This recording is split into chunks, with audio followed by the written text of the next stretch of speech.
They started making waves online through the qualifiers for the Asian Championships. Wow! Mongolia, they're pulling up. When they actually went to Riyadh and they played there in the Asian Championships, a ton of people got to witness exactly how strong they are. Mongolia jumps in, eyes in with a massive flicker penalty zone play. We have no international tournament like 2 years. Our first international tournament was ICF Asia Regional Qualifier. I was even more impressed that they, did their own drafting. They didn't have a coach leading them. I think it was Ethan that was just like marking things in a notebook and doing the drafting. And they were definitely a team that earned a lot of respect just in that tournament alone. Is this enough to make it through the cut? But now Mongolia is trying to push in Kazakhstan, showing force. After coaching them for a month, I can see from them is they are so calm in taking constructive criticism when reviewing the games. Like they will try to understand what I'm saying, even though like there's a language barrier between us. Their skill. Олон цаг тоглоод мэргэжлийн төвшин тоглохоор айгүй ядардаг. Try to understand what I'm saying. Тэгээд дотроо хадгалаад авахгүйгээр хоорондоо ярилцаа чөлөөдөө тэгээд энийг үедээ ингээл скриндээ хожигдох үедээ тэгээд хоорондоо ярилцаа нэг тиймэрхүү л тоглоод багийн хоор юм. They always keep on asking me what can I do to improve them. Тэгээд энийг нөхөхийн тулд яг нэг сарын өмнө They don't have MPL leagues. I always try to make them play scrims against top-tier teams in PH or Indo. Bebek drops the full barrage into the final slab with the base is going to be worked on. Just now they took a little loss here, but I have faith that they'll be able to make a comeback.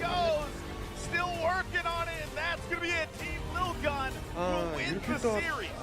Одоо бидний өсөлтөж байгаа багууд маань ингээд бид нар өмнө яг тоглож үзээгүй мэдхгүй яг яаж тоглохыг мэдхгүй байгаа багууд байгаа учраас эхний тоглолт дээр бид нэг иргэд бол нэг жоохон тоглолтыг нь ойлгох мэдэж авах зорилгоор тэгээд 2-3 дахь гейм бол яг ойлгосон тоглолтын дээр зөрүүлээд контролж тоглож байгаа. They've had plenty of experience now that they're going to surprise a lot of people here for the M5 wildcard. Одоо ингээд wildcard-ын ирсэн бүх багуудын ерөнхийдөө бол хүчтэй байгаа. Одоо M5-д оролцсон тул бүгдээрээ хичээгээд ирсэн байгаа. Бид нар нэг тийм хүчтэйгээд бид нар нэг өөрийгөө нэг тийм эгор болоод байдгүй. Ингээл бүх чадхаараа л юм гэдэг бүх багуудыг бүх чадлаараа л юм тоглоно. We will do our best, but I don't underestimate my opponents. Fire of that to it, Bebek wants to get that kill, even if it means his life. Even if it means his life. Even if it means his life. His life has been valued, and Team Imperial are now wiped out. Even though I haven't been part of Team Lil Gun for a long time, I can see how they inspire their community to grow more. In my country, our community is growing really fast. We have nearly 200k players. Mongolian Championship has 2000k viewers. Олон багууд гарч ирж байгаа. Тэднийг дагаад үзэгчид гэсэн тийм юм айгүй дэмжиж байгаа. Yeah, I really want to go straight to the M Series World Championship. No need to go wildcard. Тэхийн тул бид ингээд энэ талдаа орсоо эхний 5-4-т орох юм бол хэрэгтэй. We really want Mongolia. We have MPL.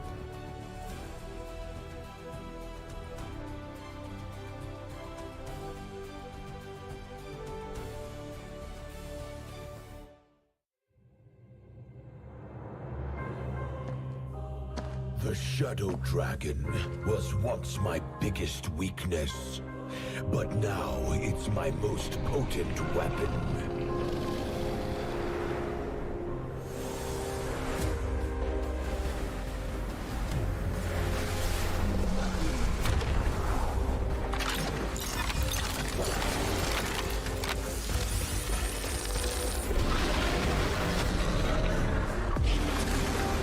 Cosmic Dragon, rise and soar!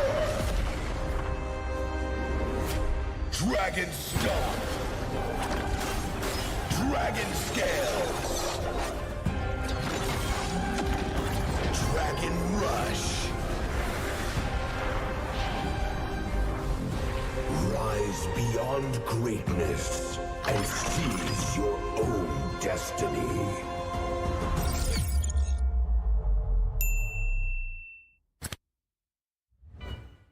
Tonight, we celebrate MLBB Esport. Do the kaldak! Do the kaldak! This is the Suman Challenge. Go! Oh! That's just it. Just it.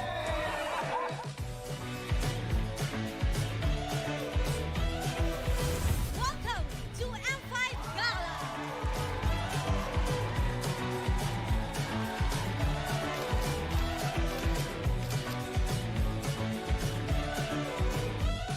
Guess the Hero Challenge! Lapu-lapu. Iritel. Franco. Nana. Nana. Nana!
from my aunt. I feel like the floor is lava. The energy's getting higher. You're saving my arms. 'Cause I know just what I got. I got you like na-na-na. And you know I hold the power. This feeling I love. Oh yeah. Making my grind good to great. So don't stand in my way. Standing tall and I won't fall over. We are better than great, good. We are better than great. We stand tall, won't run away. We are fun, nothing gon' change. Great. We are better than great. Can't get it great, I'm better than great. I play my own role, I become the greatest. Transcend myself into this game, yeah. I build a power to dominate fate. Championship mind on top of the week. What's up to the game? Shot reveal. Better than great, that's how we feel. I feel like the floor is lava. The energy's getting higher. You're saving my arms. 'Cause I know just what I got. I got you like na-na-na. And you know I hold the power. This feeling I love. Oh yeah. Making my grind good to great. So don't stand in my way. Standing tall and I won't fall over. We are better than great, good. We are better than great. We stand tall, won't run away. We are fun, nothing gon' change. Great. We are better than great.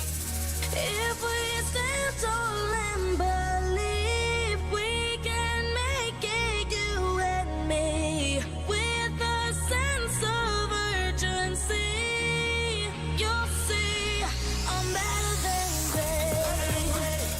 I'm better than great. Oh yeah.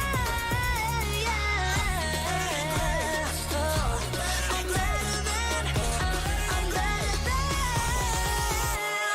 Making my grind good to great. So don't stand in my way.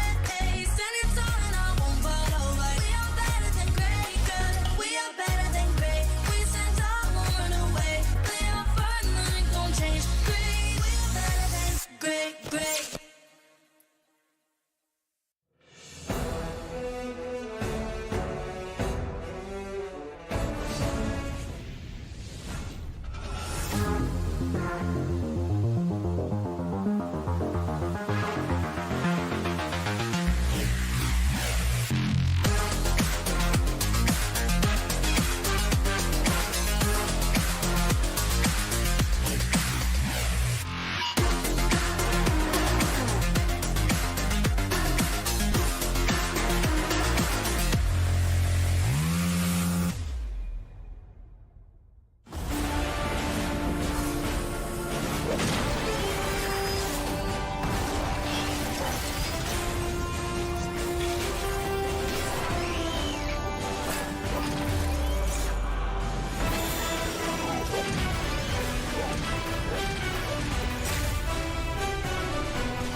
What is good, Philippines, and good afternoon to all of the people all around the globe. Today, we witness yet again world-class action, world-class entertainment from the best MLBB teams there is. Welcome to M5 World Championships.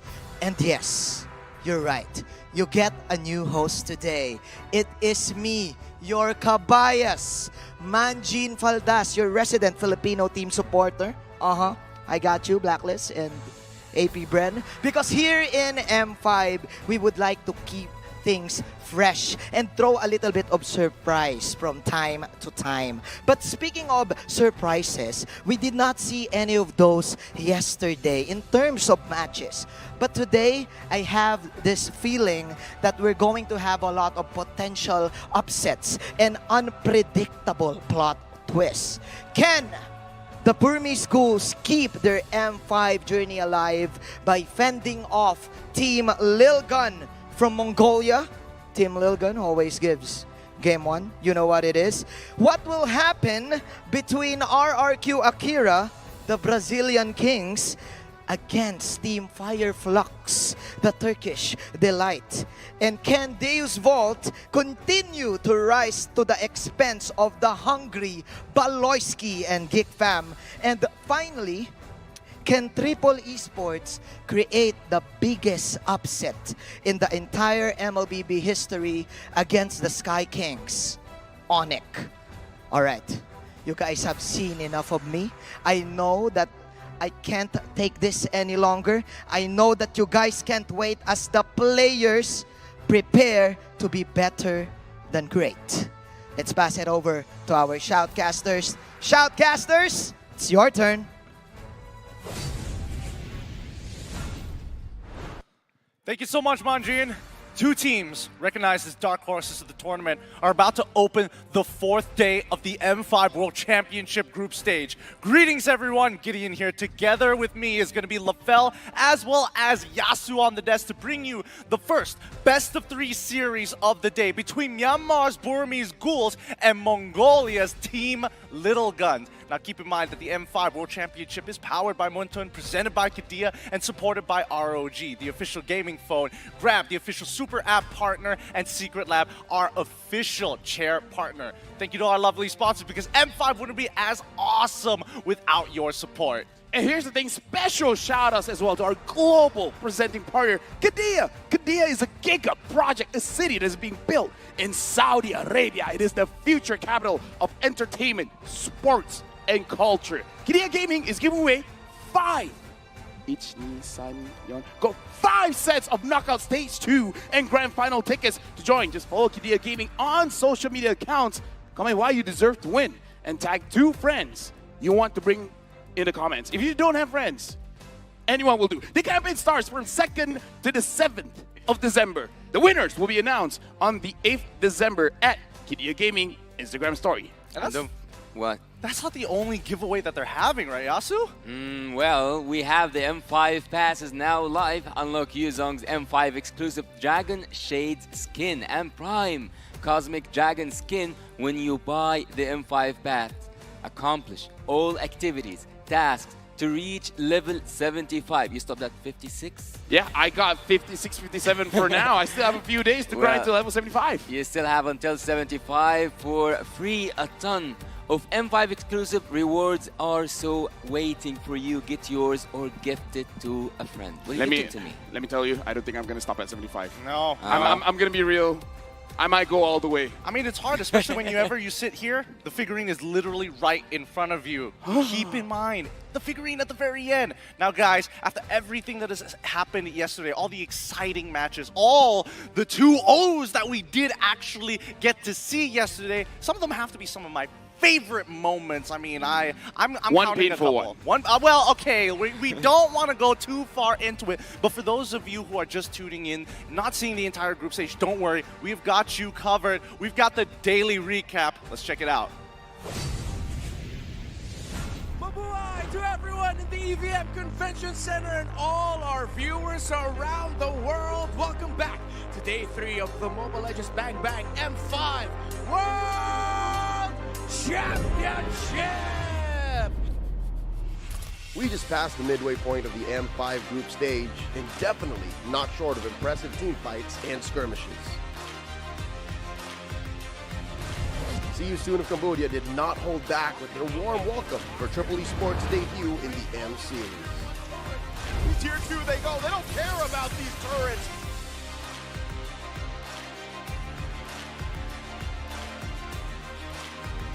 There they go, they're gonna jump in. FP the King able to secure the turtle. Scat Blazing Joy with Kose, and now they go in further, another final slash. The MENA representatives attempted to create havoc with some innovative draft in Game 2, but the Sooners had too much firepower.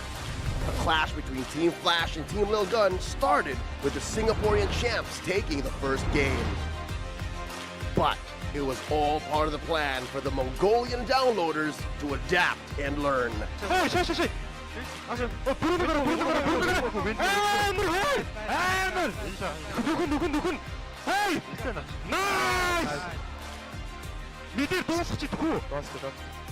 and secure the precious victory. Now we can move individually. And right now, Nail is there. Look, goes in front. Milo tries to re-engage. And best player one gets taken down by Marky. Milo in the middle of it all. Double kill for Marky. And now Next, it was a must-win situation for both Geek Fam and the Ohio brothers. Superstar gets taken down. The Ohio brothers loses the first game.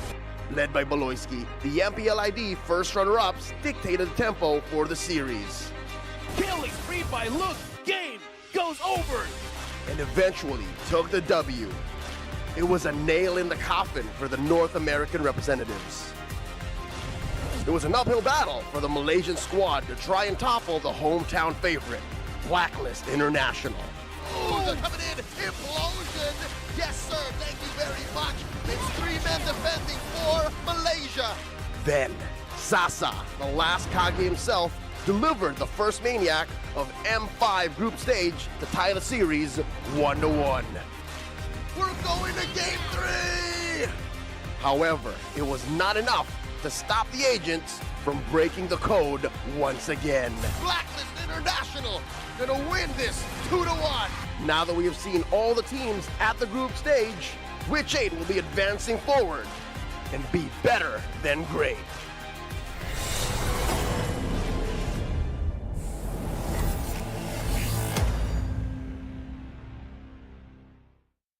Presented by Kadia, let's check out the play of the day of group stage, day number 3. Sasa's key moment here. And despite Team SMG not actually overcoming Blacklist International, it was a good moment for them. Oh yeah, definitely. Here's the thing, I gotta say, the Filipinos have been incredibly nice to me. I don't know if it was because of my birthday, even though SMG lost, they DM me as like, we still love you, man. And I'm like, oh, thanks. I mean, we lost, but you guys still love us, so that's great. The love is going all around, but when competition meets, especially when we're this deep into the competition as well, most of these teams are on the brink of elimination. As we look through these groups, some of these teams have played a good majority of their games, and some very, very close to that spot, but they need to get some wins. And today, actually, Brimmy's Ghouls are having the last match in the Group C. So we're gonna see, will Brimmy's Ghouls have another chance to redeem themselves? Starting off with today's games, match number 1, Burmese Ghouls versus Team Little Gun, and the download continues. Fireflux Esports up against RRQ Akira, showdown of M4 7th and 8th place bout.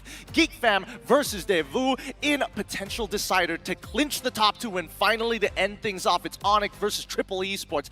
Could be one of the biggest upsets of MLBB history. Let me just say, game number 1, as well as third series of the day, is definitely the one that I'm looking forward for, because Burmese Ghouls going up against Lil Gun, we do have to see Lil Gun, are they going to keep continuing the way that they've been playing? But even before we look at our predictions, because I have no idea who I predicted for, here's the thing. I am a firm believer of these guys. You know what this is? I have a rough idea. This is a Lil Gun. This is a Lil Gun? It's the smallest we've ever seen. It's the smallest gun that I... smallest gun I have. Some might even say it's a small about average. A Lil Gun. And yeah, I would say this is average, no? Look, we're not hating on anybody out there, but at the end of the day, these men have been playing out of their minds since wildcards even. Our match headline, can Lil Gun's bullets finish off the Ghouls? And I think this question is going to be posed mainly to you, Yasu, because we've seen this team from the wildcards itself. Well, if their gun is that Lil, so I don't think that the bullets will actually hurt the Ghouls. But Lil Gun are coming from, let's say they are warmed up since the... Yeah, now it's not a Lil Gun anymore. Average guy. Average guy. All right. So coming from the wild card, they are warmed up. But Brimmy's Ghouls, while they have like these troubles coming here, they didn't have the time. They didn't have the matches that can make them up against Lil Gun with the same momentum. Well, considering, you know, Burmese Ghouls' overall legacy, they're going to be held to a very high standard here. And in comparison to Lil Gun, who have taken the time and, more importantly, so really kept up with what the meta is going to be and improved along the way, we've seen their story, right? From the wildcards itself up till now, these guys are the ultimate downloaders. They've broken the matrix here. They continue to reverse sweep even now in the group stage. Not gonna lie, if they're able to do this all the way to the knockout stage, heck, all the way to the grand finals. Something is up. How can you learn that fast? Just by losing the first game? It's like an anime. Almost like an anime. It could be the ultimate anime story. In anime, you have a time skip. Well, they have like a few minutes. Well, the time skip happened before the wild cards. True. This is their championship arc. Well, we can see here that there are some calculations on how can Team Brimsgull proceed to the next stage. But if we spoke about Team Brimsgull's performance so far, we can say that it is the worst run they had so far in the M Series, as they secured the 4th spot at the M1 and finished the 2nd at the 2nd M Series, and now they are struggling to make it past the group stage. I mean, I don't think it's that hard. Just win. I mean, they didn't have that time skip moment like the Brimsgull just needs to win 2-0 and then they have a chance. They have an opportunity. A chance. Not like, you know, confirmed, but just win. It's the closest they're going to get here, considering the situation that they're currently in. But it seems that I've been given the notice. The games are about to start here. Once again, whew! It is time for our very best of 3 match, and to kick things off, it's time to officiate the M5 World Championship. We have our marshals making their way onto stage. The people, our first responders, to ensure the fairness and integrity of our games. Thank you, Rain, Wilbert, Shun, and Ivan, for making sure that our integrity is at an all-time high. But I think it's time. Though they're down 2 matches, it is not an impossible scenario. Yet for the Myanmar representatives, give it up for the undying Burmese Ghouls! They gotta be careful. Don't give too much information, because we know, Lil Gun, they're downloading. To guide the teams to victories here, how long will their downloading process take? Can the Mongolian powerhouses show us their true form today? Let's cheer for Team Little Gun! They got their ticket from the wild card, and so far they are using it wisely. To guide the teams to victory, we have head coaches and analysts, people who arm their players with the best weapons possible in the land of Dawn. From Burmese Ghouls, it's Lin Daddy, as well as analyst DJ. From Little Gun, it's Coach Mitch, looking to make a difference. Let me just say, for Burmese Ghouls, I kind of feel like they need 3 different plans. Because I kind of feel like if the game plan for Game 1 and Game 2 is going to be the same, it might go over to Lil Gun. It could be one of those ones, but we're ready for an upset here. Wait a minute, hold up. Let's do a roll call, because it's Stitch, Nico, Shadow, Lena, and Blink X. They're swapping out Carbon. Yeah. We've got no information on Shadow. Oh, but also one of those things that we didn't get information about was Nico's assassin gameplays, because we were used to see him play with the utility heroes, the heroes that can take damage while also playing the jungle basically. But the only game, and ironically enough, the only game that Team Burmese Ghouls won in this series, he used Nolan. Nolan's going to be a hero that everybody's looking out, especially when you're looking at Mongolian representatives. Team Little Gun with Bebex, Zixora, Aizen, Forbid, as well as Ethan. I gotta say, Bebex as well has been showing up quite a lot. We talk a lot about Ethan. Ethan is the captain of the team. He is the one leading, but I gotta say, Bebex now is putting the team on his shoulders. He's definitely had some outstanding performances throughout the tournaments. And let's not forget about Zixora, his overall flexibility to make sure that this team is working together like a well-oiled machine. Let's see whether or not today is going to be the day where they might actually take a series loss against the Burmese Ghouls. Because again, a lot of surprises. Let's see how good their downloading truly is. Let me just say, I'm looking forward to see the Psycho Fredrin again. It's a strike. It's a perfect strike. I don't know whose answers you're copying, Lafell, this time, but it seems that every Renmar, yeah. I'm going for all Filipinos. All Filipinos? Once they're done, I'll go back to the Philippines. They'll never be done, let's be honest here. We're on their home soil, but yes, everybody on the desk is going to agree that Lil Gun has been, again, super impressive, and the Burmese Ghouls have yet to hit their stride. You want to know, Lil Gun is one of the easier ones to predict, because we know it's going to be 3 games.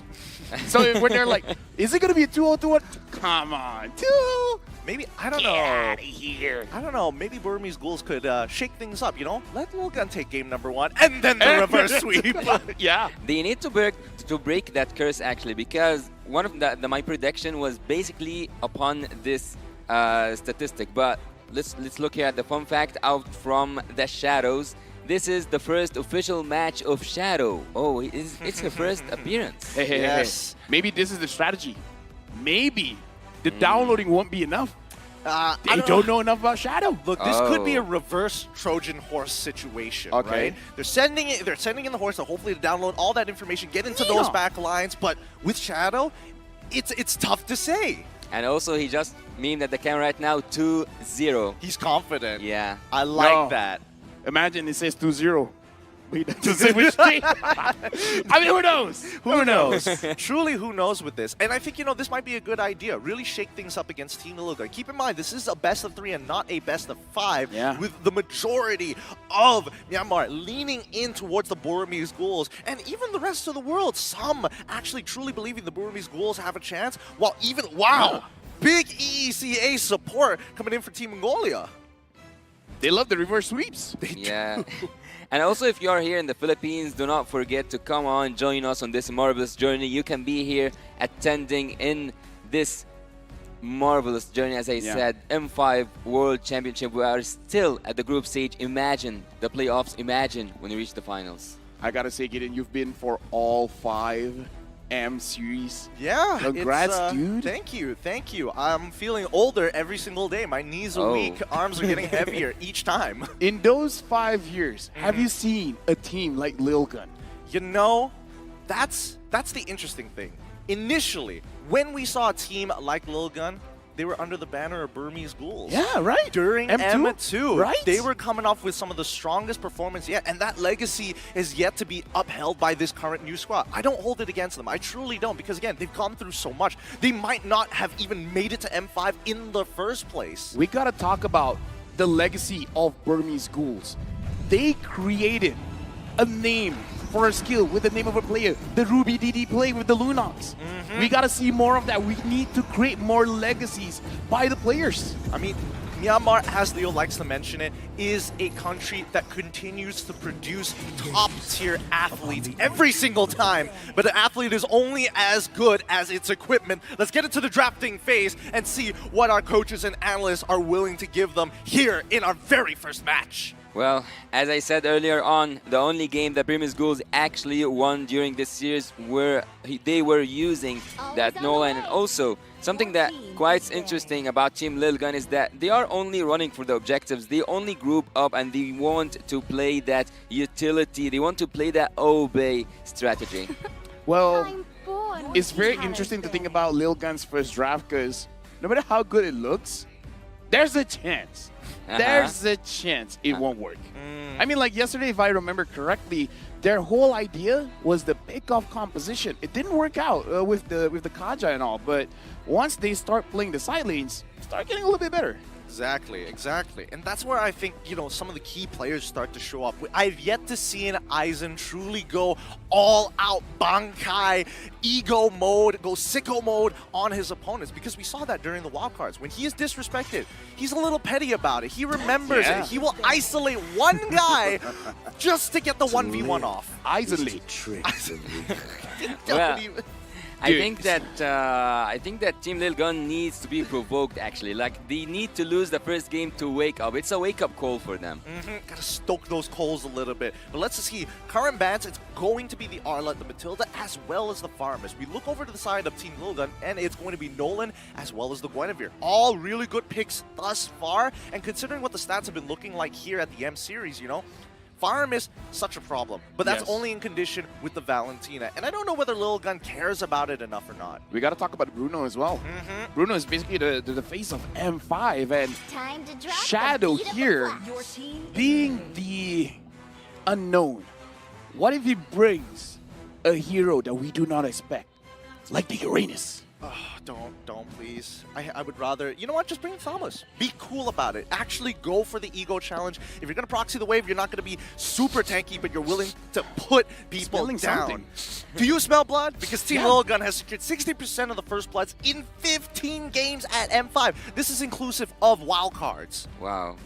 Team Lil Gun, actually, they have really interesting statistics, because It is not 100% on anything, but yet they are making their way through. They always make that reverse sweep. I wasn't actually expecting to see an Angela right now after seeing yesterday's Valentina and also Lilia proving itself, especially at the last game between Blacklist International and Team SMG. But okay, Angela is a really good pick as a first pick, and we have here the Baxia, the anti-heal master, and Bruno. I think that all the picks so far, there's nothing quite new for me, but I think that we might see Brimus Ghouls play something, go for the utility heroes, or even, and this might be a surprise, Nico go for an assassin.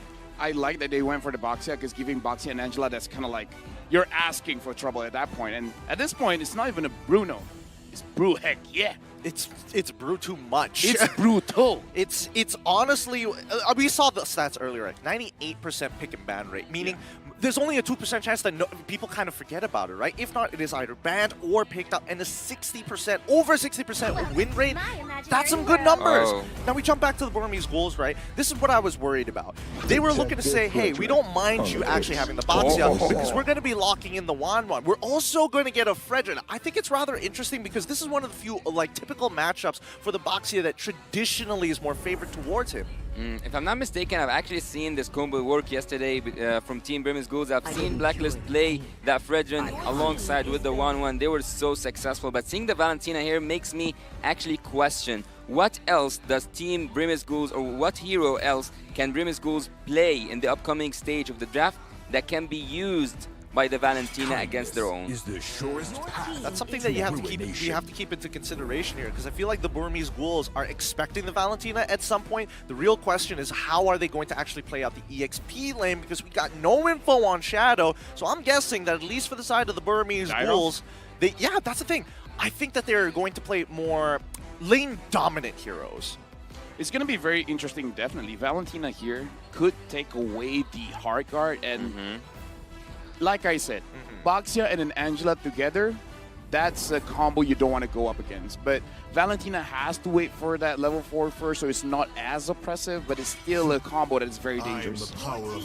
Something that's really not making sense for me right now is that Team Little Gun, after taking the mage, and also like they didn't even take the XP lane, so why are they banning the Yuzong? Is it just because they want to give Bruno a little bit of space? And if so, I feel like it means that a lot of dive is coming in, not a lot of protection for Bruno.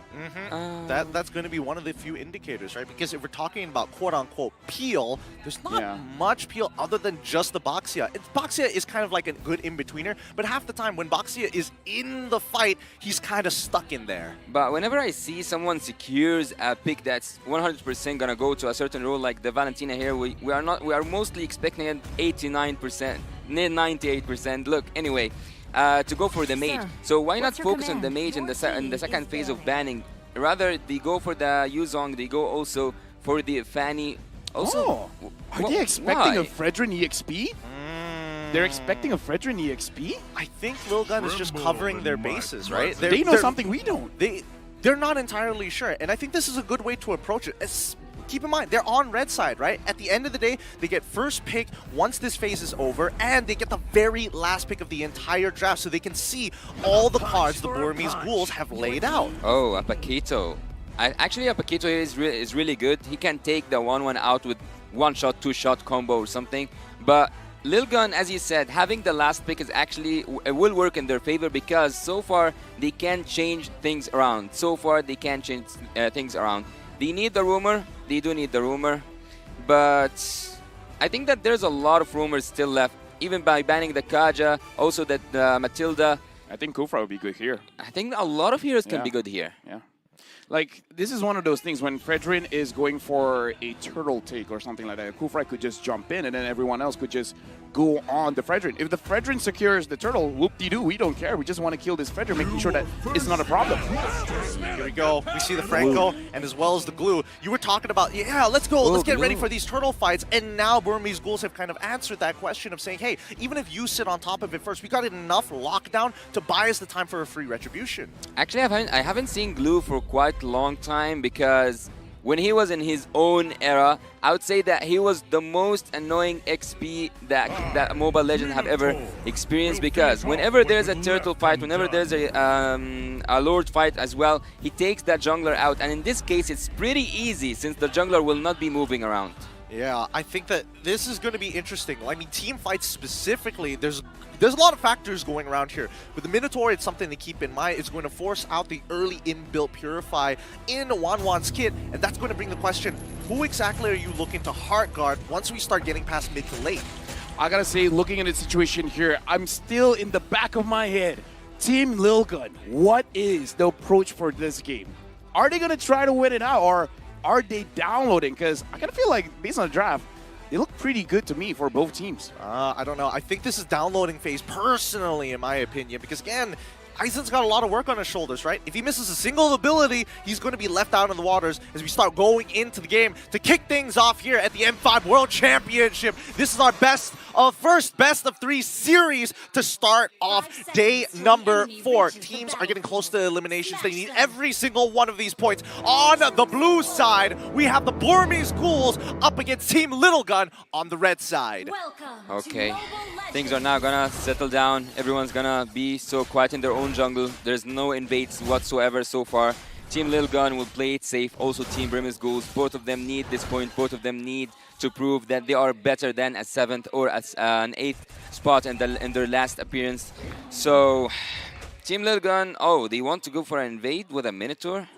No, it's more of information gathering, right? Which side did the enemy jungle actually start on? And now that they know that it's orange side, they're going to quickly start moving. Now, I think that invades are probably a little dangerous for the side of Lil Gun, considering that they started purple moving up to orange. If they go towards that EXP, Glue has a bigger, significant advantage over these fights in comparison to the Paquito, if we're talking about 2v2, maybe even 3v3. Looking at the emblem set here, it should be a faster game coming in from Burmese Ghoul because they have the Bargain Hunter on this Angela. So perhaps, yeah, they do want to focus on these turtles. It's been a while. I mean, Angela mid is still relevant. Impure Rage as well.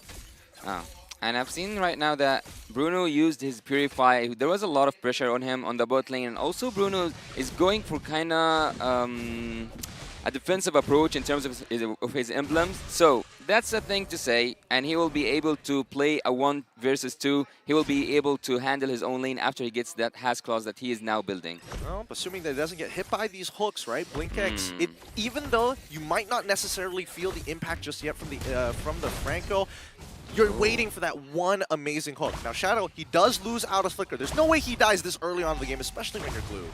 Yeah, he needs a lot of poking until he goes down, and 2 seconds will not make him have that level 4 when the turtle comes, so he needs to take a risk, and this risk might cost him his life.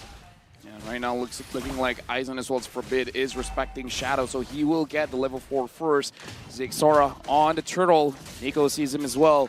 Looks like for Team Lilgun and Burmese Ghouls, they want to go for it. Shadow jumps in, tries to find absolutely anyone, but he's all alone. Split onto Zixora. So Zixora is not able to secure the turtle. Turtle goes over to Nico, but down bottom, Stitch gets the first blood, and Ethan gets caught, and Nico gets a kill. Whoa. That's what I'm talking about, Gideon. That's what I'm talking about. Glue, focus on the jungler from the enemy team, take him out, easy. It just looks great. It's such a funny sight to see Glue getting on top of the Boxia in the shield Unity as he spins around. It's a great image to have, but more importantly so, this early game not exactly going well for the side of Team Little Gun, right? Immediately, they've already lost the turtle. Stitch able to get a solo kill down on bot side as a Wanwan. That's not what you want to see.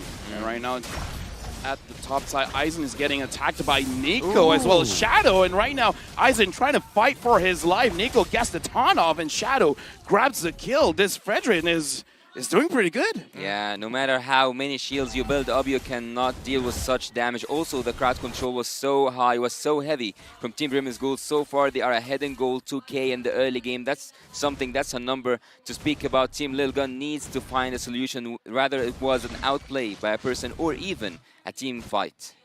I think for now, it's not about the outplay, right? Because it's not towards their win condition to be looking for these early secures, especially considering how Burmese Ghouls, when we're talking about like the list of ultimates that they actually have, it's very, very dangerous, right? I feel like Team Lilgun at this point, it's about suffocating your opponents or at the very least baiting out big resources, right? We're looking for the Bloody Hunt coming in from BlinkX to be used at some point of time, and that might be the go signal, but then there's also the hard card that they have to worry about. Right now, honestly, the rotation coming in from Burmese Ghouls, they're pretty much neutralizing any early game potential coming in from Team Nilga, and even Nico able to invade the jungle and honestly getting quite a lot for himself. Yeah, on the opposite side of the map, when everyone was so busy looking at the bot lane, he did manage to go and take the red buff with the help, of course, of Shadow. Oh, that hook was so near. He doesn't know, but we know. He doesn't know. He doesn't know. He doesn't know how close he was. Shot in the dark as we start moving towards this turtle. It's getting down to 50%. This is where it's going to get interesting, right? Where's the rest of the team? And Shadow tries to get onto Zexora. He succeeds. Ethan with the Minu and Fury. Zexora gets the turtle. Looks like a little bit too soon coming in from Nico. And Nico now is in prime position to actually use his ult onto Aizen. Aizen still survives. Team Nilgun played that very well. I think Burmese Ghouls may have, well, they may have overthought the situation, right? They're like, okay, we got the very first turtle. Team Lilgun know exactly what we're trying to do. There's no way they're going to try and commit all 4 of their members down on the bot side to make this happen. And unfortunately, BlinkX just wasn't in the right place at the right time. Pressure in the mid. Team Lilgun wants to get it, but Nico is there to protect. So far, Team Nilgun looks like they're getting back into the game. They're getting a little bit more comfortable going up against Burmese Ghouls. What's actually scary for Team Lilgun right now is that Stitch took all the gold. Oh, but Flicker goes in and Forbid gets taken down. He should go down. He should go down. And Team Lilgun, if they don't find a solution for Stitch, he will keep on dealing that damage. They didn't see him activate a crossbow of tank yet, and they don't want to see him.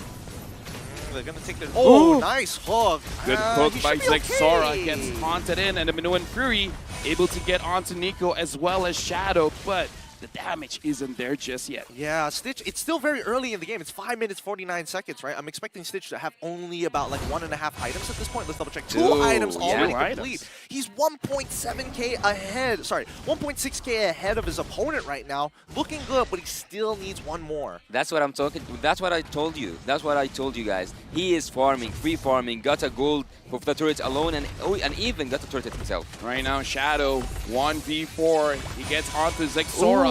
He wants to fight back. He wants to secure a kill, but able to get out with the help of Lina. The hard guard. Not down on bot side though. This is why they're making these moves, right? That's why you're allowed to use the hard guard in a more flexible manner, right? It doesn't necessarily always have to go on your carries every single time. You can actually use it to defend and keep your team members alive, especially when they're making good macro decisions on the opposite side of the map. It's actually so hard to read the map right now because every single person here, I think that they have a mind of their own. They are not following one shout call. And right now, Turtle gets secured by Zexora. Very good Minoan Fury coming in from Ethan. Zexora is isolated. He's all alone, taking the brunt of damage coming in from Burmese Ghouls. It looks like he's going to get taken down. And Blinks gets a good hook onto Ethan. Ethan able to survive thanks to Aizen. Robin as well as Bebex tries to fight back. Bebex gets a kill onto Nico. Right now, Ethan's all alone with Shadow. Nowhere to go. Ethan also gets taken down. It's one of those moments where it's been a while that you've got it. Hook coming in from Blinkus, but that might be a bad hook. Aizen goes in, wants to get for those kills, but he gets immobilized, killing spree for Six. Good afternoon, everyone. The damage, and Bebex welcome to ChezyGaming. Shadow all the way behind. This is our first match. There, still surviving, and kill goes over to Burmese Ghouls versus Team Nilgun. At this moment, will keep on dealing a ridiculous amount of damage. Look at the gold earned. He's 2K. And shout out to all our viewers. The highest gold after him, Bebex 4K. That means that he's 3 items in and still counting. He's strong right now, and I think Bebex is trying to catch up, right? No Berserker's Fury just yet. That's why we're seeing the lack of damage. Those big auto attacks aren't coming out from him just yet. It's going to take a little bit of time, right? But how do you smother? How do you kind of drag this out? We see the second item complete for the side of Bebex. He should be able to take Stitch on, but only if they can lock him down, and that's not an easy job. Yeah, and actually something that makes 1-1 especially ahead every time when she's in the gold lane, if she got a really good start, is that she doesn't need to buy the boots. She can only, not only, but she can focus on having those items, the damage items alone. And so far, 3 items in, he can deal a huge amount of damage, but neglecting all that. Let's look at the map itself. The map itself right now, it's revealed for Team Brim's Ghouls to go in and to invade any jungle, to go in and make the jungler from the enemy side. Kaso di ka pwede magpakampate pagkalaban mo yung team Lil Guns eh. Diba? Usually talo sa sana sa first game. Then reverse sweep naman. Kumbaga ito, normal day lang to para sa team Lil Gun. Crossbow Tang off the stage, double kill for Nico. Burmese Ghouls is having everything that they want here. Team Lil Gun can't respond. They're going to accelerate. They're going to keep on accelerating here. And Team Lil Gun, unfortunately, are losing the gas, especially when they have to deal with Shadow. Like, he's in front of 3 people. I can tank. I can keep on doing this for as long as you need me to. Hey, you know what, Shadow? This is a good debut by him, and Bebex gets locked down by BlinkX. And again, sing praises for Shadow. He's making a good reason why he's playing in this game. Yeah. Falling into the momentum of Team Brim's Ghouls. Team Lil Gun now are just responding. They cannot do anything actually. Maybe this is a part of their plan. No one will know. Let's see together. Is it a finish? Is it a reverse sweep? All the odds, all the possibilities are offered. Team Brim's Ghouls can go for the inhibitor turrets. Now with the Lord pushing on towards this side. Remember, this is not a Luminous Lord just yet. It's not even an Empowered Lord. They're looking for these fights, and Nico will keep on disrespecting Team Lil Gun. He knows he has insurance policies stacked up. And right now, again, Stitch is dealing a lot of damage. Team Lil Gun, Aizen is unable to flank and really do any kind of ng Team Lil Gun. As well as Stitch. Ang mga ghouls. It's tough for him to even hold his own, right? Because at the end of the day, people can body block him. Shadow is going to make sure that if he already uses his champion stance, oh no, they got 1, they got 4-bit, so now it's 4 against 5, and again, Nico is just spacing everyone away. He gets Aizen, Aizen gets Hun, he has to go away, Ethan, good delivery just to protect his teammates, but now Shadow doesn't care. Shadow's just zoning everyone away. Treat him like a king. Treat him like a king. When he comes in, everyone just moves away. Stitch. Oh my god. Shadow also. There's a crossbow tank. Crossbow tank by Stitch. Zexora almost gets taken down. And Burmese Ghouls, they're relentless. They want to stay. They got 2 inhibitors. Yep, 2 inhibitors off the very first Lord as well. So this is not exactly the best position to be Team Lil Gun right now, but it doesn't mean that it's over just yet. Ethan, if you look at his build so far, 2 items complete. Wait, sorry, not Ethan. Aizen. Hunter Strike and as well as the Dominance. Honestly, it's a tough choice because at this point, you've kind of lost your tempo in the game. And even when you get to level 15, you're more now for the peel than you are looking for that big one-shot on the Stitch. The question now is how do you deal with Shadow? Zexora gets hooked in. Shadow dives straight in. He's going to get terrified. Looks like now he's going to use this play. Ethan with the maneuver free, able to get on to Shadow as well as Nico. Aizen has to go back into base. Blink, unable to find a hook. Orbit is out of HP. Is down. Killing spree for Nico. And now, flying high in the sky, gets Ethan as well. Grabe, lasong 1-1. They're going to look for the end here. Members, they can't hold on for 18 more seconds. Orbit's not going to make it back in time. Yeah, looks like Aizen, try your best, but game goes over to Burmese Ghouls. The defense wasn't their strongest suit anyway since the start. Team Lil Gun cannot do anything when it comes to the defense. They needed to go in. They needed to continue pressuring from the early game, but they have fell down to the momentum of Team Burmese Ghouls.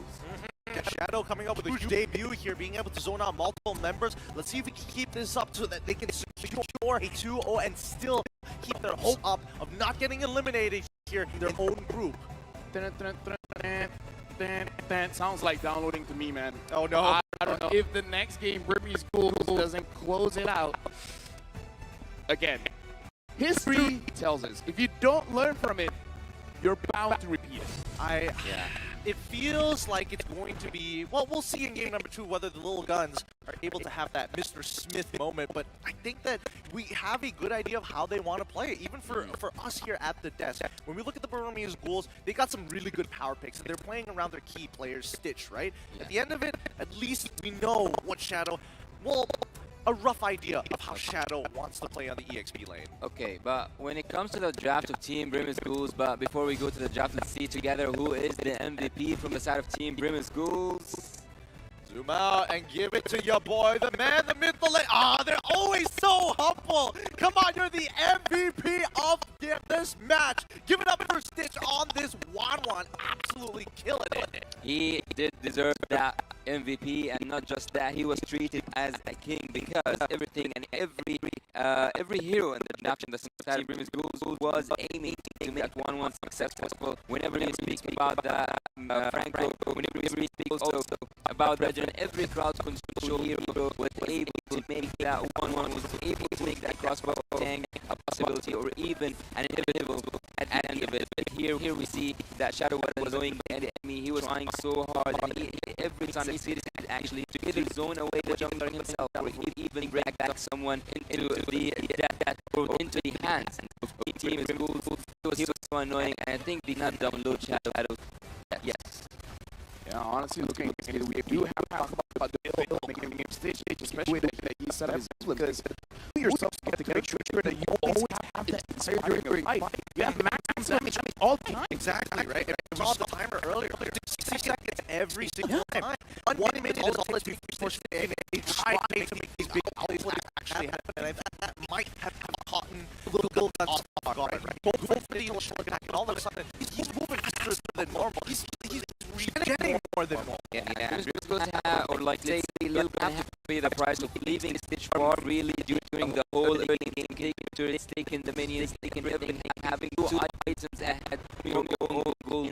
That's when you know that your team should be punished. And by punishment, I mean 14-2 in terms of the score and having an MVP with no death whatsoever. Looking here at the emblem, yes, he did have that cooldown. He did have that cooldown to have his spell triggered once and again and again and again. And with an Inspire, we all know how 1-1 can be melting all the enemy troops, even if they are squishy, even if they are tanky, or also taking them in a blink of an eye if they are squishy.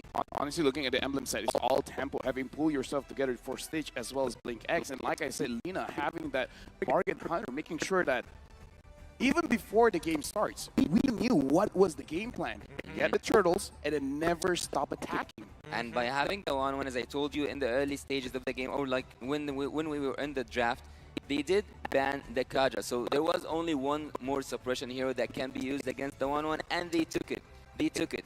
Once they were offered the opportunity, they took that Franco. So there was nothing that can stop the 1-1 except for the Paquito with a, let's say, a 1-2 combo, or even a Bruno if he was fed. And in both cases, no one was able to touch Stitch. And Stitch here having one of the highest gold, but I think I saw a higher gold per minute in the tournament so far, and Stitch dealing 80k damage.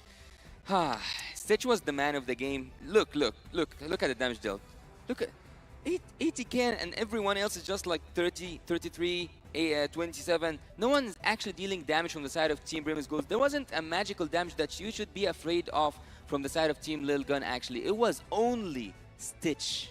It's as simple as making sure that Nico is going to continuously keep the rest of Lil Gun down in the jungle while Stitch is able to get to the farm point, like you mentioned, Yasu. And I think, all this started at the very beginning, right? Right at the turtle, not even the draft. The first turtle itself, where we saw that solo kill coming out from Stitch, and then when the rest of the team did lose that initial turtle, that snowball started really, really fast, and they really picked up the pace from then on. Now, excuse me, but so far, we've been seeing a lot of assassins in the jungle. And now a resurgence for Fredrin? All of a sudden, during this World Championship, he's coming back. Exactly. I feel like a lot of teams are thinking about, oh, what are the S-tier picks? What are the counter S-tier picks? But now we're taking it a step back to some older metas because, again, I still think that Fredrin is very much relevant and he's really good. He has that almost Boxia field when he gets ahead and he keeps that level lead on top of you every single time. Okay, but if you saw that 1-1, if you saw a marksman that can be easily snitched out from the backlines, why wouldn't you go for an assassin to just reach that backline? Or even, I actually remember the Yuzong. The Yuzong on the XP lane can do the same trick. So why didn't Team Lil Gun take something that can actually reach that 1-1? Downloading. That's why. When we saw in the second phase that Paquito pick, I think that Paquito is one of those super safe picks, right? It's one of those volatile matchups where as long as I don't die in the lane, I should generally be very relevant throughout the game because his knock-up strike is a great way to kind of keep people in the same spot for just a short period of time or at least disrupt combos. Okay, take your shoes off because now we're going to go in the shoes of Lil Gun. If we are Lil Gun, we downloaded. All right. What did we download? What did we learn? We learned that they are definitely not size 12. Okay. Shadow, potentially a problem. Stitch is a problem. If I remember correctly, minute 3, 6, and 7, while the entire team was rotating, Stitch stayed in his own lane, and then he also rotated to the EXP lane and grabbed both lanes gold plating. Gold, yeah. That's how accelerated the goal was. And then the Fredrin as well. So I kind of feel like, okay, they didn't know anything about Shadow. Now they see certain habits coming in from Shadow, how Shadow plays the lane, as well as how aggressive he was with those flickers. All right. If he's going to be this aggressive, right, I feel that at least what Lil Gun can take away from all the information is, as we've all learned here today, the 50-50s. The fact that we did see the motions coming in from Franco trying to protect the Wanwan did give one turtle away over to Lil Guns, who committed 4 of their members against 3. I think if they can roll the dice that many times against the Burmese ghouls, 1 or 2 of these situations might actually even up the score if the early game doesn't go well for them. Huh. Well, I kind of remember something that Wolf said yesterday. He was speaking about the crowd control and how effective crowd control can be, or like can be toxic to the enemy troops. And that happened from the side of Team Previous Ghouls. They were so annoying to Team Lil Gun. At some point, they were paralyzed. But again, we have got to use to see Team Lil Gun lose their first game, and they are downloading. And if I am Team Lil Gun, actually one of the information I could have absorbed and digested from that match is that Shadow's first and last duty was to take the jungler away or to zone. He wasn't in there to make team fights or to initiate something. He was rather keeping people away or dragging one in. I like when the camera pan on their board. Stay focused. Keep winning. We are the bestest. Bestest? Not just the best. The bestest. Not bester. The bestest. The bestest. The highest. That no one ever was? Yes. But I think that I think that at the very least, the more I think about it, the more I'm hoping that like people are gonna take that board just to see the history on it, because they're not the only teams who use that board. Every other team has used it. So one of them said bestest. We just don't know which. Imagine that was the previous game and they just didn't bother just rubbing it on. It's like, yeah. Let's be the bestest too. No, why not? We agree. I think that for game number 2, this is where it gets exciting. And you look at the personality that we do see from Shadow. I feel like he's one of those guys that kind of gives that morale to the team, you know? Similar to how TOB's Milo actually kind of does the same thing, keeps the energy up. Time to teach you guys a lesson. Can you guess what is Franco's favorite food? Oh, boy. Chicken wings! Yeah, that's his line. Such a Rome player. Such Chicken a wings. Nerd. You're such a nerd Rome player. He's a fisherman, but he loves chicken wings. Yeah, how would you just happen to know this off the top of your head? You didn't write this down anywhere, did you? Let me just remind you, my travel is now level 56. How much Mobile Legends have I played? Just in this time period. That's a good point. Chicken wings! I don't know. I thought you were more of a mage player these days. I am. But Franco is one of my most hated heroes. It's like keep your friends closer, but your enemies closest. Closest, as they say. Hey. As we get into this upcoming game, right? Adaptations need to be made. As I always like to say, always like to call it, first steps. I'm guessing that Lil Gun wants to stay on red side this time around. Usually I would expect them to switch on over, but I actually think it's quite worthwhile to stay on red side for Team Lil Gun. Well, Team Lil Gun, as I said earlier, they love to group up around their healer. And in the previous game, I didn't see Minotaur work quite well. They didn't group up around him. They didn't use him as they should. And actually, there was potential in their own draft. There was damage in terms of the magical damage and also the physical one. And not neglecting that there was a possibility to focus on pushing those stories with having a Bruno. Yeah, I would say having the Bruno, having the Baxia, and not having a good early game is a big oof.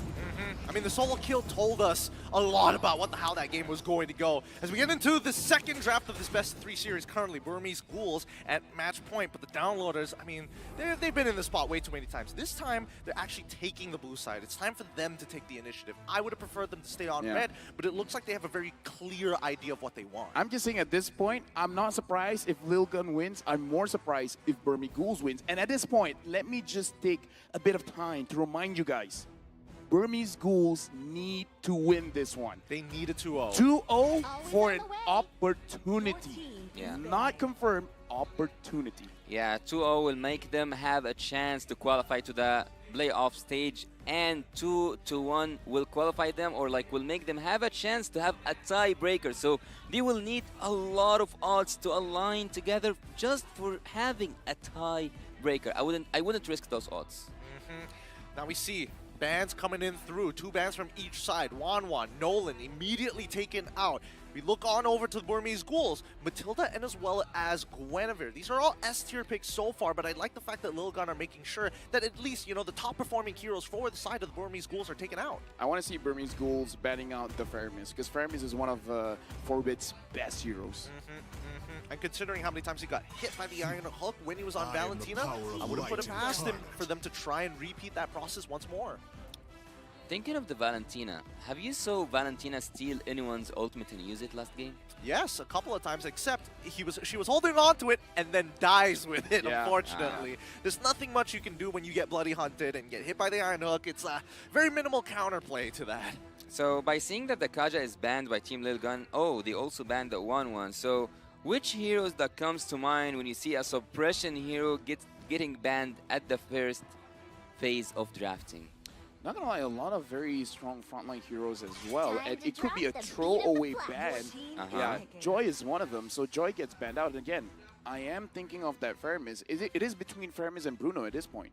I think Bruno is going to be the most likely pick coming up for the side of Lil Guns. It felt like it was a little awkward to deal against the Wanwan. As a mid laner, I want to see the Fermis. I think... And we will see leaders, Angela!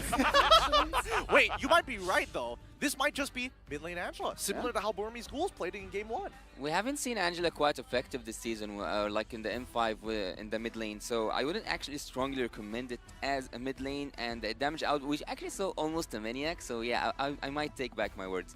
So Team Burmese Ghouls, they have to take the Bruno actually at this moment, football for sure, Burmese Ghouls, and they kinda can take also the Valentina. Alright. Again, I think this is the same draft, like the first pick here and the... Yeah, they just swap places, You cannot give Baxia and Angela at the same team. It's kind of like, I say this lightly, trolling. Look, we said the exact same thing about game number 1. Very similar to how it looks like right now. It could change here. I mean, the Burmese Ghouls were successful on blue side with a similar opener, but now the Lil Guns, it's clear what they want. They want that early game. They want to fight for the early game. They're looking to out-mechanic their opponents, and like Wolf said, hey, you've got CC, have some more. Actually, Team Lil Gun, by having the March, also the Orlot, I would say that they have a disgusting amount of crowd control. It's actually, it was so obvious that Team Burmese Ghouls will take the Framis, so I believe that Team Lil Gun drove them into taking the Framis, because not taking Framis for all this time makes it so obvious that you want to give it to the opponent team. So again, yesterday I've seen coaches play it that way. Make the opponent teams choose what's so obvious that we can counter. So I don't know if this is what Coach Mitch wants to do or not. I gotta say, Gideon, if I was a player, I'd rather be playing Burmese Ghouls draft.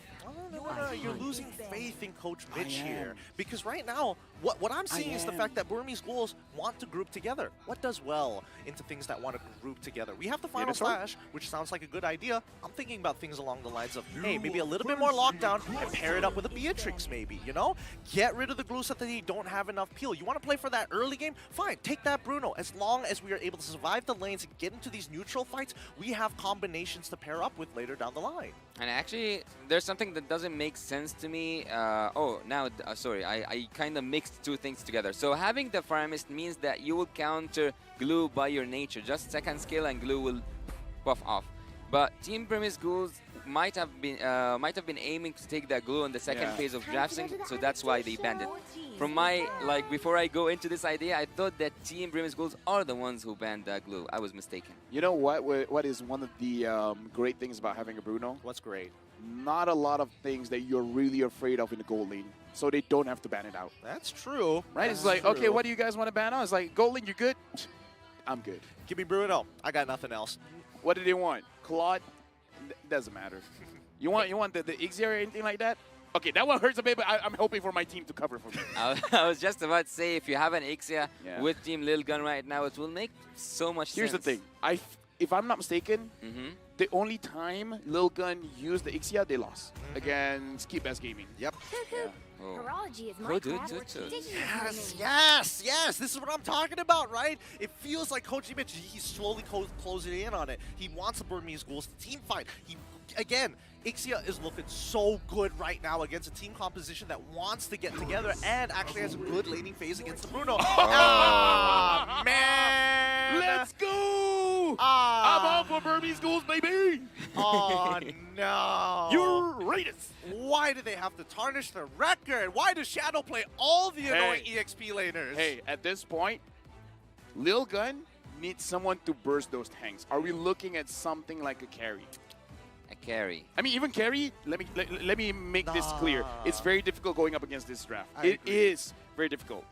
But I would yet suggest a carry, because you have the hard guard, you have Angela, she can watch your back, and also you have really good amount of crowd control here. So a carry would make sense, but more crowd control. Wait. But they're very tanky. Wait, what's happening here? Yes. Arlet roam? This is exactly what I want to see.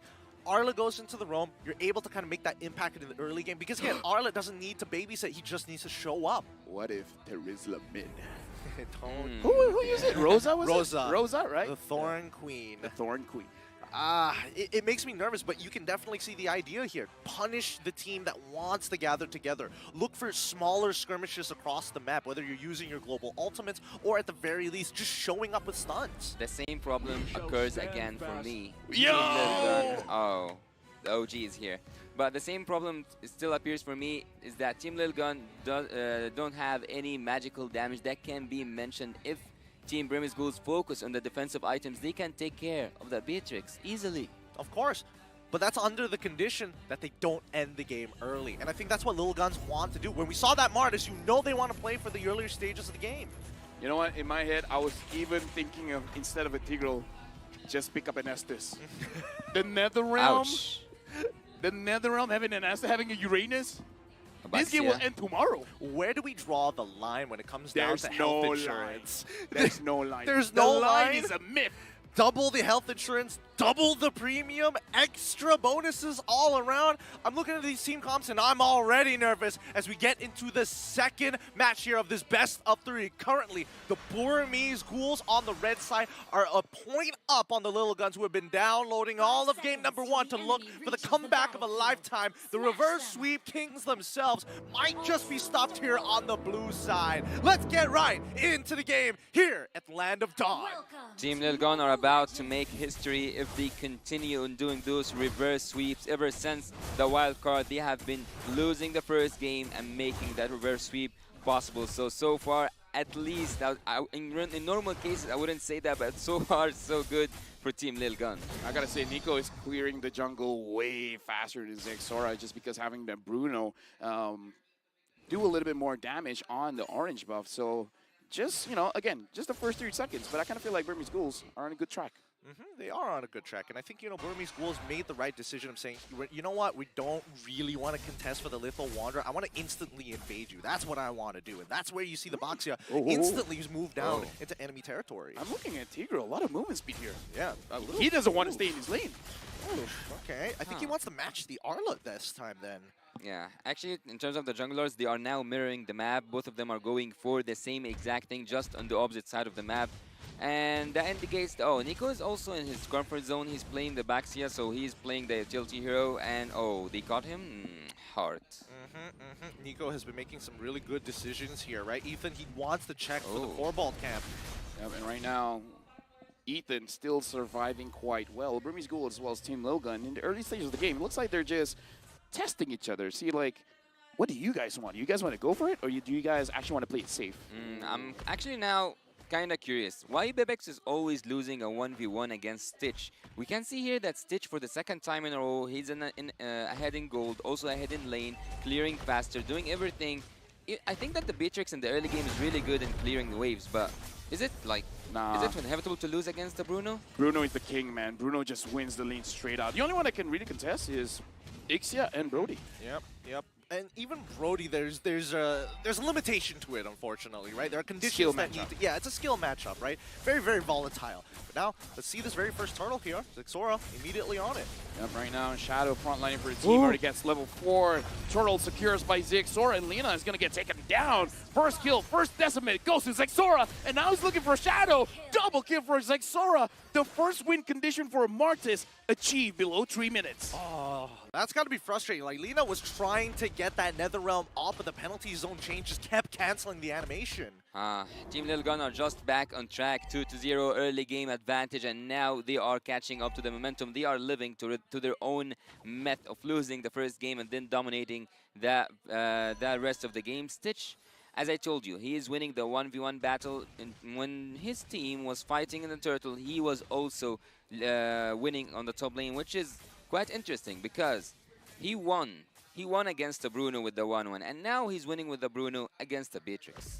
Oh, now Ethan face checking onto Stitch. Stitch able to survive. Ethan's the one taking quite a lot of damage. Stitch takes him down. A very good kill for the... Oh, but Blaze flickers an implosion into Zixora. Double kill. Is that a triple? It's a triple for Stitch. Oh, really good call there. He sees the Bennett's Ridge come out, instantly flickers into the bush to try to make something happen. And again, this is a big risk. He wasn't sure how far away the Beatrix needed to be alongside that river bush to get that off. And now Stitch, not only is he winning the lane, but he's about to crack this tier 1 and dominate this lane. That's what you need to see from Tigreal. Since day one, he always flips everything around just with a flicker ultimate. That's all it takes. Oh my god. Oh my god. Team Burmese Ghouls are back now in the game after losing the first tilter. After losing the lead, they are now back in the driver's seat. But looking at Bruno, things don't look so bright for Bebex, having the Has Claws, having also the speed attack shoes. On the other side, Bebex is lost into his items. I don't know what he's building no more. Gentlemen, let me just tell you, Forbid gets caught, Forbid gets knocked off. Forbid is able to survive for now. Ethan, good final slash on the Shadow. Forbid survives. And I don't know about you guys, but I'm a very forgetful person. I really hope Moonton give Bruno a skin, because this M5 is doing very well. No, I want Arlet to get a skin. He deserves it as well. Okay, you know what? Arlet some love. You know what? It's more possible for me to use Arlet mid, so let's go with that. I'll take it. I'll take it. I'm down for it. This next turtle is already up, and both teams, they've already started to gather. Ethan hoping to instigate war. Oh, very good clapback. Nico gets pulled back just a little bit. Lina still has the Netherrealm. Will use it there. And looks like Nico is the one actually securing the turret for himself. And BlinkX, very good engage coming in. Shadow gets a kill. Nico gets a kill. This does not look good for Team Lilgun. Even though Forbid gets a return onto BlinkX, but that's not worth it. Yeah. No matter how many shots Team Lilgun are throwing towards the side of Team Burmese Ghouls are now back on top. Oh, they are still pushing. Yeah, right now, Burmese Ghouls, just like Gideon said, their idea is to end the game as fast as possible. I would say what you said is true for both teams. Let me just say that. Lafalia said the last game that having a Bruno as well as the Baxia is kind of a shame to not to win the early game. To not win the early game. Yeah, to not win the early game. Now they are proving you right. They are winning the early game by all means. Not gonna lie, having the Faramis as well, for the first 2 days, it was a 100% win rate. Yeah, this is a with the Bruno, it was a duo, right? Yeah, this is a deadly draft, and now Ethan, implosion coming in from BlinkX. Isaac tries to save the team with the penalty zone. It looks like it's working. Isaac gets the first kill. Lina has to go away. Stitch still doing free damage on the backside. Shadow comes in. Shadow wants Isaac. Isaac still survives. Zixora able to help his team out. That would have been so deadly. Good save coming in from Aizen. Huge save coming in from Aizen. I mean, you could see the idea. The Burmese Ghouls wanted to ice pick their way through Yes, start Team na. Lilligan and push them. And they even got a Yan, good amazing afternoon sa mga viewers natin and welcome to ChezyGaming. This is game number 2. The match number 1, Team Lilligan versus Burmese Ghouls. Another Stitch day. Shadow. Shadow is top. Right now, Burmese Ghouls with a match point against Team Lilligan. I believe even Lilgan did not expect this kind of game to happen in the first 7 minutes of the game. Burmese Gold is securing 1 kill per minute. Yan, thank you sa mga viewers natin. Thank you for joining us, watching our stream. He's got a pass that basically works like anti-cuirass.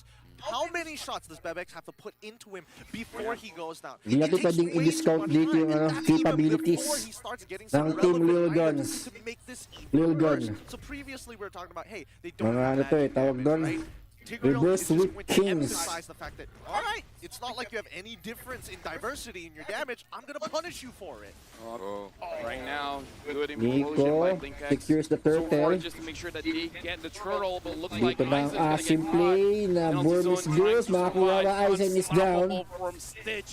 Burmese Ghouls at this point, their damage is too much for Team Lilgan. Shadow.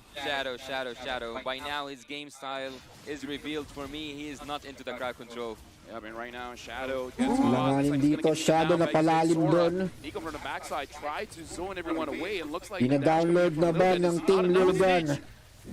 Almost takes down Zexora. Dude, I love it when junglers are so far ahead, they stand in front of your opponents, just like, who's first? Which one wants me? Ang winning recipe para makuha ang game number 2. He's now getting really confident. He's starting to get borderline disrespectful. At this point, the only way he dies if the turrets help him out. It helps out Team Lilgan. Yeah, and that's not even the only problem, right? Because both Nico and Shadow can do the exact same thing. It's just one item. Bebex only has one item. He cannot do anything. And on the other side, it's the same case once again. 2 items ahead for Stitch, and that's what I'm saying since the early game. Stitch is winning the lane 1-1 without any assistance from his team, and ironically enough, Morbid, even though he's the only the magical damage dealer from Team Lilgan, he is the highest damage dealt in the latest statistic.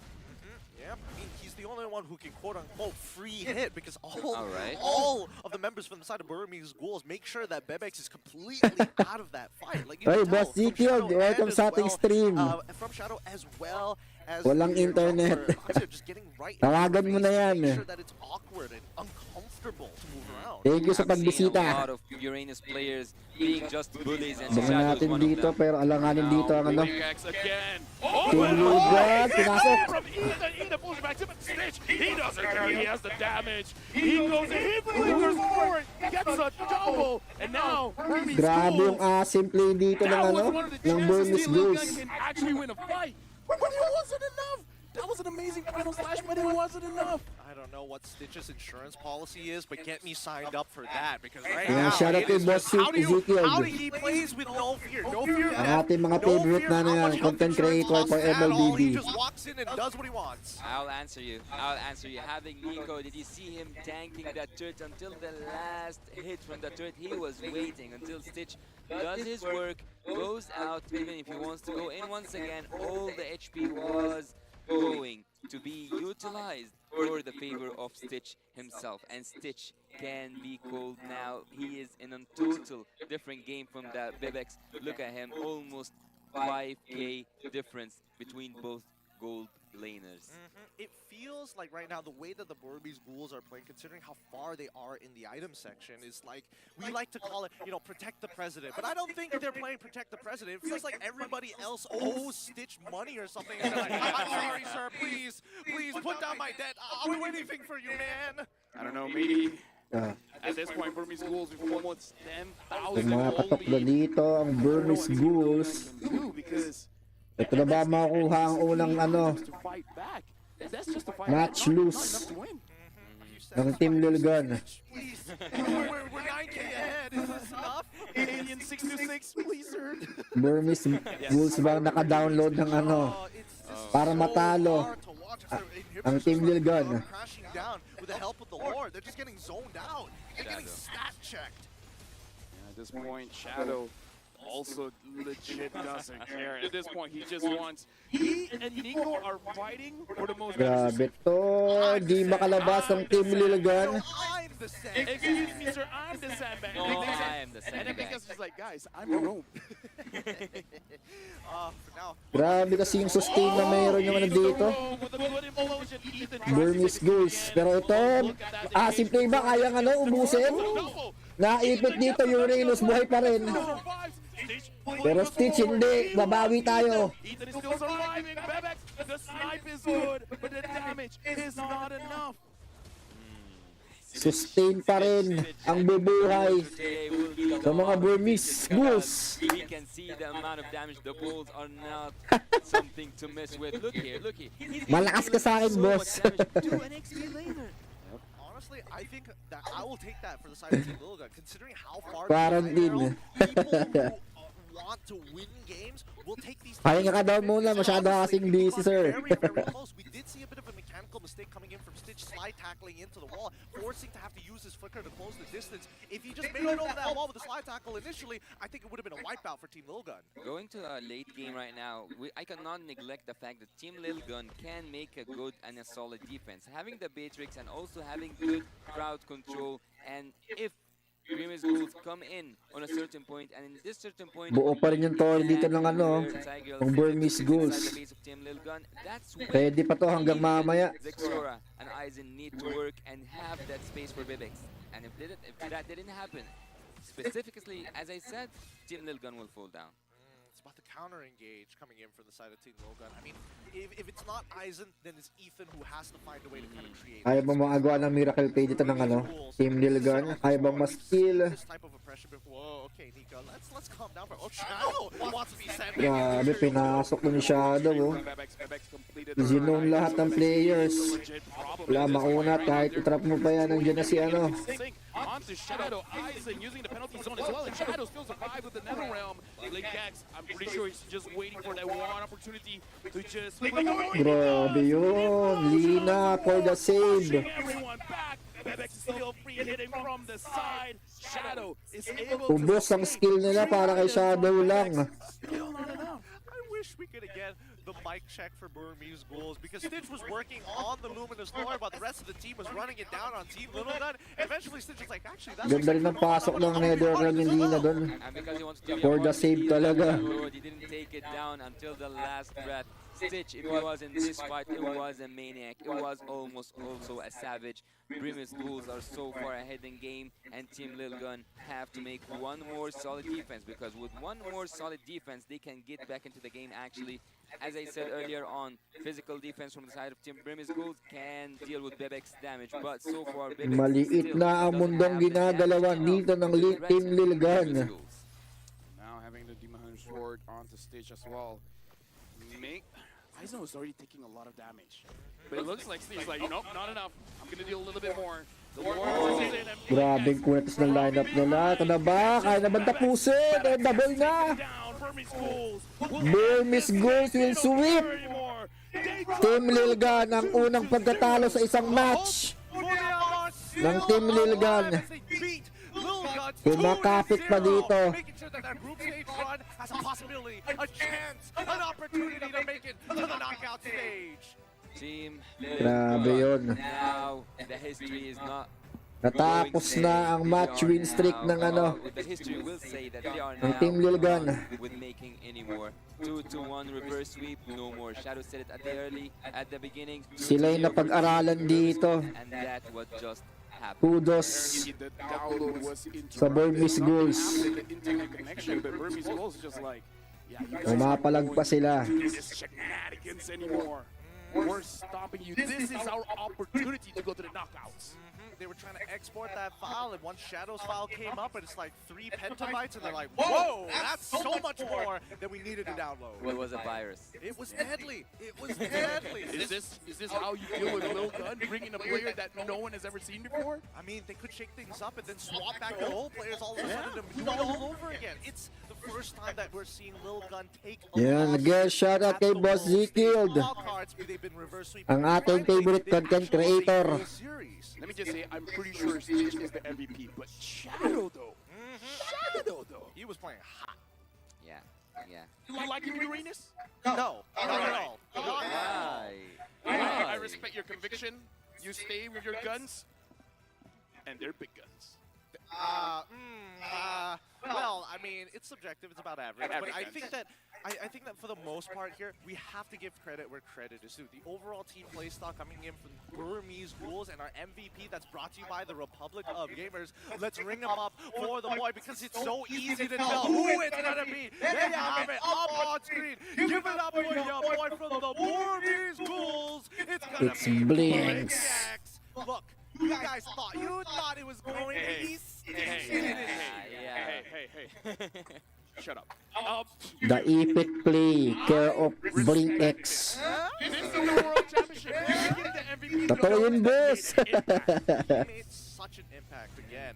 I mean, I bet, like, when we look at these highlights here, we're seeing those big implosion moments actually making a difference. And once they kind of learn, like, okay, this is how Team Lil Gun actually... Habang kayo kay Boss Sikal, baka bigla magpaano yan. Let's adjust the timing. We made just one wrong prediction. Magpa-epic skin yan. Shadow might be the one, and it came to a third person. Blink X was the maestro, was the mastermind behind all of this. Every time he didn't only gather two, sometimes he also gathered four in the same moment, and by that, Team Burmese Ghouls were back on top again and again. Even since the early game, they lost the first team fight, but ever since that, they haven't lost one by having Blink X with a flicker ultimate, with going in, thrusting your front laners, and having Stitch at the back line, Stitch doing Stitch stuff at the top lane, and getting all the gold possible. This was the turning point actually for Team Lil Gun. At this moment, they could have actually done something with the crowd control, with the final slash coming from Ethan, but again, gold speaks and strength speaks. Team Lil Gun couldn't have actually done anything that can prevent the damage coming, the damage output coming from the Burmese Ghouls. And here we can see Stitch was just going in and dealing a lot of damage that at some point you weren't able to even imagine or to reflect or to have any kind of response to it. No Wind of Nature, nothing could have helped you from the balls of Stitch. Yep, they just got stat checked all the way through, right? Every single time you're like, oh, do I have enough damage? They have too much armor. Do I have enough utility to make it through? Unfortunately, you don't have the levels to back it up. The base damage is all across the board. I think that Lil Gun, they had answers to how to approach the Burmese Ghouls. They just didn't have the gold or the numbers in terms of attack damage and, most importantly, armor penetration to get through them. All right, as we can see here, we have the statistics for the game between Burmese Ghouls and Team Lil Gun. What's interesting here is, okay. We all know that some of the junglers go for, or some of the... Abang pa tayo sa biyaya ni M5. Hintayin ang ayuda.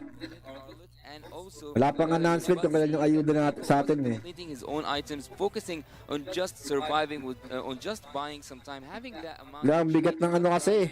And also Shadow, his game style, his play style was quite on point because he did the sa group C dito ng Team Lil Gun, AP Bren, Team Flash, Burmese Ghouls. Grabe yung ano nila eh. Dardagulan sa group C. Pero isa yung sabit ko talaga sa group C, AP Bren at saka Team Lil Gun. Now his stats are looking way better. Previously, Kumbaga yung improvement ng Team Lil Gun sa sa wildcard ang lupit. I gotta say, looking at how Burmese Ghouls have been playing this game, Nico as well as Shadow is creating so much space. At this point, it's like Stitch playing in easy mode. Like his struggle was just, okay, wala pa yung ayuda natin. After the laning phase is done, baka after pa nitong baka sabay-sabay ulit after pa tong group stage. They have their jobs. Wala pang pamasko. Auto attack. Auto attack. Just not mess up mechanically, right?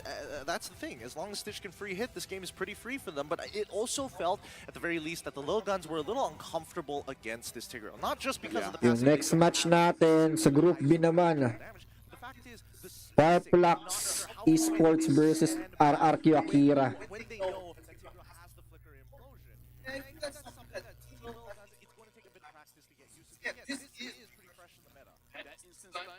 Kaya nga sa mabigat yung group C. Yung team flash nila Hades, nag-aalanganin pa eh. Kumbaga, support tayo sa mga Pilipino, pero doon din tayo sa ano, tawag nun. Mas malakas yung ano ko ba, kapit sa laro. It's either yan, top natin yan sa group si AP Bren, Lil Gun, tas pangatlo yung Team Flash. Pero kung makapasok yung Team Flash, mas maganda, diba? Pasok yung mga ano natin, mga Filipino pro players natin. Pero kung kailangan talaga ng panabla, diba? Team Lil Gun tayo. Kung yung mga kaya makipagbardagulan talaga sa ano, sa playoffs. Well, once again, the M5 World Championship is powered by Monton, presented by Kadia, our global presenter. Kaya nga eh. Bigla silang inalat kagabi. Our official super app partner and secret lab, our official chair partner. Kaya pang i-secure yan. Up next is the best of 3 matchup featuring Turkey's Fireflux Esports against the Brazilians RRQ Akira. Boys, this matchup is going to be by far the most exciting one. This is such an important match to determine who is going to be moving on and who's going to set themselves up. We'll come back with more MLBB action right after this.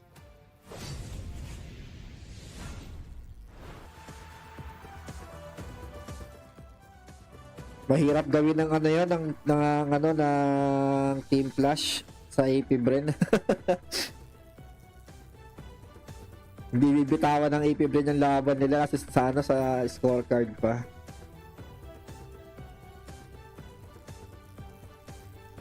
Maliban na makagawa silang miracle play.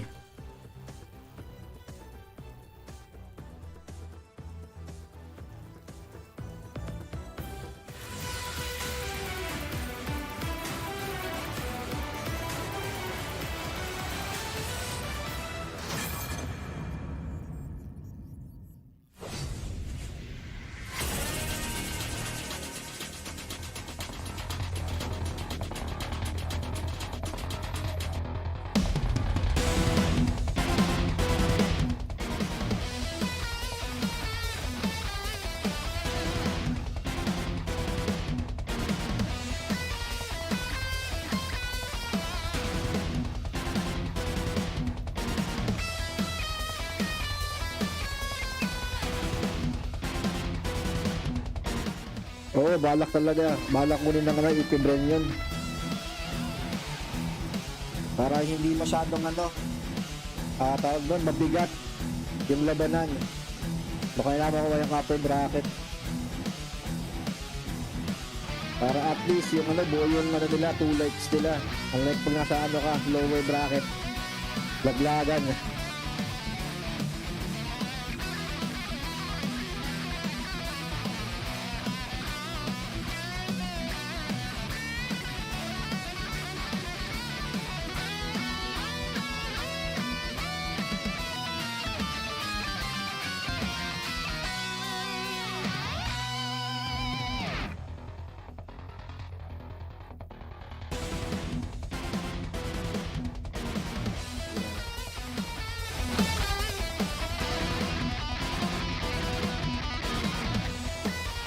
Abang-abang tayo sa mga mangyayari sa group stage na to.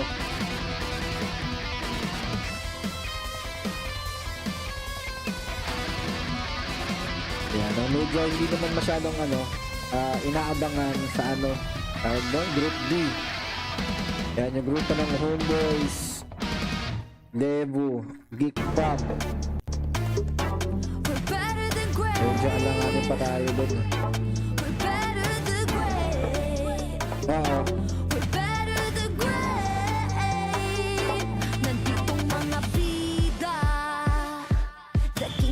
Yung same ng format noon. Kasamang kabugerat, 7,000 isla. Nagsisimula pa lang tayo. Look at your face, so kabado.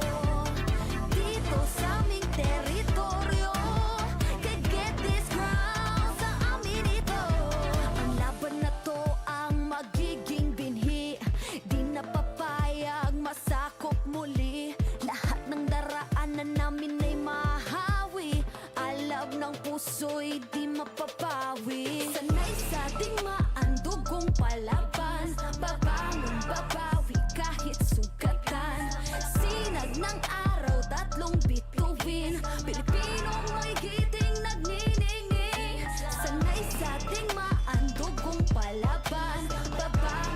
Lalaro minsan, boss.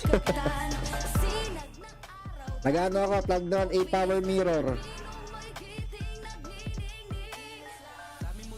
Kapag weekends, kasi pag weekdays, 4 PM kasi magsusundo na ako ng aking bagets. Kaya hindi ako makapaglaro, baka mapasarap. Hindi makasundo. Gamit ko ba ito ng A-Power Mirror?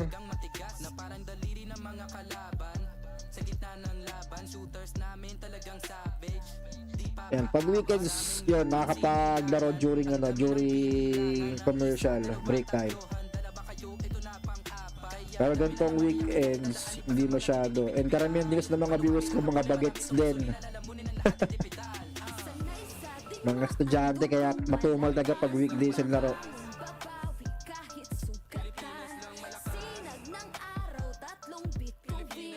A-Power Mirror, boss. Wait lang, type natin dito.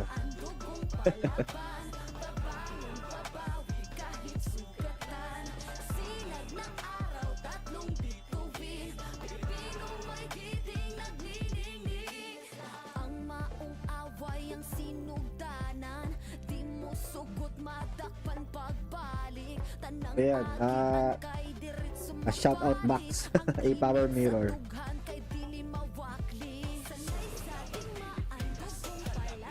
Hindi siya delay kasi ang maganda sa A-Power Mirror, pwede mo siyang gawing wired. Hindi ko siya wina-wifi.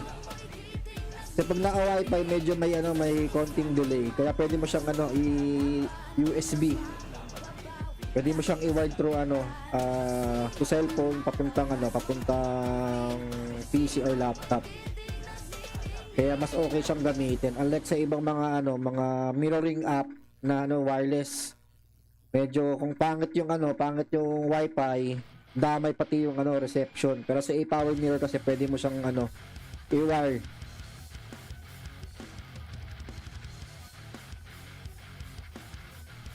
Maano siya, mas less yung lag. Sige boss, kapag nakaluwag tayo after ng gagawa ko ng video, send ko sa'yo paano yung ginagawa kong setup sa A-Power Mirror papuntang kasama na rin tong di ko ito nababalikan boss sa yung multi-stream nung pwedeng YouTube at saka Facebook ng sabay.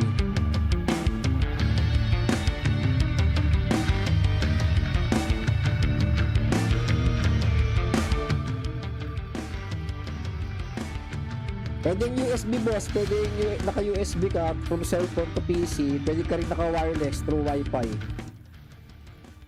Pero mas advisable para sa akin yung naka-USB. Depende sa USB ng mo. Kung naka-Type C ka ba or micro. Then rekta na sa sa PC. Through app.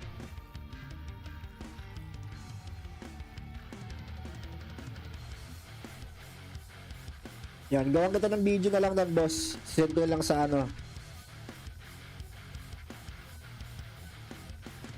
sa alert natin. Yun. Kasabay ng multi-stream, yung pwede kang mag-stream ng ng Facebook at saka YouTube ng sabay. Hindi ko na babalikan dun Medyo busy. Pasensya na boss.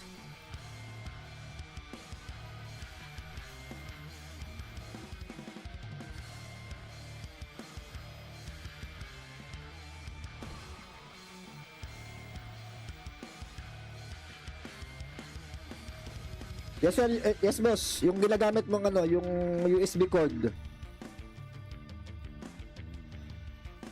Yan.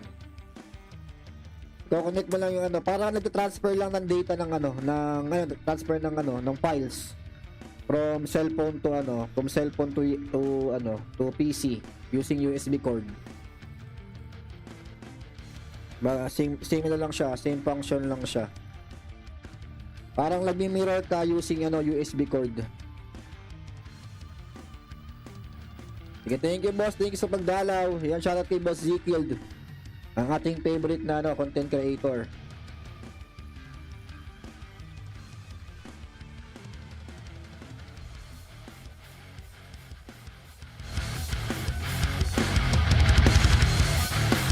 Yan, bigas sabihin ko follow si Ben Rito at saka subscribe. Malamang nakapollow na kayo sa kanya.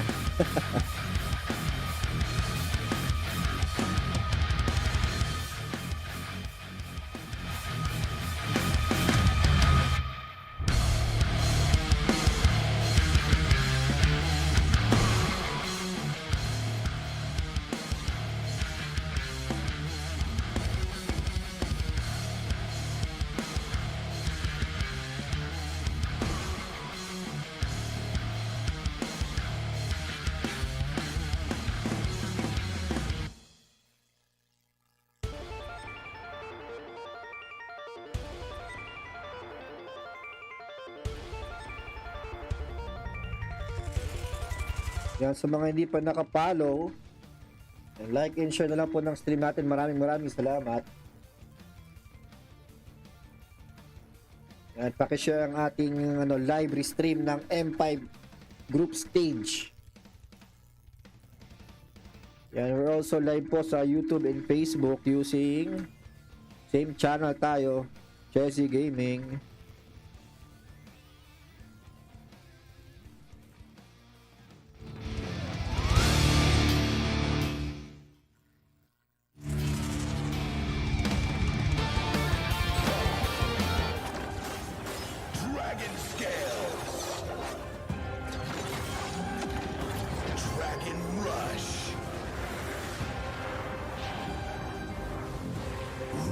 Beyond greatness and seize your own destiny.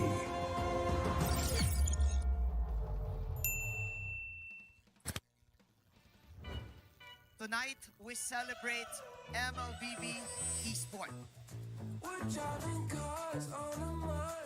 Do the kaldak! Do the kaldak! This is the Suman Challenge.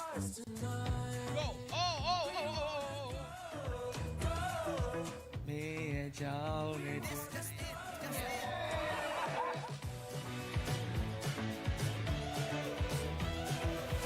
Welcome to M5 Gala.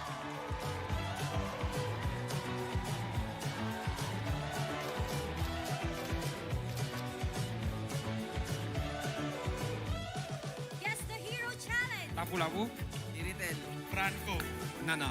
Nana. Best dressed team. Best dressed Super Marco.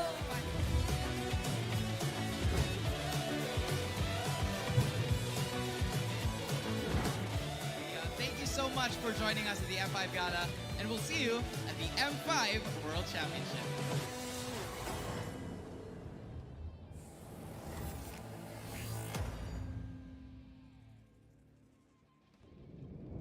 Have you ever wondered what is our identity?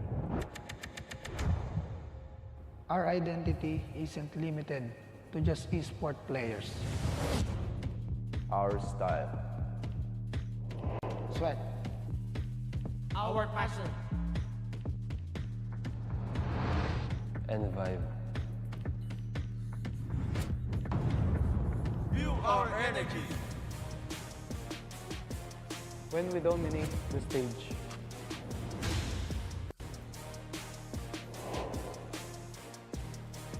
The hours of sacrifice.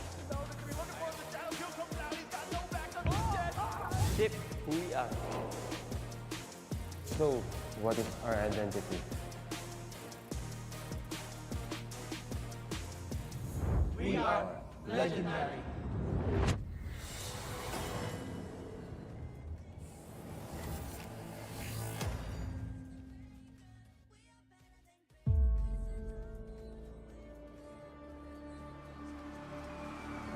In the history of M Series, no host country has ever won the championship title. No other region has ever claimed the throne. No team has ever secured the championship twice.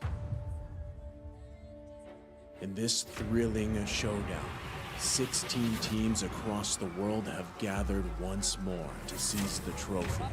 Which teams will prove themselves in their epic rivalry rematch? Will a new region unveil their strength and climb to the top? And who will leave an unforgettable mark with their skills? Behold, the old guards, seasoned titans returning to reclaim glory.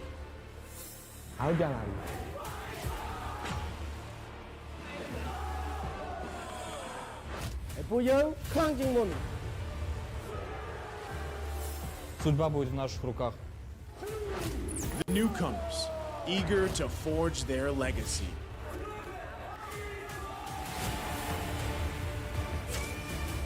Kita di sini untuk lawan yang terbaik, kami nggak takut tantangan apapun.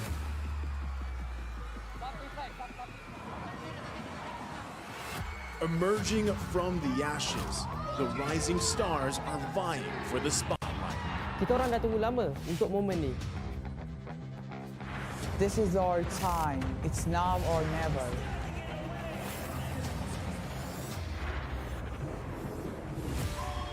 Enter the contenders, here to defy the status quo and rewrite the narrative. We've weathered the storm. This is where we break through. Nós somos brasileiros e a gente não desiste nunca.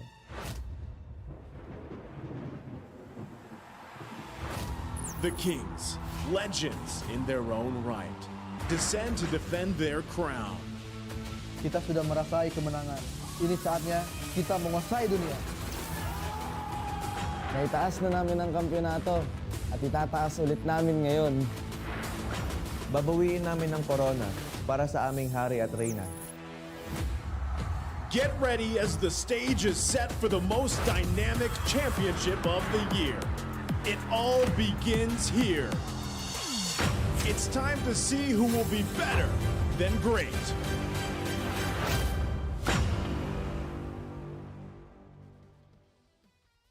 Mabuhay to everyone in the EVM Convention Center and all our viewers around the world. Welcome back to day 3 of the Mobile Legends Bang Bang M5 World Championship!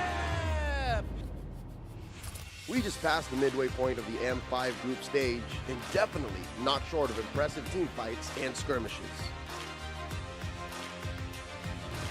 See You Soon of Cambodia did not hold back with their warm welcome for Triple Esports' debut in the M Series. Tier 2 they go. They don't care about these turrets.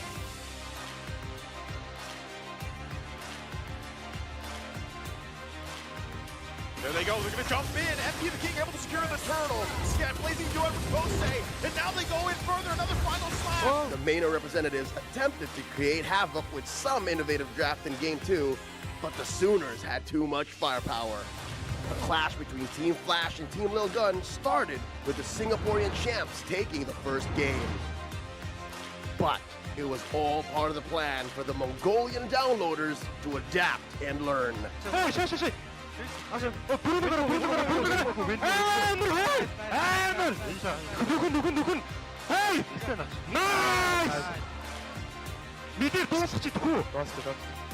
And secure the precious victory.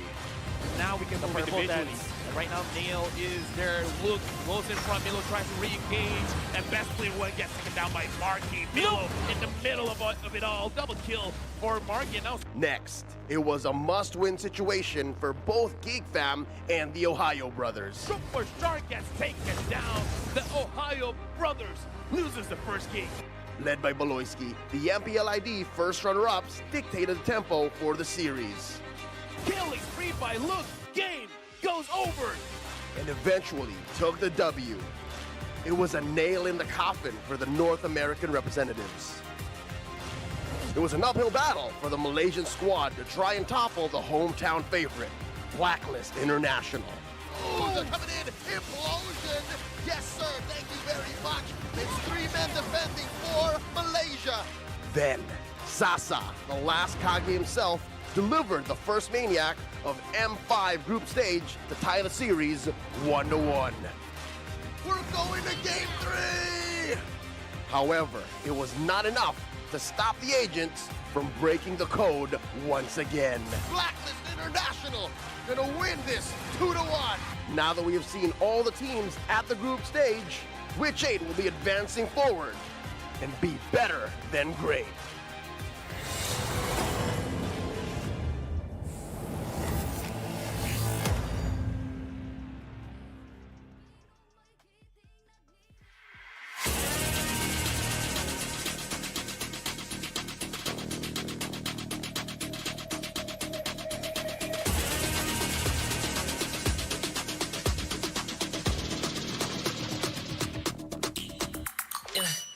Hit me like I might get over, but you can give me in no corner. I know I can make a comeback. Ace this round and finish this game now. Got the power on my shoulders. Yeah, you know that I'm a soldier. You can keep me off my guard, but you can't keep me from my honor. I feel like the floor is over. The energy's getting higher. You're saving my arms, 'cause I know just what I got. I got you like a na-na-na, and you know I hold the power.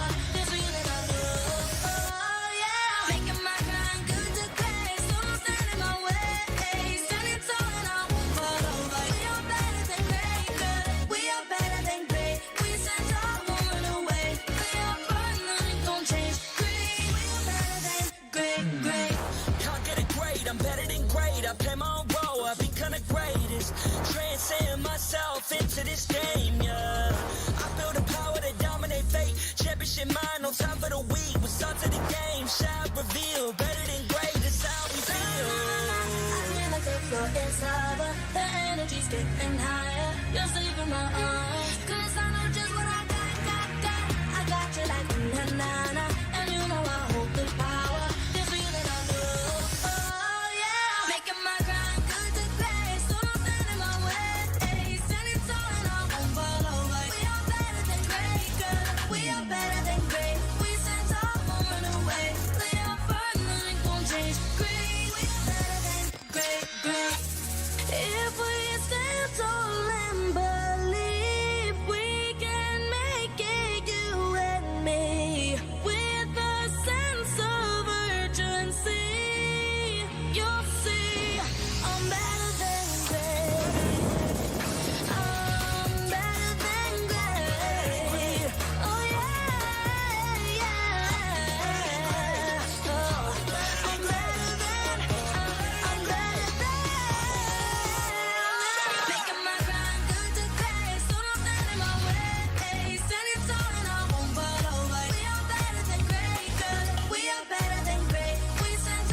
I am the #1 seed, the champion of the arena. The fans adore me because I've never lost. You are afraid. Afraid of losing, Kimmy? Well, big bro, I think we should cherish the joy and excitement of each game. Not who won or lost. That's right.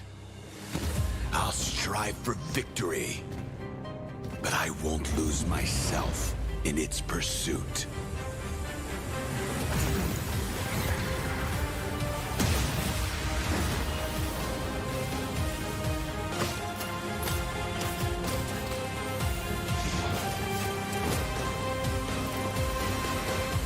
World Championship. I'm back.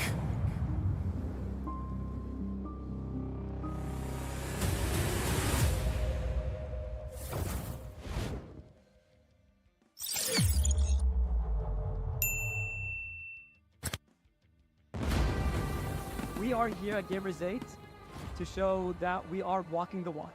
We have had amazing reactions, major IP owners, and a lot of potential partners and stakeholders coming in here and taking a peek. The DSQ over here has been the nexus of this zone. What I saw from the outside is very mysterious. You want to know what's happening inside. Felt like, you know, this is an MMORPG, but R is not role-playing, it's real world.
Grab only, savings and dami, your wallet sings tonight.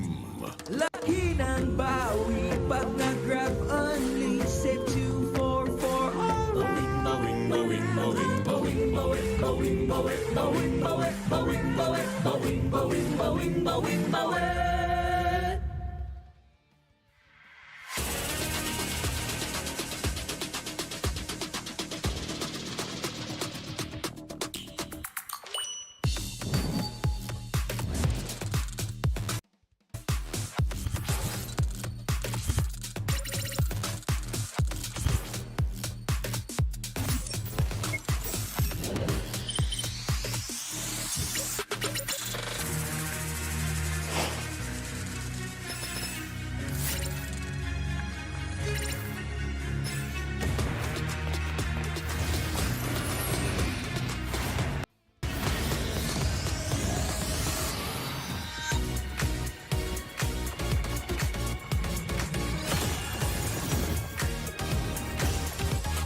The Shadow Dragon was once my biggest weakness, but now it's my most potent weapon.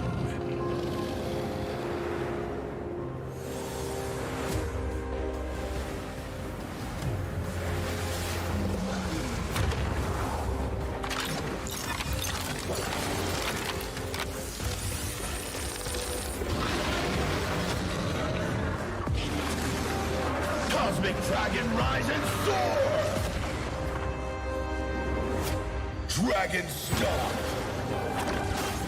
Dragon Scales! Dragon Rush! Rise beyond greatness and seize your own destiny.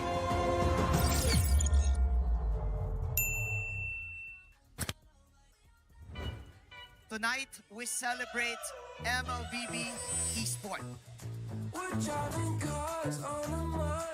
Do the kaldak! Do the kaldak! This is the Suman Challenge. Go! Oh! That's just it.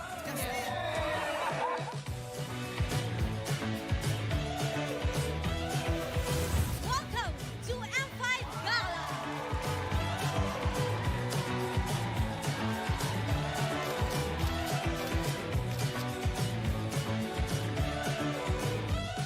Guess the Hero Challenge! Lapu-lapu. Iritel. Franco. Nana. Nana.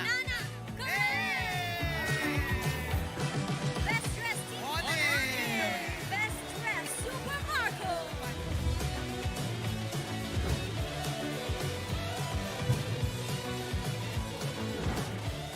Thank you so much for joining us at the M5 Gala, and we'll see you at the M5 World Championship.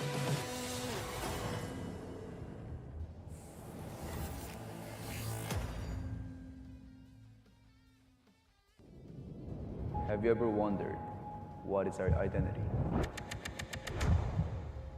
Our identity isn't limited to just esport players. Our style. Sweat. Our passion. And vibe. Feel our energy. When we dominate the stage.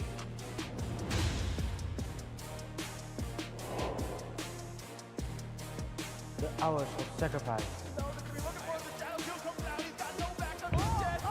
Shape who we are. So, what is our identity?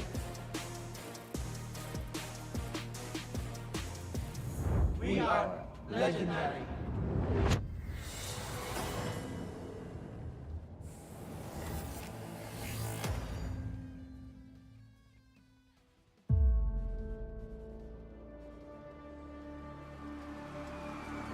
In the history of M Series,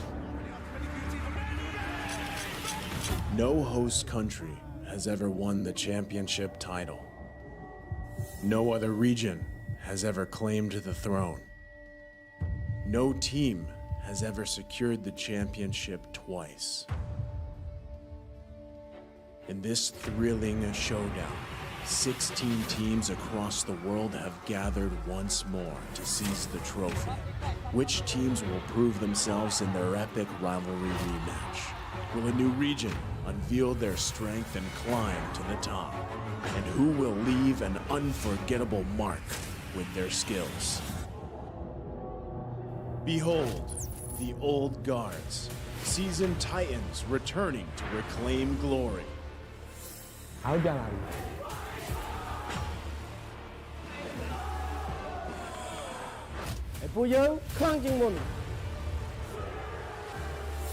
Судьба будет в наших руках. The newcomers, eager to forge their legacy.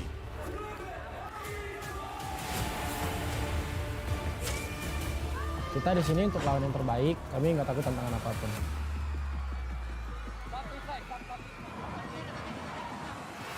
Emerging from the ashes, the rising stars are vying for the spotlight. Kita orang dah tunggu lama untuk momen ni. This is our time. It's now or never.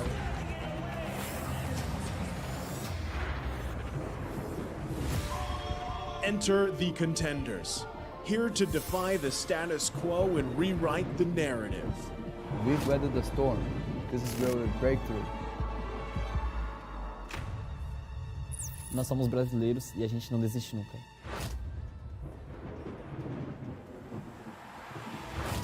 The kings, legends in their own right, descend to defend their crown. Kita sudah merasai kemenangan. Ini saatnya kita menguasai dunia. Naitaas na namin ang kampyonato at itataas ulit namin ngayon. Babawiin namin ang corona para sa aming hari at reyna. Get ready as the stage is set for the most dynamic championship of the year. It all begins here. It's time to see who will be better than great.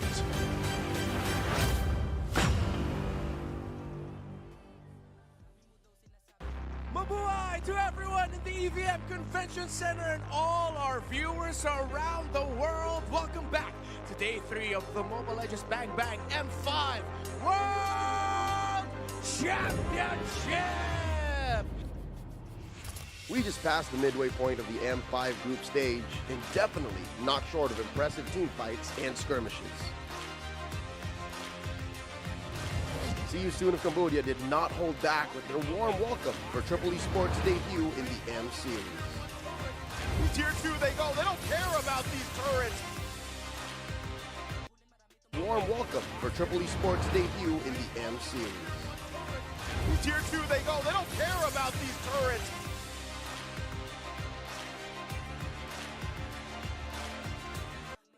FP the King able to secure the turtle. Scan blazing duet with Kose, and now they go in further. Another final slap. The MENA representatives attempted to create havoc with some innovative draft in Game 2, but the Sooners had too much firepower. A The clash between Team Flash and Team Lil Gun started with a single...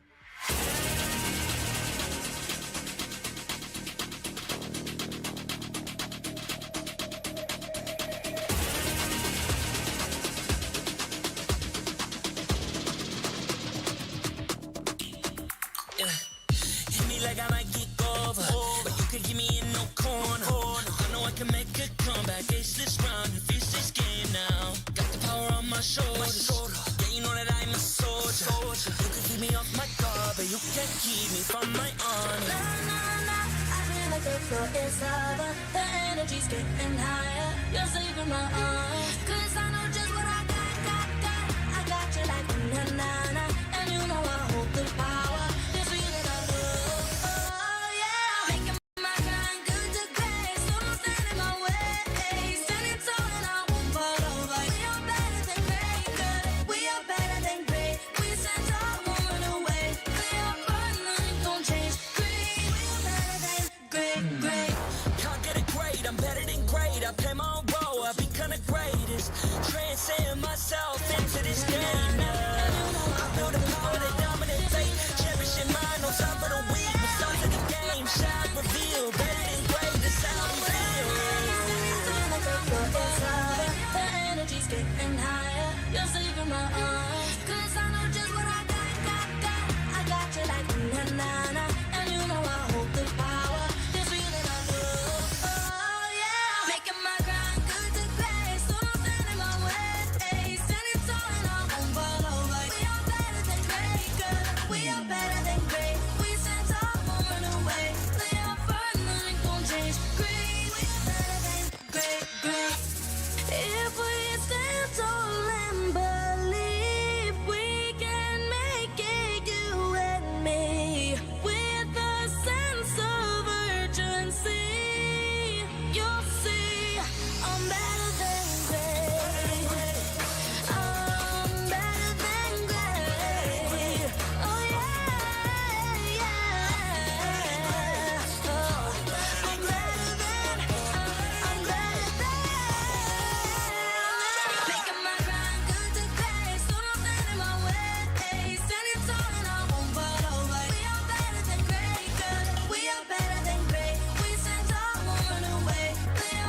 two uncontested champions of their respective regions are about to duke it out. Welcome back to the Mobile Legends Bang Bang M5 World Championship group stage. Getting here once again, still with Lefel and as well as Yasu to bring you the action between the fiery Fire Flux Impunity and the Kings of Brazil, RRQ Akira, in this best of 3 matchup. And keep in mind that the M5 World Championship is powered by Munton, presented by Kadia, supported by ROG, the official gaming phone, Grab, the official super app partner, and Secret Lab, our official chair partner.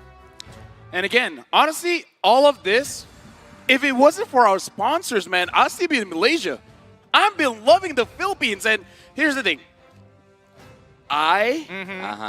Yesterday was my birthday. Yes. I got a cake. Oh.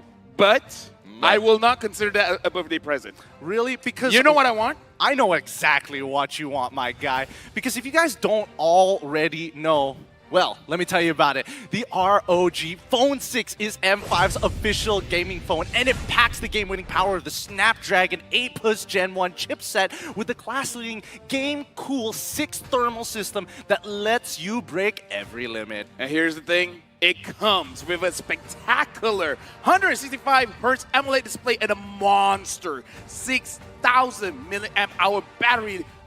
It can power you through your gaming needs, and I need the game. And Moonton, I need this phone.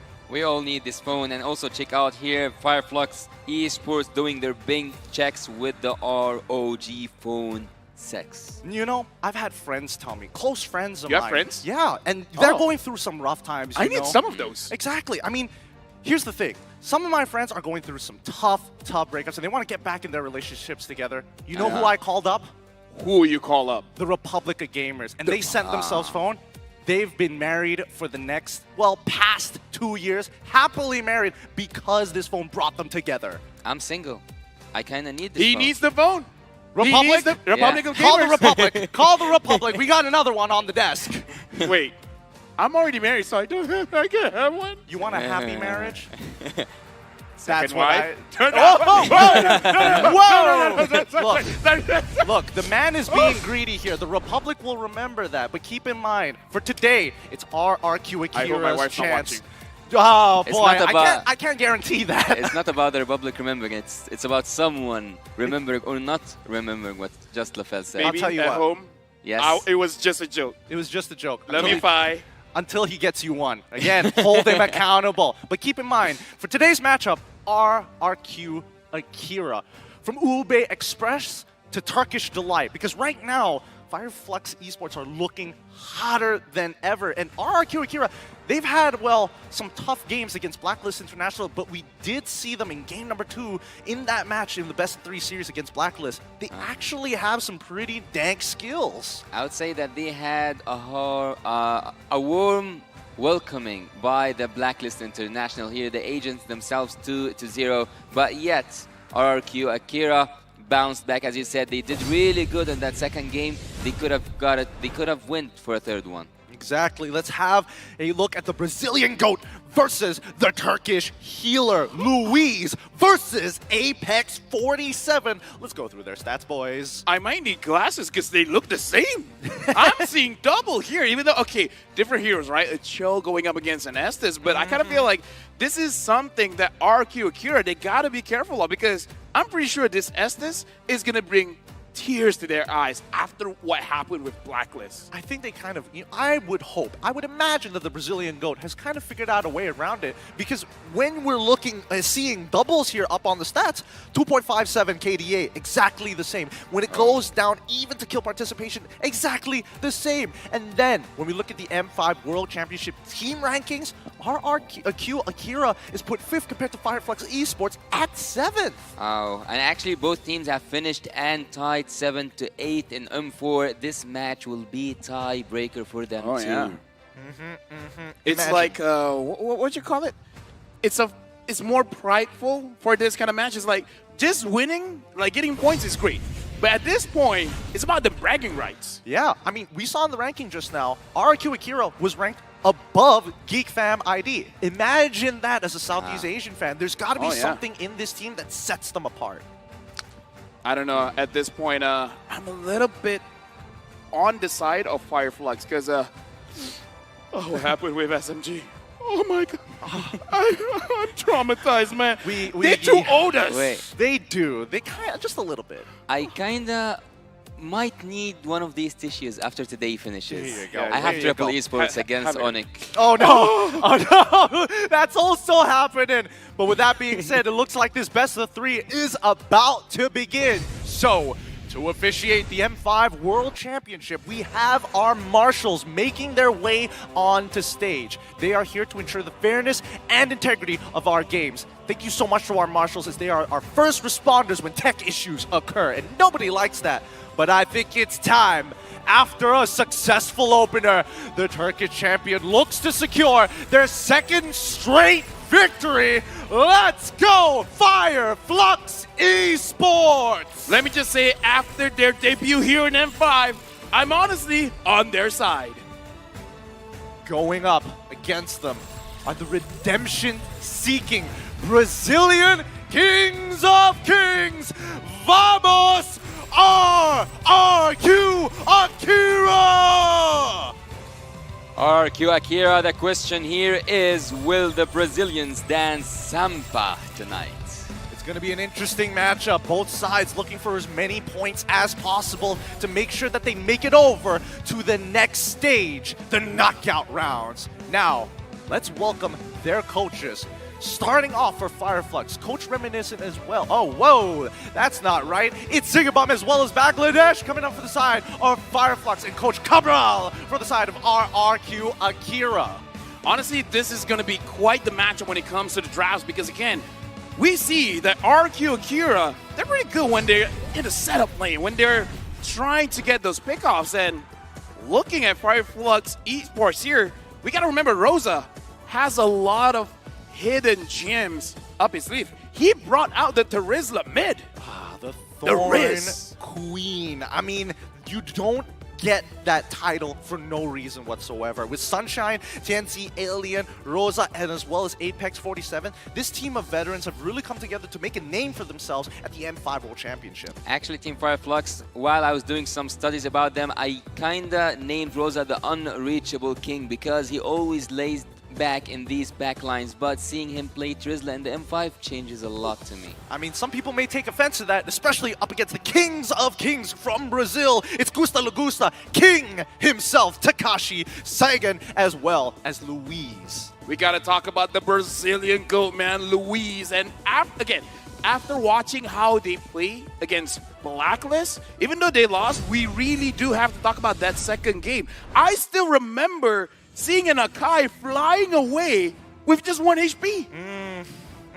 Some of the longest guiding wins we've ever seen. Dude, that's the longest one I've seen so far. I mean, personally for me, well, I don't want to brag or anything like it was average or anything. I've never seen a panda fly. I've never seen it happen that often. Well, speaking of what we have seen and what we haven't seen, I actually haven't seen Team Fireflux go to defense, and they haven't been defeated for a very long time. Coming from their own region, up until now, they only lost 1 game, not a match, but 1 game. But let's look at the predictions.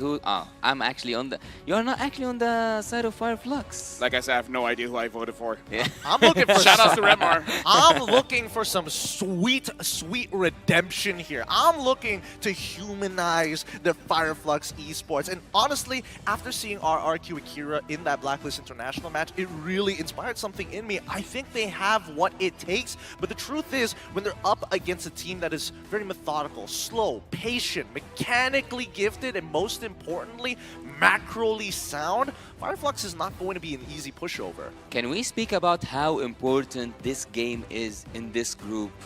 This game is a game changer, actually. The second of the group against the third, and if it went for a tiebreaker, this game is so important. It might just be the difference maker, some may say. And I think, so far, most people are going to expect Blacklist to be top in the group, so that means one other team is going to be looking to try to get that next spot. And we don't know who it's going to be just yet. Maybe this time we'll know exactly how it's going to be. Because Takashi yesterday, it felt like, he wasn't playing as flexibly as he usually does. Very structured, and he got punished for it. Therefore, if we're looking at Fireflux, who has taken a lot of inspiration from Blacklist International, does that make this a repeat of that game? I'm just saying, man, during the host opening, Manjin said, today we're going to have a lot of surprises. The only way I can be surprised in this match if it ends in a 2-0. 2-0? I don't think it's going to be a 2-0. I do believe that this will go all 3 games. So, I don't know. I personally feel the first match is going to be testing the limits for both teams. Can we actually get away with certain things in the draft? And I feel like game number 2 is where the real game changer will happen. After learning a little bit more, I feel like game 2 is going to be the important one. I actually got to play a game or 2 in the Turkish server, and I remember seeing that they have a totally different meta, different than the one that we are using or we are seeing on the international stage. They kind of look up to the Jawhead. They look up to some certain picks that we don't see on the international stage. Interesting. Well, let's put that aside as we look at one of the fun facts here. Blood-related analysis. Looks like somebody spotted it out. So the analyst is also the younger brother of Apex 47. They're keeping it in the fam. Yeah, he saw it and was like, oh no. Oh, Why you guys talking about me, please? Oh my goodness. Our family is great at Mobile Legends, by the way. Dude, talk about legacy, right? Yeah, speaking of legacy, let's look at the audience predictions 50-50 here. Indo. Oh, they can't decide. They can't seem to decide either. I mean, it is not as one-sided. Well, we do expect, especially for home crowd, to always be on their side. And even so, it's not like it's 100%. Even Nepal is leaning more towards Fireflux. Kind of interesting. Is it safe to say that he is the brains and his brother is the muscles? I feel that they're interchangeable. I feel give it M10. They're going to start switching roles. We got to give it enough time, okay? We have to give it enough time. MXI. MXI is when it's going to happen. But with that being said, as we get into this game, are there any predictions of what's going to be prioritized in this particular draft, right? Because I feel both sides, especially in game 1, like to go for that counter draft style initially. I feel like numbers don't lie. Fermis as well as Bruno has been the priority here. And I don't know if either team will actually let go of Nolan. Guinevere, I feel like Guinevere is the one that most teams have been a little bit more lax on letting go.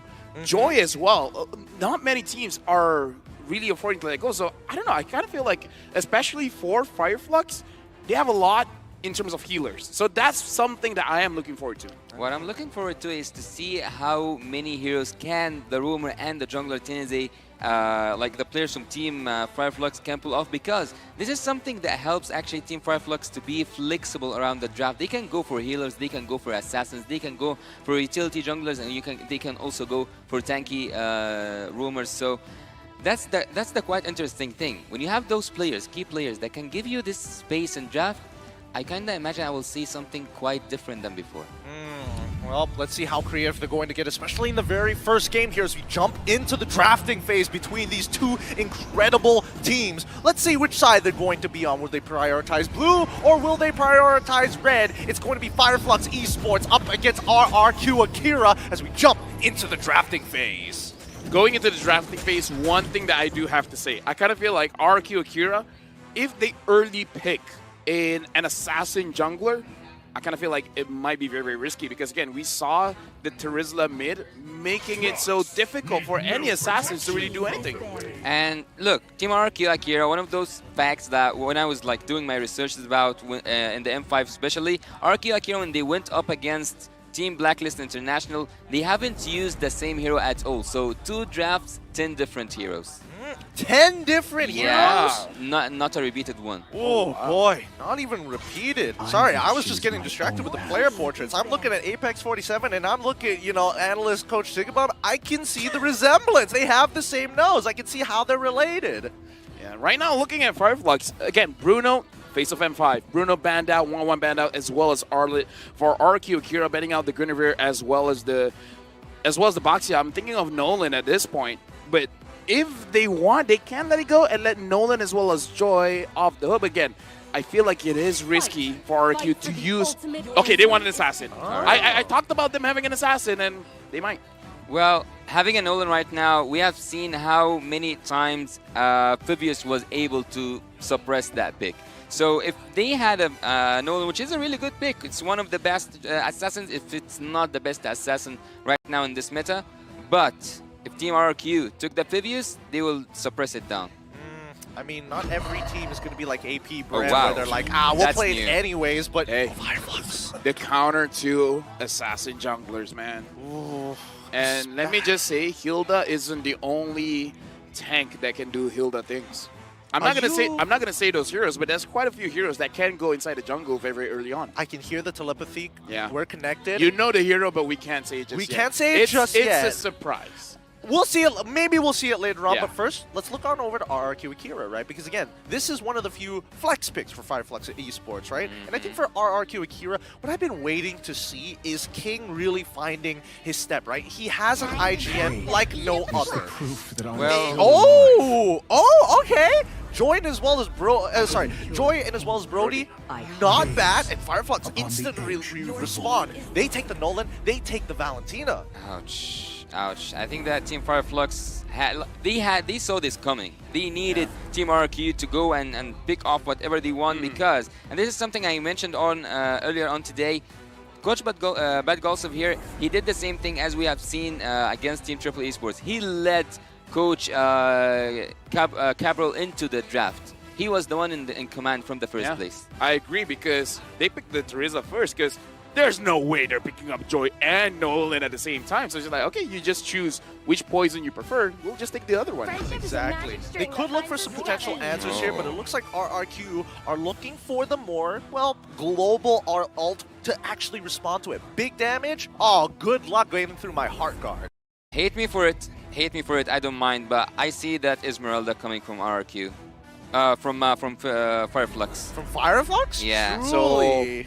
And Esmeralda gold lane? Yeah, I think that Trizla so far has been played 2 times in the mid lane, so after seeing a fighter being picked up at the first pick, I kind of expect to go somewhere wild in the draft.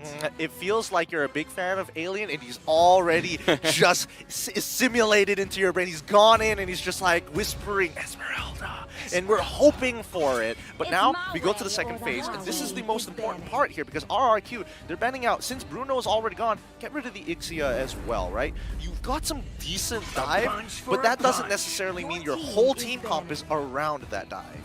Yeah, I would say the other option good here is, this one is tricky because the Claude is a good hero, but generally when you do have an assassin in jungle, you would prefer a gold laner that can pick up the pace a little bit earlier. For Team Fireflux, actually, I don't think they care that much about the gold lane. They already banned in the first place Bruno and 1-1. So they kinda can deal with anything that comes their way. They might go for the Beatrix, they might go for whom else is there? Yeah. You said the Claude, right? Isa inyong lahat. So Clint as well. So I think Team Fireflux can be flexible when it comes to gold lane. I'll come back later. Mamaya tayo magbibigay ng feedbacks. And commentary sa laban. This is ChezyGaming. Yan, magsusundo muna ng mga bagets. Ayan. Stay tuned lang dyan, kay Males. I'll be back. RRQ kind of needs some crowd control, won't you agree? Yeah. Minotaur? But then letting the Angela become mid? Yeah, that would be a bit... Or the Cho. Tigreal? Tigreal as well, yeah. Tigreal in this particular... I don't know. It's a little tough to catch some of the heroes on the side of Fireflux, I suppose. And let's not forget that at least with the Nolan, if you're looking to kind of lock him down, he has the inbuilt cleanse with his ultimate, right? There we go. We see the Yuzong, and it looks like RRQ are positioning themselves for a full dive comp, but we still need that level appeal to kind of make sure that Brody's able to keep up with the rest of the team. I'm liking the damage coming in from RRQ here, the Joy as well as the Brody. Honestly, even the Yuzong in the lane is quite good. I'm just looking for an enabler. They have a lot of payoffs, but who's really going to start things off? Especially before level 4. Sure, level 4, you got the Yuzong. I kind of want something a little bit more reliable, level 1, level 2. What Cho? if... Well, I'm not going for that approach. I'll go for something kind of similar. What about a Lilia here? What about making Team Fireflux unable to move? That the RRQ can dance around the Lilia bombs. Huh, interesting. I would say if that is going to be the case, especially since Tigreal is going to be locked on the other side for Fireflux Esports, maybe this just might be an angle where you play along the lines of Novaria, right? Want to go crazy and get Diggy? Go ahead. Oh, Diggy! But Nolan is there. Nolan makes Diggy not as good, but you know. buddy. I don't Just know. putting out there. Just putting out there. That's a hot take. That's like almost like a 5-man Arlet final slash sort of situation right there. Yeah. We're getting close to it. We're getting close. But I think that at the very least for RRQ Akira, they still need some way to kind of set things up, like you mentioned before. I was thinking maybe along the lines of Kufra, but then the counter engage looking for Fireflux and Fireflux Esports. Bit dangerous. Maybe the Novaria might help it out to make those clean decisions for the team. All right, 5 seconds in.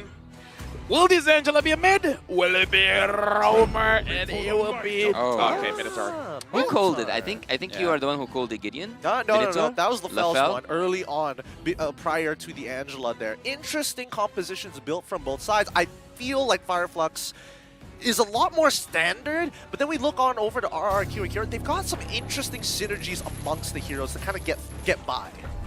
Well, having the Angela, I would say that it's a really good pick in the mid lane, okay, but we haven't seen her effective yet, unless for that one game that I always like hate myself for remembering that Angela at some point could have got a Maniac in the M5, but the damage output, speaking of RRQ Akira, I think they have all the damage they need, all the types of it, the physical damage and also the magical damage. On the other side, I would say that Team Fireflux have crowd control and also they have early and potential defense in the late game.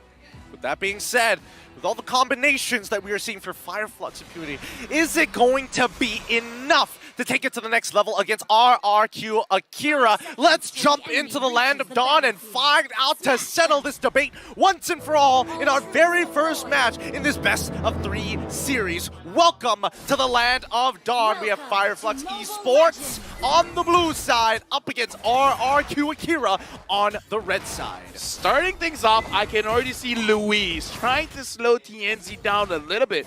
Apex 47 is there, but looks like they're not going to commit just yet. Luis is just trying to slow things down and be like, hey, guy, we can take our time. We got all day. We're just the second series of the day. We don't need to be that fast. Attacking early on in this, let's say, stage.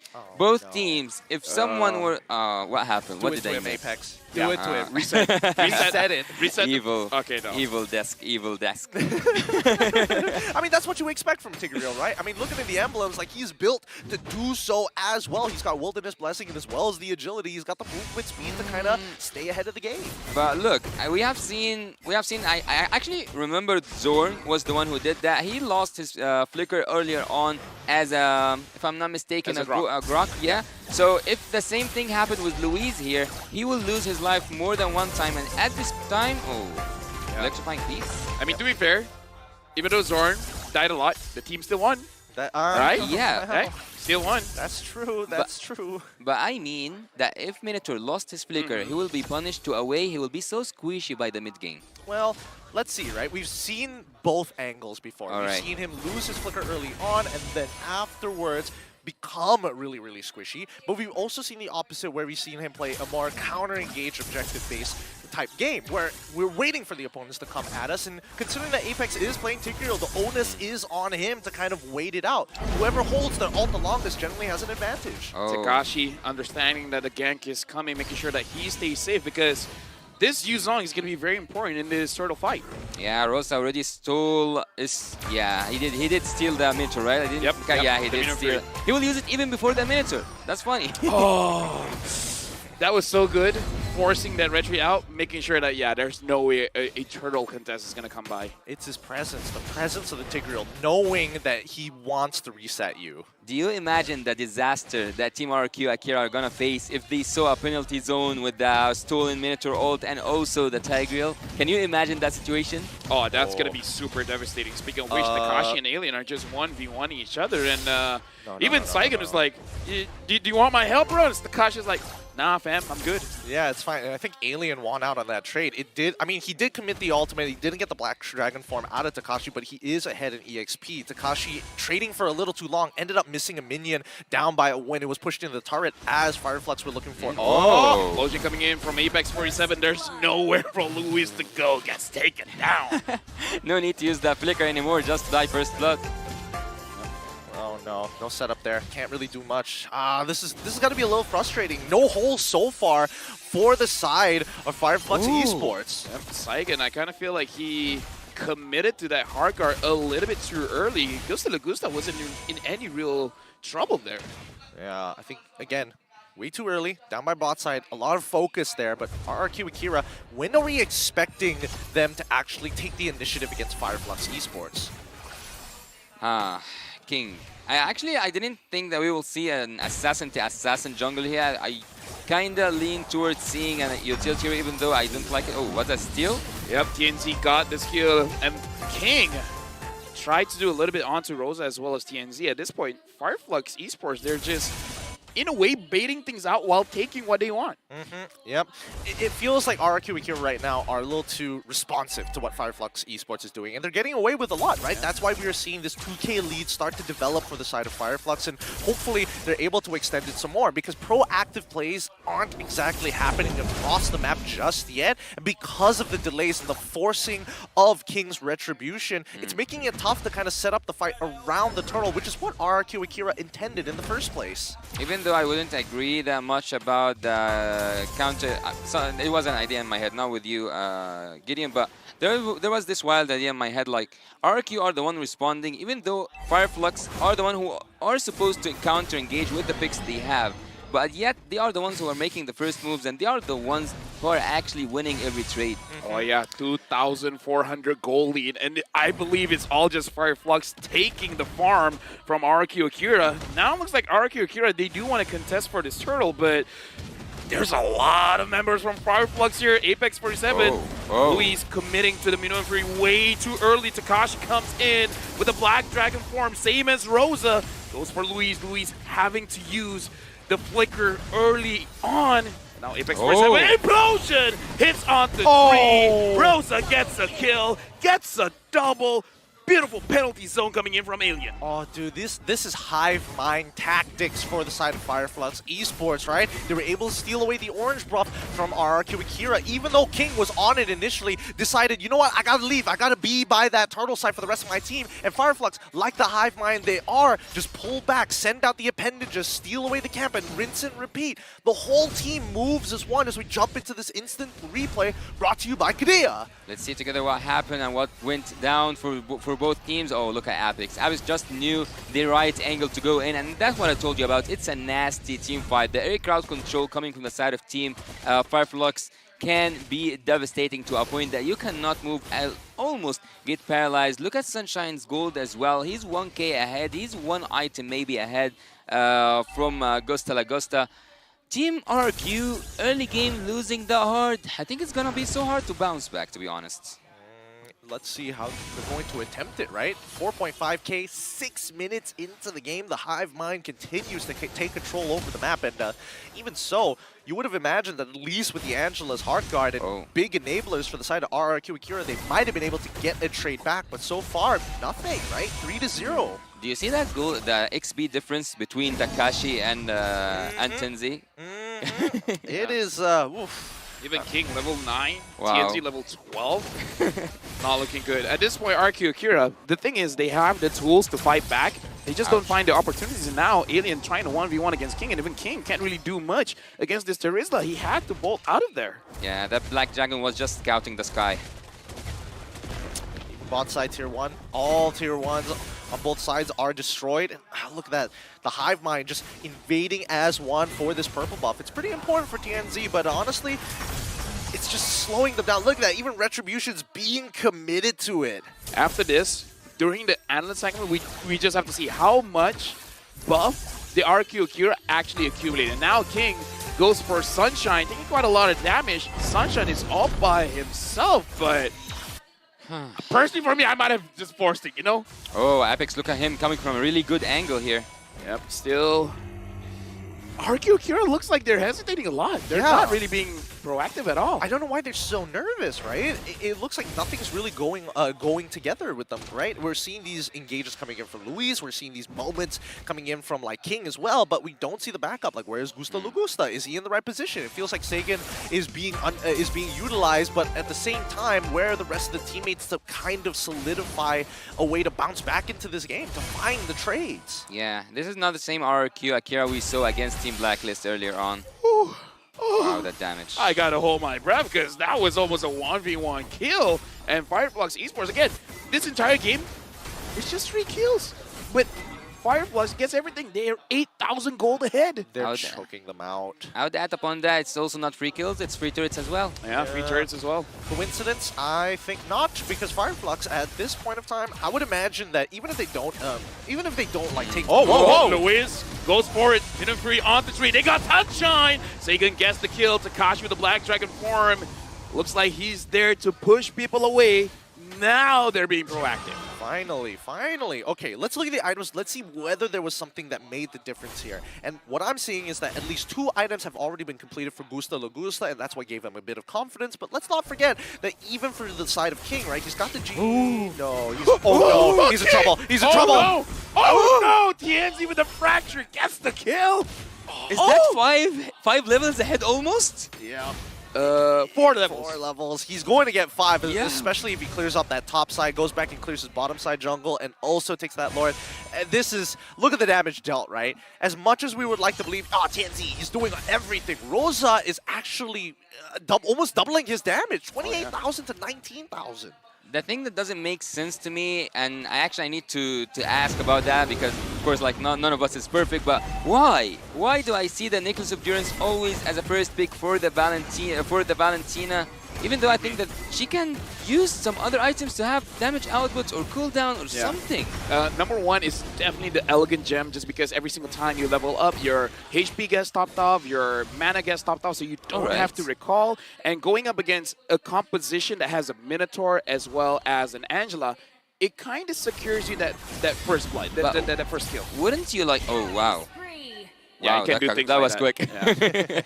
And it's cheap. It's so cost efficient, right? Because let's compare it to people who, last time, before we even started thinking about cost efficiency, it was about getting Dominance Ices for supports as quickly as possible, right? Yeah. Now, technically, at least while you are waiting for that item power spike to actually happen, people who actually get the farm can minimize the overall healing coming up from RRQ Akira.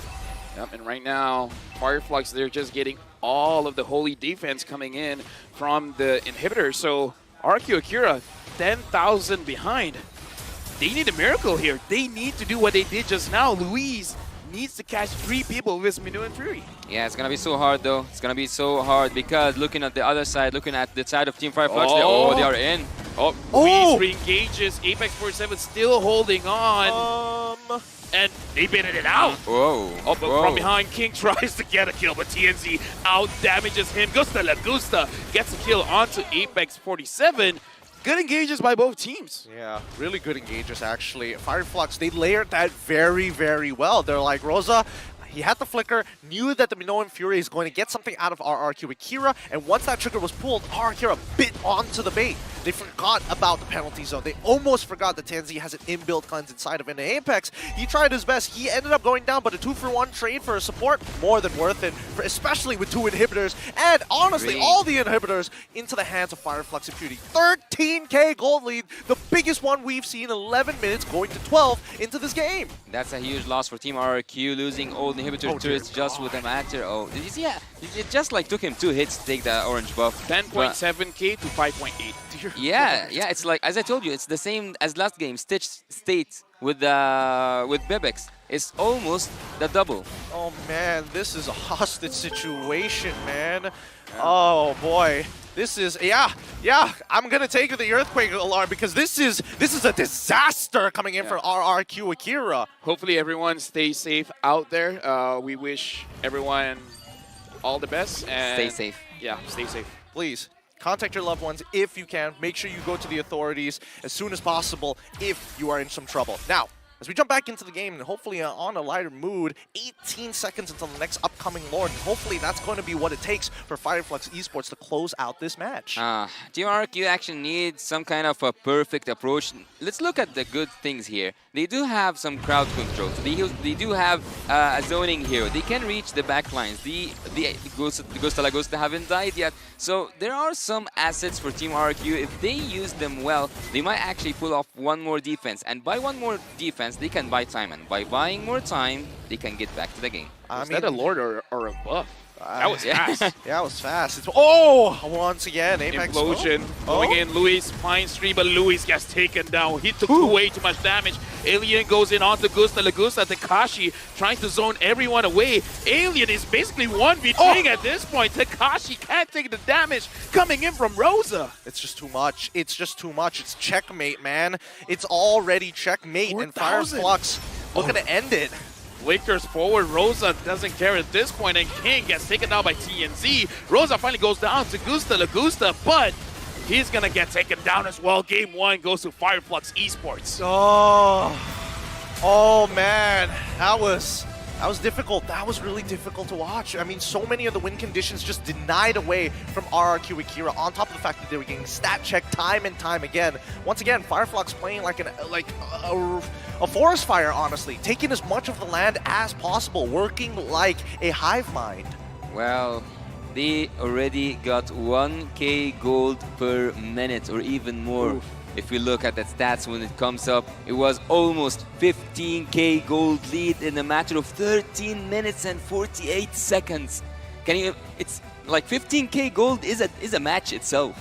I gotta say, man, they gotta go back to the draft, because personally, from my point of view, it looked like King wasn't really all that comfortable on the Joy. It looks like he doesn't really know the limits of how much damage he can take and how much damage he can dish out.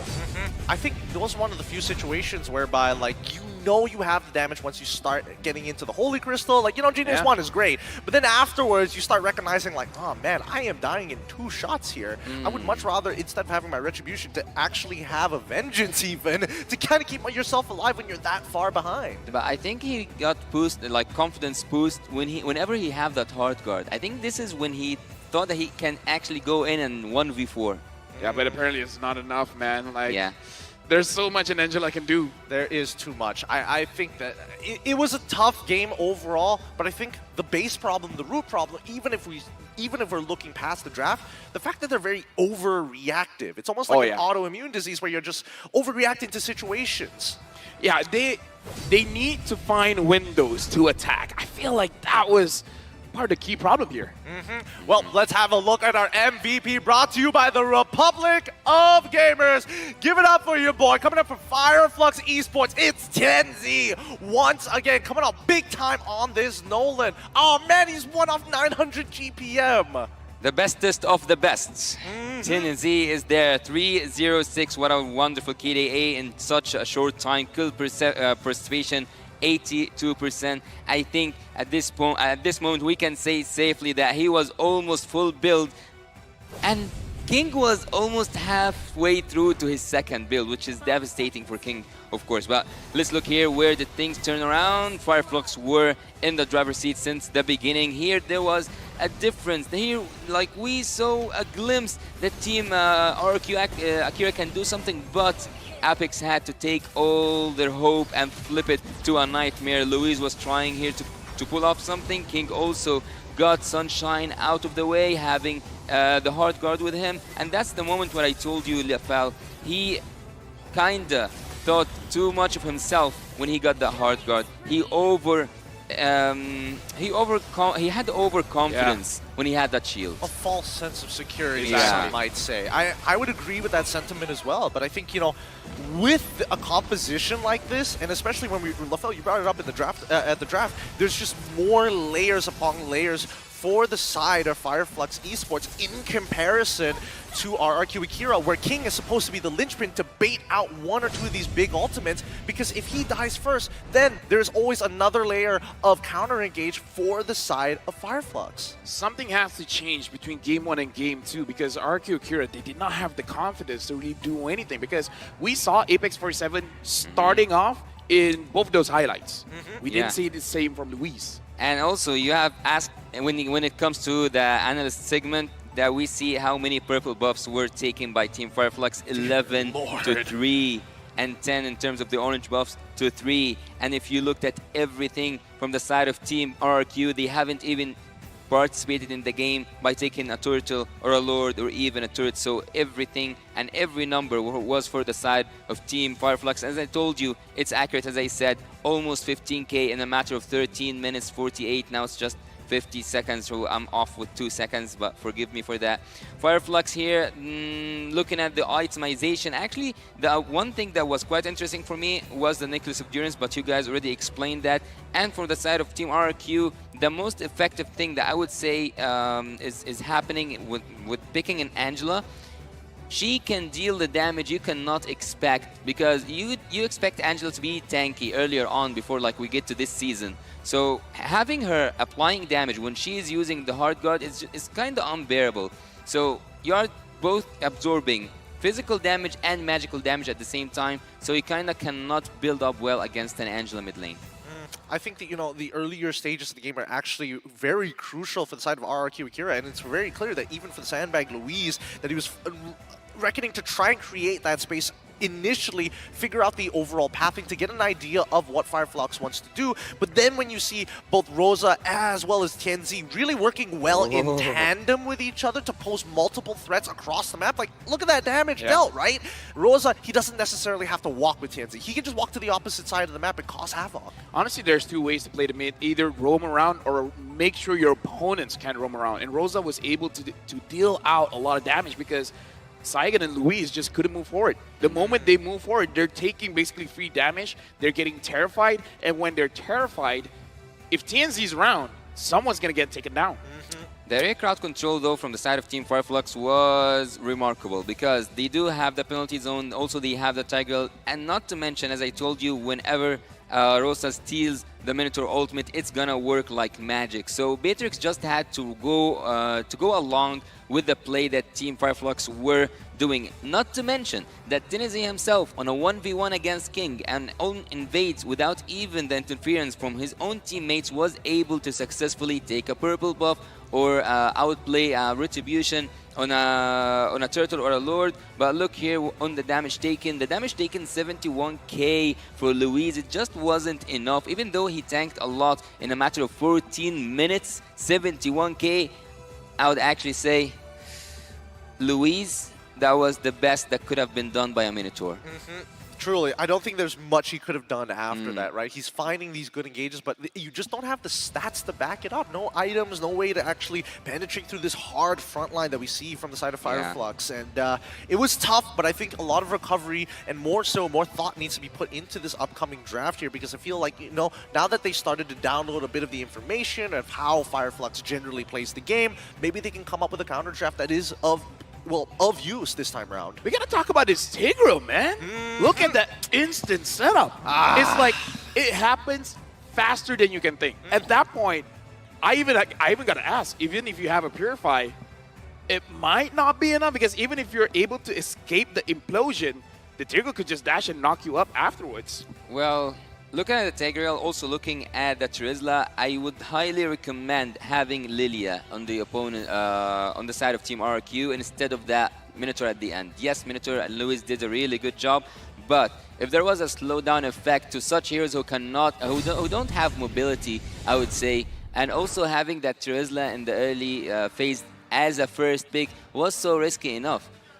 I would recommend a Lilia. I would recommend some changes. Of course, something have to change for the draft and also for the macro play, but Team RRQ have shown us better performance than this. I just hope they come back stronger. I think this is one of the few situations whereby, even if you had the Lilia, I don't think you would be able to react to it, even when you do have that Purify, because there's just a number of things to kind of break you out of it, right? Okay. Because we're already thinking, oh, penalty zone. Oh, we also got to think about, like, oh, the implosion as well. What about Rosa when he steals away the Minoan Fury? Yeah. Too many things to think about, and maybe we're going to go on a short break, and they're going to come back stronger. Don't worry, more Mobile Legends action right after this.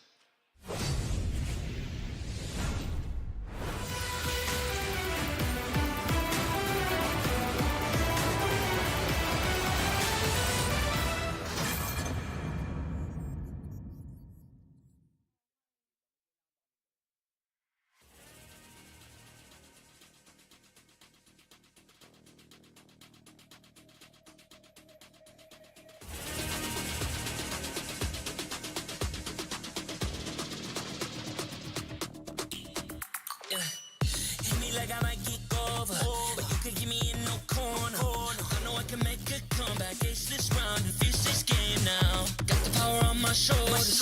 Yeah, you you know that I'm a soldier. You can keep me off my guard, but you can't keep me from my honor. Nah, nah, nah, I feel like the floor is lava. The energy's getting higher. You're saving my arms. 'Cause I know just what I got. I got you like na-na-na. And you know I hold the power. This feeling I love. Oh, yeah. Making my grind good to great. So don't stand in my way.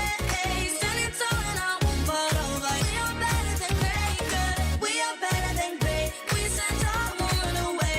We are fun, nothing gon' change. Great, we are better than great. Can't get it great, I'm better than great. I play my own role, I be kinda greatest. Transcend myself into this game, yeah. I build a power to dominate fate. Championship mind, no time for the weak. What's up to the game? Shine, reveal. Better than great, that's how we feel. I feel like the floor is lava. The energy's getting higher. You're saving my arms. 'Cause I know just what I got. I got you like na-na-na. And you know I hold the power.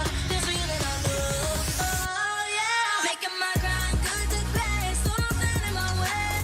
Standing tall and I won't fall over. We are better than great, good. We are better than great. We stand tall, won't run away. We are fun, nothing gon' change. Great, we are better than great. If we stand tall and believe.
corner. I know I can make a comeback. Ace this round, finish this game now. Got the power on my shoulders. Yeah, you know that I'm a soldier. You can keep me off my guard, but you can't keep me from my honor. I feel like the floor is lava. The energy's getting higher. You're saving my arms. 'Cause I know just what I got. I got you like na-na-na. And you know I hold the power. This feeling I love. Oh yeah. Making my grind good to great. So don't stand in my way. Standing tall and I won't fall over. We are better than great, good. We are better than great. We stand tall, won't run away. We are fun, nothing gon' change. Great. We are better than great. Can't get it great. I'm better than great. I play my own role. I be kinda greatest. Transcend myself into this game, yeah. I build a power to dominate fate. Championship mind, no time for the weak. We're start to the game, shall reveal. Better than great, that's how we feel. I feel like the floor is lava. The energy's getting higher. You're saving my arms. 'Cause I know just what I got. I got you like na-na-na. And you know I hold the power. This feeling I love. Oh yeah. Making my grind good to great. So don't stand in my way. Standing tall and I won't fall over. We are better than great, good. We are better than great. We stand tall, won't run away. We are fun, nothing gon' change. Great. We are better than great. If we stand tall and believe.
like I might get over. But you can give me in no corner. I know I can make a comeback. Ace this round and finish this game now. Got the power on my shoulders. Yeah, you know that I'm a soldier. You can keep me off my guard, but you can't keep me from my honor. Nah, nah, nah. I feel like the floor is lava. The energy's getting higher. You're saving my arms. 'Cause I know just what I got. I got you like na-na-na. And you know I hold the power. This feeling I love. Oh, yeah. Making my grind good to great. So don't stand in my way. Standing tall and I won't fall over. We are better than great. Good. We are better than great. We stand tall, won't run away. We are burning, nothing gon' change. Great. We are better than great. Can't get it great. I'm better than great. I play my own role. I become the greatest. Transcend myself into this game, yeah. I build a power to dominate fate. Championship mind, no time for the weak. We start to the game, shout, reveal. Better than great, that's how we feel. I feel like the floor is lava. The energy's getting higher. You're saving my arms. 'Cause I know just what I got. I got you like na-na-na. And you know I hold the power. This feeling I love. Oh, yeah. Making my grind good to great. So don't stand in my way. Standing tall and I won't fall over. We are better than great, good. We are better than great. We stand tall, won't run away. We are burning, nothing gon' change. Great. We are better than great. If we stand tall and believe.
Hit me like I might get over, but you can give me in no corner. I know I can make a comeback, ace this round and finish this game now. Got the power on my shoulders, yeah, you know that I'm a soldier. You can keep me off my guard, but you can't keep me from my honor. Nah, nah, nah, I feel like the floor is lava, the energy's getting higher. You're saving my arms, 'cause I know just what I got.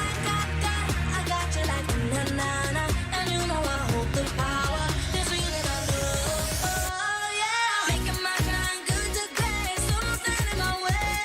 Standing tall and I won't fall over. We are better than great, good. We are better than great. We stand tall, won't run away. We are fun, nothing gon' change. Great, we are better than great. Can't get it great, I'm better than great. I play my own role, I become the greatest. Transcend myself into this game, yeah. I feel the power to dominate fate. Championship mind on top of the week. We start to the game, shine, reveal. Better than great, that's how we feel. I feel like the floor is lava, the energy's getting higher. You're saving my arms, 'cause I know just what I got. I got you like na-na-na, and you know I hold the power. This feeling I love, oh yeah. Making my grind good to great, so don't stand in my way. Standing tall and I won't fall over. We are better than great, good. We are better than great. We stand tall, won't run away. We are fun, nothing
come back, ace this round, and finish this game now. Got the power on my shoulders.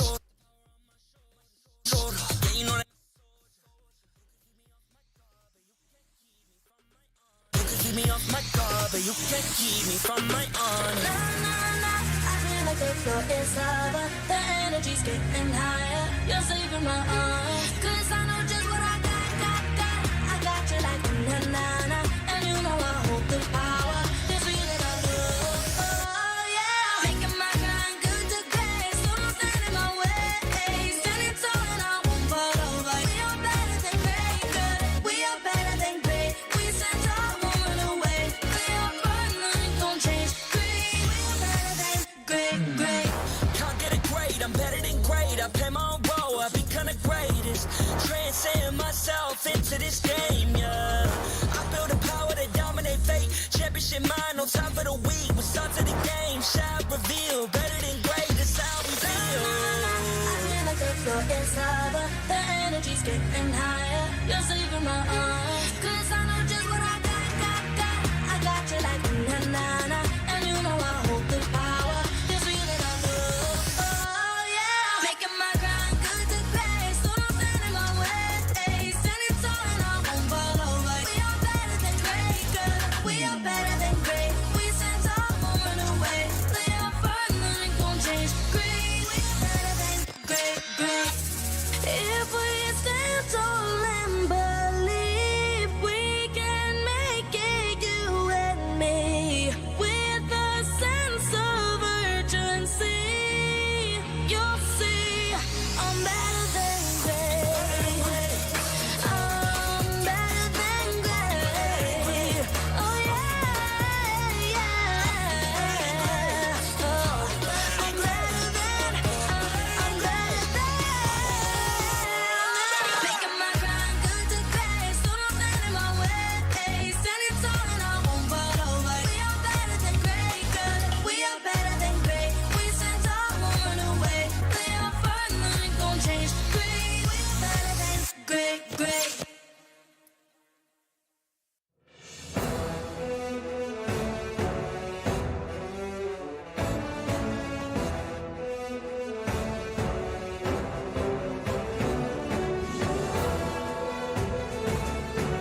me like I might get over.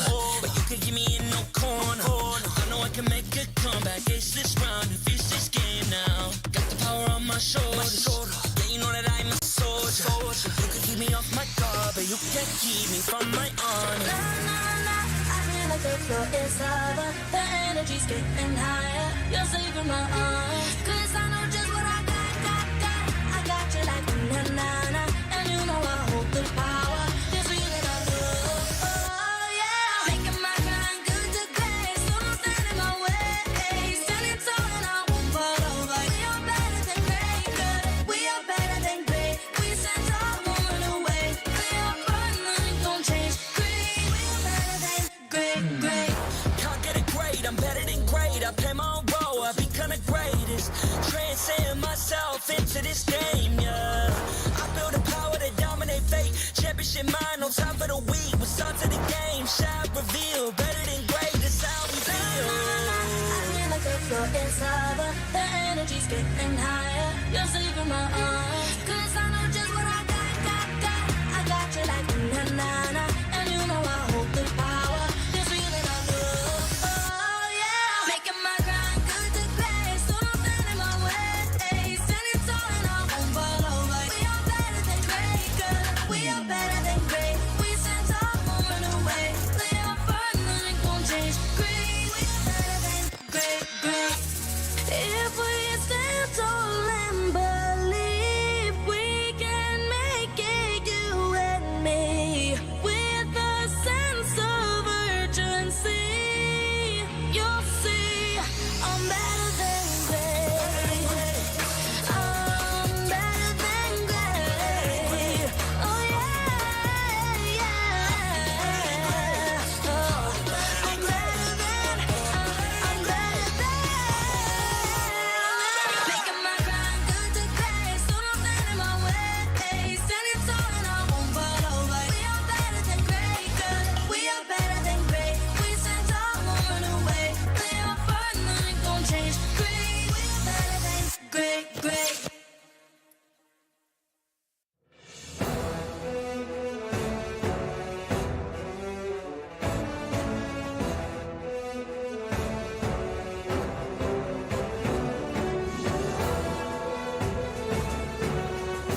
like I might get over.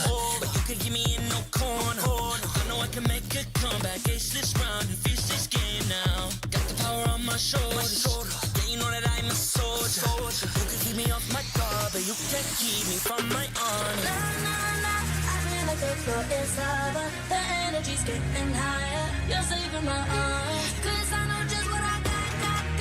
I got you like na-na-na. And you know I hold the power. This feeling I love. Oh, yeah. Making my grind good to great. So don't stand in my way. Standing tall and I won't fall over. We are better than great. Good. We are better than great. We stand tall, won't run away.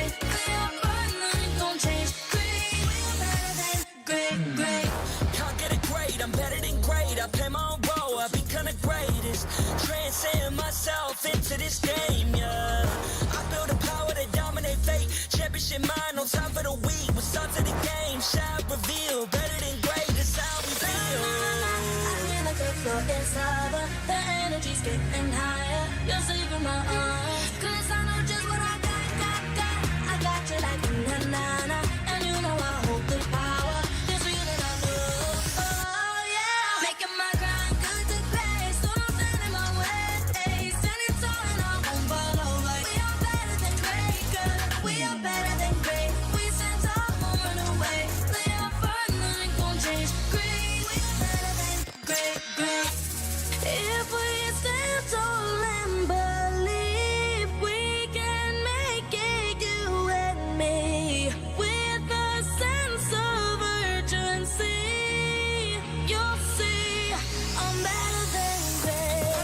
Welcome back to the group stages of the M5 World Championship. This is your host, Manjin Faldas. We would like to thank everyone for patiently waiting earlier as we experienced an earthquake and had to evacuate to ensure everyone's safety. After thorough inspection by our safety officers, we have confirmed that everyone is safe and we have been given the green light to continue our matches. Let's all be safer than safe to be better than great. Let's throw it over now to our shoutcasters. Shoutcasters, the stage is yours.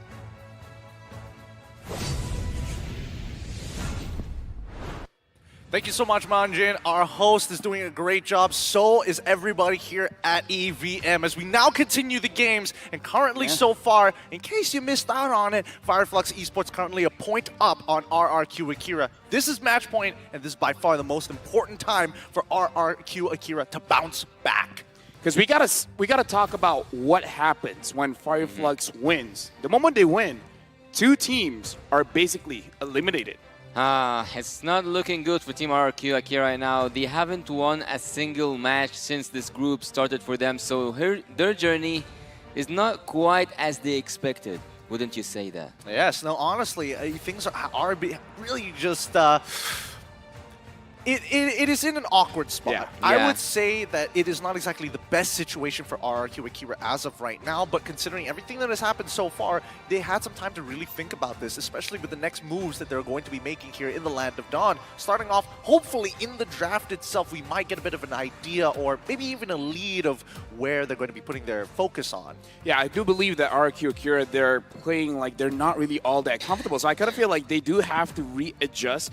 Perhaps it's like a mental thing. Perhaps they're a little bit too safe. So I feel like going into this game, they do have to have this idea that we got to give it our best. Yeah. Let's take a quick recap on what happened in the first draft phase. We saw Drizla being picked off as a first pick. Also, we have seen a lot of early crowd control from the side of Team Fireflux. On the other side, we have seen a Minotaur using to its full potential, having a Joy. Also, I would say too aggressive than it should be, was also with an Angela in the mid lane. These were, I think, the hot takes for the previous draft. Let's go for this draft and see who's gonna win that draft, rather also who's gonna win the game itself. Yep, RRQ Akira is going to be on the blue side. This tournament lives on the line for them as they face off against Fireflux Esports on the red side. We see the Nolan as well as the Joy Bands coming out from the side of RRQ Akira, and from the side of Fireflux Esports is going to be Bruno straight away paired up with the Wanwan. It does seem that RRQ Akira, they're going with one idea, and that's not having to deal with this assassin kind of meta. So I kind of feel like they're gonna let go of something like a Lancelot. Perhaps their target is to get either the Angela or the Baxia. I kind of feel like those two are gonna be the priority. It's kind of not great that you're first pick because you can't have both of them at the same time.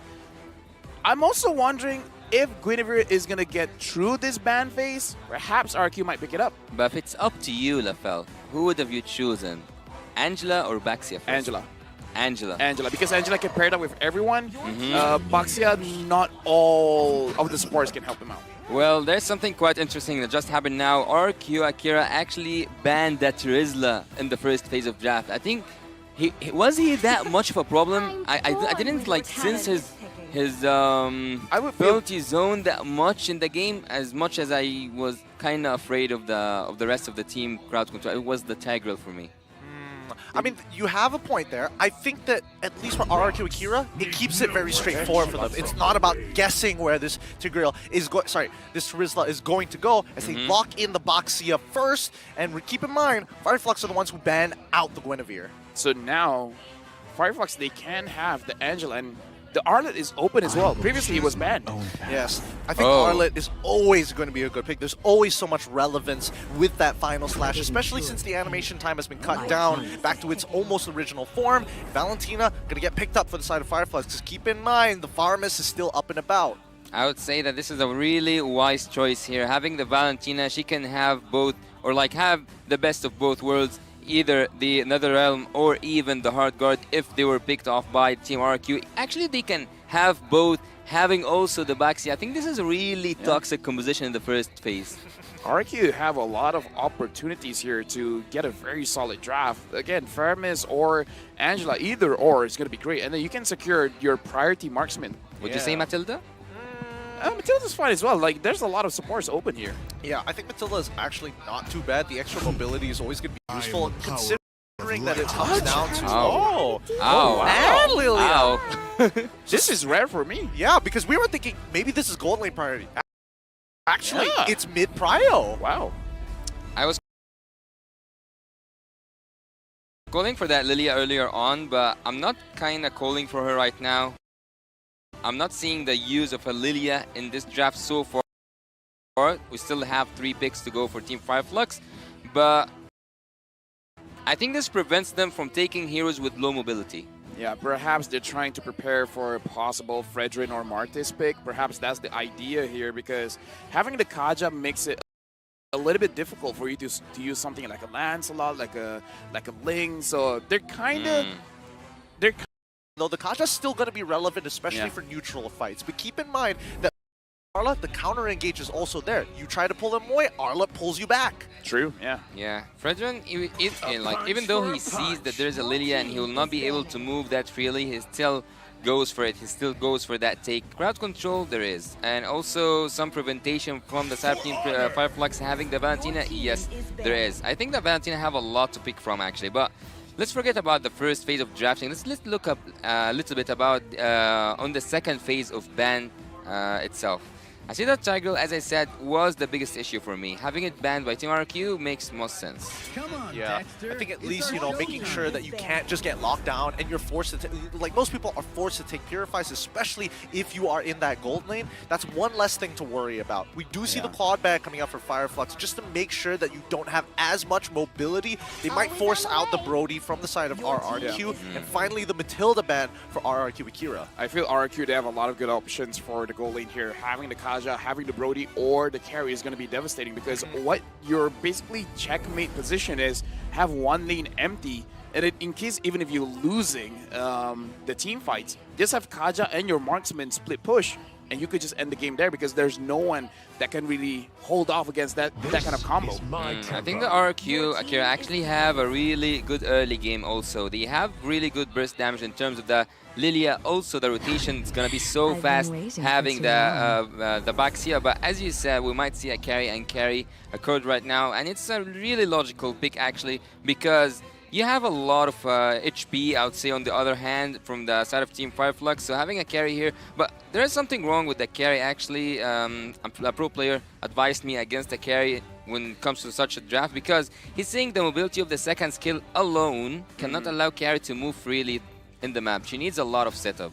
There's a very small window for RQ here. Benedetta getting picked up as well. Their win condition is to be able to clear one lane, and they gotta clear the lane as fast as possible. So this Baxia, Lilia, as well as Kaja should be very active around the map. Choose whether you want to take down the EXP lane or the gold lane, and then play macro all the way through. I mean, when you're in RRQ's position, right, it's all about making sure that the gold lane actually works out. You're hoping that Takashi is actually going to be able to hold his own for the time being, which gives the opportunity for Fireflux to have that level of creativity when it comes down to moving across the map. They have multiple places to attack RRQ Akira, but they have to pick one. They can't be in all places at once. We get the Edith lock-in, and that's what I'm talking about, to start that chaos going, to really affect the side lanes. For Team Fireflux to execute this draft, they need to approach a front-to-back kind of strategy. They have to take Team RRQ Akira layer by layer. They cannot reach the back lines, actually. They need to take the front lines first and then approach the carry, which is gonna be so hard. I'm not even mentioning that there's a Lilia in the back line. And now all of this is weighing on the shoulders from the EXP laners here. We get the final roster, Alien. That final slash is going to be extremely key to kind of open up the space, and more so if he can catch the backline off and stop Louise at the same time, that would be the most ideal condition. I would say RQ here has a more difficult draft to execute, but if you're able to execute it, it's going to be very difficult for you to fight against it. I would just change the Benedetta, to be honest. Change the Benedetta. We'll talk about that in a little bit as we get into the game. This is match point for the side of Fire Flux Esports. A dangerous place to be in, especially if you are RRQ Akira. They need this point. They need to even things up. Welcome to game number 2 with RRQ Akira on the blue side up against Fire Flux Esports on the red side. But let's get back into the topic, right? Takashi on this Benedetta, what would have been the more ideal pick for you? Well, they already banned the Trizla. I would have sent the Trizla earlier on, but with the Trizla gone, I would have went for a Yuzong. I would have went for someone that can... Yeah, I know that Benedetta can reach the backline, of course.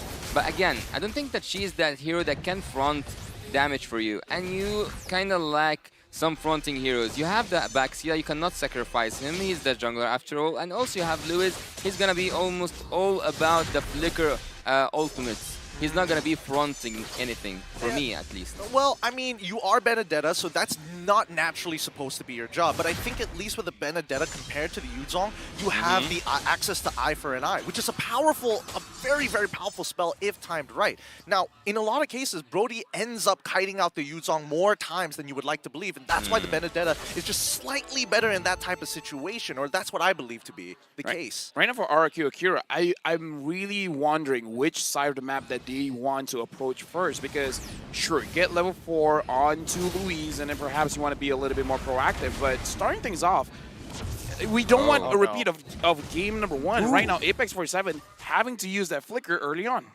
If he didn't use that flicker, he was going to get run down and just die straight up. I think, for me, RRQ Akira, they need to play towards both sides, right? Takashi needs to be an independent laner because it's more of a win con to play around Gusta Lugusta. Well, I think that carry at this composition, as I told you, it needs a lot of setup. So, and also it's actually a key pick here. If Gusta Lugusta can deal damage, they will win. And right now, Alien taking a little bit of damage, having to use that flicker, and personally for me, I kind of like that idea. The sooner Benedetta can get out of lane, it's going to be a little bit good for RRQ Akira. Now the turtle has been started. Looks like Takashi's going to slow them enough. King secures it for himself. TNZ is able to escape, but first blood goes over to Alien, and Alien wants more, but he's going to bite more than he can chew. Saigon secures the kill. Oh, that's so unfortunate. They're doing it all over again, right? Like every single time we see the neutral objectives start to get low, Takashi goes for the Electro final blow so early on. This is a very telegraphed play, and unfortunately he ended up too close to Luis, so it ended up wasting the Divine Judgment as well as they got pushed back by the final slash. Not having a retribution this purple buff battle was crucial for... Yep, and now looks like King gets caught. No way to run away from that. TNZ gets the kill. RRQ Akira, they're being aggressive, but they're starting to make mistakes. I was just about to talk about King, that he's not having the retribution going in for the purple buff, but he went so deep. He was so greedy, actually. He kinda saw that coming. 4 members coming in, taking a gift. It's easy. I think it was a really good read from Fire Flux Esports, because keep in mind that he did start off on the purple side of the map, right? Yeah. So you would have expected the traditional jungle path to actually go back up there. It looks like you spotted something out there, Lofel. What's up? Takashi actually went outside of the range of the cannon minion, so that denied him of some EXP. But either way, Alien going up against Takashi, and Takashi's not having a good lane going up against this Arlet. I mean, as long as he goes even against Alien, right? You can lose a little bit of EXP, but so that denied him of some. Not to the point where you're down at EXP. higher Either way, level. Alien going up against Takashi, and about Takashi's the upcoming wave. Oh my god. The gold lane, actually, so far we haven't seen a lot of action there, even though I would have expected to see a lot of the resources being spent for that top lane, for the gold lane. But so far, the true damage from carry will not appear, and also we will not see Sunshine shine anywhere in the map, but it seems like someone's going dark. Oh, they're going for Rosa, and Rosa Akira, TNZ is waiting for his opportunity to go in, but Takashi goes and finds two. TNZ gets locked down here. He goes forward. Can he actually secure the turtle? No, Takashi kills TNZ and King kills the turtle. Beautifully done coming in from Takashi, changing up that timer, but making sure that he's holding that eye for an eye for that final slash at the end of the day. Nicely played so far, and now you see the level lead. Yeah, it looks like Alien trying to run away, having that flicker probably saved his life. If not, RQ Akira would have secured another one. Securing that Blade of Hephaestus for Sunshine will make him at least start dealing some damage, and now they are claiming that top lane. They're putting a lot of pressure here. This is what I was worried about, right? I was hoping that RRQ would at least try to save Gusta Lagusta from this lane, but considering everything that has happened, right? It looks like the EXP is about the same for both sides. I'm guessing that Sunshine has a gold lead on the other end, but now we do see that TNZ is getting aggressive. TNZ wanting to get a little bit more buffs coming in, and he's taking quite a little bit of damage from Gusta Lagusta as well as Saigon. He has to run away, and King was preventing moving forward by Rosa.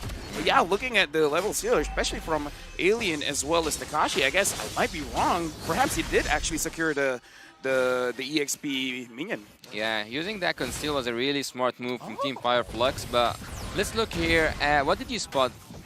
I mean, the gold is dead even for both the carry and as well as the Brody, despite that turret goal going over to him, right? And we do see a little bit of a lead as well. So honestly, not too bad for Akira. Having a switch here actually makes a lot of sense to me, but leaving the turret freely for Gusta Lagusta doesn't make sense whatsoever. But Team Fireflux actually are kind of struggling right now because of the cut lanes that the Benedetta keeps on doing in the bot lane, also in the top lane somewhere near the future. Carrie already finished her duties in the top lane. Now she's moving to the bot lane to proceed taking more turrets. So I think here is the gold difference. Here when will we see a gold difference for the carry? It depends, right? It depends if she gets some kind of kills. You can expect her to try and burst somebody down, but here we go. This is going to be the turtle dance once again. Takashi, he's got to level up on Alien, and he's been the big game changer here for RRQ. I'm looking at Luis. Luis flickers forward, finds TNZ. TNZ still surviving, but King secures the turtle. Takashi takes TNZ down, and Fireflux Esports, they're scrambling. They're not sure what to do. Sunshine finds Luis. It looks like Takashi as well as King. They're really thinking about it. Apex 47 goes inside the bush. Gusta Lagusta is securing the turret. This is what we want from RQ Akira. Get as much turrets as you can. Try to focus on one lane. They're attacking both. Honestly, to me, that was some hot stuff. Really, Takashi is changing up his gameplay. He's trying to break out of that structure, and he's keeping Fireflux Esports on their toes because they don't know when he's going to go in, right? And they have to make sure that they don't accidentally hit the eye for an eye if he is trying to dash into them, because that's going to cause a lot more problems. And now we look at the gold earned. Sagan, Takashi, Gusta Lagusta taking the top 3 spots. Yeah, as I told you, Gusta Lagusta is moving freely all around the map. In the top lane, he already got a turret. In the bot lane, he did the same, and his damage so far, he haven't, if we went for the damage dealt, he will not be even dealing damage to any member of Team Fireflux so far, because there wasn't a team fight where he existed. He was focusing on farming and also on getting some turrets, which is something I would have expected from a Bruno, but not from a carry. Anyways, this is the RQ Akira that we have seen up against Team Blacklist International at the second game. Coming back once again, this is what we are used to from the Brazilian Giants. It looks like the pressure has gotten to them, and in a good way. They're adapting very well so far, but the question is whether Fireflux Esports has something to say about it. TNZ keeps getting found out by RQ Akira. I'm saying, man, TNZ now is not having a good game. 1-2-1. I'm actually liking this, right? Because RRQ Akira, the last time it was TNZ who was kind of the spearhead for the team, giving the information and also initiating these fights. Now on the opposite end, RRQ Akira has smothered him out. And now, without that added level of information, Fireflux are hesitant on some of these decisions. Yeah, as I said earlier on in the draft phase, Fireflux cannot go through the backlines. They cannot reach the backlines until they take a layer by layer from Team RRQ Akira. So Team RRQ Akira now are risking so much, but they are also gaining so much, which is equivalent to what they are putting on the table. RRQ Akira are going for the Lord. Apex 47 as well as TNZ and Rosa trying to find ways to go in. Luis pulls it back, but TNZ got there on time. Apex 47 goes down, and Rosa, that was a bad mistake coming in. He has to use the flicker to get away. It looks like he's able to. TNZ is still there, still alive. Luis actually caught him and still got the Lord? He pulled him towards the Lord's side, thinking that it's an off angle. There's no way he can close that distance. And then, oh no, it's Fredrin. He has a dash still available. So honestly, really nicely done. Tianzi reacting just in time. Again, RRQ Akira, they got to start taking these smaller micro mechanics into consideration. I would say that Abix 47 was the sacrificial lamb in this moment. He did a flicker first kill, having King up in the air, not in the way he wanted to be, and then he left the spot for TNZ to take that retribution battle. King as well as TNZ, two junglers finding each other. Fireflux Esports, they're basically pushing RQ Akira back in their own base. Alien, Apex 47 as well as Rosa is trying to find a target here, while Sunshine just getting this mid for free. Oh, this is such a big mistake because that Lord is now flipped the tables. It's flipped the script. And now Fireflux are going to be taking all the outer turrets. They're going to be able to walk into enemy jungle. And now the lead that RQ Akira has developed is now falling into the hands of Fireflux. 300 gold lead so far. And if you check the in-game equipment, yeah, you can see that it's starting to even up on all fronts. I would have actually said that Brody right now will hurt so bad. We were focusing, or I was focusing on Gustav, like Gustav having free farm, but having those, I would say that just one team fight. It's not. There's no kills even for Sunshine. There is nothing that Sunshine did so special that I would say, yeah, this is the time that Sunshine actually got the gold. It was one team fight, and that's all what it takes. And the MVP of this team fight was Abix 47 doing that flicker first kill. But leave all that aside, one Lord in and 5 turrets out. So Team Fireflux are using the Lord to its maximum potential. Not just the Lord itself, the minion waves, they are using it. And they managed to get a lot of turrets, rather also to control the map. Yeah, I mean, it emphasizes your point. Sunshine, minimal damage in the bottom 3 in terms of damage dealt. He's going to be more relevant as the game goes by, but it just shows you how important this Lord actually is to both of these teams. TNZ, why are they alone? Luis flickers for it. He wants TNZ, and TNZ goes down. He was at a very rough position. Yeah, that was a bad position. And also, oh, he's gonna come back at the Lord time, but until that, Team Fireflux need to regroup. What are they doing? Conceal here. They find Saigon. Is that a target that they want? It looks like Alien says yes. The rest are like unsure. Rosa trying to back him up. Alien has to use the flicker to run away, but Saigon still secures the kill. Hesitation coming in from Fireflux. It's not looking good. It's really not looking good here. Rosa, again, Apex is there to kind of supplement everything that happens, but it doesn't mean that he can necessarily create space, right? The two big people that we're looking for is both Alien as well as TNZ. They just need the damage dealer to work together with these two members, and they might be able to find something. The next Lord falls into the hand of RRQ Akira pretty freely. As we look at the items again, we are starting to devolve in towards that late game, which is going to be a big problem because all these tanks are going to melt underneath Gusta Lagusta. RQ Akira, I would say that they are playing with time because they used the time until Tennessee reached there to melt that Lord down. Having that true damage right now will have a lot to say into the equation. Fireflux Esports have to go back, have to regroup, have to have this solid defense because just one mistake right now will cost them the game, will cost them to go for game number 3. Luis has the Divine Judgment. Doesn't look like he's going to really go for it just yet. But this is a good opportunity for RQ Akira just to secure the turrets. Right now, they do have the gold lead. All that Luis is waiting for is for that flicker. And at that point, having this carry on your side, you could potentially burst down anyone. Yep, but the thing is, they didn't see that Alien actually used his final slash earlier on the wave, so that's why Luis was like hesitant, right? He doesn't know whether he was going to get pulled back. So that's the big condition. They have to be extremely aware of what abilities are up and at what times. Who does Luis wants? That's the question right now. Okay, they are furiously defending that mid lane inhibitor turret, but again, the question here, who does Luis have to take out so that Team Fireflux fully goes down? Is it the Edith for the start? Is it the Alien with his Arlut just to take that final slash away from the team fight? I don't know. For you guys, who do you think should go out for Team RRQ to go in? I think anybody except for Apex 47, right? I think Alright. that Apex 47, he's great once the Primal Wrath kind of comes out, but everybody has value on the side of Fireflux Esports. I think that the most ideal target in some of these situations is either TNZ or Alien, because Rosa's a little hard to catch. His positioning has been quite sharp, right? He's working very closely with Alien, who are looking to counter-engage as soon as RRQ try to pull the trigger. Yeah, again, the Valentina with the Nicholas of Durance once again at the early stages. And look at the other side. Look at the Lilia. She has a lot of slowdown effect with this Ice Queen wand. Also some, Divine Glaive and Penetration. Yep. Sunshine having to use the Flicker very early on, and TNZ half HP.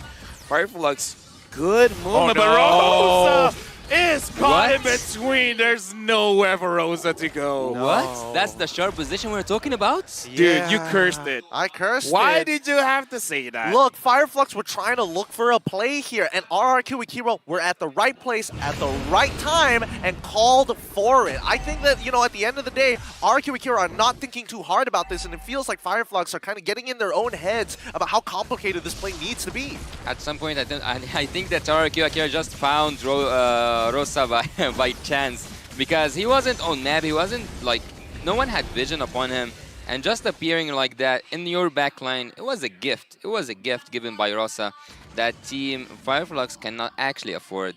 Yeah, that was a mistake, definitely, at this point. Fireflux, I don't know, 6.7k behind, 6.8 right now.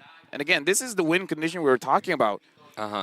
At one point, even if somehow, some way, RRQ Akira does not win the team fight, they can go for the split push. Having the Kaja carry combo is very deadly. Yeah, that is very deadly, but as of yet, we're hoping to see something happen here, right? We're hoping to see that big fight, but with a 7k gold lead, eventually it's not going to matter in just a little bit. Fireflux, I think they're going to wait out their time, right? Sacrifice what needs to be sacrificed. If it comes down to an inhibitor, then so be it. An Enhanced Lord can be the answer for Team RRQ, can be the solution. Team RRQ right now, they have all the ultimates, all the spells, all what it takes is focus that crystal. Louise right now having the Flicker, looks like, conceal use. He finds Sunshine! Sunshine goes down! And now, Fireflux Esports, they don't have a lot of damage. RQ Akira, they can force this out. They get mid-inhibitor. Even Rosa has to be very careful. The minions are going in, and looks like Alien wants something to do with it. Louise goes down, but Takashi, with an amazing stun, they're able to get him on. Alien finds Saiga, but Alien gets taken down by King. Apex 47 and TNZ are trying their best to protect their base. King just walks in. Apex 47 is going to get taken down. TNZ, there's not much that you can do. This is game over. RRQ Akira pushes us to game number 3. Woo! From what used to be match point for Fireflux Esports, now it's 1-1. Who's going to be able to take this away as we move on into game number 3? Nicely done by RRQ Akira as they recover from game number 1. RRQ Akira, they wanted to clean things out just to take that base. They didn't want to just take the base alone. They want to send a message, and that message is that they are able to come back stronger, wiped out at the finish, 1-1, and now going to match point. Great draft, but even better execution. Definitely much better than what we saw in the previous game, where this time they're being proactive. They're trying to find those trades. They're trying to find those kills, and it looks like Fireflux Esports as well. They gotta change things up, because quite a few mistakes that they did in that game. I don't know. Yeah, I would agree with you. It did get a little sloppy there towards the later half of that game, but I think at the very least, finding that stride again for the side of RRQ Akira brings a lot of hope for everybody else in that group, and they don't want to get eliminated just yet. We have spoken a little bit about how important this match for both of the teams. So having a 1-1 makes you have this perspective, okay, both of them are on the same level. Yes. Both of them are like battling in an epic battle. So the match point actually is also might be the group decider. Yeah. Let's look at our MVP, brought to you by the Republic of Gamers. Give it up to Louise, our MVP of the game, coming up big time, finding the right divine judgment at the very end of the game onto Sunshine, while Alien wasn't able to get in close enough to respond. Again, this Kaja can be very deadly when your team is decisive. Like, whenever you have a Kaja and you're like, okay, I'm going to use my Divine Judgment. I don't care what you guys want to do. Just make sure you guys follow up and kill that person. We're going to look at the highlights here where this time, RQ Akira, they go for what they want. They don't hesitate. They don't slow down. Yeah, actually, Luis also had this cooldown, let's say a little cooldown in the emblem. Also having the fleeting time actually helped him so much, finding every target possible, and at every given moment he was able to either secure a turtle or to get an important troop, let's say, from the side of Team Fireflux. Look here at Takashi, which I would take back my words. His Benedetta was really good, was on point, and at sometimes the Petrify on the ultimate was precise, but Epix 47 at a certain point was able to flip everything around, make Fireflux back on top, back in the driver's seat, take everything in the map, 5 turrets in without any, not a big fight, just one Lord in, and Team Fireflux was already giving us the vibes that they can finish the game. Here with the flicker ult from Luis, that's when you knew that everything went down, and here, at this particular moment, Team RQ Akira were out for blood and not just to finish the base. Yeah, I think that from the draft itself, maybe there was an opportunity to start banning out this Kaja. I'm surprised that they let it through in the first place, because at least even if you're looking for suppression for the side of RRQ Akira and they ended up with Franco, there's a lot more ways to actually play around it to cancel out the Bloody Hunt in comparison to with Divine Judgment, which is very much positional based. I would say in this game, we have to talk about what Fireflux did wrong as well, because there were quite a few times where Rosa, Alien, as well as Apex 47, they're moving forward. And even though the setup was there, it looks like they didn't make a decision. It's like, do we want to go first? Do we want to disengage? Because Alien went in when everyone else was backing off. Yeah. Even during the fights around the Turtle and the Lord, it looks like there was a breakdown in communication here. Yeah, I would definitely say that there was miscommunication from the side of Team Fireflux, especially Rosa actually having the Divine Judgment and having all these really good ultimates from the side of Team RQ. We haven't saw him steal the Kaja ult or even use it for the favor of his team. So letting that aside, let's have a really quick look here at the items. Sunshine and also Gusta Lagosta, all of the, I think we already, we already in the late game. So basically most of the players will have their full set, but again, the Necklace of Durance coming from Rosa and fully tanky build on Alien. He didn't even want to deal damage. At some point, he was just relying on that crowd control that he can do. The final slashes with the flicker that at some points were game changers. Yep, with rich guy Gusta Lagusta walking away with 746 gold per minute. The carry actually falling into the hands of Sagan with 70.1k in terms of damage dealt. Sandbag going over to 10Z and Forgotten One also back to Sagan. But now we need to start talking about adaptations, right? All right. For the side of Fireflux Esports, I feel like in terms of the draft, they had some solid conceptual ideas, but the execution wasn't exactly as clean as it needed to be if they wanted to edge out RQ Akira. Yeah, I feel like that's the only thing, because I feel like that draft is definitely usable. Definitely usable, and we saw quite a few times that they can contest for Lords and stuff, but it does become a situation when you basically have two different brains in one team, and it doesn't work out together because the brain has to, the body has to follow the brain. So whatever they're gonna do for game number 3, if RQ Akira gets away with a draft like this, that's very proactive. You can lock someone down and you can burst them down, and then no one can really stop Takashi as well when he's dashing all over the place. You need to make sure that you're very concise. If you want to go for gold lane, you can send 4 people. It doesn't matter as long as you accomplish what you're aimed to do. Yeah, a ship with 2 captains always sinks, and that what happened here. RQ Akira right now, look, the team fight participation, as I said, it's gonna be so hard to deal against that Lilia, especially because you don't have a lot of mobility when it comes to team fight. Yes, you do have the Arlot, but what else do you have? Nothing. So RQ Akira have used their draft in a really good way. Every time they went in for the neutral objectives, they found the target they needed, whether it was Tennessee or even taking Rosa out or zoning, at least I would say Sunshine, because Sunshine in this match haven't dealt that much damage. 16.9k, that's almost lower than some of the tanks, if I'm not mistaken. Also, he haven't took a lot of damage. Look at him. Look at Sunshine. Sunshine this game, I would say he was absent in a way, because at the late game, having all that time, having all the items, and not dealing damage with the Brody, that's questionable. He needs to work on working on how to deal the sufficient amount of damage to benefit your team when it comes to late game. We already reached late game.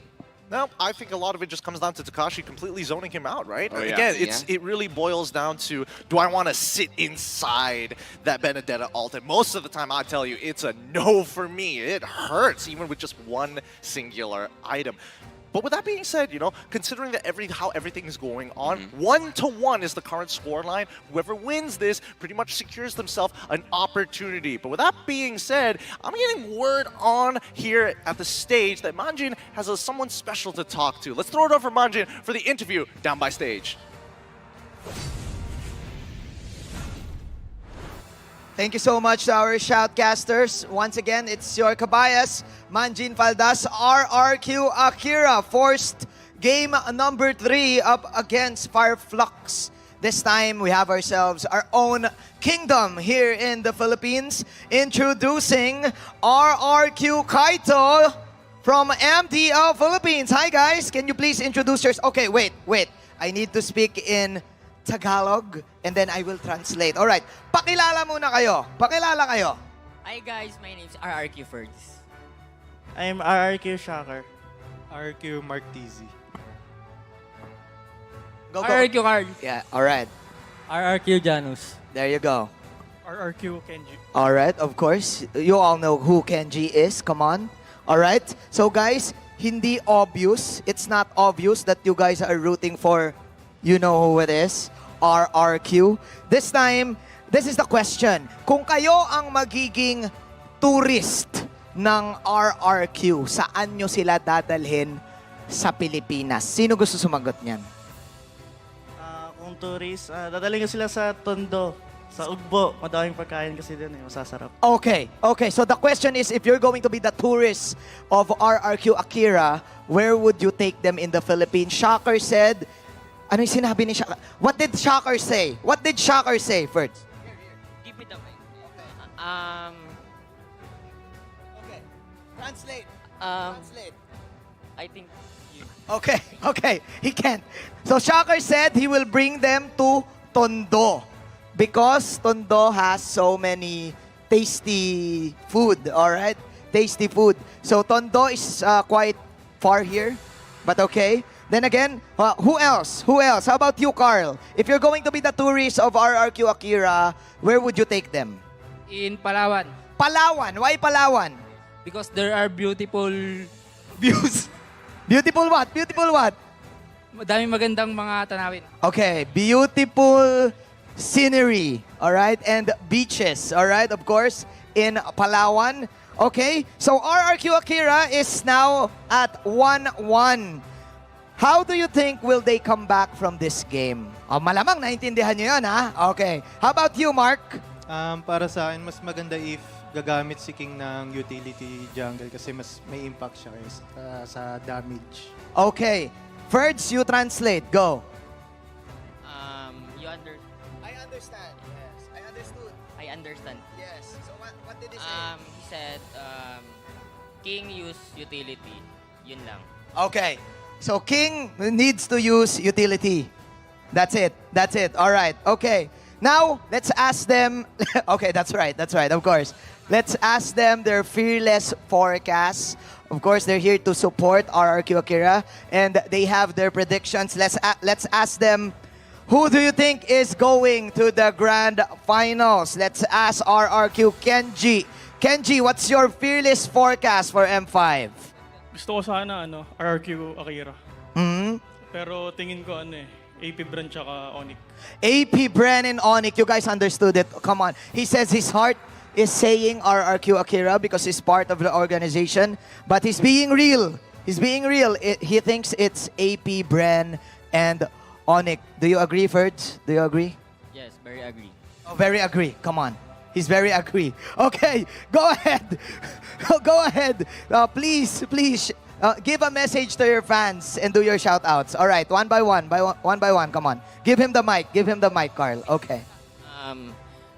Sa lahat na ng sumusuporta sa RRQ Philippines, sa lahat ng branch sa RRQ, maraming salamat.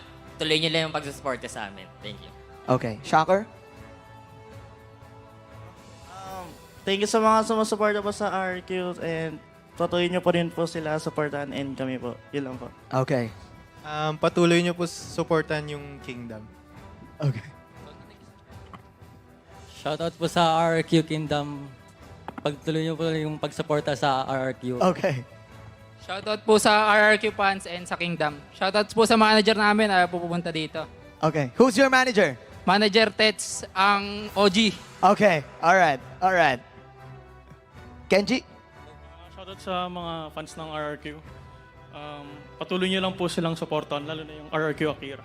Okay. Alright. Huge shoutouts to the Kingdom. Of course, they said that they're just in, they lost their MDL. So they want to do revenge. But first, they will support RRQ Akira. That's it. This has been RRQ Kaito. Let's go back to the game. Shoutcasters, it's your turn. Thanks, Manjit. It's good to see that when you are part of the Kingdom, no matter where you are, you never walk alone. Huh. It's true. Yeah. Whether you're in Indonesia, whether you're in the Philippines, whether you are in South America, they've got places all across the world. It feels good to at least have that kind of support here at EVM. I just like that even Manjin specify, like, they lost, so they want revenge, but for now, they're just going to support RQ Akira. I kind of feel like part of that message doesn't even have to be said. I just like, oh, they're here to support RQ Akira. Well, we got it. Right? I mean, to be fair, you know, if we're talking about quote-unquote seniority here, it's little bros looking at their elder brothers and be like, come on, let's get this game going. Let's make sure that we can close this out against Fireflux. And hopefully that support might just be enough. Because right now, Fireflux, I think they've kind of like, all right, we made a couple of mistakes. We had the okay draft. And now we're trying to repeat it again. But this time, we need to have some overwhelming odds if we want to be able to make this a 2-1. Yeah, I kind of think that both teams right now can use some cheering up because 1-1 is a really tense situation. And everything now is, I would say, on the balance of it's you're in, it is to be or not to be. And for both teams, I think, did we mention that they were 7th and 8th in the M4? So this is also, again, a tiebreaker for them. Well, I mean, you know, if we're going back in history, historian moment here, previously, at least for Alien, the only one coming in from Badel, actually experiencing that very moment itself. And from RRQ Akira, obviously it's going to be Luis, but that was ages ago. I mean, Coach Cabral used to be a player in that same position. Wow. So again, there is very minimal tension between the two sides, but denying them, just imagine, if RRQ Akira wins this against Fireflux, that's really going to change the standings of the group. And it's not a bring yourself up moment, it's pulling Fireflux down into potential elimination as well. Hey, you know, I love that. It's like, hey, if I'm not doing well, you're not doing well. It's one of those things where it really brings in the question of pride in this game, right? Because if I'm not mistaken, this is the group where even RQ Akira said, we almost don't care whether we win or not as long as we take down Blacklist International. They failed one time. So I kind of feel like if they have a way to have the same mindset as like, okay, if we don't win, it's fine. Wow. We just want someone else to lose.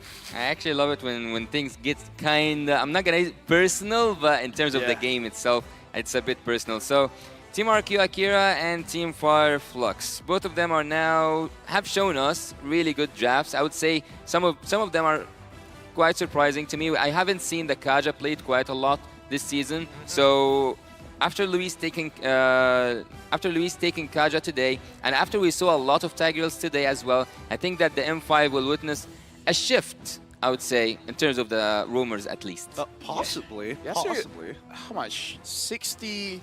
Last time I checked, it was 65 unique heroes. Might have bumped to 68, perhaps. Yes, well, I'll double check the stats in just a little bit, and I think the overall win rate for Tigreal has been honestly going through the roof, right? It's still 100% if I remember correctly. No. We right? started today with 60. Afterwards, I feel like it has gone up a bit. There has been also an Xborg somewhere. Yes, from yesterday. Yeah. That was played by Team SMG Smooth. But I think coming back in towards this game, right, in terms of adjustments, it feels, at least for RQ Akira, it feels good when you see Luis on these types of like pick-off style of roamers, set tank styles. I hope that they keep going in that direction. I would say who has better momentum in the game will win the game. Because we saw in game number 1, Fireflux basically won everything in the start of the game, and then they transitioned very well to the mid and late game. Same thing can be said about RQ Akira, so perhaps draft something that makes you very aggressive in the early. Maybe that's the win condition. Well, let's find out as we jump into the drafting phase for one more bout against these two great teams. The score is 1-1 as we get into the drafting phase of game number 3. Welcome, Fireflux Esports on the blue side up against RRQ on the red side. RRQ. Starting things off by banning Joy is justified. We have seen Joy throughout the season, what she can do, and also having the Nolan as well. Alright, so far I don't think that there is something quite surprising from the side of Team RRQ, but when we look at Fireflux, they are focusing so much on the gold lane, and I don't think this is different than the previous game, because I think that I also saw a 1-1 up there with the Bruno as well. So the thing that's different here this time for Team Fireflux is that there is a target ban that annoyed them so much, which was the Arlet. Actually, it was their own. Yeah. Okay, I mean, the other ban was the Terizla, if I'm not mistaken. Yeah, So yeah. I feel like right now, Arky, they're thinking, do we respect it or do we not?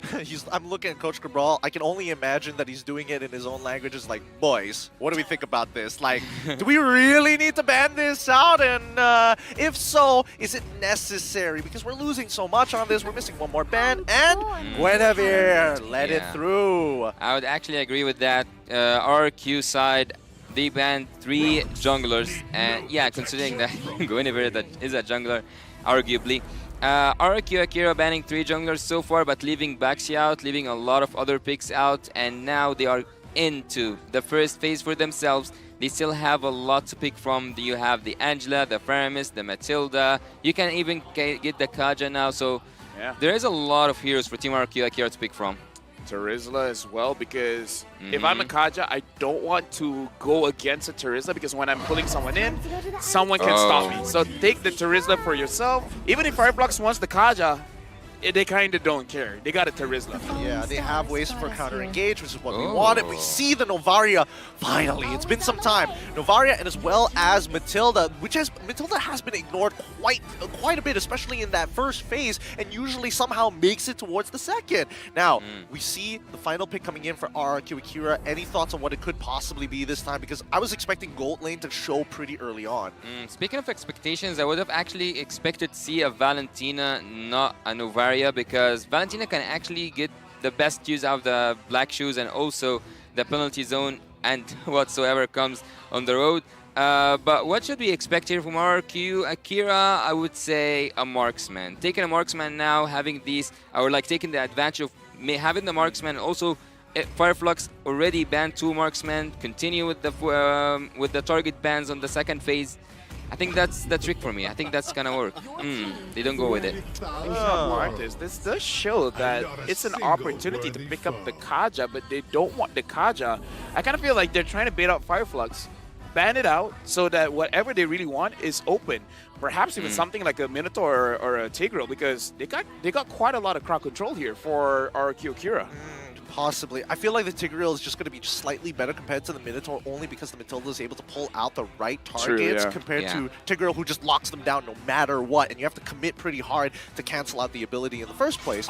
But now we go, Yutsong gets banned out. Okay, why do we get banned out Yutsong? You want your backline to generally be safe. Maybe short range, another carry again?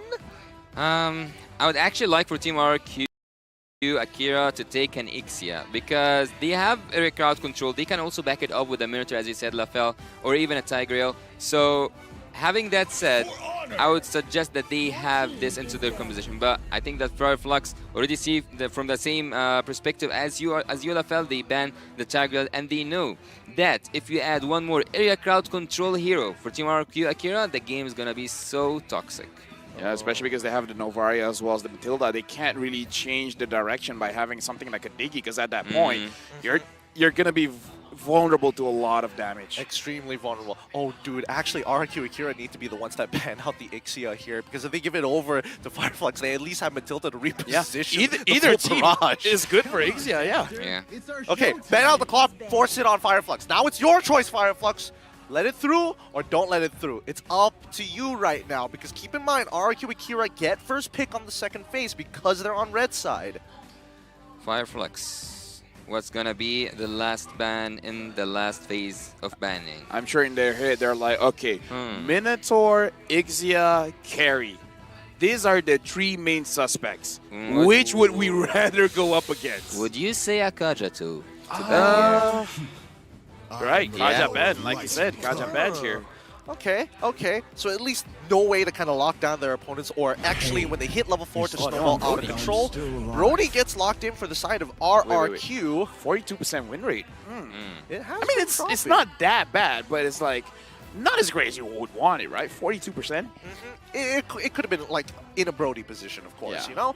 But now, final 2 picks to complete the composition for the side of Fireflux. What are we thinking here, boys? Because I don't know, Ixia looks real juicy on the table. Yeah, I would say I would also go for an Ixia here for Team Fireflux, but what Maybe are they Lapu? also missing here?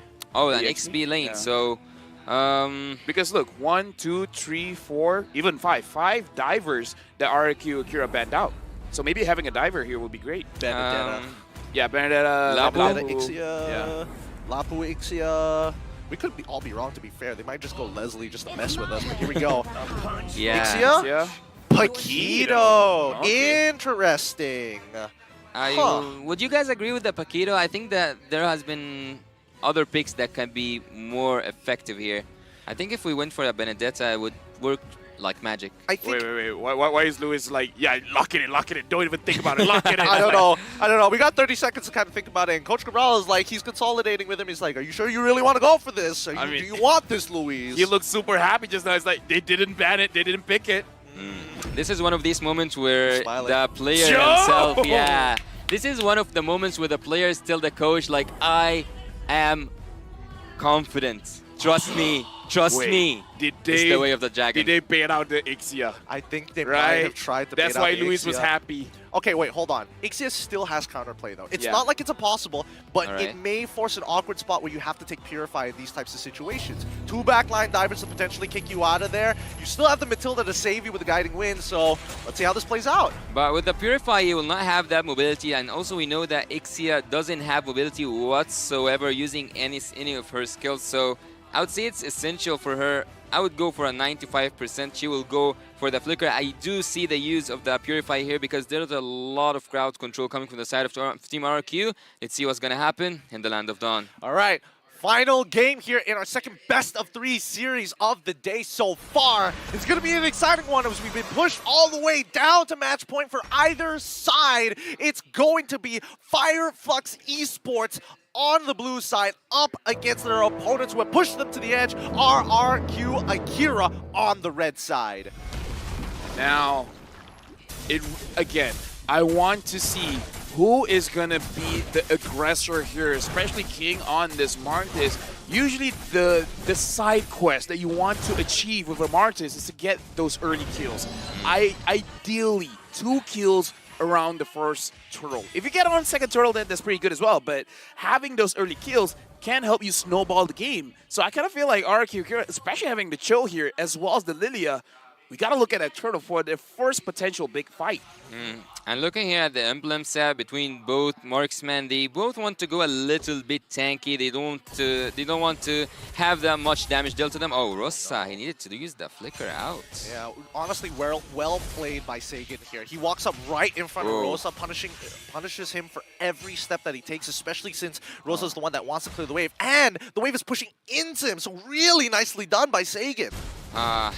Looking at the XP also, because we are, like, or at least me, I'm talking a lot about the gold lane here, but looking at the XP, they have this clear potential that they can clear so fast, join the team fights, and especially for the Paquito himself, having level 4 earlier on will be a really good thing for a Paquito, but it's gonna be even more better for Tekashi to take his level 4. The penalty zone will be so effective, and the turtle is 15 seconds away. I would say it's good from Alien understanding that Tekashi wants to freeze the lane, so he just cuts the lane, so it doesn't matter. And Rosa gets taken down, first blood. Hey, side quest, 1 is down. King needs 1 more. boy, that is not what you want to see here. It feels like Fireflux Esports, especially with the way that they're positioning with Tianzi so deep in the jungle. How else was he supposed to inform Rosa about the potential trap being laid out by RRQ Akira? Feels like they're... Oh! Penalty zone going in onto TNZ. He's in trouble. Matilda there to help him out. Saigon is looking very low. Alien wants that kill. Alien gets that kill, but right now he's in a bad position. King gets another one. Side quest completed. And now TNZ, where are you going to run away from? Apex 47 helps him out, and King gets the turtle. King was almost there. He Oh my god, kill over kill. Roamer aggression, Apex 47 going for Luis. And Luis gets taken down. Finally, they had to commit with the Astral Echoes as well just to get him the extra hitbox range. Finally taking it out. But overall, the score is still 2-2, and the gold lead is still in RQ Akira's favor. I think that at the very least, Fireflux, they wanted to reset that turtle. Tansy already used his Retribution just to kind of slow down RQ Akira's Paquito from moving forward so that they could back away with the guiding winds. Yeah, man, it's gonna be a really entertaining game here.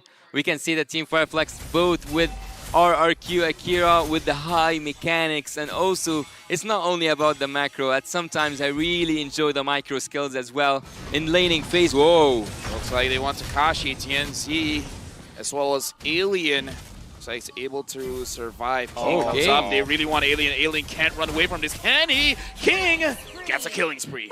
King could have given it to his EXP later, but it's like, no.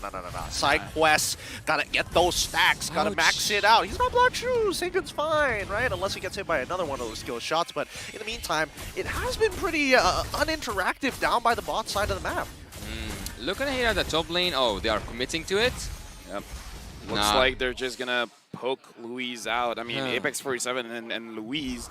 Maybe after that first kill onto Louise, might be a little bit personal here. I would have actually expected to see that kind of pressure on the gold lane, not on the XP lane, but have it your way. RQ takes the first turret up there in the XP lane, so I would expect a switch sometime soon for Team Fireflux Esports. I think Fireflux is not going to switch it out just yet, right? They still need their EXP laner towards that turtle side of the map for now.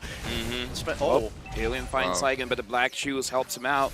Looks like the turtle is going to get taken by King. I was talking about the early aggression, and looks like RQ Akira, they got it. He doesn't have the Retribution. King right now is looking at TNZ. Looks like he's going to get away Takashi as well as Saigon there, making sure that King has a safe passage out of there.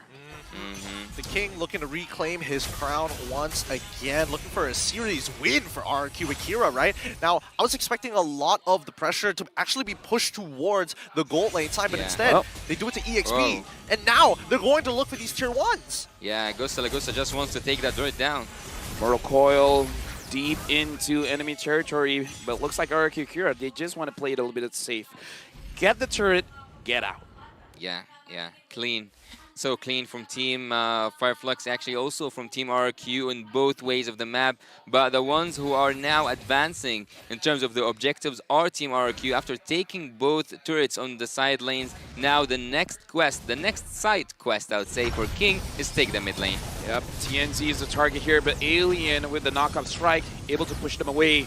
And right now, looks like Apex 47 is going for Saigon. King, Takashi, and Saigon, they're going back in. Louise, unable to find anyone to really use the way of the dragon on. Yeah, nicely played by Alien. He's using those knockup strikes to kind of keep the distance, right? Continuously peeling for the rest of Fireflux Esports, making it awkward for RRQ Akira to find the right angle to get in on these fights, right? But if you look at the gold earned, Gusta Lagusta is in a very good place right now. Sunshine not too far away behind him, only 400 gold behind him. King in a good spot, even Takashi, so they have 3 winning lanes right now. Yeah, but having 3 of your team members up there in the charts, even if it's not with a...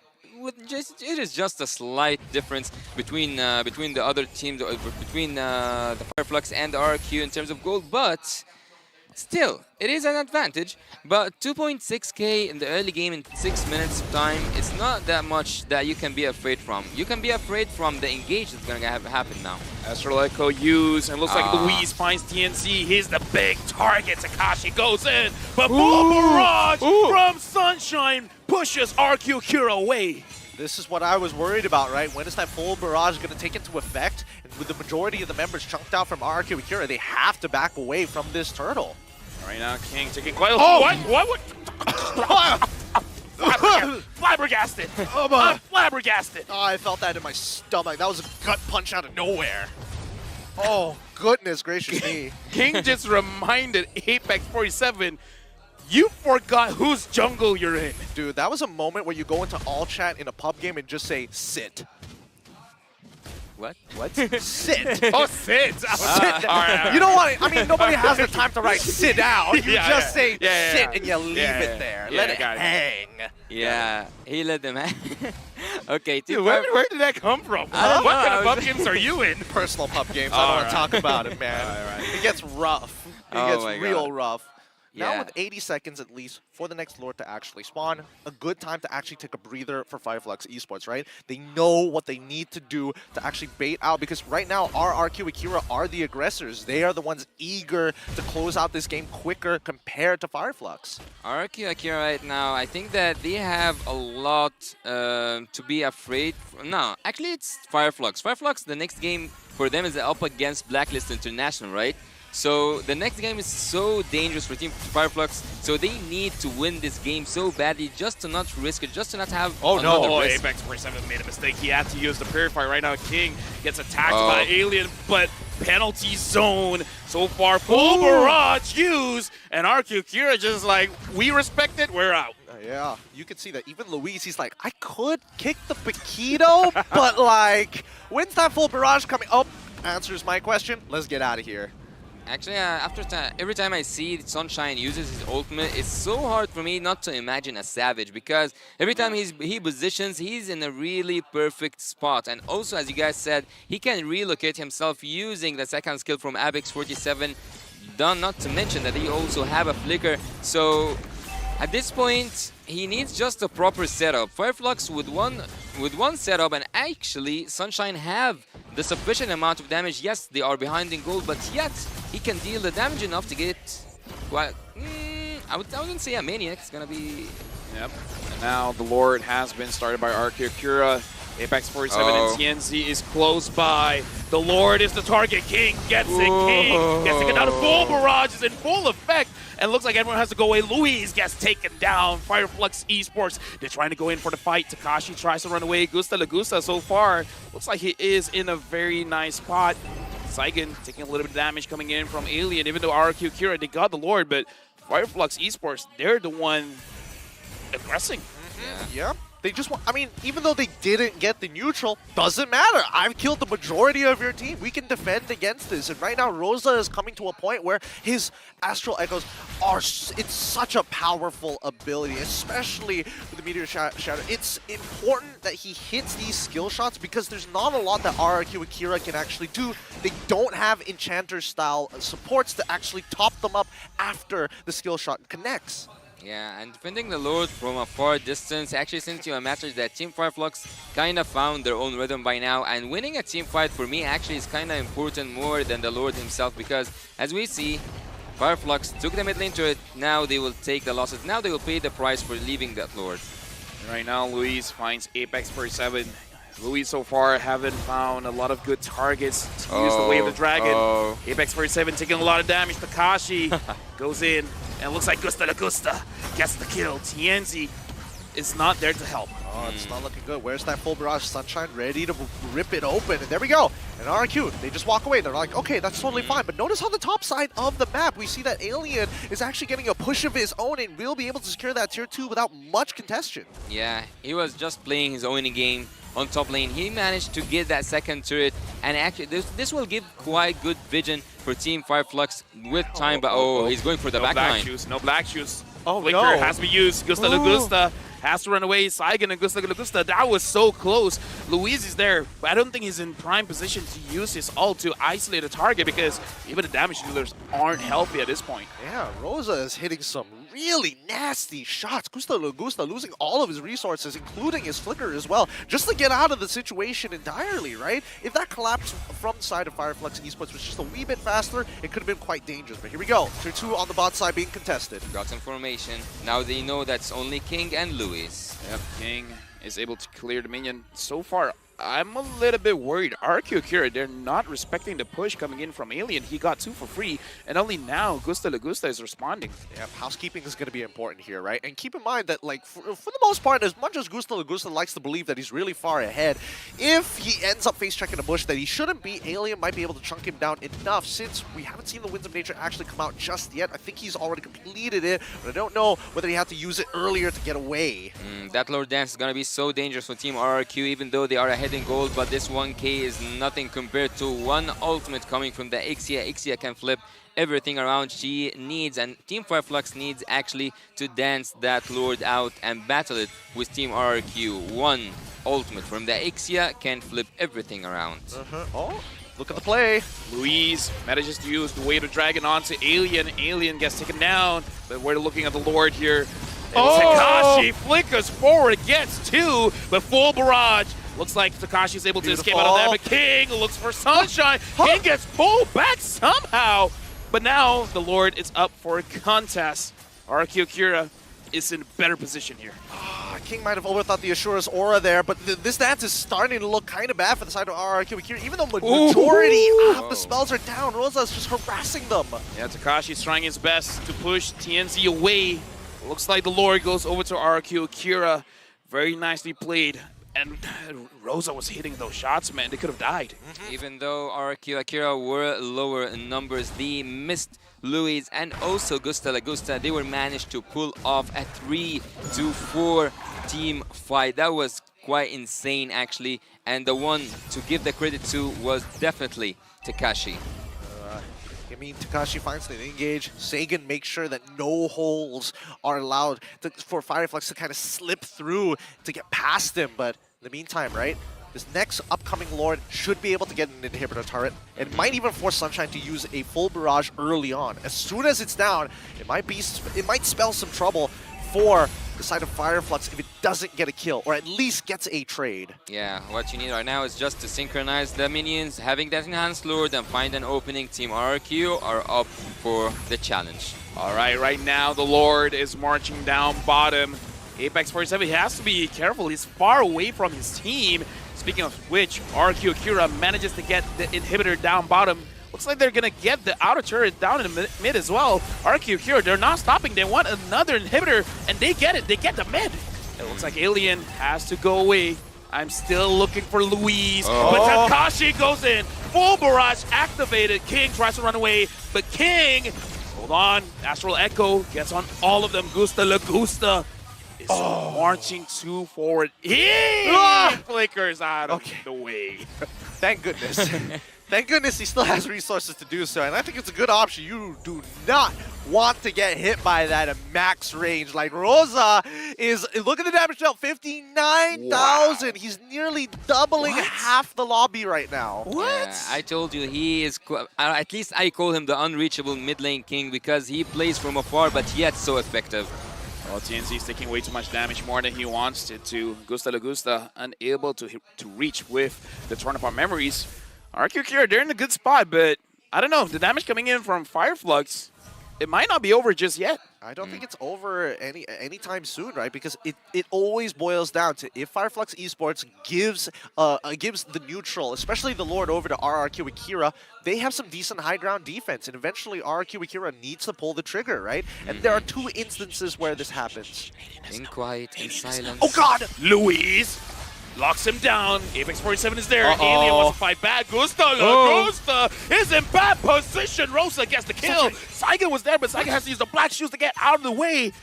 An attempt by RQ Akira, but Fireflux, they smelled it out. Yeah, it was snuffed out so quickly. But that was actually an end angle. Most of the members of Fireflux were outside of the base, and if RQ threw bodies and sent one person to actually go for the crystal, that might have just been it. Now they have to dance around this Lord once again, and this is where it's going to get tough because they have to buy at least 16 seconds. Let's round it up to 20 seconds for Gusta Lagusta to actually walk down to it. Apex 47 brings Alien to the fray. Alien finds Tree. Takashi is waiting. Takashi gets Apex 47, and now Louise hasn't found an angle just yet. RQ Akira contesting for this Lord. Fireflux Esports doesn't look like they're in prime position to really go forward. Saigan has arrived. Alien and TNZ, they're thinking about it. They want this. I think you force it, right? I mean, Sunshine, oh wait, he does have the full barrage now, actually.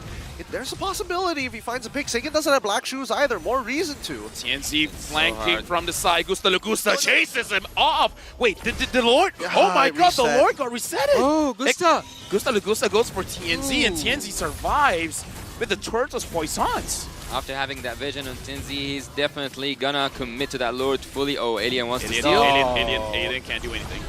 He's gonna get kicked back. Oh, and now he's dead too. Yep, Gusta Lagusta is gonna go for it, and Alien gets taken down. King, another kill for him. 6-1 and 2.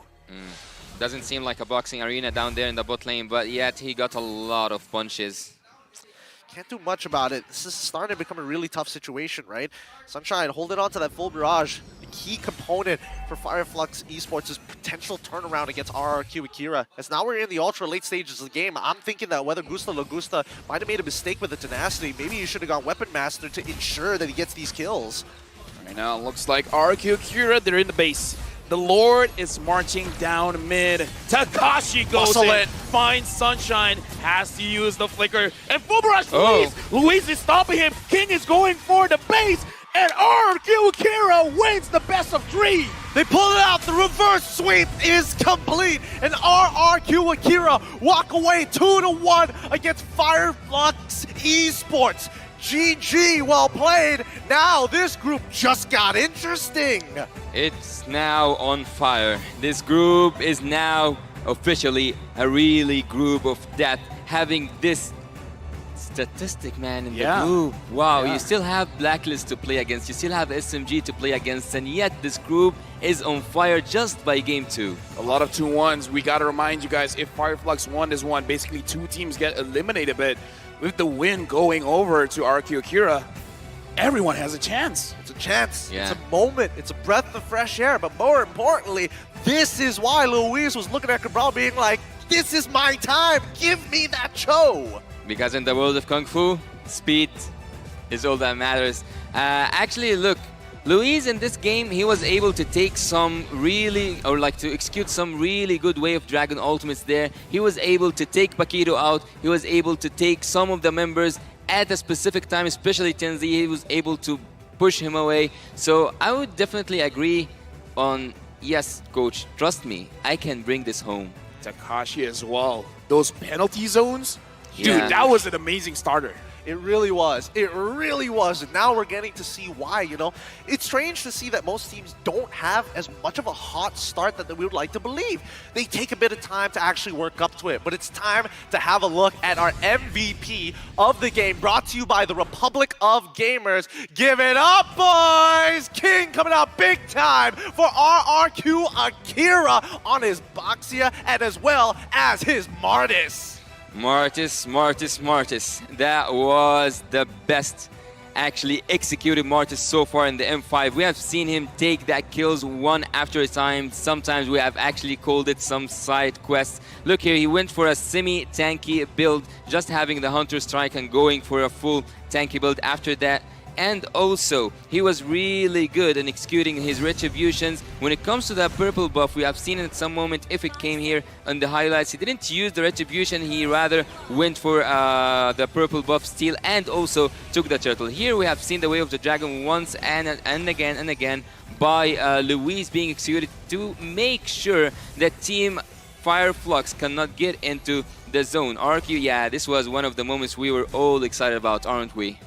Yep, I mean, it's these small things that make all the difference here, right? The fact that they were able to find these lockdowns on specifically TNZ, who's having a particularly difficult matchup, but it's thanks to Sunshine, who was able to kind of back him up. Don't worry, if you get caught out, I will protect you with a full barrage to make sure that they pay for it. Yeah. And so, yeah, look here. Again, that's what I'm telling you about. Sunshine, he was able to deal a huge amount of damage. He just needed some crowd control from his own team to keep Team RRQ in place, but the crowd control isn't an option, isn't offered by Team Fireflux, and that's why every time Sunshine triggers an ultimate, he cannot find his way through to get that Maniac, to get that damage dealt or the output damage needed to take a lot of targets at the same time. Here, it was just inevitable. Luis managed to keep him away from defending that turret. That was the last opportunity for Team Fireflux, the Turkish Giants, to stand tall and to make one more solid defense. Dude, I gotta say, King, he finished the side quest so quick, it looked like he was playing another game at that point. Because, again, the moment we see a lot of the engages where Fireflux looks like they're just about to win, King just like, yo, I got this ultimate, it's kind of good. You want a taste? He gave them a taste, and that was it. He was playing Power Wash Simulator because he's just cleaning people up. That's the idea, right? Peel, clean up every single time. Overall, despite it only being an 18-minute and 10-second game, overall very low kill count. And I was starting to get worried that maybe people like, you know, Gusta maybe should have taken Weapon Master to really... They've already accelerated him to the later stages of the game, but still, you're seeing people like Tianzi walking away with just slivers of health. Looking at the spell of Seijin actually using the Flicker is not something I'm quite used to see on Lilia. I'm more of a Purify guy on Lilia. But again, he managed to escape a lot of inevitable deaths. But looking here, actually the Blood Wings, I haven't seen the item in a really long time. He used it here to Rizla, but let's go to the other statistics. Rich guy, we have Gusta. Gusta was 690. I wouldn't say that this is up in the charts anywhere, but yet he managed to get that gold. He managed to deal some good amount of damage. Rosa, the untouchable king in the back lines, he was really good on the Novaria, but yet his damage, no matter how many damage he can deal and how many shots he can land, it's nothing. It's nothing when you don't have the perfect execution after it. As I said, Team Fireflux lack a lot of crowd control because you cannot just rely on a Paquito to do a third skill. You cannot only rely on a circling eagle coming from the Matilda. You need someone to keep people in place. 83k damage from Rosa. I told you, he did a lot of damage, but what can you do with damage if it's not in the right place?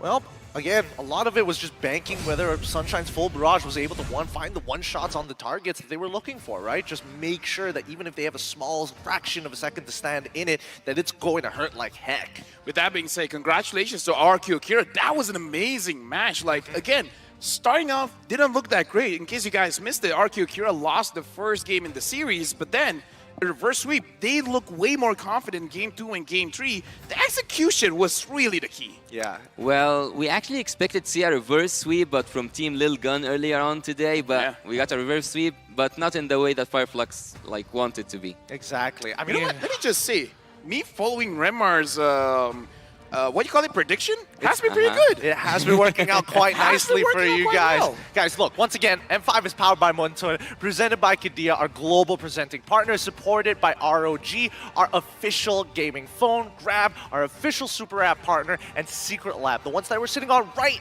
now, our official chair partner. Now keep in mind, after everything that is happening, coming up next is the head-to-head matchup between Geek Fam and Deus Vault.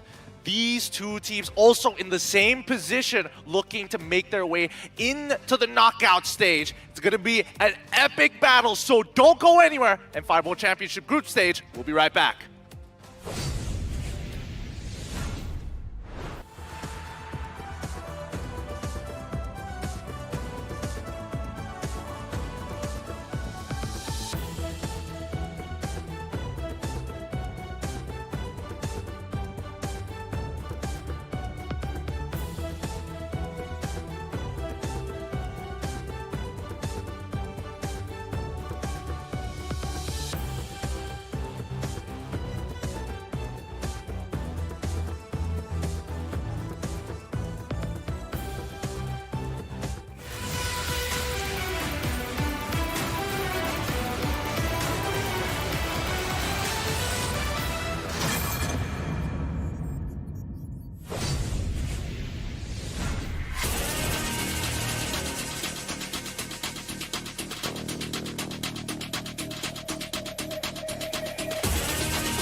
Like I might kick over, but you can give me in no corner. I know I can make a comeback. Ace this round and finish this game now. Got the power on my shoulders. Yeah, you know that I'm a devotion. You can keep me off my guard, but you can't keep me from my honor. Nah, nah, nah, I feel like the floor is lava. The energy's getting higher. You're saving my arms. 'Cause I know just what I got.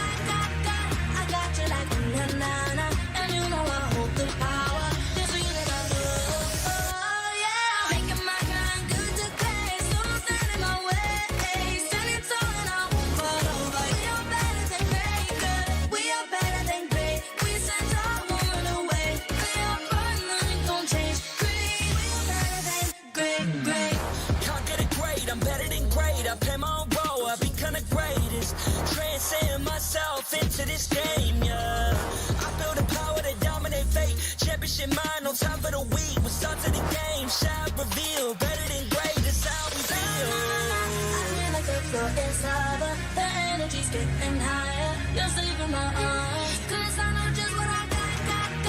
I got you like na-na-na. And you know I hold the power. This feeling I love. Oh, yeah. Making my grind good to great. So don't stand in my way. Standing tall and I won't fall over. We are better than great, good. We are better than great. We stand tall, won't run away. Lay our firm, nothing gon' change. Great, we are better than great.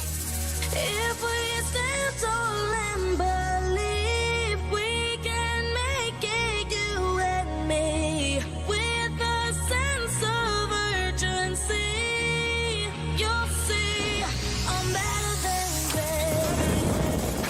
I'm better than great. Oh yeah. Oh, I'm better than. Making my grind good to great. So don't stand in my way. Standing tall and I won't fall over. We are better than great, good. We are better than great. We stand tall, won't run away. Lay our firm, nothing gon' change. Great, we are better than great.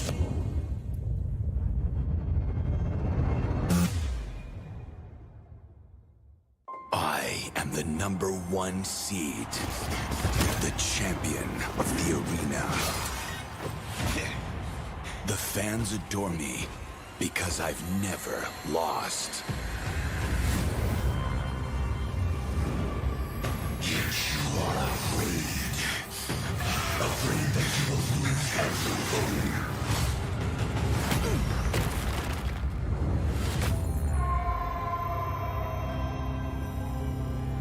Do you ever get scared of losing, Kimmy?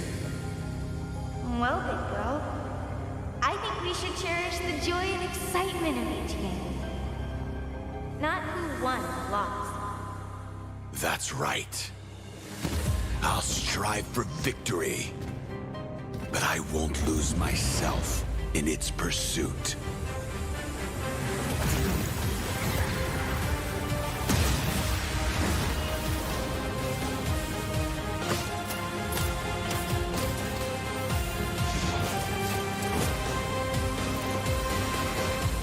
World Championship.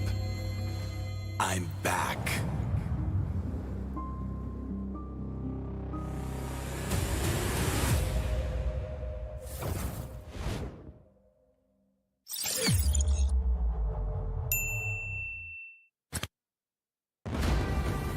We are here at Gamers 8 to show that we are walking the walk. We have had amazing reactions, major IP owners, and a lot of potential partners and stakeholders coming in here and taking a peek. Giddia's Cube over here has been the nexus of this zone. What I saw from the outside is very mysterious. You want to know what's happening inside. Felt like, this is an MMORPG, but R is not role-playing, it's real world.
Grab only, savings ang dami, your wallet sings tonight.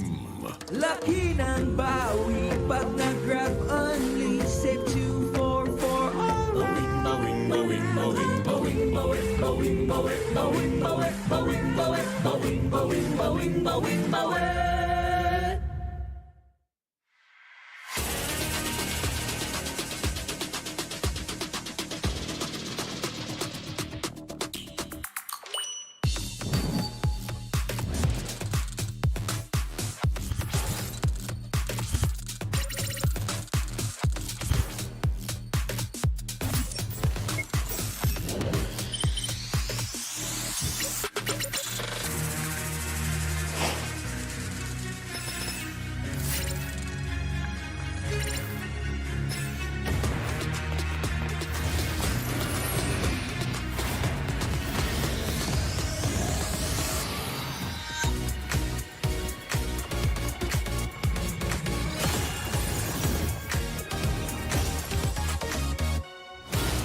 Камбэк. Что мы друг другу скажи мне? Мы вместе на пути к вершине. Наши глаза горят, и воздух накален невыносимо. Нет, мы не заплачем, потому что здесь мы что-то значим. Ногами высекаем искры, за спиной наша удача. Устали.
laro, ba't ngayon di ka mapakali? Panay lang ang kamot sa anit at kahit alam mo na di naman tumakate. Dugo pati laway at pawis tumulo, akala mo ba lahat tumadali? Hindi nagmamadali, akyatin ng hagdan na talagang matare. Ganyan talaga ang mga batang Pinas, talagang malakas kahit anong meta, wala kang ligtas. Talagang matigas na parang daliri ng mga kalaban. Sa gitna ng laban, shooters namin talagang savage. Di papaawat sa aming lupang sinilangan. Ang dami ng binilangan, ng isa, dalawa, tatlohan, dalawa kayo, ito na pang-apat. Kaya dami na naman iyakin kahit dadaanin pa sa mga tipi-tipi-tipikal. Paano kami hahabulin, marami itong gasolina, lalamunin ang lahat ng tipidal. Sanay sa ating maandugong palaban, babangon, babawi kahit sugatan. Sinag ng araw, tatlong bituin, Pilipinong may giting nagniningning. Sanay sa ating maandugong palaban, babangon, babawi kahit sugatan. Sinag ng araw, tatlong bituin, Pilipinong may giting nagniningning. Ang maong away ang sinugdanan, di mo sugot madakpan pagbalik. Tanang agian kay dirit sumapalit, ang init sa dughan kay dili mawakli. Sanay sa ating maandugong palaban, babangon, babawi kahit sugatan. Sinag ng araw, tatlong bituin, Pilipinong may giting nagniningning. Sanay sa ating maandugong palaban, babangon, babawi kahit sugatan. Sinag ng araw, tatlong bituin, Pilipinong may giting nagniningning.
you can't keep me from my army. I feel like the floor is lava. The energy's getting higher. You're saving my arms. 'Cause I know just what I got.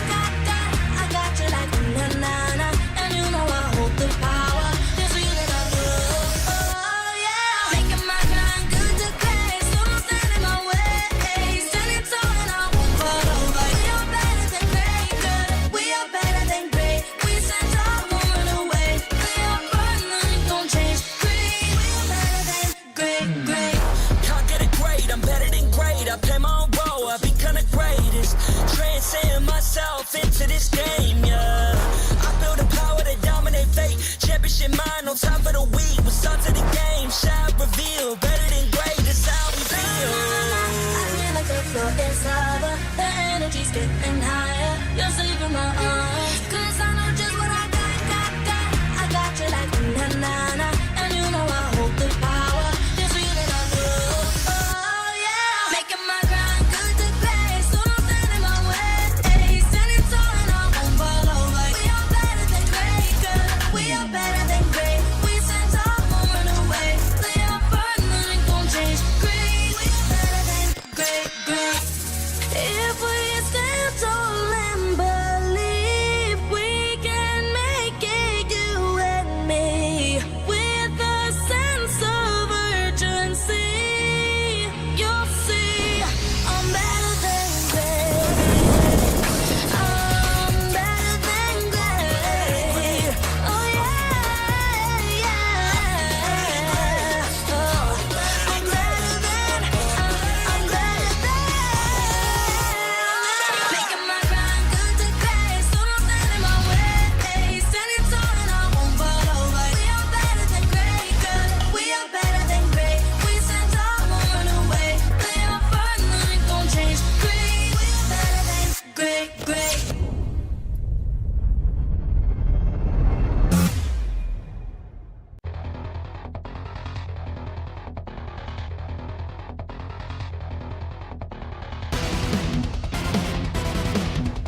come back, ace this round, and finish this game now. Got the power on my shoulders.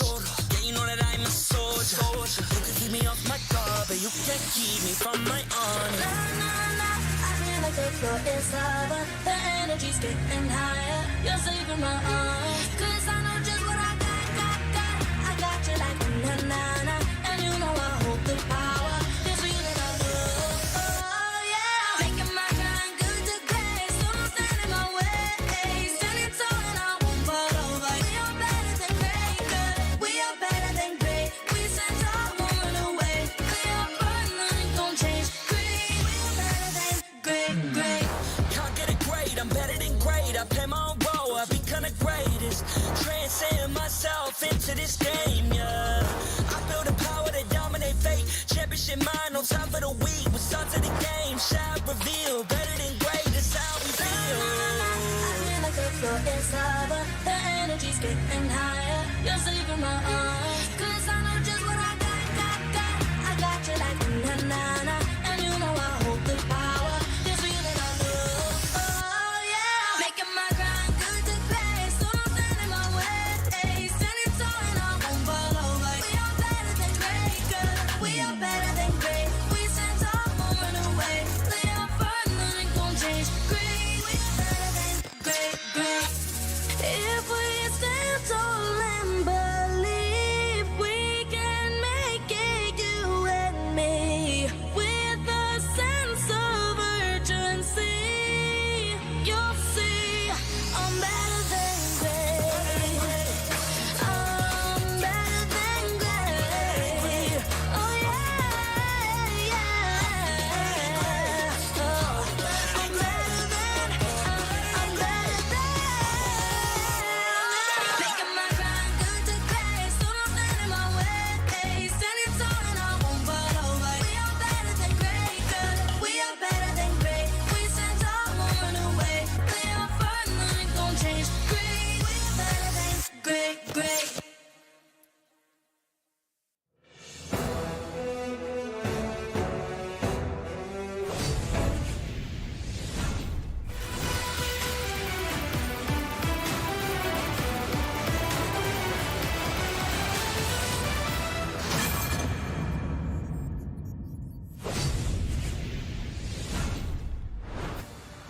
A vital test is about to commence for the teams gracing our next match. Welcome back to the M5 World Championship group stage. I'm Yasu together with Mirko and Reptar to bring you the third best of three series of the day between Indonesia's Geek Fam and EECA's Deuce Volt. It's crazy, man. I mean, I just got here, right? But I really have been waiting, anticipating to cast, and it's great that I get to see Geek Fam taking on Deus Volt in my first ever cast in M5. Yeah, it's an honor to share the desk with you, gentlemen. And Mirko, I feel a little bit of nerves here, or is that pure confidence for Geek Fam? Huh.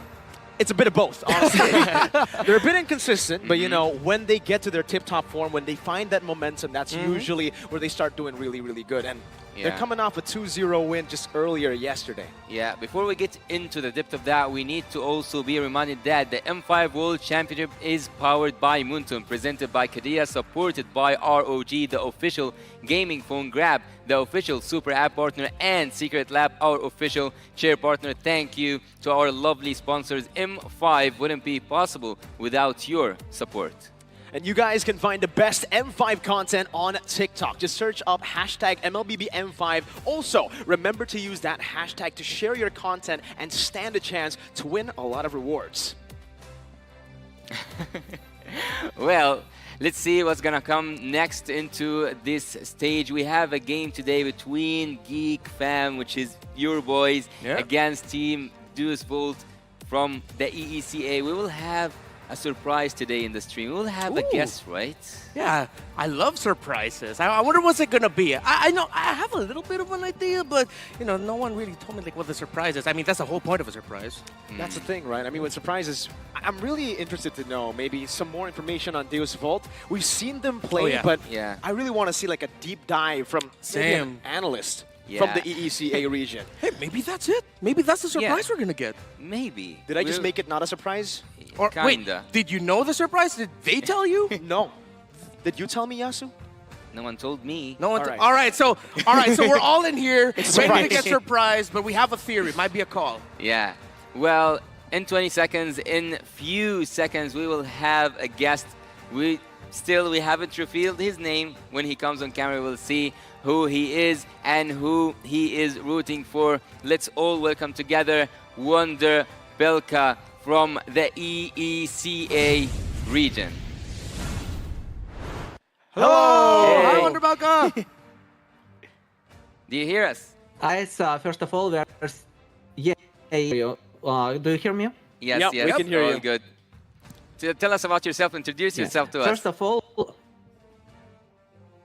I'm a caster and an analyst of the region, and sometimes I work as a trainer in Mobile Legends. First of all, we are sincerely glad to be at M5 and to see you, Mirko. You're a legend in our region as well.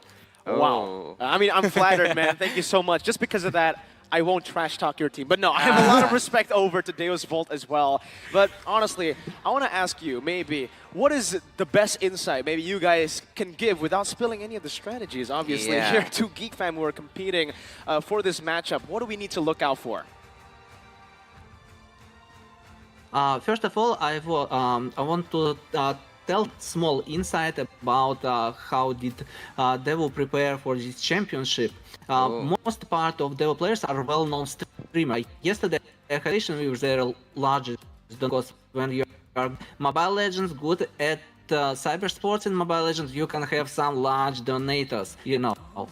And he said, for current Devo, it's easier to play versus Geek Fam than versus High Brothers Did he say because easy? of macro play. While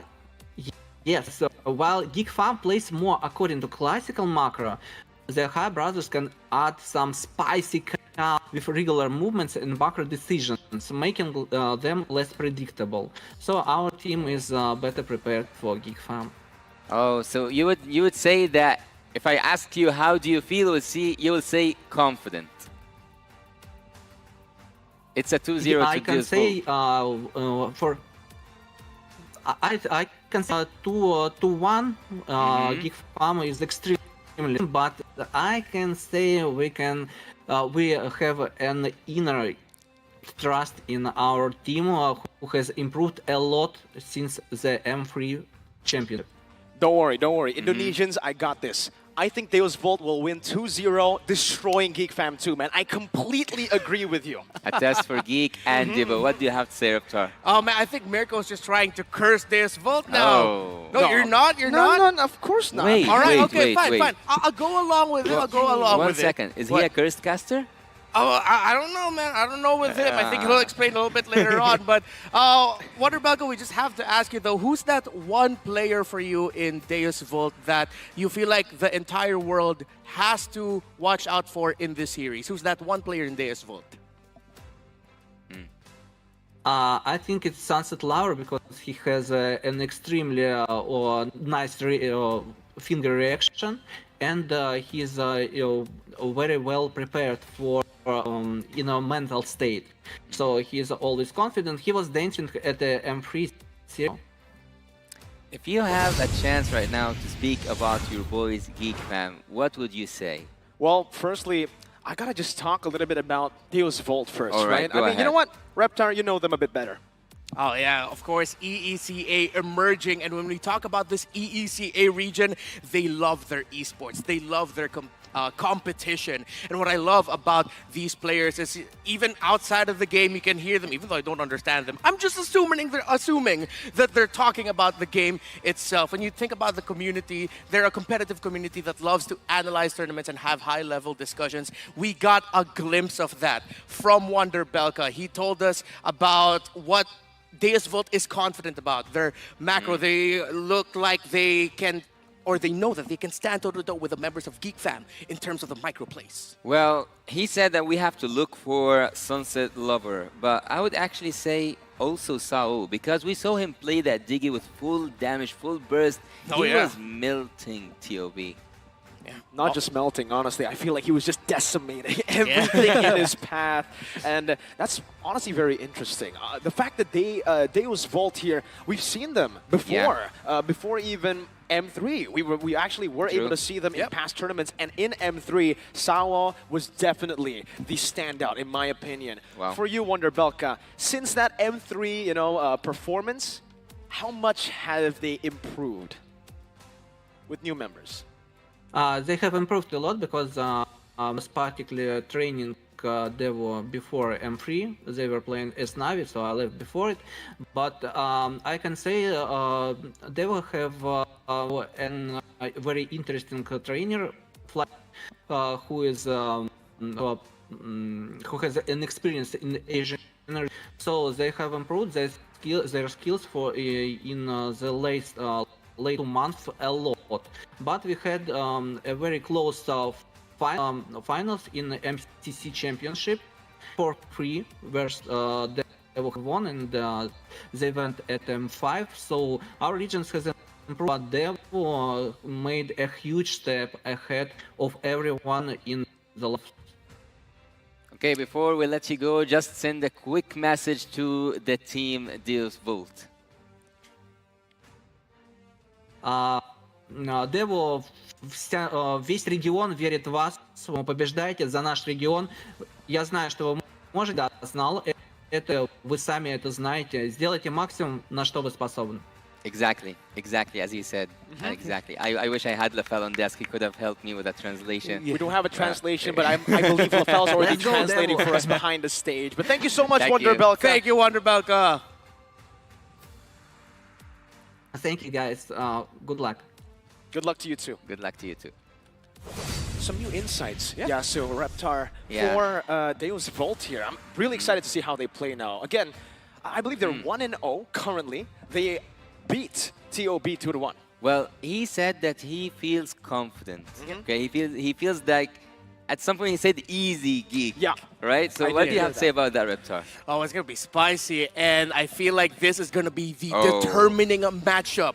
If this is going to be easy for Devu, or if Geek Fam are just going to tell Devu, what you talking about easy? It's Aboy and Sunset Lover. And Sunset Lover was the man that Wonder Belka mentioned as the person to watch out for in this matchup for Deus Vault. But yo, Mirko, I'm pretty sure you can back up your boy Aboy here. What do we got to watch out for from him? For a boy, you know, despite looking at the heroes behind their faces here, it's Feramis for Sunset Lover, it's Gord for a boy. But in MPL Indonesia, it's actually been Feramis for a boy. That's his main pick. Yep. If he gets his hands on the Feramis, it is going to be nasty. So the fact that Sunset Lover has found so much success on the Feramis as well, it's definitely going to be a very contested pick here. You're going to expect it banned out or picked. It is contested for sure, 100%. So you would say that in MPL ID, this is called friendly fire. They are now playing against their own kind of material. But anyways, let's go ahead and see the preparations for the game. Let's go ahead to see who's gonna be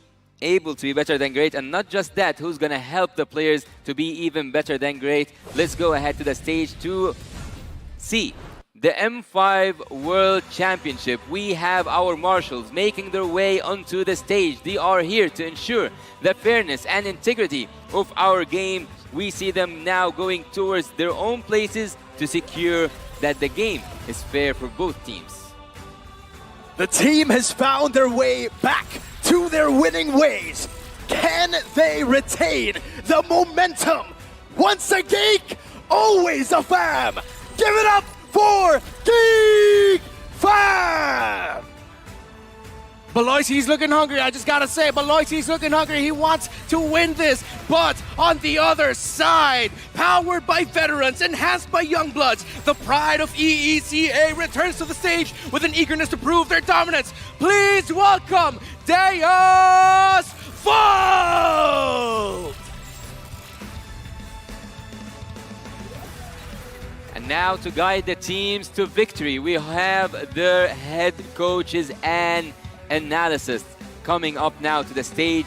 From Team Geek Fam, we have Coach Erpang. From Team Deus Vault, we have Fly Solo. Both of them are now prepared. Both of them have studied press bumps all over the stage. Friendly vibes until we get to the Land of Dawn, when there is nothing friendly that's gonna happen between both teams. Oh yeah. It's only friendly outside of the stage. In the stage, they're going fast at it. Yeah. And we're going to take a look at the roster here for Geek Fam. They've opted to go still for Marky in the gold lane with Nile, Luke, Aboy, and Baloyski. Since MPL Indonesia Season 12 playoffs, we have seen that this is their winning lineup. And you gotta be careful here because it says Airpang, only Airpang, no analyst. Oh, no, Did you see the shadow? I don't see the shadow. I don't think there's enough light for the shadow right now. The shadow. But I'm wondering, will we see a Baloyski special here? In terms of what kind of Baloyski special, because I know Mirko has been quite vocal about a Baloyski special of early deaths, but hey, if you're talking about the Ruby, I'd love to see that too. But for EECA's Deus Volt, Sunset Lover, a name very familiar for all of us, but we actually even got to see Sawa shine with the Diggy, as we mentioned. Kid Bomba, I just gotta say, I look up to that young man in the EXP lane. He really lives up to the name. Bombastic in the sense that, man, he is explosive in terms of what he brings to the table for Deus Volt. But of course, Magister and Carvey there as well. A fellow half Filipino on the Deus Volt side. He's gonna have to prove himself against a fellow Filipino in Marquee. One fact we have to say here is that Team Geek Fam is one of those teams who will finish their group stage journey today and wait for the results. Will it be a beautiful ending? Will it be a fairy tale ending for them and to proceed to the playoffs with it? Or will Deus Volt show them hell? But before we see if they will see hell or not, the challenge prediction here is going for Geek, and I'm the only one on the table who's gonna be hated a bit. I'm going with Team Deus Volt. You're stuck in the geek sandwich, bro. Yeah, a little bit of a geek sandwich. But hey, I'm pretty sure the EECA fans really appreciate you right now, Yasu, for your love for Deus Volt. But really, Mirko, 2-0 for Geek Fam, not even a single game for Deus Volt? I gotta test the waters first, right? I don't know what's active right now. Last time I checked, it was the Bless, but yeah, I don't know, man. That's why I try to neutralize it just a bit. Anyways, speaking of the curse, let's take a look at the team that I actually said in that interview is gonna demolish Geek Fam. Fun facts, many shades of Sunset. Yeah, Sunset Lover is known for flexing off meta heroes in the mid lane such as Kaja, Valir, Joy, and Akagura. Actually, I would love to see a Valir being picked up here in the M5. Yep. We have seen a lot of, I would say, picks that at some point some of us forgot they existed. The Tigreal is back and strong, and also we see a lot of picks. What was the latest pick in the previous game? It's kind of hard. Yeah, I'm gonna try and remember it, but there was a Terizla. But yeah, when I think about these two teams, Wonder Balka mentioned that there are, for Deus Volt, they are confident with in terms of matching the macro style of Geek Fam, of an Indonesian team. All right. If that's what they believe, and we saw glimpses of it in their previous matchup earlier in this group, I can see that. But I feel like for Geek Fam and Deus Volt, these are two teams who have that identity. If you look back in the past of those surprise pickups, a surprise pickup in the roam, a surprise pickup in the mid lane, if they want to take the victory here, they're gonna need to be brave in terms of picking up heroes that we don't expect. Seems like I'm in a big sandwich here.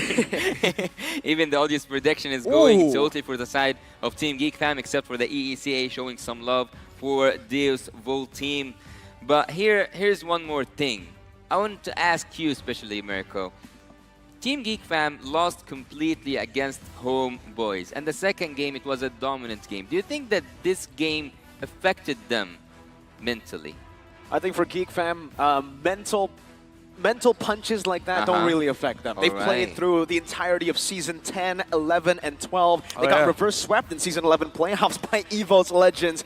And we've seen them continue to grow based on these mistakes. Geek Fam are our team known to do that. They will take a loss in the best possible way and come back from it. Right after the 2-0 loss, they were able to get a 2-0 win against TOB. And that's the thing about Geek Fam. Sometimes they really struggle to find that momentum, that win. But once they do, they utilize that momentum all the way.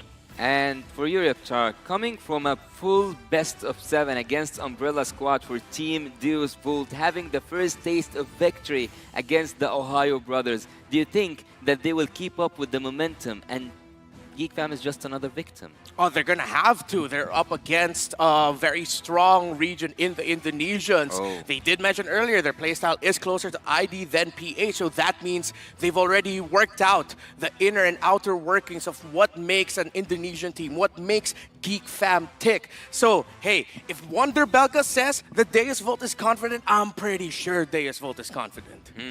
And with Sao and Sunset Lover as their fourth international appearance, I have a really interesting question here. Maybe you can help me with the numbers for Geek Fam, Mirko. But would you guys, and like I would ask you individually, would you favorite passion or experience? Ooh, that's a good question. Yeah, it's a great question. I mean, from the past M series, we've definitely seen that there's been a good mix of passion and experience. Currently, especially in the group stages, I would say experience should take a little bit of the W compared to the passion, but you really need to have both. When we get into a high-stakes situation to make it to the knockout stages, it's time for Geek Fam versus Deus Volt. Game number 1 as we enter the drafts.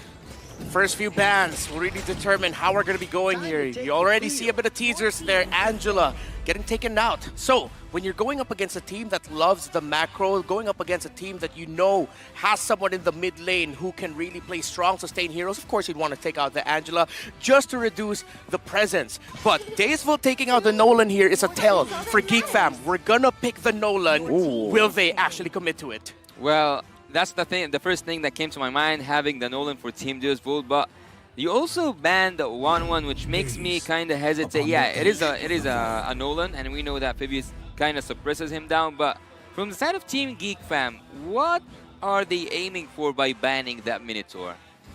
Well, they can actually pick up the Joy here since it's still open for them, so they can go something along the lines of Joy, Valentina if they already want to show their hand that way, or they can pick up an Explainer, maybe Joy to Rizla. Maybe they have Matilda too? Oh, and the Matilda, yeah, for Baloyski still available, so Joy Matilda. Go fast, go magical. Definitely. I think mobility and maneuverability is definitely something that they can go for. But they go for the Guinevere, just a standard choice. We did not. We did not. If Wolf was here, you probably get it all right. But the Guinevere pick is something that has been incredibly meta. We saw from the win rate, 94%. On top of that, a signature pick. Here, very, very vulnerable to counter picks from good matchups, bully matchups like the Brody. But still, there's something about Claude. Whoever uses, it's really a user-centric hero. If you're good at Claude, you can make any matchup work. And obviously, we're going to see the Brody. Why not get an advantage in the lane? But why ban the Claude? Why take the Claude and ban the Minotaur? I think that Minotaur would fit perfectly for Geek Fam. Well, it's because they know that if going into the second banning, into the picking phase, they're going to pick up the Guinevere and then the Claude. So they're just going to be taking it away for safety. They know that it's something that, yes, you can pair it up with the Claude, but would you pick up the Minotaur and the Claude together first 2 picks? No, you wouldn't. You pick up the Guinevere, so you take away a strong tool from the hands of Devu. So now, as we mentioned, the Valentina, but it goes to their side, and then the Brody, as Mirko mentioned, but here it is, the signature Faramis of a boy. I just have to mention, I've been playing more Faramis in the mid lane since watching a boy in the MPL ID Season 12 playoffs. And with Mirko's point earlier about having a good Claude player play that Claude, yeah, you're going to be seeing some great individual plays by Marky, but again, we go back to the theme of this entire series and this matchup. The macro, the map will open up for Geek Fam. Well, having the MPL ID special here for Team Geek Fam, but still remember then that the Holy Realm will also be used by Sunset Lover. Oh yeah, exactly. That's how they actually chose to approach this match. It's a good plan by Deus Volt, honestly. And we did get to see exactly what we heard in the interview. Yeah. Deus Volt have prepared. They have read Geek Fam's strategy. Even though it's MPL ID, it's a completely different meta from what we have now. We've seen that Geek Fam have done their homework as well. Yeah. They've definitely seen the last few games. I think, they don't want to experience what TOB faced in game number 3 of that matchup. Exactly. I think at this point, in every hotel room and strategizing area of the M5 team, there's a picture of Sawo and Diggy and a big no. No, you a really big shouldn't give it X. a big X Yeah. over those two. You really can't give it to them. So now as we go into the second phase, we mentioned the Terizla early on, and with Daysville taking away, knowing that it's going to be the first pick for Geek Fam, it makes sense. Even though I would have preferred to see them pick it up for themselves, however, they do still have heroes like the Lapu Lapu that can take out the Netherrealm effect real quickly, available for them if they want to go that route. After banning the Diggy, it makes so much sense for Team Devo to go ahead in the second phase of banning towards the area crowd control heroes, because anything or any hero with an area crowd control can benefit not just the Guinevere, also the Claude. So that's why I said it from the beginning that Minotaur is one of those picks that will fit perfectly for Team Geek, but still, you have the Terizla, but watch out for a Tigreal. Yeah, exactly. And there was actually a reaction there by Geek Fam the moment they banned out the Edith. It's like they're sort of showing the world in a sense that, hey, this is sort of going our way. Usually when you see teams react that way, that's the okay, this is all part of our plan right now. So, Deus Vote, we like how they drafted the first phase, but what if Geek Fam's actually, hey, this is going down how we expected it to be? I think especially for Geek Fam, the fact that they picked up the Guinevere and the Feramis with a weak side gold lane, they're already going to an approach that is going to be heavily into the XP lane. Strong side XP with a huge emphasis on the neutral objectives. The fact that the Edith and the Diggy, the two heroes that Deus Volt have usually been able to utilize to control neutral objectives, has been banned out. Yeah, I could definitely see why they reacted that way. Now they can set up for the big picks. Just like this, the Arlet picked up no Diggy equals to a very scary Arlet. As I told you, they just need an area crowd control with the final slash. He can set up an opening for the Cloud. Also, some of the crowd control can be beneficial. Oh, is he Luke? Oh, Luke. Yes. Yeah, Luke will. Yeah, they will just switch things around. Anyways, the Guinevere as well. So Team Geek now, what do they need? They need the Roamer and also they need an XP. What would you suggest, Reptar? Well, let's see what the pick is there going to be for Deus Volt, because Geek Fam right now, they can still put that Arlot in the XP lane. I think that's the strength of how Geek Fam drafted into this. Now Deus Volt will be thinking about, oh, where is that going to go? So are we going to give a good matchup to the Arlot if it's EXP lane, or will it go into the Roam? I can answer a little bit better once we see the picks. So it's going to be a Grunt. Oh, and they actually pick up a Uranus. That's interesting. So now Geek Fam might actually have to think about putting that Arlot and Roam and then put something else in the EXP lane, because they're going to need something that can give a little bit of difficulty to the Uranus, because now Deus Volt has gone into that route of thinking wherein you can actually pick up the Uranus to open up your map a little bit more. We don't think of it as a traditional split-pushing hero, but we've learned from the past that it actually is. That's actually the pick I was trying to remember earlier on with Shadow. He was playing the Uranus, he was zoning the enemy heroes away. He was also annoying to a point when he was so formed, he could have just stood there, middle of five members, and never hesitate. Well, there you go, though. The Khalid pick, a signature pick for Luke. One of our very, very good veteran XP laners who's now content creator, Anti-Mage. You guys should know him. He said, actually, that the best Khalid user in Indonesia is Luke. So seeing him on that signature pick, giving Baloyski, a very aggressive hero like the Arlet, I think it'll work out. Baloyski loves invading. Maybe sometimes he sacrifices a few deaths, maybe even 7. Just take it easy a bit. Yeah, but I think it should be a pretty good composition that Geek Fam have right now. So switching the Arlet to the Roam duty, do you think that was wise? Well, I'm a fan for it, because right now we've seen how strong Arlot is in the EXP lane. In terms of being a presence around the map when he's rotating, put him in the Roam, then that's going to be a lot of control abilities that now Deus Volt has to watch out for. Ladies and gentlemen, let's dive straight into the land of Dawn for game number 1. Geek Fam takes on Deus Volt for the knockout stages. High stakes for both these teams. We'll go into the land of Dawn right now, and we will see together, will Team Devo take it home, or will Geek Fam have this fairy tale ending, waiting for the other teams to finish things off? This group is definitely hard, but will it be hard enough for Team Deus Volt to take that game, as we have been assured that they were so confident going up against Geek Fam. Yeah, and right now, both teams just taking it easy, but there is a bit of scraps here in the mid lane as expected. That was already starting off hot with TPs. So yeah, putting the Arlot in the roam, I'm up for it. A little bit more control there. I'm really looking to see how these two EXP laners manage their lane and the map. Lethal Wanderer contest right now. Magister walks up. Getting a good hit, but it's going to be Nile who secures it now. Magister forced to back away. Baloyski follows through with another vengeance. Goes in for the stun. Not able to connect right now. Spatial migration. Knocking Sawo up, forcing a flicker and chase down. And it should be, a kill for a boy. First blood, Geek Fam. A first blood, also having that flicker popped off from Sao. Not just that, I think that by banning the Phoebus in the draft phase, the ones who used it to its full potential was Geek Fam. Yeah, look at that. That's actually a master assassin on that Khalid. So he really picked that up. Full-on assassin, goes for Rupture, goes for the Magic Worship. So he really, a Lethal Ignition rather, you really knows that he wants to take down that Uranus fast, win that lane, and then get out of it. But let's see when that's going to kick in. But now we also saw the effect of the Arlot roam paired up with a Faramis mid aggression, as you mentioned, Mirko, for Geek Fam and Baloyski. I would have personally choose Adira to go up against the Uranus, but there we go. Baloyski, he's going in. And he's going back out. Wow. Good disengage. That's why I feel like the Arlet is a great pick for him. He has the proper sustain on top of the CC. Nile already setting up for it. Now, what final was that? slash flicker that didn't connect. A signature Baloyski play. He's looking for a position right now. Nile secures it just with the Requiem. A boy gets a Shadow Stampede, but there's no further commitment from Deus Vult. Yeah, and you actually got to see the effect there of the aggression that Geek Fam showed early on, disrupting the rotation of Magister just a few seconds late getting to that turtle, and Geek Fam gets it without that much of a problem. Next sequence, let's see if they're gonna finally show up in the gold lane or if they're gonna continue disrupting in the jungle and playing around the river.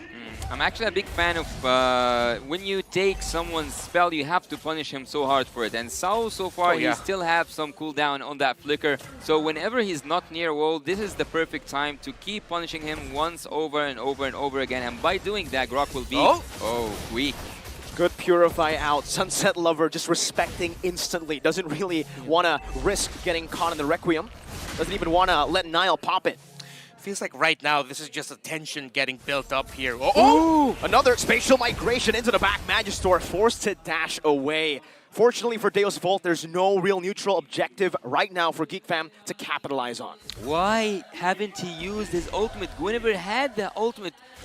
Why haven't he just continued with it? It was a secure kill. Yeah, personally, it would have been a little bit too risky. There would have been a chance that it could have been a trade jungler for jungler. And now that Geek Fam is actually showing a rotation down bottom side, we know now why they didn't commit. They wanted a little bit more advantage for Marquee. Yeah, on the bot lane now, let's have a quick look on the in-game equipment here. Brody already had his hit blade of Hypnosis, and on the other side, Claude is actually going for a safer approach in terms of the items. He wants to take in some damage and then build up his Demon Hunter sword. So far, I would say, the junglers, the Guinevere is going for a semi build. Going a little bit more tankier is the route here, because I think they already have a good amount of damage. They don't need any more damage from the Guinevere. Yeah. It's going to be more of a utility style Guinevere in the sense of, all right, set up, ultimate, get those knockups in, and the rest of us will do the damage. Here comes the next turtle. Who's going to get it? Is it Geek Fam or Deus Vult? Seems like Geek Fam want to just contest for it right now. It's going to be Kid Bomba trying his best to sell it away. Baloyski gets a final slash, but it's still Magister who secures it. A blazing duet, but he's stuck right there with a good stun, keeping Marquee at bay. They're going in. Raging Sandstorm with a flicker onto Sunset Lover. Luke splashing the damage in the back, and Kid Bomba will just soak it in for now. It's a 1-4-1, a turtle. Neutral objective for a kill. Just by one fight, both Luke and Marquee secured their own core item. And now, Deus Vult starting to feel not just the macro, but now the micro abilities of Geek Fam, the timing of their skills. Kudos to Deus Vult, though, for being able to get that turtle. They were a step ahead of Geek Fam there in that scenario. You saw Baloyski doing what he can to delay Magister's attempt at getting that turtle, but not gonna be enough. Geek Fam, though, getting the kills and a little bit more control down bottom. Marksmen have now switched lanes. They've gone topside. I'm actually waiting on Magister's damage so far because he haven't shown us why Nolan is one of those heroes that you should be afraid of. Nice. Spatial migration with a Requiem. Raging Sandstorm from Luke. Amazing coordination from Geek Fam so far, 3-0. Yeah, I would say a really good wombo combo there, finishing off what Nail just started. Yeah. How confident are you now, Deus Volt? Geek fam starting to take it to them. We don't know if they heard the sentiments of Deus Volt, but Deus Volt are definitely feeling and seeing for themselves why Geek fam are the second placers, the runner-ups of MPL Indonesia Season 12. Oh, Magister, I think that he should focus more on the gold lane, not the XP lane, but that's his choice. That's his choice, or even the coach's choice. So we have to respect that and see how will Team Deus Volt deal with it. Look at the other side of the map. Geek fam are the ones who are sitting up. The gold lane are the ones who are sitting up for that upcoming turtle. There's a trade? I don't know. I think the problem is Deus Volt can't really play for the gold lane either. Geek fam have the stronger mid control, and that's why they've been able to rotate. Baloyski caught in the wild charge, but Nile jumps in with the Violet Requiem as well. Baloyski still able to survive. Sunset Lover dove under the turret by Luke. A Raging Sandstorm with another Raging Sandstorm. Geek fam have set up for the next neutral objective. Oh, I thought this whole time Luke's last name was from Skywalker to Sandwalker. What the heck? Damn. Woo! Okay. Let's wrap this up. Geek fam now are taking that turtle. They are gaining the fruit out of this tree that they have been planting all... Oh my god. Nail just taking the turtle. Kid Bomba is trying to take as much damage as he can, but there's an invade. They want to go for more. Turtle's not enough just yet. Nile steals it away, jumps out with the spatial migration. Whoa, Marky defensive, blazing duet to get him out of there with a BMI as well. A stacking hero like Claude, would you let him farm this easily? Oh, well, despite all of that, Deus Volt actually has delayed the farm just... Whoa. Is it enough to kill him? Luke now, it's a bait, gets stunned up by the flash. On the 3 with a Requiem as well from Nile. Not enough though, they've lost their damage. Marky is now joining the team fight. Another spatial migration onto 2. Marky still trying to deal with Kid Bomba as Sao gets taken low, but is able to flicker out to safety. Deus Volt finally getting a winning team fight in this game. Chaos. Yeah, absolute chaos there, and now we actually got to see the fruits of Deus Volt's labor. Marky got to freely farm, but not as much compared to Carvey. So everything else happening around the map was actually Deus Volt going, yo, Carvey, just farm up, get that gold. And by the time that engagement happened in the river, into the jungle, pushing Geek fam back, now we're seeing Deus Volt's play. Their Brody is relatively untouched and farming really well. 1,000 gold lead compared to Marky's Claude, who's up to a golden staff. Malefic Roar is the second item already built up by the Brody. Even though Deus Volt are behind in kills, yet they are now winning the rotation after a dominant early game from Geek fam. After a really good start, they are now falling into the tempo. It seems like Team Deus Volt just needed time to gain back that confidence that we were told about. But are they committing to Kid Bomba in the bot lane? I think just a little bit of poke should do the team a good job already. A first for them. That's a turret down below. Literally, first turret despite the neutral objective, and team fight wins. Yeah, it's going to be second up top, but I think Geek fam already had a strong idea of what was going to happen there, so they decided to go for a turret trade. Next sequence here, of course, they're going to try to go for the Lord, maybe get the setup out of nowhere in the mid lane. Let's see what happens. Baloy finds Sunset Lover, a good Purify to respond it over. Now it's Luke, who's looking for a play, a conceal as well from Baloyski. Magister in that push, pops in that fracture. No ultimate for now.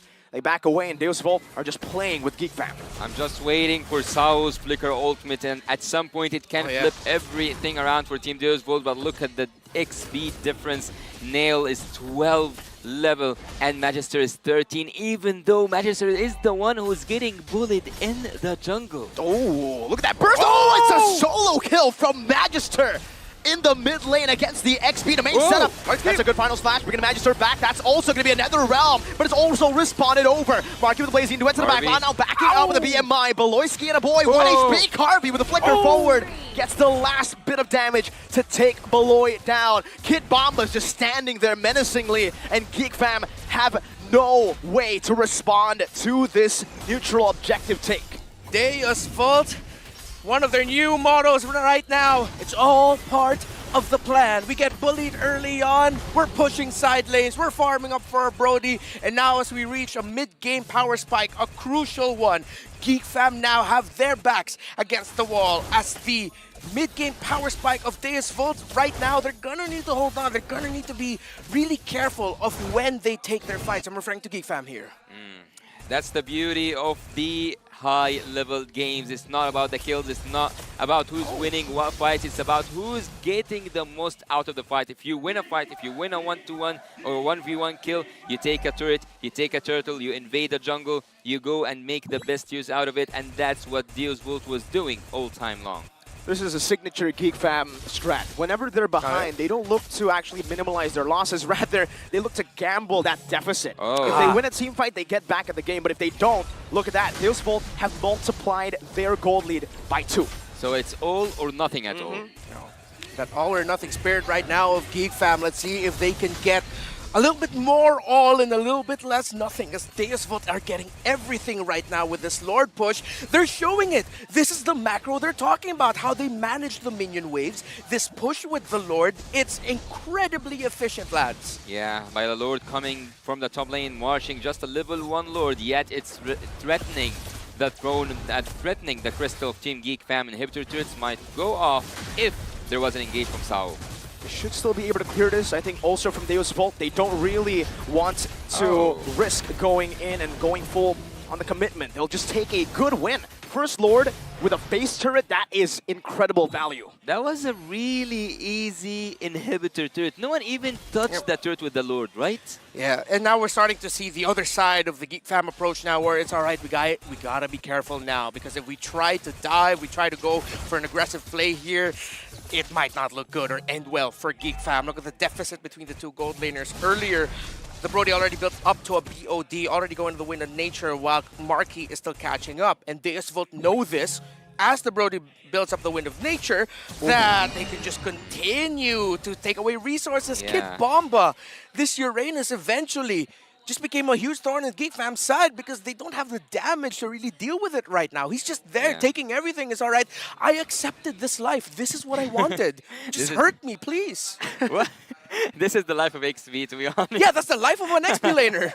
Well, Kid Bomba at this moment is draining the resources out and draining the life out of Geek Fam, but there's a conceal here. On the Sao, he has the power of nature. And just like that, it's not going to work at all from Geek Fam. Sao with a great wild charge to cancel that spatial migration. Yeah, no conceal here means the contest onto this, not just the Lord, but actually this purple buff might be tough for Geek Fam. Deus Vult, they're not getting a little bit too greedy here in terms of committing all in the purple. They're still trying to find an opening here. Magister already has Sea Halberd. Oh, I think that they can actually go in for this team fight if Team Geek Fam wants to do so. Team Geek Fam are known, or at least based on my research, they are known for a good early game. I want to see them recover. See if they can. Lord got reset now, so Geek Fam trying to flow the mid. Deus Vult answering that damage on this Brody, man. Just too much. Nile? Great flicker from Carvey. A good prediction on that spatial migration. But I would say it should be actually a trade that Geek Fam have won. It's a spatial migration for a flicker. Okay, bear with me for this moment. Will Carvey go split push that top lane? Because having Claude to go all the way back to clear isn't the smartest idea. I think that there might be a backdoor, but they are now outnumbered. Yeah, they just rush it at this point. No way Geek Fam can get close, and they will back off. They gotta. There's not much they can do here, and Deus Vult are utilizing the forced errors perfectly right now. Bomba is chunked, but there's no further commitment for a side of Geek Fam. Boloyski just jumps in a little bit with a vengeance. Wait a minute, Magister. Magister. Flank. Oh. Now onto Nile. No, just a clone. Yeah, not the still right looking target. at Chase, though. They They gotta find run. a good sandwich. Oh, jumps into the wild charge. But the Raging Sandstorm connects to Carvey. That's also the final slash, bringing Carvey back. And now, with both Netherrealms being popped in, Marky's the one who's forced back. No gold lane for Deus Vult. No XP for Geek Fam. Boloyski still trying to distract Sao and Sunset Lover. Getting out with a vengeance on to the creeps in the jungle. Looking for an angle to escape. Nile trying to help him out of this dangerous spot. But look at Kid Bomba. He's slowing him down, not letting him recall. But that is Boloyski buying enough time to possibly turn this around once again. That's going to be an engage once again. Boloyski finds the kill onto Magister. They collapse onto Kid Bomba, who's still super tanky, has the stack, but with the Requiem and that damage from the Claude, it's a trade that Geek Fam have won despite losing out on the Lord. Geek Fam, how the heck did you win that long sequence? You started with a little bit of, hey, Deus Vult, we're coming after you, and the Deus Vult turned, and then you find their marksman only trading your XP laner? Geek Fam, I don't know how you did it, But we saw it unfold before our eyes, and I'm pretty sure even Deus Vult is going, guys, what just happened to us? Yeah. They had to recover. They did recover. Oh, they just made that goal difference come down from 6K to 1.5. Oh, no! And it's another spatial migration with a raging sandstorm. A boy grants Luke a second chance at life with that nether realm. That engage no longer as risky as it's supposed to be. Nasty, nasty. Geek fam have woken up. Never tickle a sleeping dragon, because actually that dragon, his name is Baloyski. And the shot calling, you can see it coming from Geek fam. We were talking about their unorthodox picks. Here's unorthodox approaches to the game. Here's us trying to chase them out, but then let's turn. Oh no, we'll find their gold laner. And then now out of nowhere, Marky gets the items. It's at this point where now we see macro versus macro, micro versus micro. Just who gets to press buttons better at this point, lads? Well, Kid Bomba, I would tell you that he's quite annoying, but oh, where did you go? Again? Knocked up, Requiem, Baloyski rotating. Whoa, Magister got out of that. A quick dash out. Why Perfect didn't he timing. commit to it? I think it's the tough boots that got him out, yeah? Yeah, the tough boots, a little bit of that CC reduction, and then at the same time, I think Geek fam, it looked like they could have committed to it, but it might have been too costly because at that point, as a pro, you already know, oh, they're probably on their way here. They should be close by. 7 seconds until the Lord spawns. Now, we have to watch the effect of this second tower still being up for Deus Vult here in the bottom lane. How well Geek fam are going to manage that, and how well Deus Vult's Sawa will manage that, if they will, as they now dance. 17 minutes in, 9-6. Geek fam started off. I don't know, to be honest, if Kid Bomba is not a sandbag, what is he? Because he's taking 200k almost damage so far, and he is again draining the resources out of Team Geek fam. But yet, Team Geek fam are recovering, and that's what I was looking forward to see actually in this moment, because we know Geek fam for their early game, but do we know them for the recovery? That's what we're gonna see. Devo are trying to contest. Conceal. Oh, Kid Bomba gonna get bursted down. A good Purify. Baloyski misses the final slash, and Carby's not gonna be able. It's a free hit. Nile getting splashed by that damage. Oh, memory as well. Magister walks up. Luke with a flicker as well. It's another round. Marky buys the immortality. Deus Vult and Geek fam still fighting, still dancing around the Lord. But it seems for both these teams, they will try to look for another 50-50 team fight. I like what I'm seeing. These two teams love to take risks. So many risky calls here. 20k.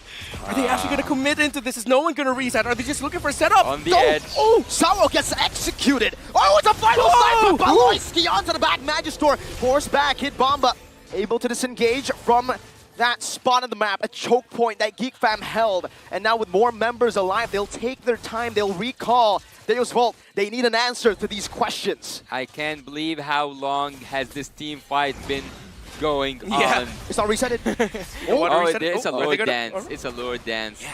Look at, actually, A-Boy.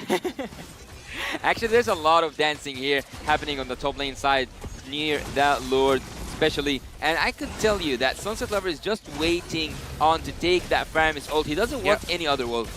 And I like the positioning here of Geek fam. A-Boy isn't really showing himself to the potential spots that the Valentina could be. They really don't want to give the ultimate away. Wow. And Geek fam, just like that?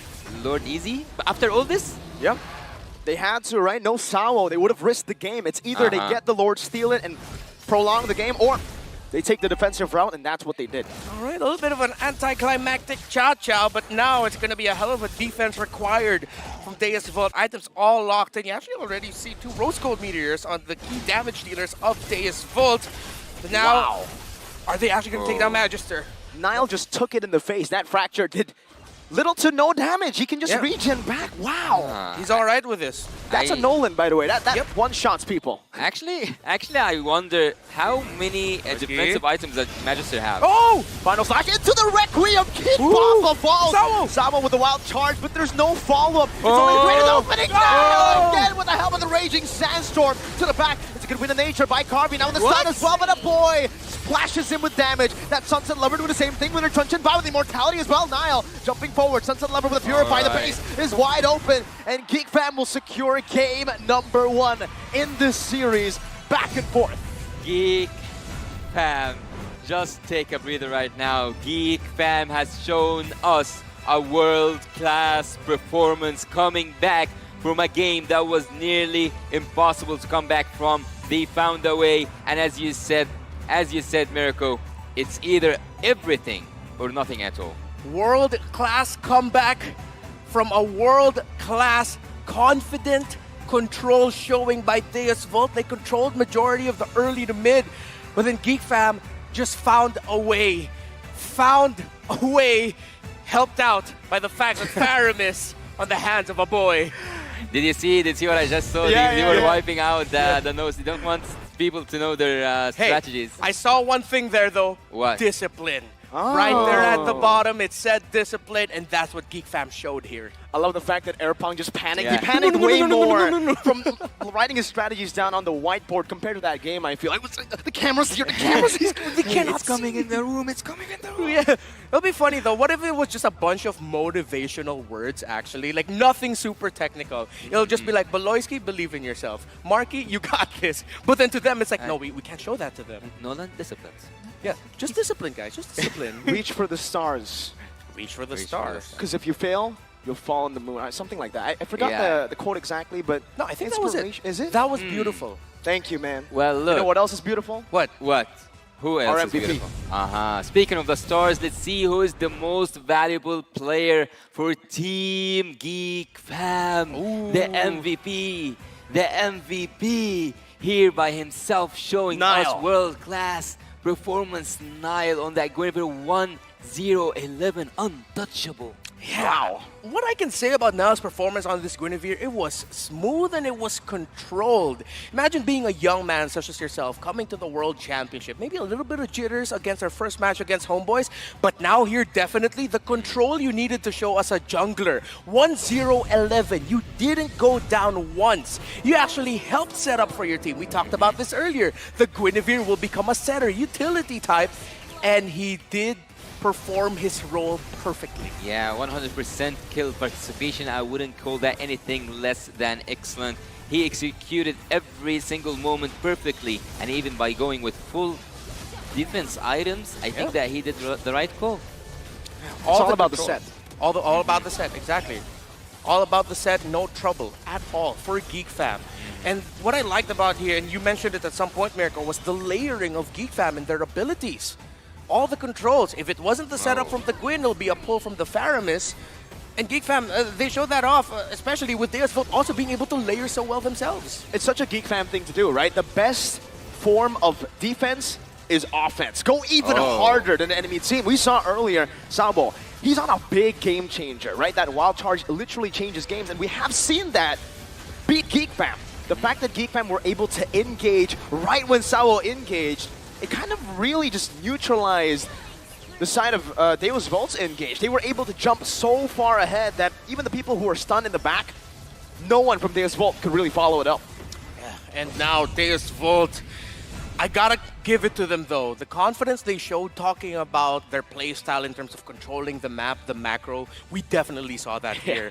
But I think they have to remind themselves about one thing that Geek Fam is really good at. Doing plays that makes even us scratch our heads and telling the world, don't worry, we got this. Something good will happen here. And that's just what happened. Whenever Geek are in a winning situation, a losing situation, shout out to my friend Ranger Amas, but he will always scream, "What are you doing, Paloy?" That's crazy. Because that's what happens. He always just makes some random play. Sometimes he ints, sometimes he changes and turns the game. Well, something that I saw also which caught my eyes at the finish, at the exact moment that Geek Fam was finishing, they all got immortalities. Yeah. Of course, I think that was just an insurance plan at that point to make sure, all right, guys, we gotta end it here. This is a sure thing for us.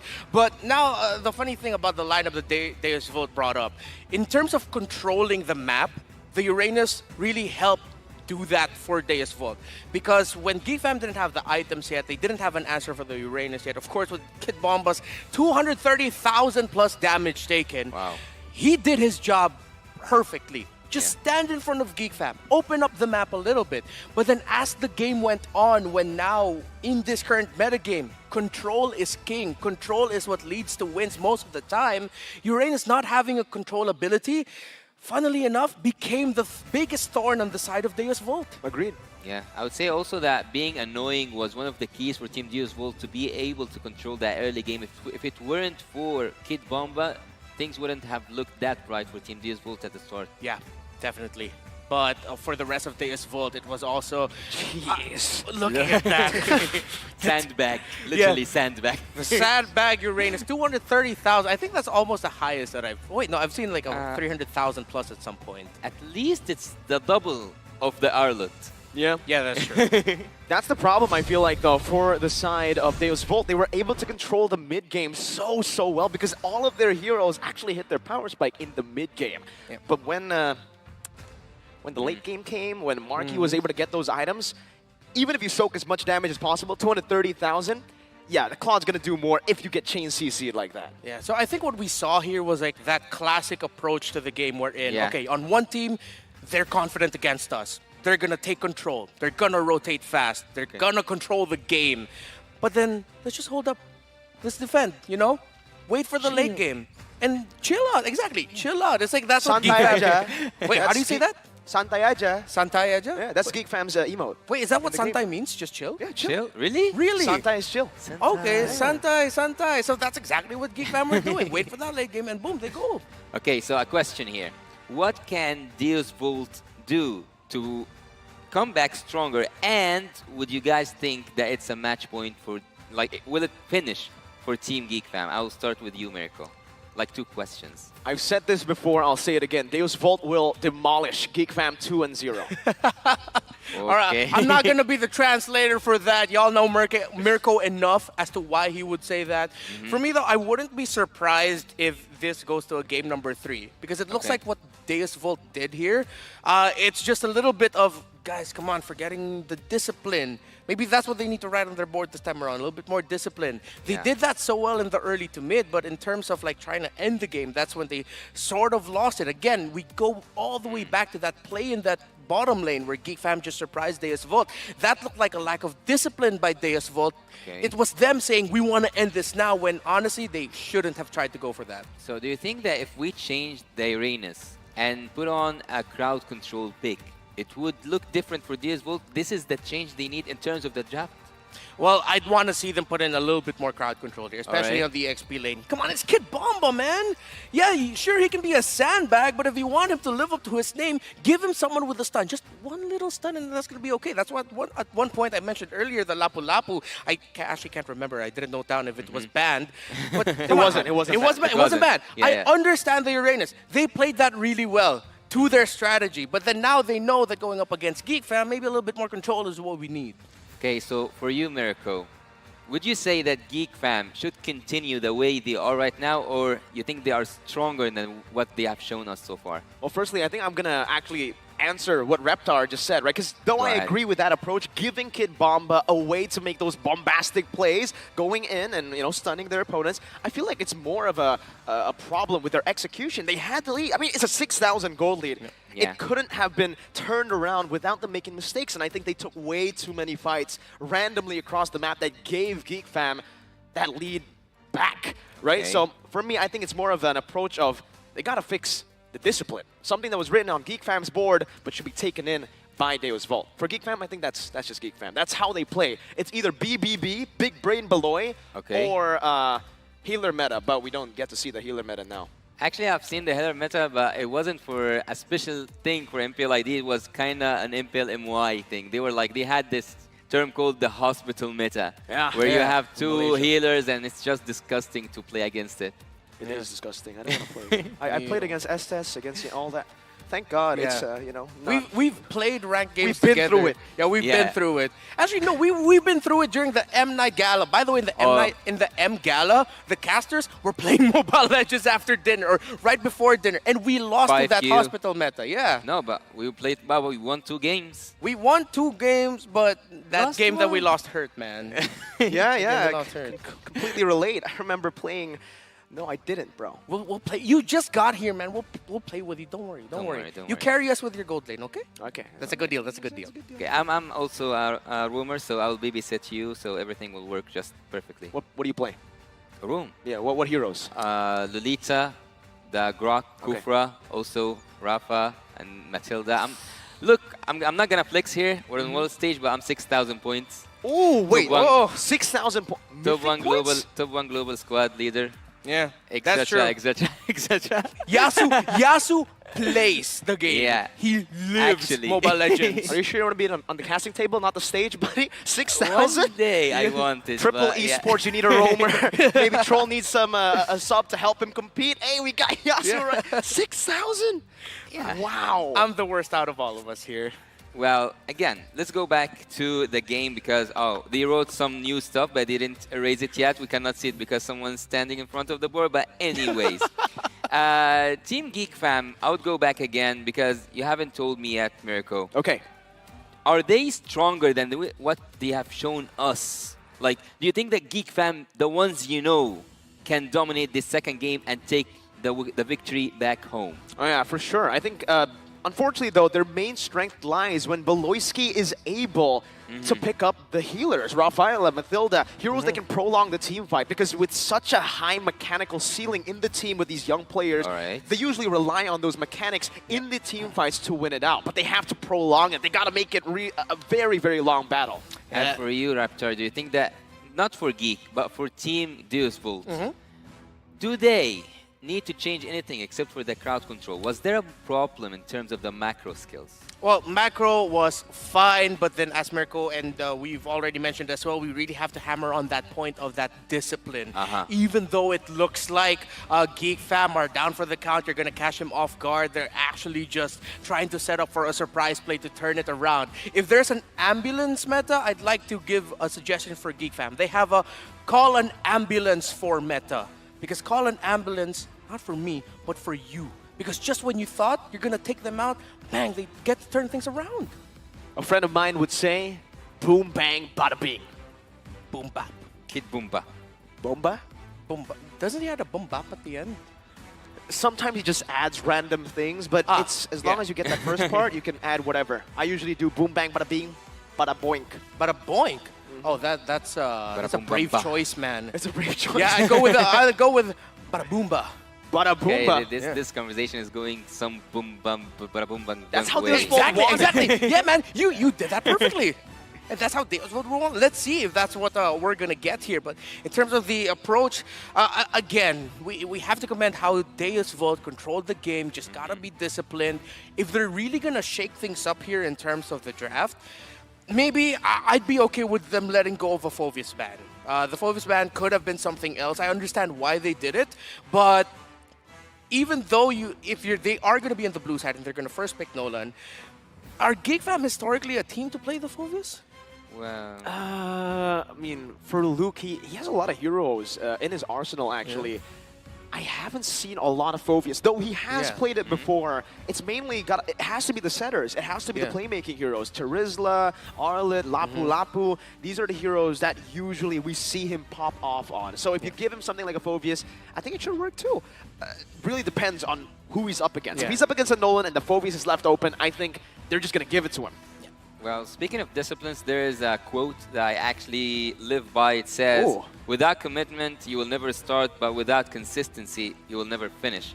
And I think that's what Team Devo are looking for here. They need consistency on their performance. You know what, Yasu? I think I should ask you for more life advice, man. That was beautiful. We got a life coach here. Well, it's not mine, though. It's like someone's else. Bro, just say that it's yours, man. Oh, you gotta okay, remember, right? I own it. Yeah, it's mine. You gotta steal, all right? Sometimes these jokes might not be yours. Actually, paraphrasing something isn't stealing, right? It's exactly. Yeah. It's not stealing. It's not. It's not. All right, let's not talk about morality here, gentlemen. But, okay, drafting phase. Let's see who goes blue and red. I think that's going to be the biggest question now. Who is where? I think I already saw a glimpse of bans. Angelo? Faramis? I can see there. You see little Angelo's face poking there in the corner, yeah? Yeah, the little bird also told me there's a Baxia Minotaur somewhere. Oh, there it is. Baxia Minotaur ban. So it's still the same sides. And that was the change here. The Faramis now, it's like Deus Vult got a taste of it firsthand and said, yeah, we shouldn't give that to a boy. So the Indonesian Faramis hurts that bad. Yeah, definitely. I mean, I wouldn't say Indonesian. Well, technically in this tournament, yeah, the Indonesian Faramis. Because both Sans and a boy are lethal on these heroes. They know, well, the team knows exactly how to utilize a Nether Realm, whether it's to disengage, and especially if it's an engage.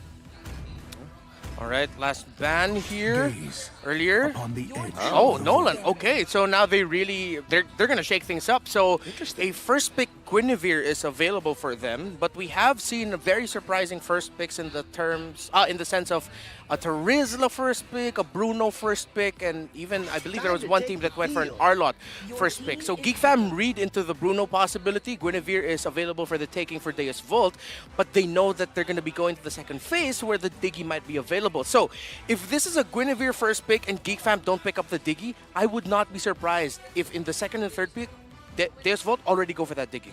Let's cut off the seriousness for a bit. I have heard a rumor, and I want to confirm it right now. Okay. Does Beloyski play Saber Room by any chance? Oh, you had to remind us all, Yasu. You had to. You know, if you play Saber Rome, for me, you're a war criminal, right? But when Beloyski does it in-game, in the yep, he's trying to win. It's his job, so I'll let it slide. But yes, he does commit that crime sometimes when things get tough. Okay, so now seeing that Guinevere, getting back to the seriousness now.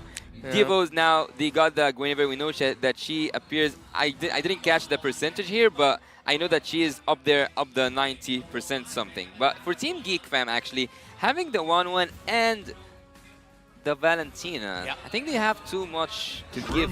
And what you say? I wanted safe abuse. Okay, wow. They pick it up for themselves, actually. So that's a swerve here by Deus Volt. And now the question goes up in the air. Does this go mid lane or EXP lane? Because we've seen AP Bren shine in the MPL Philippines playoffs with either role for that Phoveus. So now Geek Fam has another thing to think about. It's not going to be a Diggy, but it is going to be a Matilda. So they're getting, this is a pocket strat by Deus Volt. Another factor we talked about early on before the series started, surprise picks. I'm not even joking right now. Geek Fam can actually go for something crazy. It's a Matilda and a Phoveus. You know what's good against that? Esmeralda. Yes. It's something that we haven't seen in a long time. I've been calling it out for too long. Exactly. It's very, very good here in the last pick of the first phase because then they can just ban out the heroes that can melt the Esmeralda down. Either the gold lane or even a mid laner like say a Lunox, let's say, if they really just want to shred him down. But I think if Geek Fam want to go for that bold pick, they got to do it now, because it's a bit risky to... Glorious. There we go! We get it! There's the Esme! We get the Shield Slurper! Hey!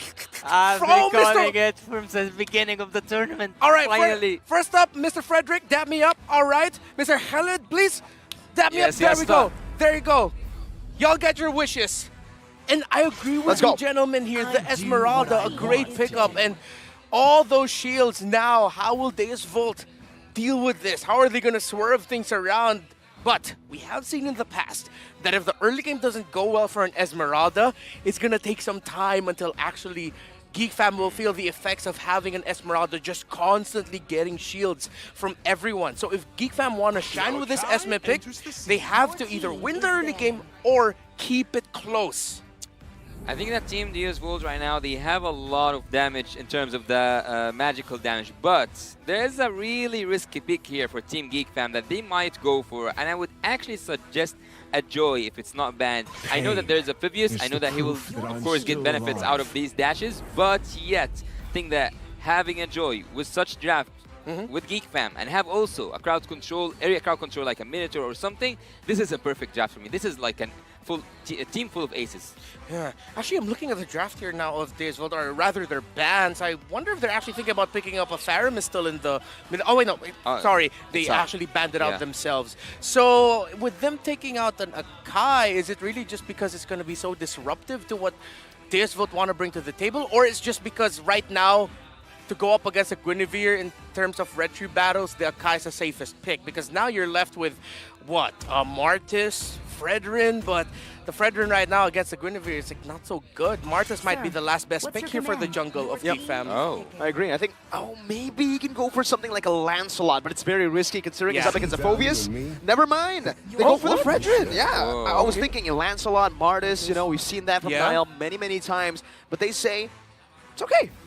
We will have enough poke. We will have enough maneuverability. So even if the Fredrin gets committed in these team fights, he should still be able to buy enough time for the rest of the team to deal damage. Please give me a suppression hero or give me an area crowd control tank, because for Team Geek Fam, it's a perfect formation so far. And I really admire that Diroth ban because it's the natural counter for the Esmeralda. So Esmeralda in this game, she will dance freely. Yeah, a lot of dancing for Esmeralda. And trust me, I love it when I see the Esmeralda dance because of the shields. Oh, yeah, for sure. The damage, the shield. Damage, abilities. We're talking about abilities here. DS Vote, let's see what the fruits of their weird drafting labor are. It's okay. It's a flex. It's Phoveus mid. Yeah. Or, wait, Terizla mid? Are they going to pull Fire Flux here with a Terizla mid? Because right now, the Phoveus might struggle in the EXP lane against the Esme. But against the Terizla, how does Esme fare? It's been a while since I've seen this specific matchup, actually. I think it's a bit of a skill matchup, though. Yeah. I will have to say that Terizla wins in the all-ins if the Esmeralda can maneuver back and forth. Yeah, just avoid the hammer swings. I think trades win Esmeralda. I would say that in every 1v1, I've seen Esmeralda win, of course, against Amphibious, but changing up things makes a lot of sense here. Yeah, as I told you, good luck. I called for it. Yeah. I said, please give me a suppression here. Why? To trigger the crossbow of Tang, make everything possible for Team Geek Fam, and by 2 drafts that I'm totally amazed by, because we haven't seen such composition from any team so far in the tournament. The M5 World Championship here, ladies and gentlemen, Game 2 is about to start. Looking at the draft here, Geek Fam might have their work cut up for them, because if they let DS Vote play their game, Carvy's going to be happy, and it might take some time for this 1-1 to really be effective for Geek Fam. So I would not be surprised if we see a similar story with this game. DS Vote taking control of the early to mid, but the question is, will Geek Fam be able to turn things around again?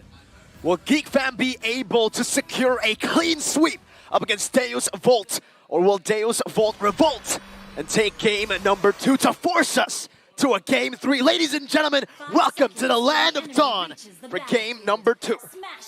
The Land of Dawn is gonna witness an epic battle between 2 teams that have so far proven that they are ready mentally. They are ready with the momentum that they have. Team Deus Volt, they will not give up easily on that best-of-7, crucial best-of-7 they had back there in the EECA. And Team Geek Fam, by their last dance in the group stage, will it be their last dance during the whole tournament? That's the question. The answer is gonna be here in a few minutes. All right, in terms of the rotation speed, Geek Fam just a little bit faster. They had to help out that Fredrin, of course.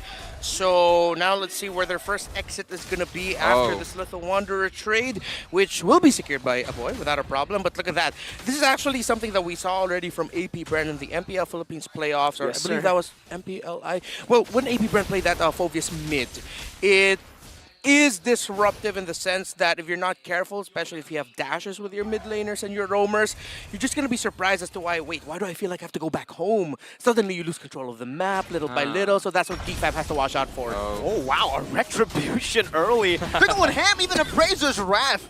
They really want to get Kid Bomba out of this lane as fast as possible. Oh, he's recalling there. He's dancing. He's dancing in front of Kid Bomba. After Kid Bomba being a bully, a full bully for the first game, now it's time to bully the bully. We can see here something that catches my eyes, actually, Raptor. Why does Phibius have that Vengeance instead of the Flame Shot? But let's see this. Whoa, he committed the Requiem over right as the turtle's about to spawn in. I think that might have been a miscommunication from the team. Now it gives Geek Fam so much more of a chance to secure the first neutral objective. Heck, Boy has also already been sent up top to help clear the wave. Right now, it still looks good for DS Vote to actually potentially contest this. To answer the question real quickly, is because he's most likely going to be the first one to trigger the crossbow of tag of the 1-1. Yeah. Good poke, and look at Luke. Already jumping in, a spatial migration knocks him up. Luke, it's a good Vengeance from Sunset Lover, but Luke just walks around him. Magister looking for an opening. Nile versus Magister in the Brazer's Wrath and a Retry. Luke against 2, still battling it out, but finally gets hammered down. And even on the other side, it's going to be a kill over to Geek Fam. 1 neutral objective, 1 kill versus Deus Volt here, who are still trying to fend off against this purple buff. Nile holding it in. He doesn't have the retribution. Kid Bomba looks for the backline instead. Nile will be given free reign to take that purple buff over. And Beloy just flaps his wings out of this team fight. A 1-to-1 trade, a purple buff for Nile. I think that Team Geek Fam have won this team fights, hypothetically speaking, but 200 gold is not something I would call a win. Oh, no, but in terms of like what they got out of it, they got a turtle, they stole away a purple buff. I would consider that a win. So don't be shy, man. You can say that that's a win for Geek Fam. Look, it's building. Yeah, it's building. It's not a big win, of course. It's not something that will already determine the early game, but it's good signs for Geek Fam right now. And actually, looking at the lineup of Geek Fam, there's a lot of arm movement that you need. SMS dancing, you got the flapping wings of Baloyski, Marky at one point with the 1-1, of course. So just all arm strength right now for Geek Fam. And yeah, this early on, Deus Volt are already feeling that Esmeralda. Follow-up has been the main problem, actually, for the side of Deus Volt.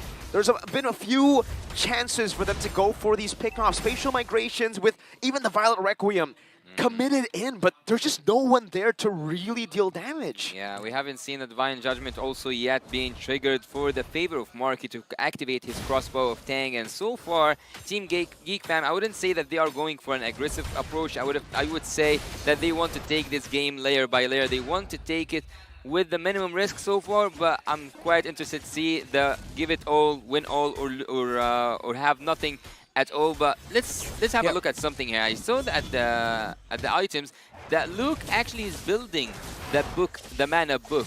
So he's gonna be a little bit squishy for during the early game. Talisman. Yeah, the enchanted talisman, but I think it's because he got a feel for it himself where, wait, I can just constantly steal shields from people here. So yeah, he won't have the defensive item, but he'll just have a less cooldown, more cooldown reduction so that he can quickly slurp those shields up. That's his defense. Yeah, spamming his skills. Oh, no, penalty zone. This time with a Violet Requiem to help him over now. With the Razor's Wrap, but it's not going to be enough to save his life. A boy now in the midst of it all. Still, just with the circling eagle, it's actually Deus Volt to lose a bit more HP. A boy hiding back under the turret. Sunset Lover unable to find that last proc of the demonic force to finish a boy up. And Geek Fam, somehow, someway, with their jungler dying straight away, they got an equal trade. What? Reptar, what was that? What? Man, I have the same reaction right now as as Mirko here. Because look, Deus Volt, we were talking about control for Kid Bomba. He set that up. Followed up really well by Magister. But again, longer team fights. Spatial migration with Violet Requiem and the circling eagle. What? He's still alive, and Niall gets the retry. The Appraiser's Wrath, even in that situation, unnecessary. Luke just takes him down. Oh my god, wait for the Philly Dancer, wait for the Esmeralda to warm things up. She is just getting started. When the shields start to build up on Team Deus Volt, it's gonna just be a lethal poison that they are making themselves. Wow. Geek Fam, what you're showing right now, your small decisions in terms of engaging and re-engaging, being able to avoid key abilities here from the side of Deus Volt, and being enough to extend the fight to the point where you get the turtle and objective yourself, that we can say you won that fight. It's, again, this is the spirit of Geek Fam that we're seeing in our Deus Volt. Let's see what their answer is. Flicker into the bushes, BBB! Big brain Baloyski finding Carvey. Marky getting all of the weakness points down with the crossbow of Tang, even with the vengeance. It's Niall with a big swing of his sword and even a taunt onto Sawa. A boy needs one more hit, but he's not going to be able to find it. Meanwhile, Luke in the mid lane, 2v1, no problem. That's why his name is Luke. You look at him and he's fine. Yeah, Niall was just like Bankai, taking that kill down there. And Team Geek right now are in the driver's seat. And I would actually say once again that Team Geek Fam have a really good start. I said it in the whoa. You got no follow-up there, man. Kid Bomba. Whoa. I mean, he defended the turret. I would say it's actually quite worth it here. Okay. With a flicker, though? Yeah. I mean, that's all they could find, I think. Yeah. Right? Yeah. I was scared for Kid Bomba's life there, though. Okay. Sawa. Is he going to commit this? Nope. Just chills out. Whoa, even a spatial migrate. They're rotating up top, looking for a trade here, an exchange perhaps. As Geek Fam have actually... So that sacrifice of the penalty zone flicker might not even do much for them. How long can these fights actually continue? Well, you want a specific number? Like in terms approximate? Approximate? Oh, well, Baloyski. Is he? If he he just gets out. Wow. Conceal. Now you see me, now you don't. Man's using cheats. Greed is good. That was Baloyski. Uh-oh, Luke. He says, oh my god! All right, there you go. If they keep surviving like that, it would be unfair. Finally, they get punished for overextending. But they get a turtle. But if we keep having these fights, you would lose your voice, man. For sure. No, he'll be fine. Oh, I'm fine. I'm fine. Okay. He's a big boy. Geek Fam right now. Am I a BB? You are a big boy? Yes, boy. in terms of that, yes, you are a BB, a big boy. Big boy miracle. If you are a Filipino viewer in the English stream, don't think about it the other way. So, Geek Fam. Wow. Just baiting out again, DS Volt. They're taking very unorthodox approaches and unorthodox fights that they're making DS Volt react. They're thinking, oh, hey, look, we could punish a member of Geek Fam here, but wait, we missed our turtle timing because someone here is being disruptive. This is the, how do I say this? It's sort of like a sketchy performance from Geek Fam in a good way. Yeah. Because it's so unorthodox. It's making so you scratch geeky. your head. It's so geeky, exactly. It's the geekiest fam I've seen. The geeky, something like the bestest of the best that we had earlier on today. Exactly. There's a lot of B's going on, man. Yeah. BBB, Big Brain Beloy. BOB, bestest of the best as well. And then BB Miracle. BB Miracle. BB Miracle. Whoa! That's a flicker and a Divine Judgment. Jigsaw, he gets deleted. Niall able to dash out from the Penance Rage. Marky gets a crossbow of Tang, and just like that, Theos Volt are pushed over. Falling Star Moon on 2-2! They collapse under the turret! And now it's just Kid Bomba who's left to defend. It's a 4-for-0. Turrets are just a figment of your imagination for Geek Fam. It's a wipeout. Niall, he doesn't even die! It's a wiped out. They wanted that pro gameplay up there in the top lane, and they got it. Deuce Volt lost a 5v5 that they have been planning for it for almost 40 seconds. My goodness! Unorthodox approaches. You thought you knew us, but you don't! The damage of Niall! The lower Niall is, the less you should fight him. Luke gets out as well with a Purifying, just like that. Saul, the main guy who can get you out to facilitate these face checks, has been taken out. Luke, man, that's cruel. That's cruel. That's cruel. I can feel the anger of DS Volt right now. Oh, they're going in, but they're not really finding much. It's Luke who outtrades them again. Meanwhile, Niall, he just loves pressing the Appraiser's Wrath button, huh? Yeah. The moment it's up, he'll just tell them I'm pressing it, and it works. This Esmeralda pickup. Back to basics, says Geek Fam. You have a Phoveus, we'll pick up the Esme. You have a Mathilda, we'll slurp up your shields. One pick alone, plus unorthodox execution by Geek Fam, we might be on the way to a 2-0 Geek Fam win. Well, I've started to love you actually, Mirko, after you said that you wanted to see an Esmeralda. Yeah. Like we are already off a good start here. Look here at Team Jeez, guys, get a room. No, love him in a good way. Yeah. Walorski loves Divine Judgments though. Flicker in. Oh, that's a penalty zone. Oh, it's a turnaround. Theos Volt, the revolt is here. That's a demonic force to the back. Niall giving him another proc, and that's going to be the follow of the spatial migration. Requiem as well. They go on to a boy when Niall's the one CC'd. Now it's Luke in the back, zoning the back line. Sunset Lover has been isolated and taken down. Geek Fam, 3 members strong. They're still looking to engage. They're the one looking for the plays. What? Sustain longer team fights, extended scenarios, and Niall. Magister can only watch. He didn't have his retribution yet, and he loses his purple buff. Theos Volt, though, they made the right play to force that. That's a lot of resources, and Luke just dances his way out, man. Luke's just tick-tocking on Theos Volt right now. Casual Esmeralda day, dancing left and proper right. call dog to get out. Right. Yeah, proper call dog from Luke. Let's all take a breather here. Let's breathe. Let's do that. Yeah, because a part of me doesn't want to, but I will agree with you. We need to slow down a bit. Yeah, both teams have been fighting since minute 1 actually. Like, people can't see you guys, but both of you sat down. You're actually taking a breather here. We got it, just a little bit. Okay, Natalia gets caught in the penalty zone, but now it's Beloy's turn. Oh, with a conceal, circling Eagle, forced out now. He's waiting. The team's isolated. There Carnage in the back. Marky. They don't have a damage dealer. And Geek Fam just capitalize on this. Look at this, man. Look at Luke. Yeah. He's just zoning. Oh, he gets gunned down. Oh, he's One more stuck hit. there. Oh. Finally, he gets taken down. My God. But has he done enough? Enough bullying? Enough? Yeah, not the cleanest approaches, not the cleanest of trades, but we saw what Geek Fam were thinking there. It was Luke pushing back Carvey, who was stuck in the mid lane. Sao eventually got separated from everyone else in Deus Vult, who were there near the purple buff because he was pulled by Beloyski. It was a roamer and XP laner trade, but by the time that Lord spawns, Luke will be back in time. So the unorthodox approaches from Geek Fam, they have some orthodox foundations there. But Deus Vult, you gotta appreciate their fighting spirit here. They're trying to make plays. They're trying to find openings that they can make the most out of. But Geek Fam, they're just too shifty right now for Deus Vult. Yeah, 30 minutes in. Oh! The fadeaway, the spatial migration, but with a pullback. That's all they need. Sunset Lover now with the demonic force, but it's gonna be the crossbow of Tang from the solution to pick up a double and to secure Geek Fam a Lord.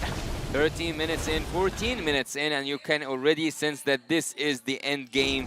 I don't know what are these guys on right now. Team Geek Fam are just swinging left and right, having a lot of damage, making the best out of all their picks. The 1-1, the crossbow of Tank, she didn't even need to trigger that mark. He didn't even need in this team fight to trigger the crossbow of Tank, but here's one thing. Wow. Will Team Geek Fam finish this game with the second Lord, with the level 2 Lord enhanced one? It's endable. Yeah. As we'd say in MPL Philippines, it is endable right now for Geek Fam. It's not 5G, 6G, 7G, it's 8G right now for Geek Fam. Oh, they are Let's going see. in. With a charge in the bottom lane, Geek Fam takes one. Looking to push in with more waves here as the bottom lane gets slow pushed. Luke dealing with the wave up top. Not going to be able to get the proper time. Salo circling Ego. That's a Bennett's rage onto the back. Marky gets shut down with a Requiem. That's also going to be another falling. Luke is able to maneuver out for now, but he's going to be chased down by Magister and Carvey. Magister buys the winner truncheon, and just like that, endable becomes not endable. Deus Vult able to defend.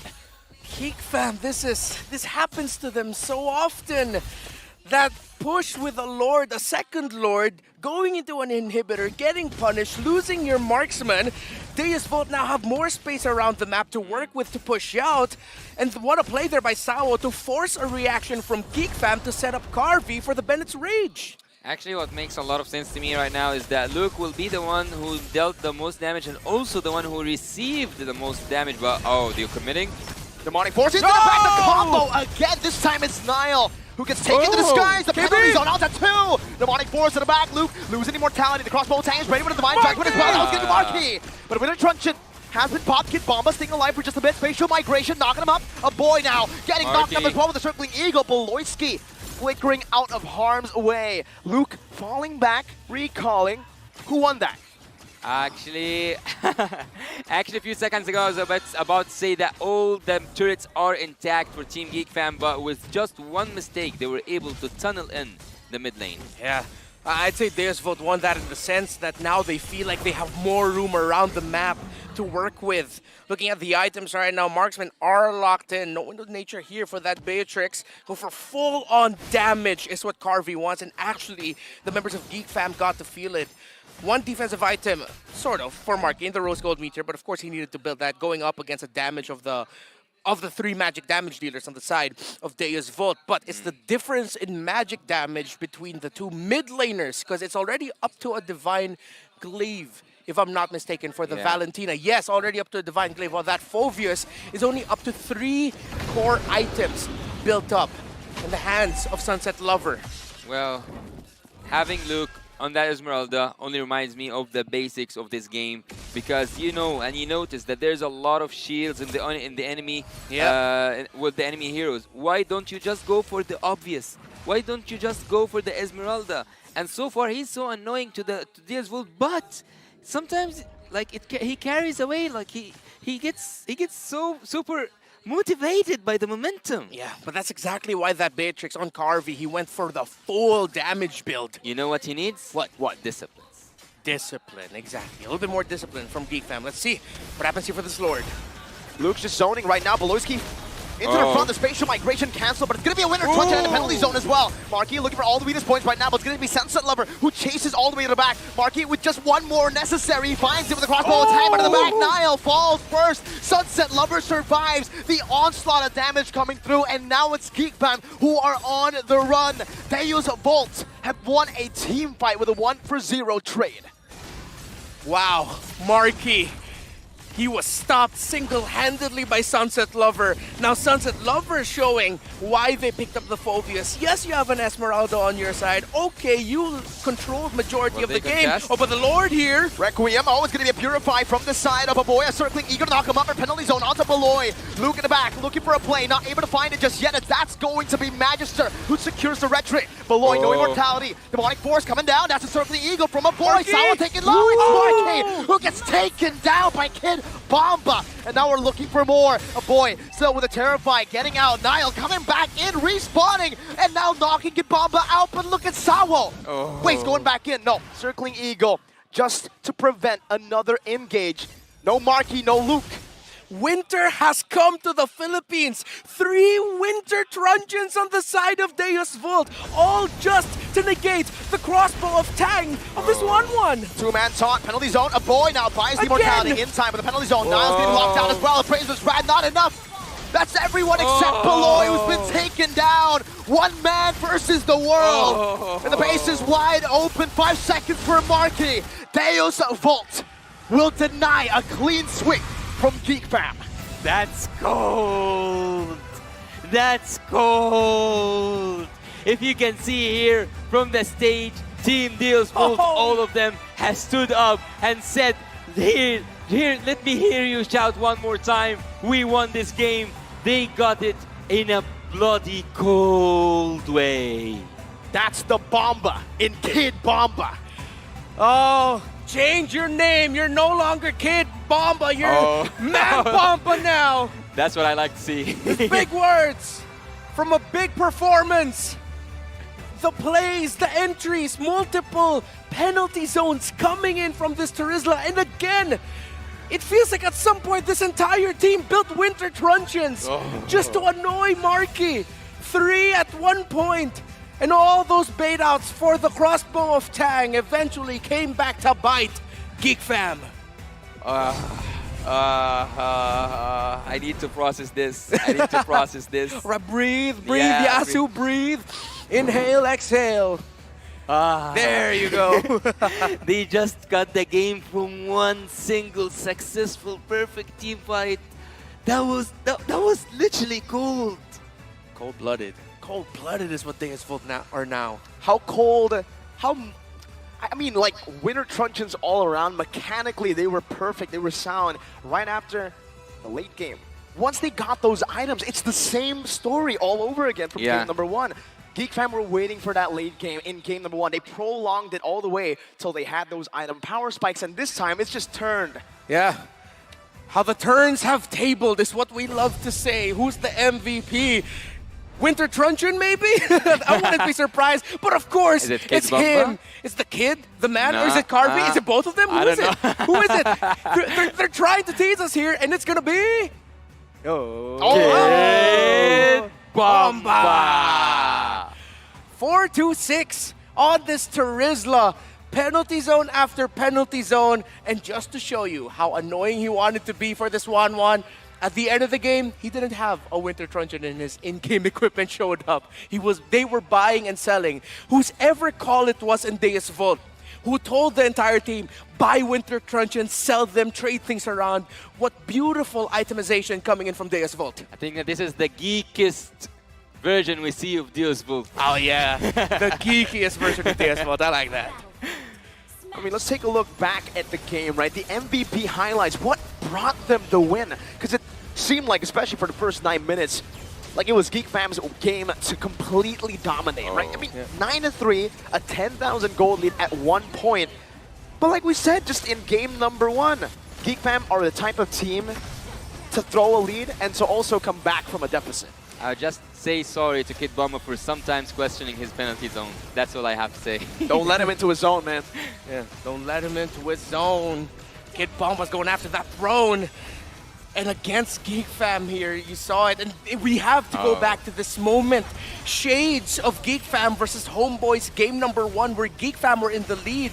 And one attempt to control the game and end it there with the Lord push turned into this. Deus Volt getting out of their base, being able to go forward. Winter Truncheon buys. That saved it. Kid Bomba's winner saved the team fight. It could have been lethal. It could have been tragic for Deus Volt if he didn't use that winner Truncheon. Marky would have just translated over the crossbow tank to the other members, and here as well, coming in clutch in a lot of these situations gave him this MVP. He earned it. He earned it. Hard work from Kid Bomba, and not just him, the entirety of Deus Volt. Because every time Kid Bomba says, I'm gonna go in, Deus Volt says, we're going there with you. Endgame, you said earlier, Yasu, but in a snap, the war was over, and it's Kid Bomba and Deus Volt getting the victory. We're going to game number 3 with two very, I'm gonna put this as creative teams. Well, at the end, I think that it actually reminds me of a scene from a movie. You have to leave someone to tell the story to the other people. And they left Kaja alive. They intended to leave him alive and see them while they are finishing his crystal. Wow. That's cold. That's cold-blooded. And a cold performance overall by Deus Volt, but cold in the sense that, man, Geek Fam caught off guard, and they were playing the game so well, Mirko. It was literally the same thing. We said Deus Volt, they just need to be disciplined. They just need to approach the game in a more, maybe slower pace, right? They should look at it and see what exactly is their win condition and then play to it. Meanwhile, for Geek Fam, they saw that, and it's the same thing that I will say for Geek Fam that I said to Deus Volt in game number 1. It's not really about the draft. I think they had a spectacular draft, especially game number 2. The fact that they weren't able to end it has got to be just discipline. They were going in, fighting in a lot of these skirmishes that was really unnecessary. Yeah, so same story, but for a different team this time around. And I also really have to appreciate here the positioning and the item building here of Carvey. Again, we don't know whose call it was. We can only assume, but let's put it on the man that we see going for full damage, even though it was quite risky with all of the divers that Geek Fam had, all the possibilities for Carvey to get taken out. He said, no, we need damage for this Esmeralda. And look at the damage taken by the frontliners, Terizla, Phovius, and the Guinevere, because they needed to set up Carvey for success on that Beatrix. I would say that, looking at the Esmeralda, we said that it's the most precious weapon that Team Geek have. But I would say that because he was impulsive, that's why also Geek Fam lost. Yep. A little bit of impulsiveness coming in from Geek Fam, coming back to bite them. But wow. In game number 1, we saw unorthodox approaches in terms of team fighting and rotations from Geek Fam to find a way to come back. Now for Deus Volt, we saw something similar, but with an added spice of unique itemization. So many Winter Truncheons, I still can't get over it. Well, who can, honestly, right? Outplays after outplays happening left and right. Wow. Well, I think they got inspired by the full immortality thing from the last game. Oh, that's true. Yeah, all the immortalities in the last, now this time it was a Winter Truncheon. It's like Deus Volt saying, hey, you can do that, we can do that too. So really, what Wonder Bugger was saying earlier, Deus Volt is just really living up to it, gentlemen. But ladies and gentlemen, you have to be and stay tuned for the next game. It's just gonna be, we're gonna take a short break and come back to you to see who's gonna be able to be better than great.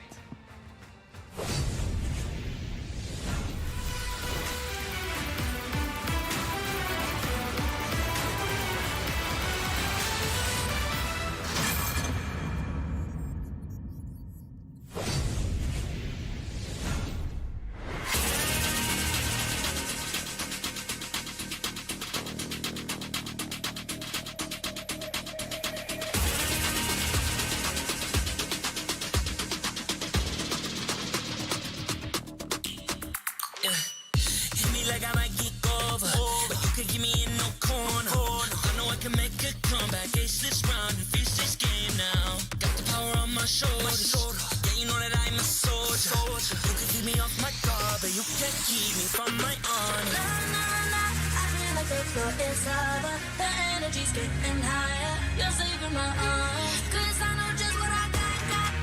I got you like na na na, and you know I hold the power. This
Ladies and gentlemen, welcome back to the M5 World Championship. I'm gonna be with you once again, Yasu, with Yasta Miracle, my bro, and Yasta Raptor over there. We are going to see who's Yasta what? That's the Yasta what? Yasta and then Yasta what? Ah, okay. The family? The family. The bros. The bros. Yes. All right. Okay, so we're gonna see who's gonna be able to take the game number 3 and take this home. Will it be Team Deus Volt or Geek Fam? Yeah, and if you're only catching up to what's been happening so far, it's 1-1. Geek Fam was able to win game number 1 after turning Deus Volt's control around. But in game number 2, same story, but this time it was in favor of Deus Volt. So many creative movements, draft picks is what we've seen. Going to this game number 3, all I could hope for is that we see more of it. Being an expert in MPL ID, what happened for Geek? Being an expert in MPL-ID, that's exactly what Geek does. I mean, if you watch Geek Fam games in MPL-ID, that's literally what'll happen. Sometimes, when they get the lead as a Geek Fam fan, you're gonna be scared. All right. You usually want to see Geek Fam lose out in the early game a bit more, because then it keeps them more focused. It's like a reality check early, because if they get a reality check into the later stages, they get punished for it hard, and that's what happened against Deus Volt. Again, for Geek Fam, they like to gamble, whether it's the gold lead that they're fighting for or the gold deficit. They will always look to fight to get that gold lead back. So would you say that they prefer to be provoked at the early game? Yes, even their players. See, when you trash talk Geek Fam, it's a bit scary. Because maybe before you do that, they're always just chill. But once they're fired up, And good thing you mentioned that. I didn't know that about Geek Fam, actually, because if we go back to the winning moments of game number 2 on the side of Deus Volt, Kid Bomba was talking a big game. Exactly. So now, are we going to see a Geek Fam who are fired up because they saw Kid Bomba, the MVP of game number 2, exchanging some friendly words, competitive spirit between the two teams? I mean, I instantly just remember the fact that Geek Fam and EVOS had kind of a grudge as well back in MPL Indonesia, right? It was EVOS first who tried to provoke Geek Fam, and then the next time they met, all 5 of them recalled after wiping them out in front of the base, sometimes even in front of just having the tas-tas moment. You know MPL ID, man. We love the tas-tas. Okay, hearing the tas and knowing all about the competitiveness that we are going to experience right now, we will enter the drafting phase between the EECA region champion Team Deus Volt going up against the MPL ID runner-up Team Geek Fam. And now we're going to be seeing a different story as these two teams switch sides. Geek Fam taking out the Baksha. Guinevere is the pick taken out by Deus Volt. Who will get the Matilda, the Faramis? Will we see those heroes banned out? Are the questions. With Bruno getting taken out by Geek Fam, he might be potentially setting up for a priority into the Nolan if it will be available for them. Guinevere respect as well, man. Instantly from Deus Volt, after seeing what happened in game number 1, they're going to take that straight away from Niall. When Niall is able to snowball in the game, whatever it's on, he can be on a tank, he can be on an assassin, he takes the game to his own hands, literally. And we saw that reflected in game number 1, 100% KP. Seems like he was dealing damage despite him being a tank. I actually like that Coach Fly Solo is holding literally a book. Like he has a book, not a paper for a single match or for a certain strategy. It's a book. So he knows everything that he needs to know. Meanwhile, Airpound's just there with a sheet of paper. That's what I'm going to say. It looks like there's a lot. No, wait, no, is it 1 or 2 folded up sheets of paper? No, look, I actually got to see the face of it. It's 4 drafts underneath each other, and that's it. 4 drafts, so maybe the games they played before. Yeah, interesting. All right. Maybe they're scrims. Maybe that too. Speaking of scrims, actually going into this series and going into the main stage. Oh, Diggy getting taken out. Look at that. Oh, okay. I love it. Okay. I love it. Man, as an Indonesian, Deus Volt are converting me. Yeah. To Deus Volt. I mean, look at them. They have personality, man. You can really see that. And with the Nolan ban here, they're also taking out the aggression from the side of Geek. Speaking of respect ban, wouldn't you say that this is the most respectful ban? Oh. Okay. Minotaur. Sorry, it was just, I'm so surprised. Minotaur first pick right away. I thought Arlot would be a priority, but no, they take out the Diggy and it's like, no, we really just want that Minotaur. All right. now that they have opened up with a Minotaur, Frederick, Okay. Bruno. They're going to go for super winning lanes. Bruno banned. Unfortunately, the Bruno's Yeah. been banned out, but there's going to be another type of same style. You can Yeah, go for the yeah. Brody, right? I mean, if it's not the Brody, it should be the Bruno. Bruno banned out this time. Minotaur. I Okay. think Frederick should just be picked up here with the Guinevere taken away already. But here comes the thing. You have the Minotaur, but yet you will play against his own ult.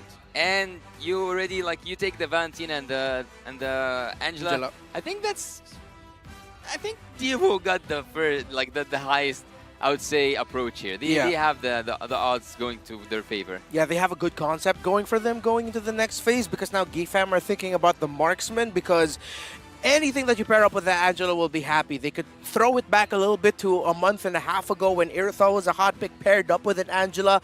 That's a classic combo. But then if it's going to be a Claude and Angela as well, it might go well. So let's see what Geek Fam will pick up. If I'm them, just pick up a marksman now, get a hot pick. But the thing is that Valentina pickup sort of turns off other high control. So that's why they go for this Lilia. And Geek Fam's call was, yes, we'll pick a marksman, but it will be the Claude.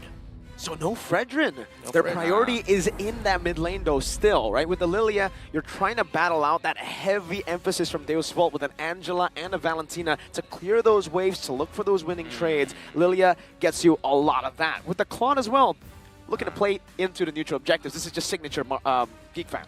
I actually kind of love what Geek Fam's coach is cooking here because having that Minotaur and also giving him the Claude to just blaze and to have this blazing duet moment underneath the ult and banning the Diggy first of all. I'm quite a fan of Coach Urbang's draft so far. Yep. Yeah. And now for Deus Vult, who's under labor for this draft, we're going into the second phase where XP laners and junglers is what both teams will be fighting for here. As they take out the Phobias, they've learned somewhat. The Terizla, if he gets picked up by Geek Fam, the thing is, it's going to be giving the penalty zone to the Valentina, so might not actually end up being good for Geek Fam. Let's see, is it going to be Petrify what they'll chase for? Will they go Yuzong? Will they go Lapu? They can... Okay, Luke's Paquito, how is it?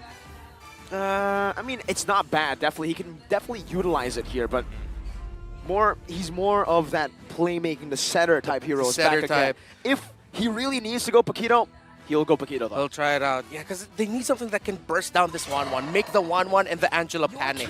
Okay, so let's play this game. Forget about the coaches for now. Okay. If you are the coach for Team Geek Fam, what's your priority pick? Choose one. One priority with this draft. Luke play the Paquito. Okay, and for you, if it's for Devo. For Geek Fam? What's your Oh, for Devo. for Devo. I mean, One right priority. now, it has to rhyme to with be, this draft. I think it has to be Martis, man. There's so much there's so much CC. They gotta try to bypass that somehow. If it's not the Martis, maybe something like a Lancelot. You know what's really good about me being asking questions? What? Is not getting to answer them. Let's get to put you on point. All right, okay. I see what you did to us there, Yasu. I respect it. I respect that game, but okay, if it's not the Paquito... Are you going to ask me? No. I'm just gonna say no. I'm not gonna turn it around for you. I'm gonna let you get your win. Luke on a... Because I really just want a pick for Geek Fam that will cause panic. Oh, you take away the Edith. Wow. If it's not the Paquito, what if the Benedetta for Luke? Same thing, right? I mean, for him, he loves the Oh. Martis. Oh, there, got the you Martis. go. You called it. But yeah, again, for me, looking at Luke, it has to just be a bit more of that setter type of hero. Yeah. Now that you're seeing the Martis, though, you might actually go for that route, going for the Paquito, going for the Benedetta, heroes that can just deal damage, but they can also opt to deal, well, to get some CC out with Petrify and Bene, knockout strike on Paquito. Exactly. I was just about to say, having Benedetta with a Minotaur, that's just perfect for me. Yeah. Okay. Akai Paquito, Akai Benedetta? Oh, no, it's a Khalid. Khalid, Setter. okay. All right. You are one Oh, play Setter off. and the damage, right? Hey, Oh, Fredrin, I got still it. get the Fredrin. All right. Bit late, there you go. but got it. Yeah, okay. Makes sense with the picks. Oh, look at that win rate, though. What? 29% on that Fredrin. Yeah, he's falling out of favor. I think the only times I saw him win was with Blacklist International, if not mistaken. Yes, in the hands of Sensui, if I'm not mistaken. And so last pick, they just need their EXP laner themselves. Are they going to match? Oh, actually, weirdly enough, I'd like the Paquito for this vote. I want to see To a punish the control entry? hero. One more crowd control actually can benefit Corby so badly. It's crowd control. Welcome Oh, that's new. Dyro. Dyro. Oh, so they went for damage. This is a scary early game comp, man. Remember, if they get a snowball going, GeekFam might not be able to get to that late game. It's a Dyroth, Martis, and an Angela. What I hate about the Daroth here is that whenever he initiates, whenever he's in, there's no way out. It's fully commitment to the team fight. That's where the hard guard comes in. But still, you have Minotaur in front of you. You cannot risk it. Yeah, it's gonna be tough. Really enough here. I feel like it's the same draft story as game number 1 as we look at it. Yeah. Deus Vult can end this quickly. They might control. While GeekFam, if it goes out of their hands, they might actually be able to stretch it into the late game. Look at the late game potential, much higher compared to Deus Vult. Weirdly enough, the early to mid game potential here of GeekFam just edges out Deus Vult. But let's see what the story will be. Deus Vult have been able to force a third game in this series. Now it's all in for both these teams. Knockout stage glory awaits them. Ladies and gentlemen, into the land of Dawn we go for game number 3. There is no way to go back from here. No way to go back whatsoever from here. We can know right now that the odds are not in the favor of someone or like a certain team. Both of them are now having this moment, having this momentum, and now it's now, actually, or never, because this is the last game for Team Geek. Yeah. Now or never, all in. This will either be a moment you'll remember as a dream or as a nightmare. Whoa. Early trade, Sunset Lover is feeling it from this Lillian Minotaur. So this is the... I think this is where the stat of the early to mid-game potential of GeekFam is coming from. The fact that their mid-lane wave clear is so strong. Well, I do like something. Team GeekFam, they do have early game clearance and they do have early game burst damage with the Lilia. And in the terms when it comes to the late game, you still have your Claude with the Blazing Duet. So far I think so good. Yeah, both taking it easier right now. Tank emblem set actually for the Deeroth. The Rupture is where he's getting his damage and going for the Festival of Blood while classic Khalid at this point where he's just full on damage still with the Assassin emblem. It's more of a utility Dyroth, huh? I think he just wants to utilize the second skill as much as possible to shred that defense so that Carvey and even Magister can deal a bit more damage in these team fights. Once they get a single burst down, remember, on a Martis, you can slowly take everyone out. Do you think that at some moment, Team Deus Vult realized that they took the 1-1 a little bit earlier? Maybe they could have changed their minds and took a carry? Oh, well, I'm not going to knock them for that 1-1 pick up because that first phase just looked really good for them. The Valentina, Angela, sure, but then the fact that they already showed their hand just meant that they committed to it. I can respect that. Right. We know how strong the 1-1 is right now. I love the 1-1 here. Yeah.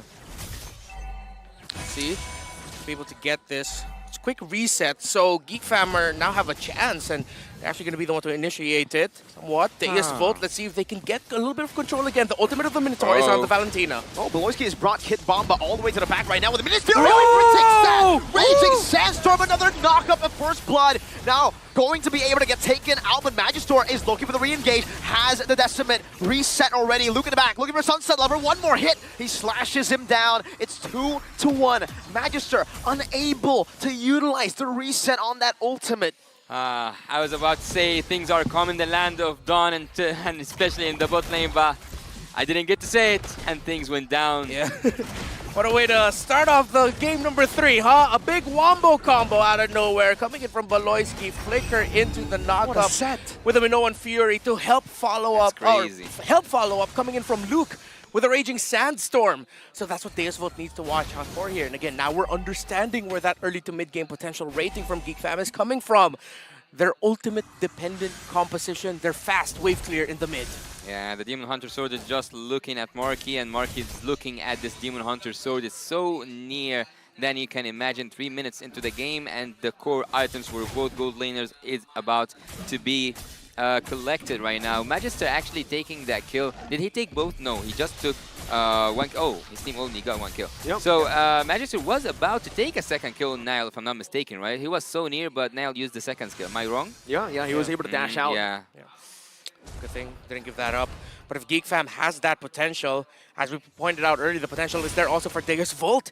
If Magister can find a good scenario to chain together all those decimates. So both teams have a lot of things to watch out for from the opposing team in terms of just being able to sweep up fights. If you're a Valentina, though, would you choose the Minotaur ult or the Black Shoes? Oh, I'd go for the Minotaur ult. Same. Because Get I that can set see up. that Valentina has stolen A-Boy's ult, and not Beloyski. Well, it makes sense. now. For now, it helps you be a little bit safer in terms of being forward, in terms of clearing lane, because you can use the Black Shoes if ever you're put in a dangerous scenario. But later on, we'll see Sunset Lover really aim to pick up the ultimate of the Minotaur more. It's all about the timing, right? Yeah, With no right. neutral objective, the Black Shoes definitely serves a bit more of it's more usable, right? Yeah, I mean, when you get exactly. ganked, Yeah. when you get just poked down, but in the neutral objective battles, that's when the Black Shoes, that's why Lilia is actually picked up against the Valentina, because it's not that big of an ultimate that you can utilize to win you neutral objectives. Yeah, we'll see who will shine right now. I can see that Magister is being bullied away. He's being pushed away, zoned away. You can use the term whatever you want, but look, what's that damage? There's a lot of damage. He still has the regen, though, and Sawo is already hovering over with a hard guard. Veloy needs to find a good stun. That Sunset Level with Black Shoes. Minions Fury knocking up one member. Veloy going to be taken down as well, though. It's going to be a trade right now as Sawo is able to pick up one more. Luke escaping. Sunset Lover splash of damage. One more hit. Luke survives with one. Sunset Lover with a flicker forward. Finding another. Who's its worth? Wait, Marky gets a turret. Marky gets a turret. That was the trade. What's it worth for? Well, that's why the Geek Fam was lacking the damage, because they as well committed their marksman into going into that fight and joining it. Hence the 3 kills, hence that big win. But Geek Fam, again, they're sticking to their idea from game number 1. Play the macro, take it easy, nice and slow, and then we'll find a way to turn it around. We have to commend, though, Deus Volt's turn in that fight. The discipline that we were asking for, we're seeing more of now. I like what I'm seeing so far. Both teams are balancing everything in terms of the gold, even the trades. Look at the turrets. I love this game, man. I love this game. And actually, both of these teams so far, ever since the game number 1, and they have been battling it out since minute 1. Another knock-up. Sunset Lover, if he gets forced back, Oh. that's onto the midst of the team. Luckily, that Sunset mid lane Lover bad. was able to just dash out to safety, but good backup instantly. The response from Deus Volt has really changed from game 2 to game 3. Yeah. If this was a different scenario, Deus Volt might have already lost that mid, but good thing they kept that, because they understand that if they lose that mid tower, it's going to be so hard to fight now against Geek Fam, knowing that you have strong split pushers on their side, a lot of strong wave clear, good AoE damage. So that's going to be a key to victory here for Deus Volt for the next 4 or 5 minutes. But that, hey, yeah, forced it out. Okay, so this is what we're talking about on the side of Geek Fam. They have picks here and heroes that can force that panic out of that Angela ult. Why Sao? Why Sao? You are 10 seconds away from the turtle, but yet that was his choice. That was his choice, not mine. So let's see. Better to be safe than sorry, right? Yeah. But still, I think that, yeah, I totally agree with you. If the mid lane turret is open, the vision around the map will be ridiculous for Team Geek Fam. It's a good trade in right now. Marky actually has a bit of prio. We'll try to utilize it here as the 1-1. Carvey has been forced up to that lane to clear it out. Nile won't even use the retribution here. He's going to try to look for even more across the enemy jungle, trying to invade the jungle of Deus Volt. Magister walking up. Yeah, I haven't seen Mortis get that zoned without even trying. Have you, Raptor? I've seen it a couple of times too, but Kid Bomba already has a hard guard on him. Kid Bomba with a hard guard, able to dash forward. Now it's going to be a flicker defensively from Santa Luke. It's 1v4! Bro, and Kid Bomba loves those odds, the Abyssum Strike and the turnaround! Bomba!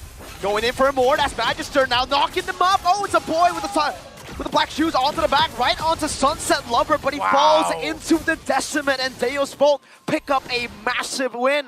Kid Bomba! Oh.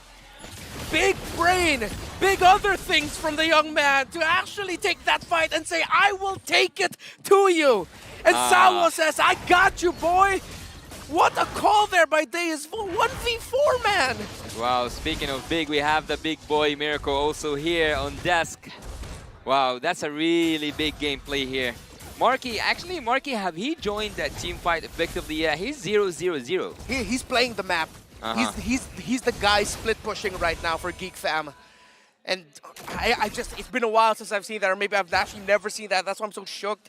The Dirov with just a hard guard. He's using base damage, bro. He's just relying on base damage. Ooh. That's what we were talking about. This is what you mentioned, Mirko, the utility of the Dirov. Like, if it's not going to be to shred armor, it's just going to be like, I am here to annoy you. So, having Kid Bomba, actually, all the games he have been so ineffective, but being on the Dirov, I think he's going to go for a full tanky build, having also the Angela's hard guard. Oh. What the damage, man. Marky had to use a sprint. Man, the damage is insane. What's up with this Dirov? He's a building tank. Oh, Marky. Sunset Lever going forward, forced to use the black shoes. That's a win for him, man. He gets back to full HP. Marky has to recall, and the Lord has already spawned back in to the Land of Dawn.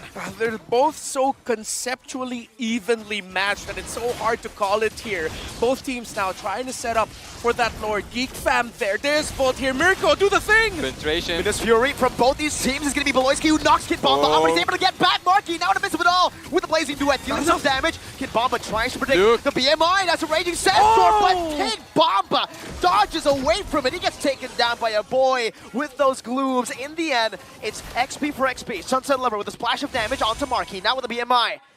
Looking to reposition onto the Lord. It looks good right now. Still there. The vision is still there. They can go contested. They can go. Deus Volt knows, but it looks good, really good right now for Geek Fam. But here comes Magister.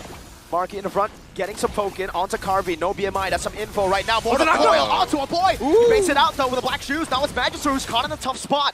Marky dealing damage, Sunset Lever with the black shoes. So able to sustain right now with the Racing Duet from Marky. That's an amazing grab. One more hit. Carvey finds all the weakness points, but he's not able to get it just in time. He kills him first. Beloyski with a knockup. That's a Raging Sandstorm. Carvey slashed in the Land of Dawn, taken out. Geek Fam once again with a prolonged fight victory. What was that team fight? 1 minute and a half team fighting. Wow. Trade after trade. These two teams do not want to give up. They know what this means to them. Security for Knockout, security for M5, and the utility. Again, conceptually, they are so evenly matched. And these two teams are putting on a show by showing that. But Geek Fam are rushing the Lord. They're blitzing it without their jungler, and they've done it. They've snuck it under the raw Deus Volt. Or maybe they knew, but they just didn't want to contest. That's what happens when Marky signs into the conversation. He came in with the Blazing Duets, dealing a lot of damage, and now even taking the Lord in a blink of an eye. He's treating that Lord even... It looks like he was a Lunox at some point. Yeah. Bomba. Is he gonna? Oh, all right. He's teasing. I thought. Yeah. I thought so too. It really looked like it. Boom. But Geek Fam had a question. How are we gonna get this Lord? And Marky coming in with the solution. It's like, dude, let's just take it down. It's okay. And with a great positioning coming in from Geek Fam, they now can utilize this. How well can their macro translate into this? A push, the first big one, with the first big Lord. Wow. There's no big difference in terms of the goals so far. Right? Team Geek Fam are so close to Team Deus Volt. It's just the momentum, man. It's just the momentum. Team Deus Volt, if they crash into this momentum, if Team Geek Fam got under their skin, they might just fall down. But let's look up there. It's the first. Is it the first? It's the first Lord in the game, and it might be an end game if Team Geek Fam went and fully committed to it. And game might be a bit too far. They still have to push through mid here. Okay, Bomba. Ooh, flickers out. Wow, that was a tough flicker, to be honest. That wall is pretty thick. Yeah, that's a thick wall. That's like finding a needle in a haystack. What he did there. If that was was impressive. Yeah, that was incredibly I would have hit the wall. Same, dude. I bet Yasu wouldn't have hit it at all. 6,000 points. 6,000? Actually, there's a trick to do this flicker, and I know how to do it with Lolita. Yeah. 6,000, bro. It's gonna be fine. So, looking here at the bot lane, I think that Marky, as you said, is just taking turret after turret, split pushing, and doing the pushing duty for Team Geek Fam. Increasing that gold doesn't actually matter to me at this point, because I think it's all about the macro skills right now. We have seen almost 10k difference, if I'm not mistaken, in the last game, and yet Team Deus Volt managed to find their way through and come back. Damage received is so high for Kid Bomba, but what I also want to point out is that his physical penetration is so annoying for Team Geek. Yeah. It's not every day that you get to see a Dairoth taking the most damage. Dude, man, Dairoth and EECA is just built diff right now.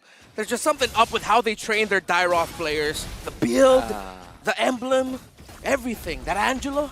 The Angela exactly took 4k damage since the beginning of the game. Literally untouched. Yep, it's all just... I feel like, yeah, that's why. All the damage that should have been on Sour right now is actually on Kid Bomba.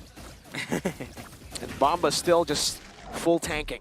He doesn't care, man. He doesn't even... Usually we would see a Fury Hammer. That's what Boots would do, right? He would go for the same utility build, but he would go for just one damage item. Fury Hammer, it grants you enough base stats for your physical penetration and just a bit of physical damage as well. That's a really good concept. You don't need to go for the Fury Hammer because you went with Rupture and Festival of Bloods anyway, and you have the Angela with you. Big brain by Kid Bomba, but now with this second Lord up, Geek Fam. Big Brain Bomba? Big Brain Bomba, yeah. Let's see. If Geek Fam, how will they find the opening here? Because it looks good right now. It might be a sandwich play by them. They have the mid control. Deus Vult needs to do something about that. Look at the Khalid. He's looking for perhaps an assassination here. Yeah, he onto might. the Angela. Kid Bomba, if he doesn't get the help of the hard guard here, he's going to be melted down just in time. And Kid Bomba's 1 HP. He barely gets out there. Beloyski now posturing up. Marky walking up now, getting splashed by a big splash of damage there. He's going to be taken to a quarter of his HP. The mid lane still pushing, though. The forced errors are still utilized by Geek Fam. Perfect execution of this Lord Dance. He knows his limits. That's all I have to say. Deus Vult, especially Kid Bomba, he knows his limits. And Sao not triggering that hard guard was genius. Yeah, he had to hold on. It was G. It was G. But G. Wait, we have kid and a boy, right? Yeah. So there is a kid here and there is a boy here. Where's the man? Where's the... Oh, one of them. One of them has to decide to be the man for their team. As Geek Fam didn't forget their basics. Minions. That's what they did. And now they have this Lord threatening a push into the base of Deus Vult. Up to Malefic Roar's Carvey. Whoa. Beloyski, that was so far up into the base turret. They've gone 2 base turrets this time around, and they're actually playing it a bit more disciplined than they did in game number 2. Oh, they're going to go for it. Sunset Lover forced to use the Black Shoes. The Blazing Duet going to be used up right now, but Marky jumps back to the BMI. Minions Fury opening it up, knocking Kid Bomba and Carvey, but they're still able to defend for now. Sunset Lover dashing front and actually zoning Geek Fam. Geek Fam will now understand, hey, this is deja vu to game number 2. Let's back away real quick. Yeah, I love the spark we saw there. Did you see that Mortis just threatening Marky to go out of the base? Yeah. Get out. Exactly. The moment Marky saw that, Marta's like, I'm out of here. Yeah, I'm out. And Geek Fam really have learned from their mistakes. They don't want deja vu against Deus Vu. They just want to make sure they end this game. Deja vu, Devu. Yeah. You have to cheat that a little bit. You got to go kind of fancy with the pronunciation where you silently end there. I like it, man. That's very geeky of you, man. Yeah. Get it? I like Boy, it. yeah. We learned a bit from the Shadow Analyst. I wonder where he is. I saw him in the back. Oh, really? Yeah. Oh, you should tell Leo. He's dying always, for an autograph. He's always in the back because he's a shadow, you know what I mean? Ah, I see that. Sometimes he just howls for some reason. I don't know. I wonder. Something like that? Yeah. But I thought it was the sun. Was that the shadow? Oh. No. I thought it was you. It was not you? No, that was no. a... Was it? Wow. I don't know. I constantly hear a lot of things I can't explain in my head. See Halberd, actually. Built up here by Marky. And that Dairoth, yep, still full That utility. looks to me at this bush. Bomba, Abyssum Strike now. Minions Fury knocking him up, though. Magister still able to escape. He gets a good Decimate to take him out, and that's going to be a combo. Kid Bomba shredded down, still able to survive. The Bomba plays from Kid Bomba. What? Seriously, Kid Bomba, you gotta teach us some things, man. What are you on right now? And Deus Vult, despite them having their backs against the wall, I like that they're taking risks. That was very risky what they did there, but it led to them being able to get a kill onto Beloyski and just a little bit more confidence to move outside of their base, which they need right now as the Lord spawns in 3. 2, 1. Well, I don't know if it's safe to say or not, but this is the most enjoyable game I've been casting so far. See? It's so intense. Oh, Kid Bomba gets shredded down. Carvey gets the hard guard here, and that's going to be Niall, who gets shredded down. The Lord is dealing damage onto Bomba. but with Carvey zoning the rest of the team, that should be okay. Bomba recalls, a boy and Nile has been taken out. How can they steal this? There's no retry to be seen. Maybe Beloy can look for a miracle play with Marky. Unless Minions Fury coming down, they will decide to give it over. Magister secures it for Deus Vult. What a call there by Deus Vult. Sunset Lover coming in the clutch. He had the ultimate of the Minotaur and used it to send Geek Fam back, and now it's the Geeks with their backs against the wall. Back and forth. The turning of tables, the themes of this series continue on. And Deus Vult, they have their eyes set on the goal. Control for Game 3. That was a straight push, man. They didn't care about any of the side lanes. That's also friendly fire here. We see that Sunset Lover, whenever he steals that Minotaur, and I would totally agree with you when you said that if it's up to your Reptar, you would have chosen the Beloyski ult in a blink of an eye. I would totally agree with you. Let's look here at the top lane. The Lord is still intact. They haven't been touched yet. Magister is setting up stuff, and on the opposite side of the map, Sao is looking here. Who's gonna give it to? Is it Kid Bomba? Oh my god. Marky stepping forward there. Very, very scary. For Deus Vult, it's all according to plan. Kid Bomba with a zone into the front.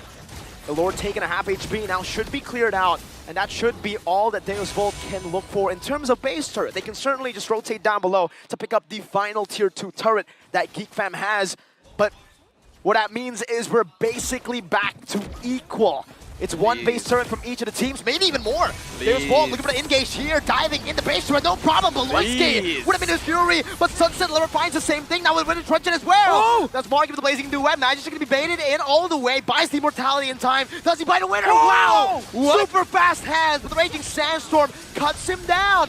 It's a shutdown. Nile taunting Kid Bomba up, forcing a flicker, dashing forward, prays a scrap, dealing the damage as Marky guns him down. Marky with the BMI. Looking for another opening as Luke follows it up through as well. 2 for 1, but Geek Fam loses their last base turret in the bottom lane. I was saying please, please, please, and I was actually begging for this game to not finish yet. Yes. I want to watch more and more. 15 minutes. 50 minutes? I wouldn't mind, man. I would not mind.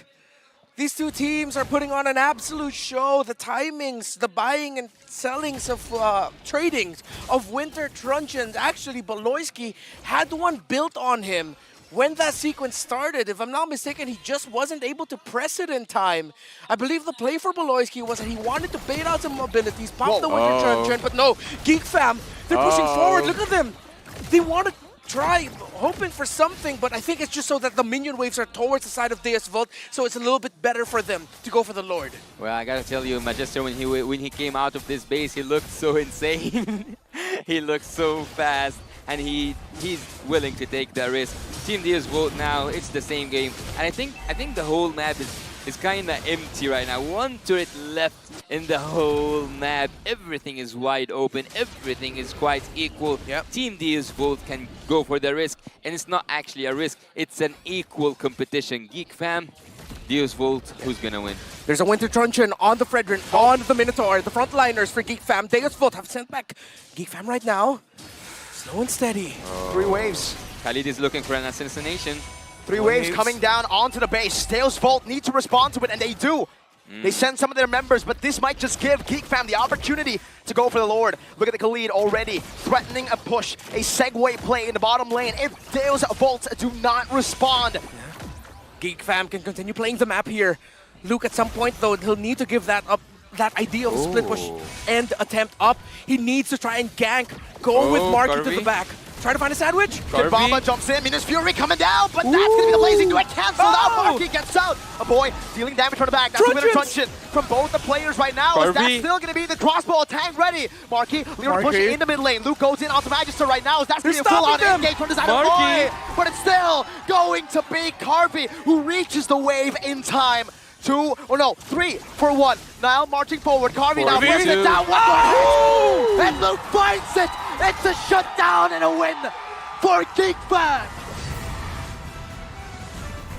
Once a geek, always a fam. Now they get their moment. Now they get their moment. Whoa! What a cold moment, Geek Fam! Are sending Deals Bolt back. It went from cold to hot real quick. You can see the taunts live on stage. It's getting heated in M5, and it's only just the beginning. Yasu, Reptar, we've got a whole lot of heat to deal with tomorrow. What a showing by these two teams. A round of applause for Geek Fam and Deus Vault. Wow. What a performance, what a series by these two fierce competitors.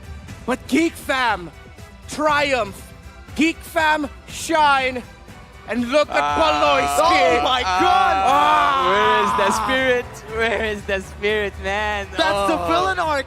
That's great for you. All right, I think we're going to the stage here, Yasu. Oh, we're going to the stage? All right. Oh, man. Let's go together to the stage to get a sense of what's happening, Geek Fam. Let's go together and see what do they have to say.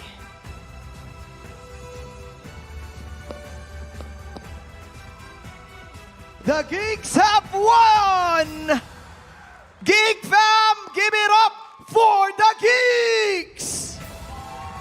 There you have it. There you have it. Baloyski. I'm here and I'm gonna do the interview. I know that you're proud of your teammates. Baloyski, you lost your first series in the M5 tournament. What's your process to do these comeback games? We talk a lot because I think we're not losing just because of our game. It's because of our problem. We just try to fix it, and our coaches help us to prepare for the upcoming matches mentally and strategically. Okay, it's because of the back end help. All right. We still don't know yet.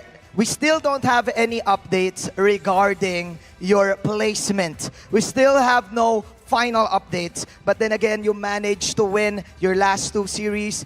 Welcome back to the PH, Baloyski. Now, this is a funny question. What is the first Filipino food that you gave and you ate, and all of a sudden you guys won all of your games?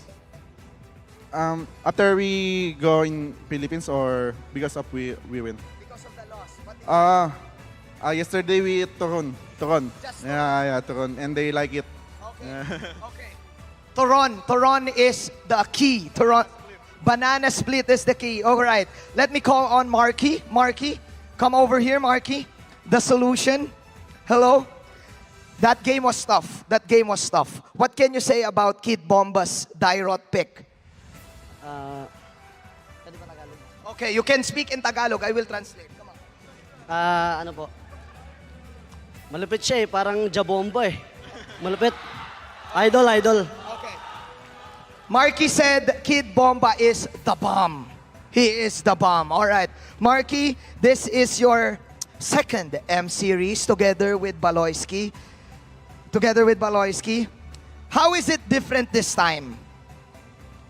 Siyempre, yung mga ka-team ko po, iba na. Tsaka ano po, mas masaya po. Kasi siyempre, na-try namin ibalo yung ibang ano rin eh, ibang lahi eh. Tsaka ano po, may thrill yun. May thrill sa amin yun. For him, there's more thrill, and this time with a different team, he is happier. Do you agree that you're called the solution? I cannot say that. Masasaya pa rin yung ano eh. Yung ano namin eh. Huwag mo sabihin yun. Oh, sige. Wag na daw. All right. Well, your fans call you that. Okay. Now for Luke and Aboy and Niall. How about Niall? Okay. Come over here, man. All right. Okay. Niall, how about you? This is your first M series. How's the atmosphere so far? For me, the atmosphere is so good because the Filipino is so polite all. Okay. All right. You love the Filipinos? I want to be Filipino. Okay, there you go. The Filipino Geek Fam fans. He wants to be a Filipino. Maybe soon. Okay. We don't know. Maybe soon. All right. Last message. Last question for the captain, Baloyski. Baloy, any message to your fans and your teammates? To all the fans that keep on supporting us, even we lose in MPLI and in our first match on M5, I thank you. I really appreciate you. I hope you continue support us if we make it to the playoffs. I'm not sure if we already qualified on the playoffs, but yeah, thank you so much. You guys is our strength. There you have it, ladies and gentlemen. Again, there's no final updates yet regarding the brackets for the knockouts, but the team who won this time is the Hungry Geek Fam. Clap your hands, everyone. There you go. There you go. There you go. All right, Baloyski, you can now take your walk to victory. There you have it. It was a tough game. Deus Volt gave their all, but then again, Geek Fam prevailed. Baloyski and the whole squad will wait for the results, maybe tonight or maybe tomorrow. Now, let's pass it over back to our Shoutcasters. Shoutcasters, it's your turn.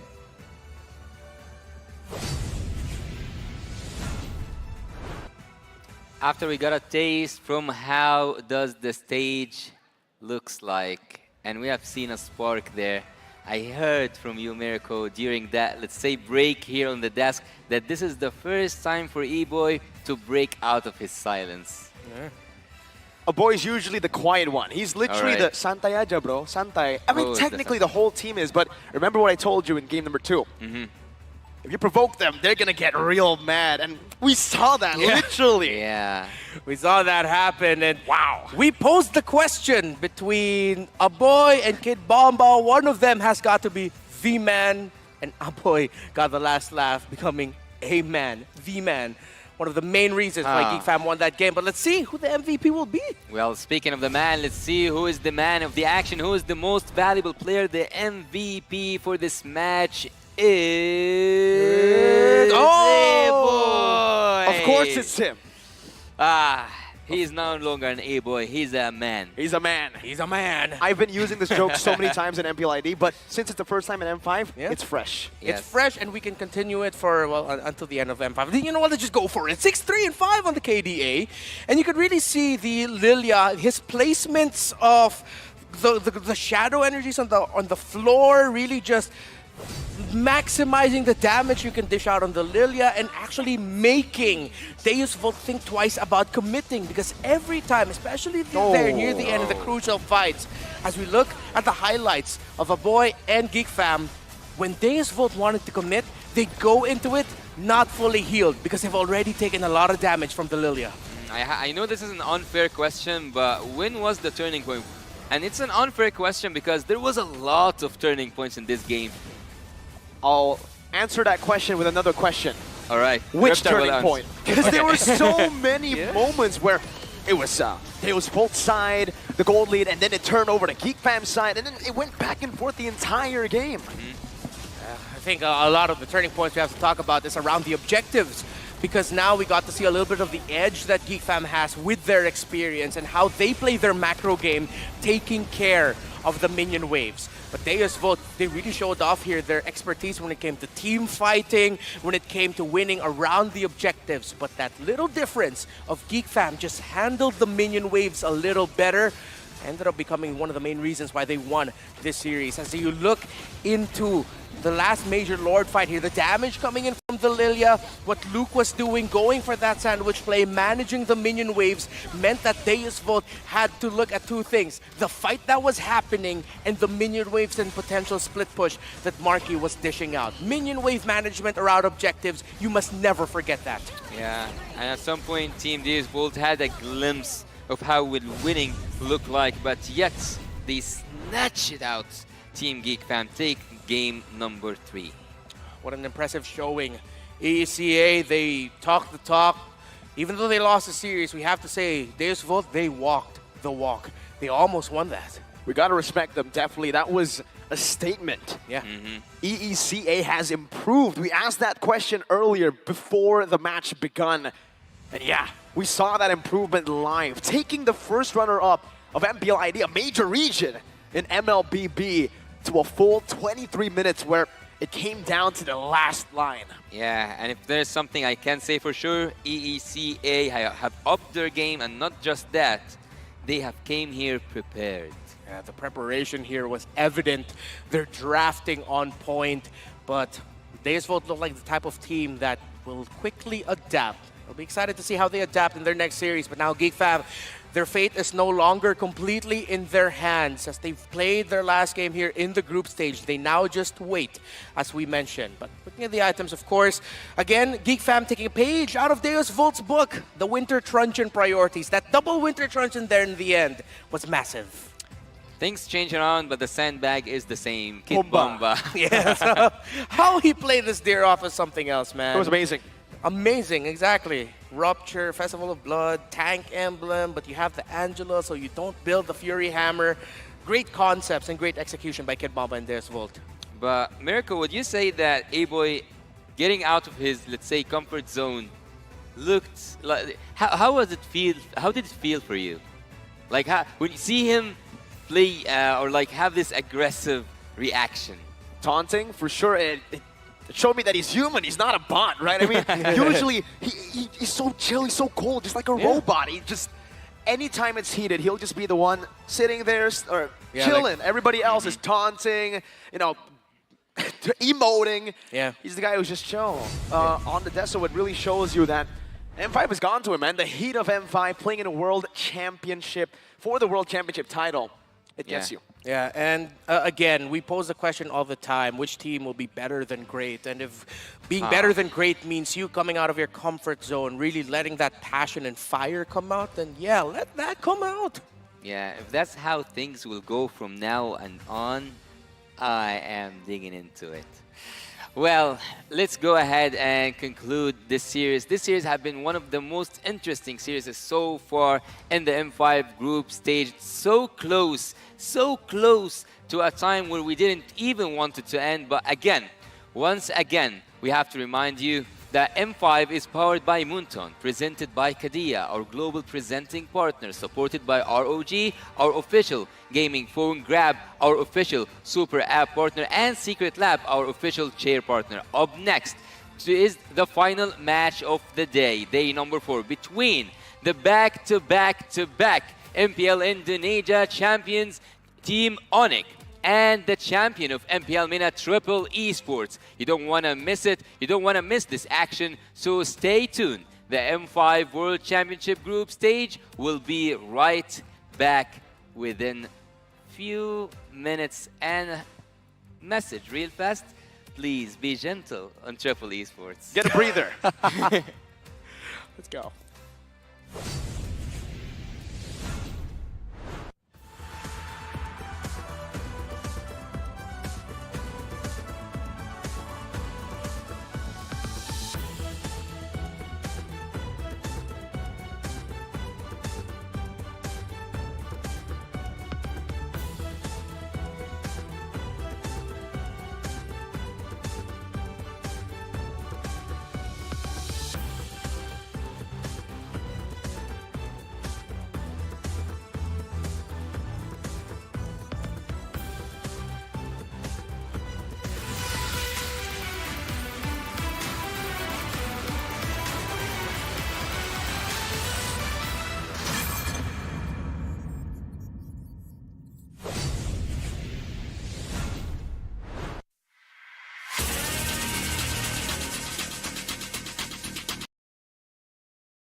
Hit me like I might get over, but you can give me in no corner. I know I can make a comeback. It's this round, it's this game now. Got the power on my shoulders. Yeah, you know that.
shoulders. Yeah, you know that I'm a soldier. You can keep me off my guard, but you can't keep me from my honor. Nah, nah, nah, I feel like the floor is lava. The energy's getting higher. You're saving my arms. 'Cause I know just what I got. I got you like na-na-na. And you know I hold the power. This feeling I do. Oh, yeah. Making my grind good to grace. So don't stand in my way. Standing tall and I won't fall over. We are better than great, good. We are better than great. We stand tall, won't run away. We are burning, nothing gon' change. Great, we are better than great. Can't get it great, I'm better than great. I play my own role, I become the greatest. Transcend myself into this game, yeah. I build a power to dominate fate. Championship mind, no time for the weak. We're start to the game, shout, reveal. Better than great, that's how we feel. I feel like the floor is lava. The energy's getting higher. You're saving my arms. 'Cause I know just what I got. I got you like na-na-na. And you know I hold the power. This feeling I do. Oh, yeah. Making my grind good to grace. So don't stand in my way. Standing tall and I won't fall over. We are better than great, good. We are better than great. We stand tall, won't run away. We are burning, nothing gon' change. Great, we are better than great. If we stand tall and believe we can make it, you and me, with a sense of urgency, you'll see I'm better than great. I'm better than great. Oh yeah, yeah. Oh, I'm better than.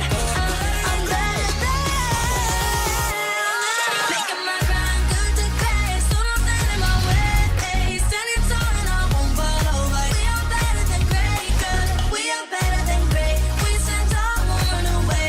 We are burning, nothing gon' change. Great, we are better than great.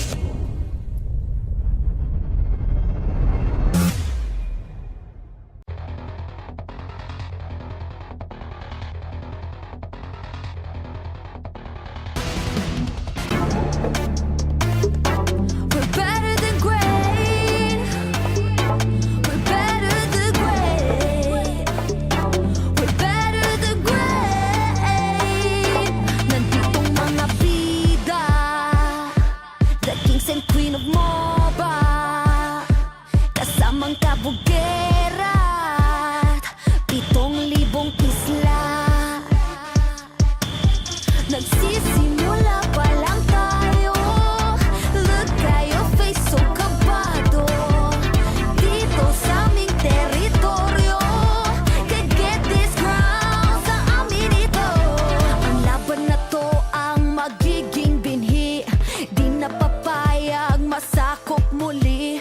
Lahat ng daraanan namin ay mahawi.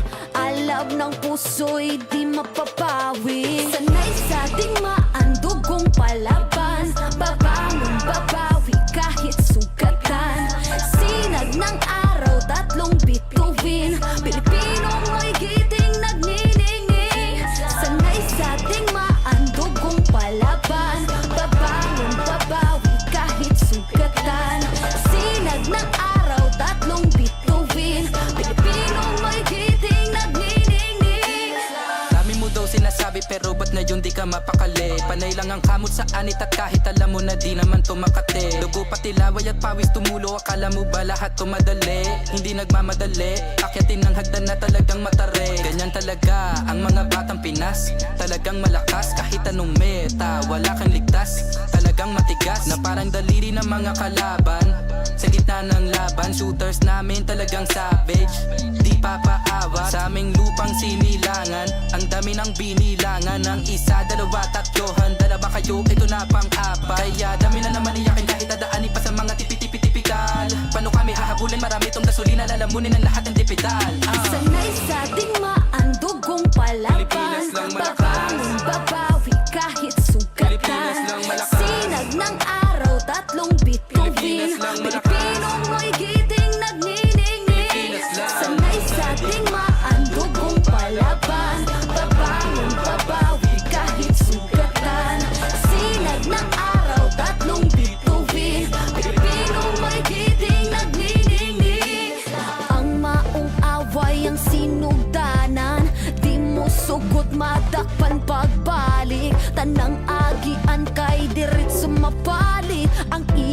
sa tughan kay dili mawakli. Sanay sa ating maandog kung palaban, pabangon babawi kahit sikatan. Sinag ng araw, tatlong bituin, Pilipino mo'y giting nagniningning. Sanay sa ating maandog kung palaban, pabangon babawi kahit sikatan. Sinag ng araw, tatlong bituin, Pilipino mo'y giting nagniningning.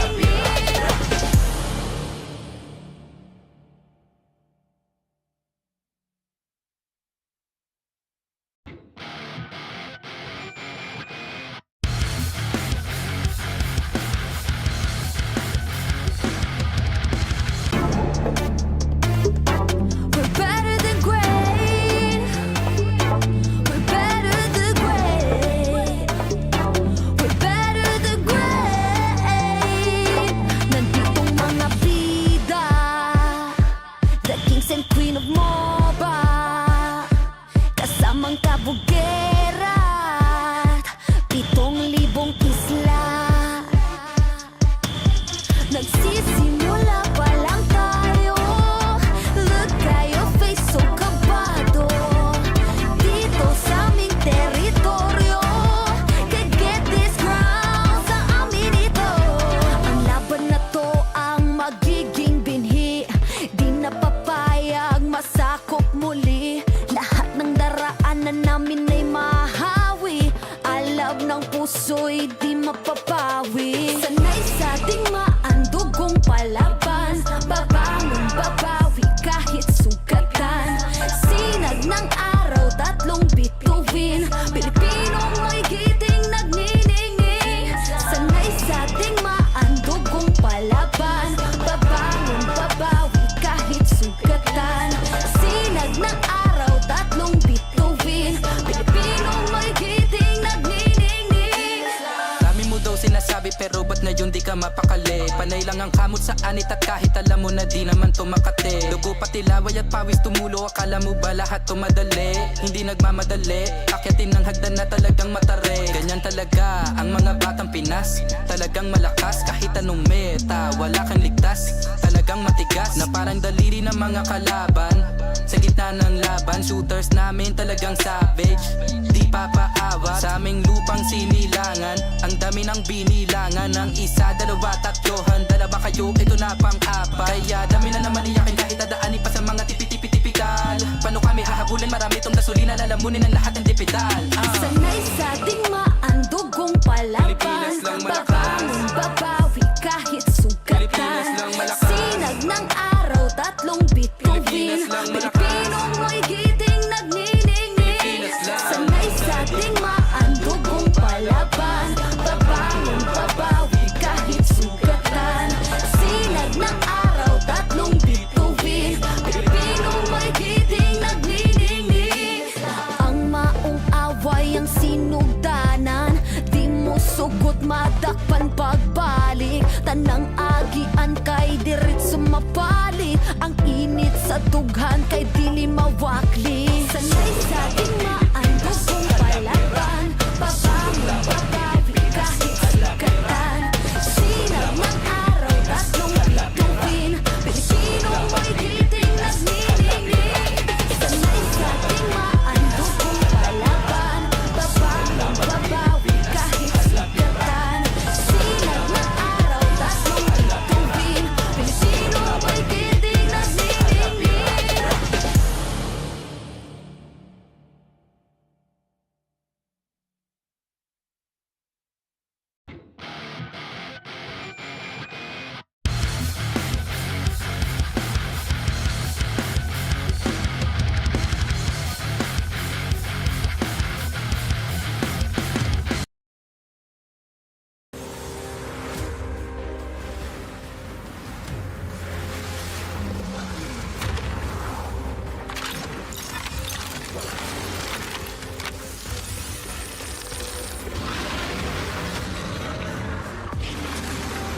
Cosmic Dragon rise and soar! Dragon Stomp! Dragon Scales! Dragon Rush. Rise beyond greatness and seize your own destiny.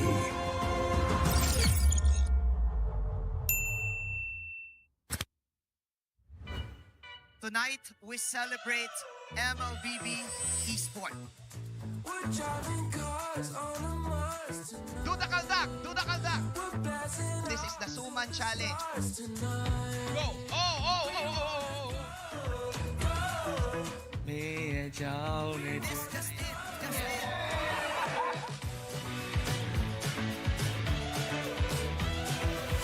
Welcome to M5 Gala.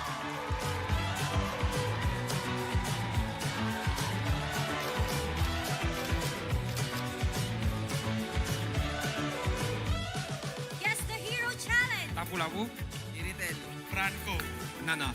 Nana. Nana, go! Best dressed team. Best dressed Super Marco.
floor is lava. The energy's getting higher. You're saving my arms. 'Cause I know just what I got.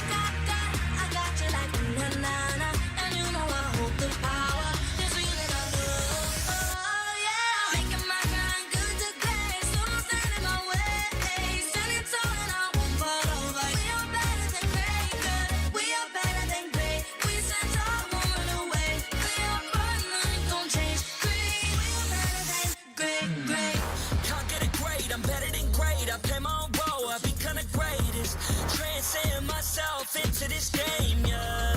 I feel the power to dominate fate. Championship mind, no time for the weak. We start to the game, shout, reveal. Better than great, that's how we feel. I feel like the floor is lava. The energy's getting higher. You're saving my arms. 'Cause I know just what I got. I got you like na-na-na. And you know I hold the power. This feeling I love. Oh, yeah. Making my grind good to great. So don't stand in my way. Standing tall and I won't fall over. We are better than great, good. We are better than great. We stand tall, won't run away. Play our part, nothing gon' change. Great, we are better than great. If we stand tall and believe we can make it, you and me, with a sense of urgency, you'll see I'm better than great. I'm better than great. Oh yeah, yeah. Oh, I'm better than. Making my grind good to great. So don't stand in my way. Standing tall and I won't fall over. We are better than great, good. We are better than great. We stand tall, won't run away. Play our part, nothing gon' change. Great, we are better than great.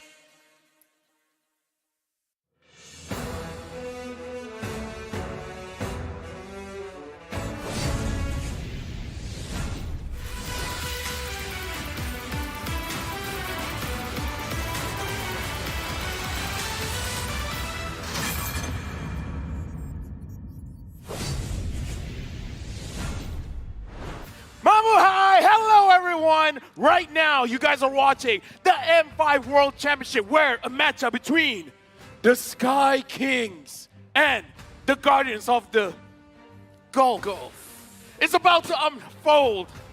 Again, welcome to M5, and here with me, LaFell, Raptor, and Mirko. Dude, where'd you been? I was in China, bro.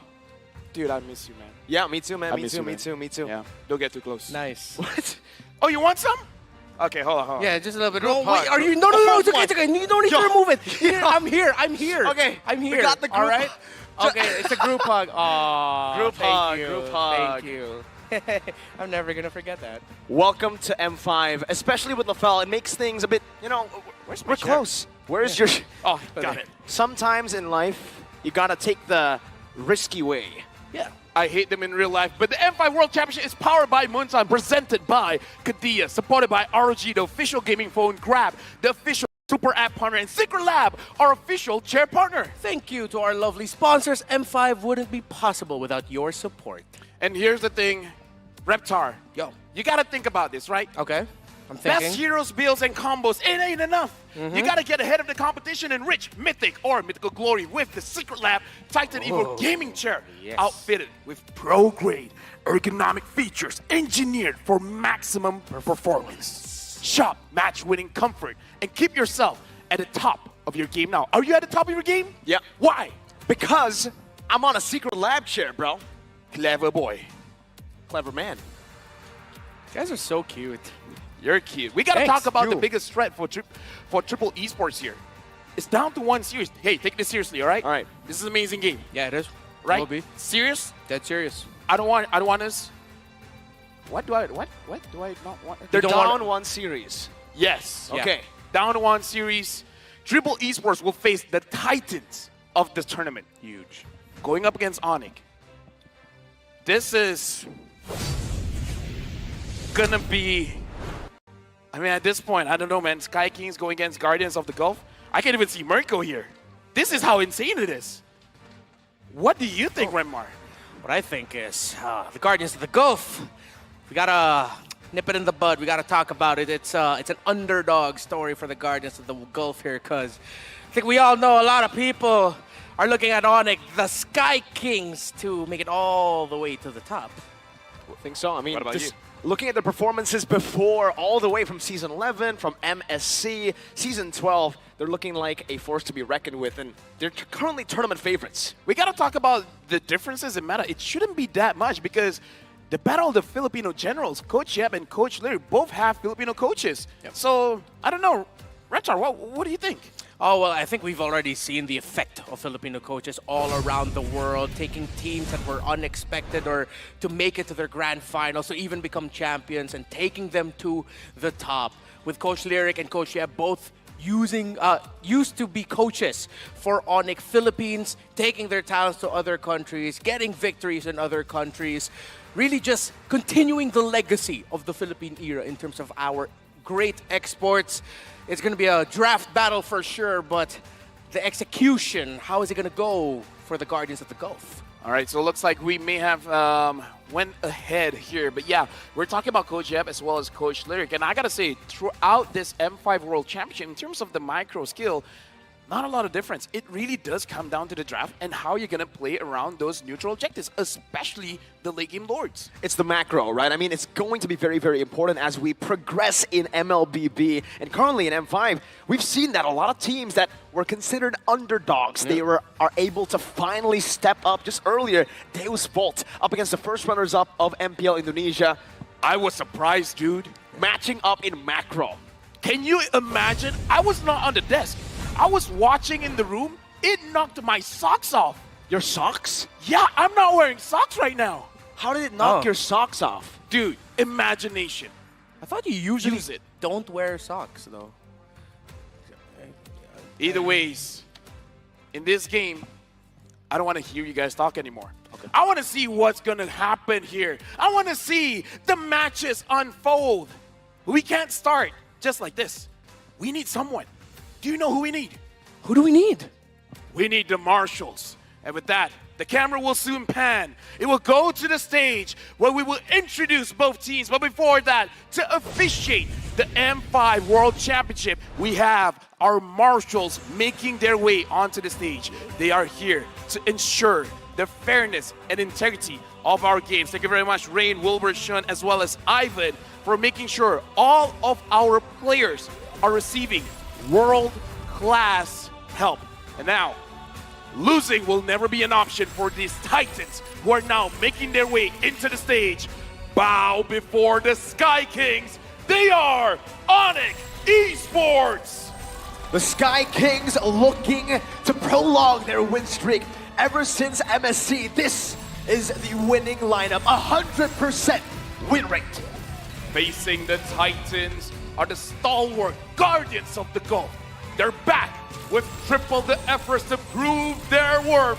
All the way from Mina is Triple Esports. You're gonna need to triple everything. The effort, the gameplay, the execution. If the Guardians of the Gulf want to take down the Sky Kings and humble them down to earth. To guide the teams to victory, we have their head coaches and analysts. For Onyx, we have Coach Yeb and analyst Adi. For Triple Esports, we have Coach Lyric. There you have it. These two coaches now. Let's see what Triple Esports have cooked up to go up against Onyx. Will it be drafting? Will it be a new way to move? What do you guys think, Mirko? What is it? Is it a pick or is it a movement? I think you just gotta go crazy, right? Depending on whatever it is, if it's the draft, if it's the gameplay, the approach of the game needs to be different. You need to somehow throw a curveball at Onyx, and even then, it might still be read out. This is their winning lineup. CW, Kyrie, Boots, Sans, and Keyboy. Since Season 11, I believe, they've yet to lose a match. Dude, Onyx for now has been playing a perfect game. Yeah. At this point, when you see Keyboy just randomly using the implosion, it's really to show what's up. But what's up right now is Triple Esports, Sano, Tarzan, Sanji, Cuffin, as well as Troll. In this game, Sano, we gotta look at it because he's subbing in. This isn't a Lark. They're GOAT laners, so a lot is on his shoulders to perform. Yeah, a lot of pressure on his shoulders, but we also got to talk about Troll here. He prefers those ISO pick-off type heroes. Wait, that sort of reminds me of someone. Right, Kid Boy. Yeah. I mean, they both have very similar playstyles. We've seen that for a lot of the roamers who have qualified here, it's the flashy roamers. We have Zorn from Malaysia, Troll from Triple Esports, and also Key Boy. Even all the way from Cambodia, we got Boxy. All the flashy roamers, all the pick-off, mechanic shine for these roamers. I mean, Mirko, I just have a question for you. I feel like we will be on the same page for Onyx. We know who's going to shine, right? Of course. Right? It's obviously going to be Keyboy. Huh? Wait, what? What are you talking about? Keyboy has been the MVP. I mean, like, okay, predictions all for Onyx, but how can you say Kyrie Keyboy has been amazing? Excuse me, MVP of MSC? I mean, yeah, Keyboy, I can't really say anything bad about Keyboy. He's amazing too, but hey, man, if the Assassins are left open, it has to be Kyrie, this man. You're just pandering to the crowd, okay? I know you're using the pandering All right. stuff. No, I get it, Gentlemen, all right. We gotta get you guys back on the same page. Let's talk about another player, all right? Another player that I'm pretty sure at this point, when I ask you guys, who's that one player in Onyx here? You've already mentioned one. All right, on the count of three. Okay, yeah, sure. A different one. Okay. 1, 2, 3. Sans. All right. Okay. Same page. We'll agree on that part. We'll also agree that the camera loves one player. Oh, CW. Okay. All right, Kyrie, I know. Yeah, we know that's Kyrie. Wait. Come on. I thought it was Keyboy. Boots. Gotta get your eyes checked, bro. Albert. Oh, yeah, I'm not wearing my glasses today. Yeah, you have glasses, don't you? I think I left it in China. He was the one who flew. You're the one. Oh, He's the one who flew there. All right, sorry. My bad. It's all good, man. It's all good. My bad. It's hard to think when you can't see, you know? I miss you, man. Yeah, man. Dude, I think he blushed when you said that. It sounded like he blushed when you said I miss you. It was so random, you know? Why? I mean, I'm blushing as well looking at the audience prediction. Oh, wow. Malaysia has a lot of faith in Triple Esports. By a lot, you mean 8%. No, but come on. Oh. Okay, There we go, That's man. what we like. There we go, Saudi Arabia. Show that love for Triple Esports. That's 6%, though. Oh, 6%. Man. The rest of the world. Nepal. Wow. 100%. It was so random, you know? Why? No I mean, I'm blushing as well looking at the audience. Okay, here's the thing. We want surprises, do we not? Of course. Always. Triple Esports, if they're able to beat Onyx, wouldn't that be loco? That would be pretty loco, man. Right? No, That would be loco. very loco. Muy loco. I mean, is that the strat coming in? Going up against Onyx, do something that they don't expect. A level 1-5 man gang on EXP, who knows? Hey, sounds good. You know what? Fine, let's go with that. You're the analyst. Yeah, crazier stuff like that, more unique stuff like that. We saw glimpses of that in GeekFam versus Deus Vult, so come on, Triple Esports, they gotta quadruple the loco. Quadruple the loco. I like that. He's one-upping triple. One-upping? You gotta take it to the next level so Let you me can reach just the say, sky. You gotta be better than Great. great. That was so insane. You sounded acoustic. That's Thank you. crazy. And with that, we're jumping into the draft where, again, we got to see something different here. Same old, Why not cut it? Guys, take this seriously. Why are you being like this, Mirko? We're going into draft. It's time for the drafts, and we're gonna get straight onto it. Onyx on the red side, Triple Esports on the blue. Juan want to join. Wow. Instantly taken away from Onyx. Yeah.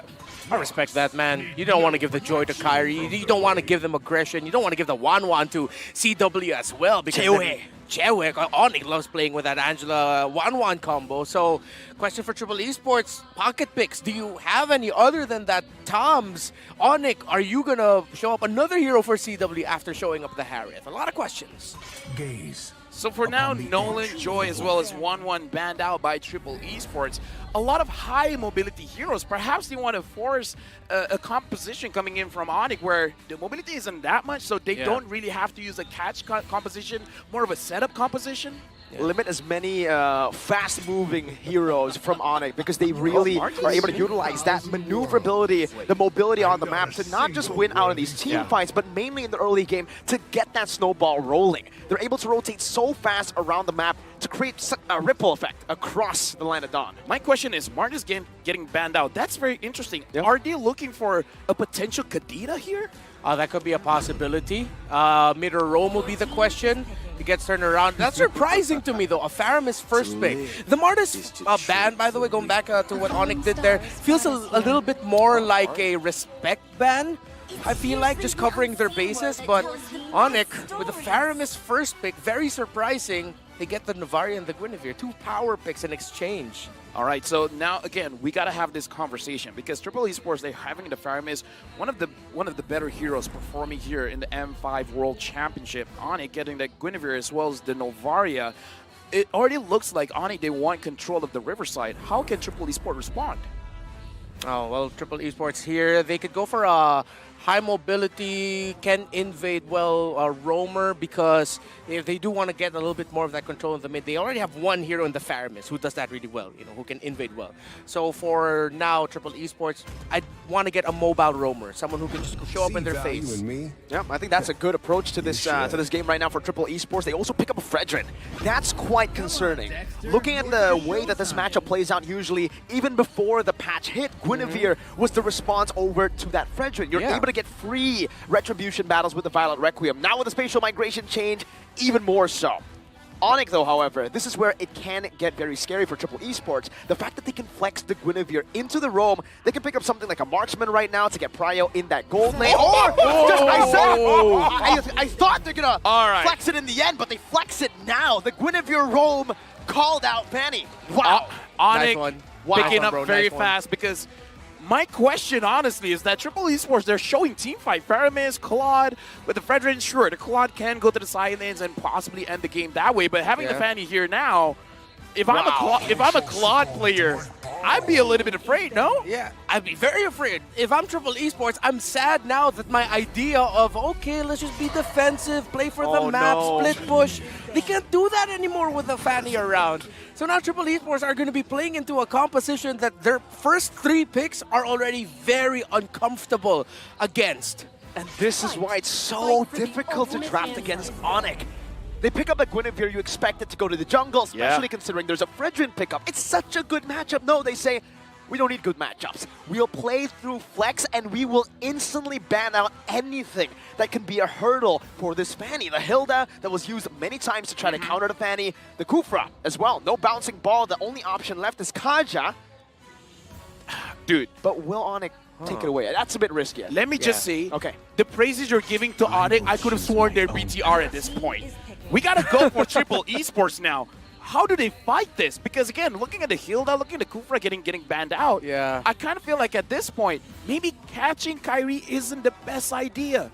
What other options can they have to invade the jungle to make sure that he doesn't have a good time in there? A Khalid roam? A little bit too spicy for my taste. But hey, loco. You know what? Loco, You need to go loco. We'll go That's for the a bit loco. more like Goofy, man. It's not loco. It's not loco. Okay. Yeah, okay. If they're not going to go loco, they can just go low orco. So low or cho. I'm sorry. That's what I'm thinking about. Because at least with a cho, you can show yourself up. Constantly get that vision, you know? That's... Why are all the picks right now for That's Onyx a 2 so for perfect? me, by the way. 2 for me. Thank you. At least it wasn't a 1. You know what? We're seeing the hover for Edith as well as Paquito. Ooh, some good lockdown. I mean, Paquito is okay for the Fanny. Fanny, yeah. I don't know. Interesting. Oh, there it is. You're going to Come call on. it. Come on. The It's loco. Cho. The locho. Locho. Paquito. All right, you The got your boxer fist. gets picked up. Show up with your feet now. All There you go. Looks like Triple Esports, their composition want to fight.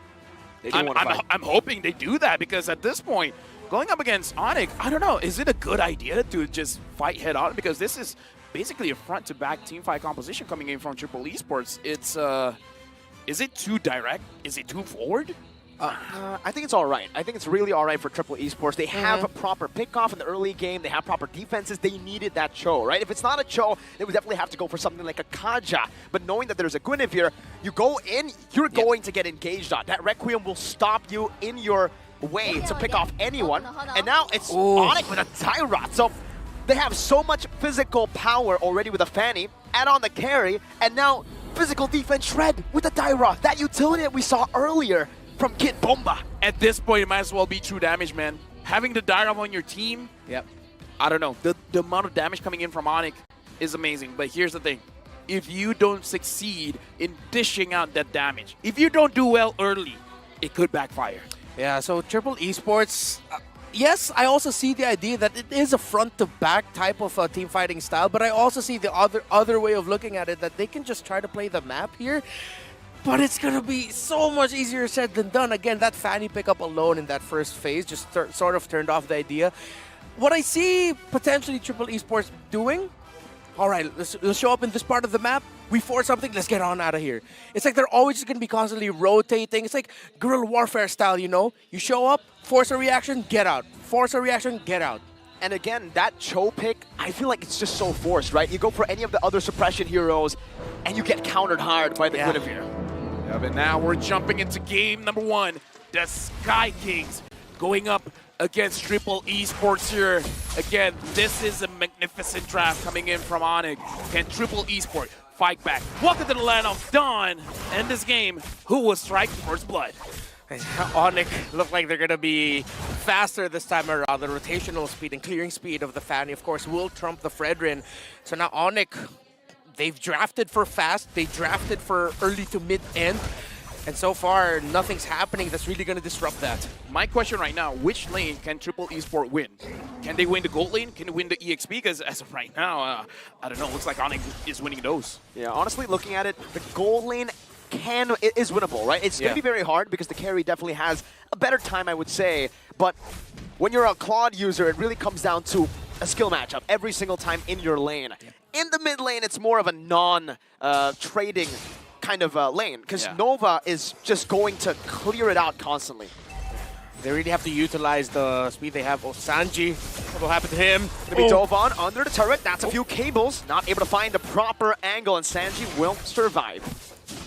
All right, let's just assume that Kyrie was showing a little bit of mercy there. Right now, looking at how the emblem setup is going to be, quite a few ruptures here coming in from Onyx. So it does seem like if they have the opportunity, they do want to go for those early kills. Fighter emblem. Fighter emblem, yeah. They want to go fast. So it's a different approach here. So they aren't leaning too much onto the idea that, okay, this one will be more utility, that it's just, we know our strength is ending this game quickly. Let's stick to that idea. That's what Onyx wants. So Triple Esports, they have to really study where Fanny is going to be rotating, where the members of Onyx are, because they can always just, again, counter against that. But Triple Esports, they're brave, man. They're taking it to Onyx. They want to heavily contest this first hurdle. Looks like Troll is looking at Kyrie, sees that he's doing the purple buff. They got to finish this up fast, and they do. Yeah. Good take for Triple. They try to deny away any sort of engage, but now it's going to be Onyx who jumps in. Keyboy gets a good spatial migration, gets chunked, but it's only just a clone. Now Troll with Way to Dragon, that's a good taunt as well. On to Kyrie, and it's Triple Esports who find the first kill in the game. First blood brought to you by Kidia. I mean, that's a good start, right? Because any kind of mistakes that you can catch from Onyx, that's amazing. Because you start small, you get that snowball going, and then eventually Onyx will crumble. Yeah, and that's one of the strengths of having a Chopik, other than helping set the tempo here, is that you can really punish the aggression that Onyx wants, sort of like this. Boy! Spatial migration canceled out. Now Troll looking for the kill. By the Dragon Flicker, a combo. What? It's a Keyboy. That's Cole forcing a Requiem in desperation. But on the other side, how's Kyrie? A level ahead, now jumps in on the Sano, blazing to win defensively now with the cutthroat as well. No! With an amazing outplay, and just like that, the odds turn around. Yo, this game is hype, man. All right, let's go. All right, this is a game. Triple, all right, I like what we're seeing from them. Again, the idea that I suggested. Counter. Yes, you can be aggro in terms of getting info, but they're using the info well. They're punishing the aggression Onyx want. I feel like now we gotta call it as early. Onyx, you gotta start respecting Triple, man. Hey, we gotta talk about what Triple Esports has to do, because we've seen this time and time again. You get a lead, and then somehow you throw away the lead. How do they not throw away this lead? What do they have to do? Play it slow? Play it more aggressive? What do you have to do? Well, I like what they're going for. He's going for that counter punch, but at the same time, it's not really slow. It's just a little bit more defensive minded. They're getting the info that they need. They're finding a little bits of control. How? The gold lead Triple has 3 kills over Onyx, but seems like Onyx are doing a good job at... They actually got the goal lead back for a second there through what, farming? Sheer farm alone, the speed. Spatial migration into the Requiem. That's a good Netherrealm to provide some defense. Keyboy getting out. Boost getting chunked as well. Sanji now with a few punches forward and a knockout strike. Troll. Look at the zone. The opponent's away. Tarzan. Surgical precision. One thing that I do like that Triple Esports understand with that draft going up against Onyx is that they do have the priority when they want to contest for these turtles, and I like the non-hesitation. They understand if Kai wants to contest, it's going to be dangerous for him. So don't hesitate, just grab it. And at the same time now, Onyx are playing around the map. Triple Esports here. I like the pace that they're playing at a little bit, but now Onyx have sort of woken up. I like the rail. Keep going. Spatial migration, no commitment, no Requiem used up just yet. They'll try to utilize the side lanes, and again, sure, Triple are able to take the goal lead back, but the fact that it's kept at such a low amount, 150? Dude, my question is, who's grabbing the goal from Onyx here? Because some... It's CW, I think. Okay, it's either CW or Kyrie, because Kyrie has been invading the jungle, but if we look at the level difference, it's not really there. So even I'm hesitating. Is it really Kyrie, or is it just all CW? Well, in that first sequence or second sequence there, CW actually got to maximize the energy shield. So that's a good amount of it, maybe around close to 250, around that. Then at the same time, you can't forget how fast a Novaria and a Fanny can rotate around the map together, that even though your opposing team is getting a lot of kills, they're clearing minion waves and going around the map super quickly. One thing I do have to say, Triple Esports have to start trading the skills into any kind of objectives. They got the turtle, but the turtles are still standing. You gotta get them down quickly so that you can have proper map control. Yeah, someone's gonna need to pull the trigger at this point in terms of really trying to make a play of getting down a turret. I think it's gonna be difficult for either of them to actually get a win in the mid. It's gonna be happening in one of the side lanes. Either it's gonna be a skirmish and then someone's gonna break a turret after that, or they just do that classic trade of we go top, you go bottom, and we just trade that out. And at this point, it looks like Onyx, they're moving, start of minute 6, they're moving as forward. They're making sure that they never getting caught. Kyrie as well has been farming quite a lot. I'm wondering which item is he waiting for him to be like, okay, you know what?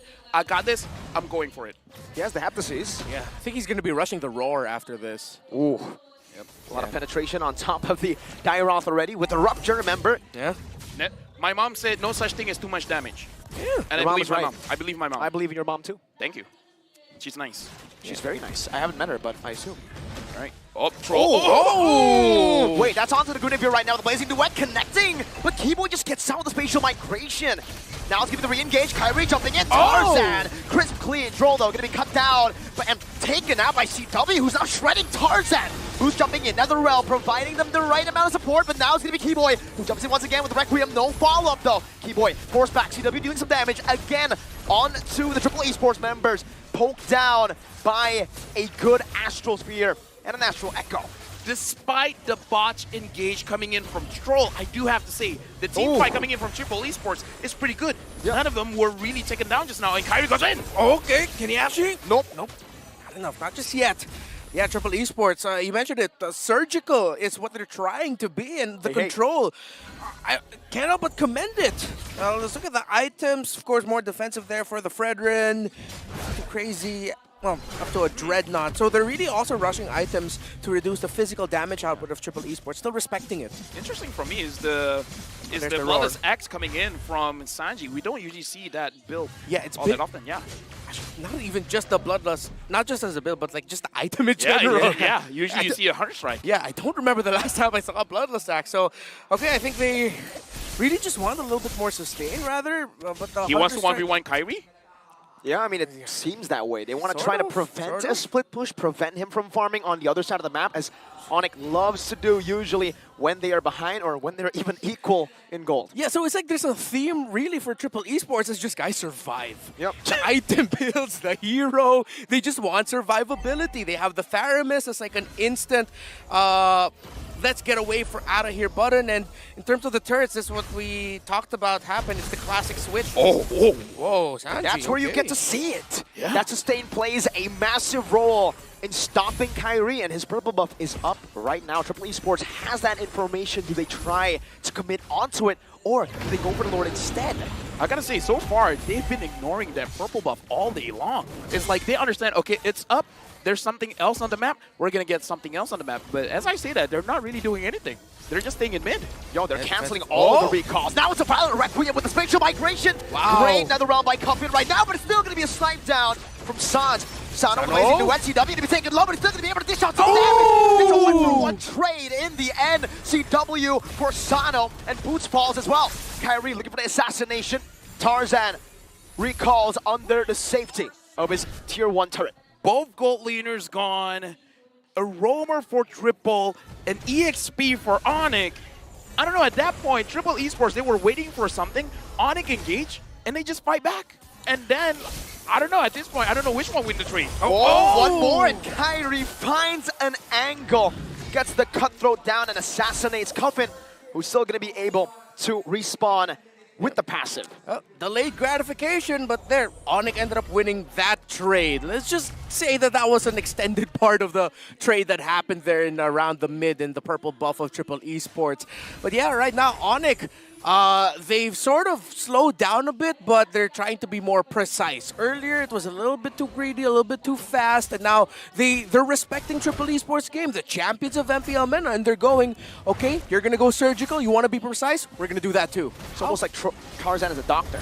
Yeah, at this point. Does he have a degree? This game is so close.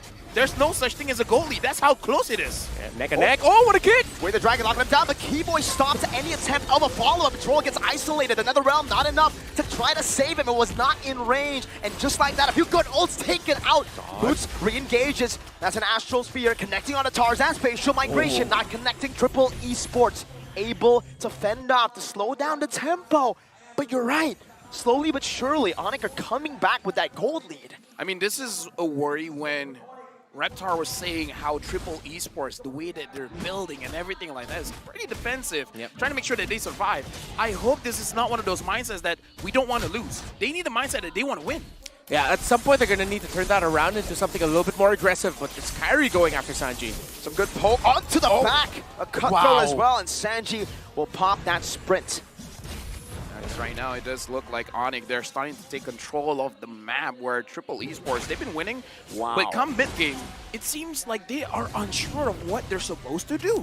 Yeah, you can start to see it now. Triple Esports, I agree with you there, LaFell. Now it's really starting to see like they're just playing not to lose. Too defensive at this point. Despite, yes, we're commending how surgical they are, we're commending how precise they are right now, but now with this mid-game power spike, this is Onyx timing. That's how fast, yeah, and level 15 for Kyrie.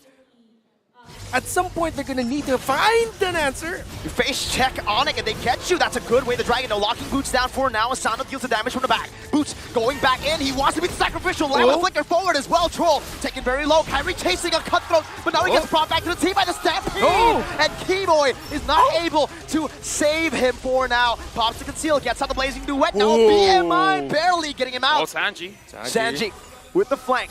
Sans stopping that as fast as he saw Sanji pops an Astral Meteor down at the choke point. Sino right now, before the game even started, I was talking about him. He's a sub-jungler, but now it looks like he's a resident gold laner. He's performing very well. Yeah, he's taken this responsibility. He says, I can do it too. Oh, Sans. Okay, securing it, that's still for Onyx, but yeah, Sano didn't give up. Can they actually secure this in time?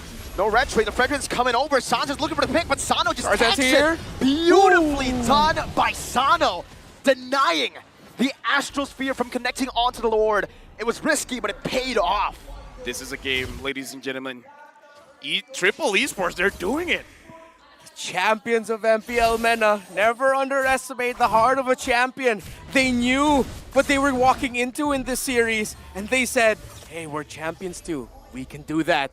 And with a lot of surgical precision, they are doing so well. Onyx, it's like, at this point, it sort of feels like they're just running into a wall right now with the ultra-defensive counter-initiation playstyle of Triple Esports. And yes, Sano is a big part and a big reason as to why Triple Esports is succeeding.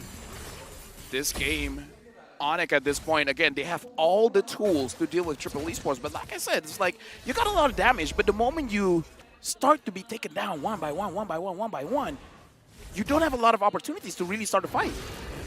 A big kick here by Tro will just perhaps end the game. Perhaps end the game. Absolutely break the minds of everyone. Change history, potentially. Triple Esports still, it's working out for them, man. Oh, conceal. Troll's looking for an angle. Has the flicker as well, but Boots denies it away. CW clearing the wave in the mid lane. Meanwhile, does some damage with the help of the Astral Echo.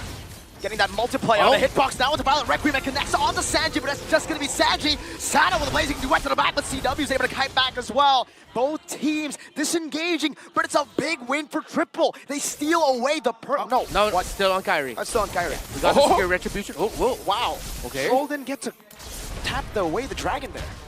Reptar, we gotta talk about the positioning from Triple Esports. What is this team fight positioning? It doesn't look like anyone is vulnerable. Yep, we gotta go back to what Blacklist International love to play. This is Triple Esports version of the Ube. Just sticking together, man. Playing around the Faramis. Again, I believe we have to really commend Coach Lyric here. The game plan he drew up, whatever he told these gentlemen, how to play this game, how they want to approach it, it seems like this is just all part of the plan right now for Triple Esports. Look at the gold lead of that Paquito. 10.5 to Boots is 6.5k. Boots gets baited, forced to flicker out defensively. That's a blazing duet, very aggressive, slowing him down with a corrosion sight. Kyrie wants to go for a bit. Oh, he beats the Netherrealm. Oh, that's massive right there. CW tries his best to try to get Cuffin as low as possible. And just like that, that's a big resource burnt out. Okay, that's a big resource. How long is Triple Esports able to wait for? They gotta wait for like what, 40, 50 seconds before they can really fight back? Onyx, they have a small window here. Okay, Sanji. Oh, that was close. A lot of damage coming out from that Paquito again. 10,000 gold and counting for him. So yeah, Triple Esports will really wait for that Netherrealm, as you mentioned. LaFell, Triple Esports still trying to get that information, trying to get spacing around the map. They're gonna leverage that Paquito, constantly showing himself in the bottom portion, but Onyx are answering it. They're sending Kiboy alongside Kyrie. Let me just say, this was not on my bingo box here. Triple Esports now 2,000 gold lead. They're controlling the Lord. And I kind of feel like they're just waiting on it. Cuffin now has the Netherrealm, so they can fight. Keyboy, conceal, opens up the match. Sanji gonna be revealed there. A full initiation, a full out attack. Control the back though.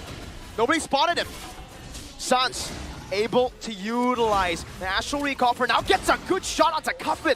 This might have forced him back now. Boost jumps in on the Tarzan, but Troll is right there with flank. Now he's giving Netherrealm, connecting, able to be used on Sano with a blazing duet. Kyrie, who secures the Lord. Looking for another initiation, but Onyx decides to back away. Just like that, the gold lead turning around again. Tarzan was actually looking at Onyx to deal majority of the damage to time his retribution, but Onyx was like, no, we're holding on. And it forced Tarzan to use the retribution way too early, making it easier for Kyrie. Yeah, this is how close this game one is, folks. It's down to that microsecond, that half second, to actually get a leverage over your opponent. Looking at the items of the two marksmen, already up to a Malefic Roar, full build. Is that carry, still waiting for one more on that Claude. But damage isn't a problem here for Triple Esports. They have the tools that they need to excel. But now Onyx is just showing that they're executing better after Triple Esports taking control. At this point, Sans is just trying to bait things out. Now the Lord is marching down bottom. Astral Echo revealing two. Tarzan trying to hold it out right now. Keyboy jumps in with a make. Whoa, CW melts Sanji down so fast. Now with the ultimate, he's able to just take that turret down in the mid lane, and even the Lord alone in the bottom lane takes the base turret. Look at the wave manipulation, absolutely perfect. From 0 to a 5,000 gold lead. What the heck?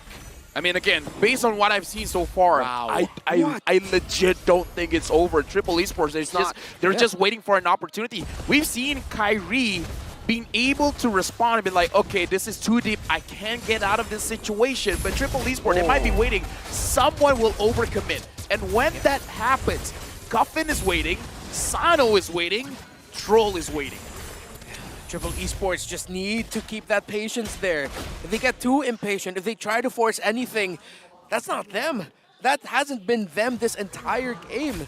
They can't get too excited if ever they find just a sliver of opportunity. It has to be easier said than done, but near picture perfect for Triple Esports to turn it around. But the damage is threading the needle, and he's not just finding the front line, he's actually threading the needle. He's getting through to the back line. Yeah, it feels like I'm watching Wanted here. It's like, is that curving? Is that little meteor curving somehow? Mirko, you and me said his name at the same time. That's how good this dude is. All right, that's true earlier when I asked you guys. Yeah. Thanks for breaking us up, by the way. Appreciate that. Yeah, but I got gotta you give guys. props to CW though. The fact that he's been playing this game so perfectly as well. Look at his gold, 4,000 ahead almost compared to Sano.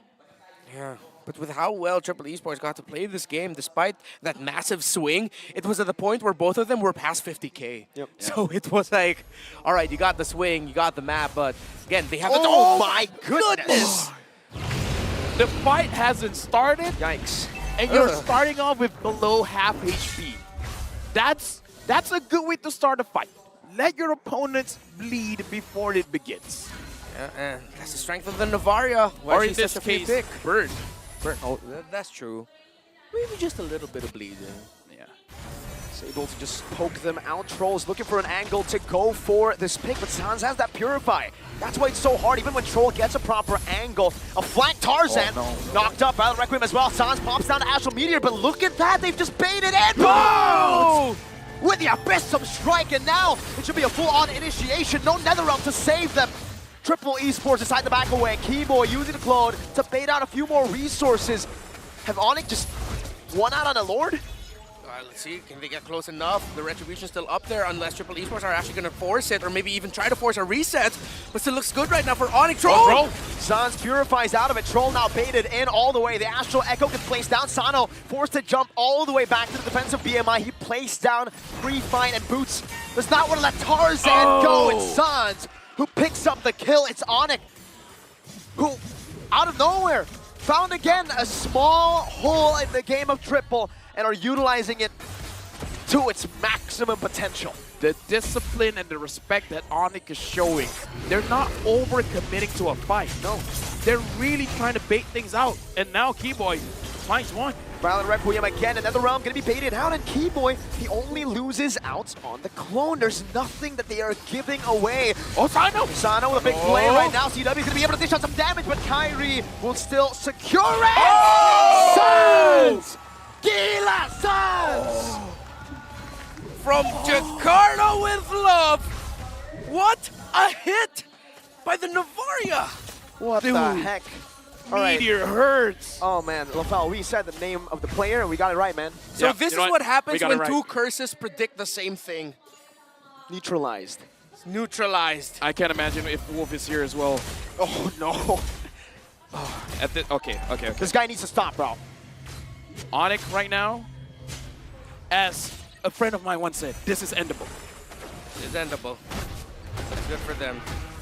So Triple Esports, if they can defend this, if they can somehow get CW, I feel like they have a chance. Winter Truncheon bot. The Purify was already a big problem. Now they have a winner, and it's Keyboy who jumps in with the facial migration, baiting as the Netherrealm. Kyrie jumping to the back, gets Tarzan down with immortality before he can even use that Razor's Grasp. No. And Onyx now is CW with a double kill. Kyrie buys the immortality. They have wiped Triple Esports out, and they have taken game one. What looked to be a big win for Triple has just turned around completely. Composure. Onyx showed constraint, respect for Triple Esports. They won game number one, but it was not an easy feat. They made Onyx sweat, did Triple Esports. They reminded Onyx that they're champions too in their own region, that the Guardians of the Gulf can take it to the Sky Kings. But the Sky Kings take game number one. Guardians of the Gulf have a lot to be proud of after that first game. If anything that we can learn here in game number one, this might go 3 games. Like, that is in the realm of possibilities here, because I think even coming into this game, Onyx didn't expect all of those things to happen. No. I mean, I think they predicted a smooth road, as all teams would.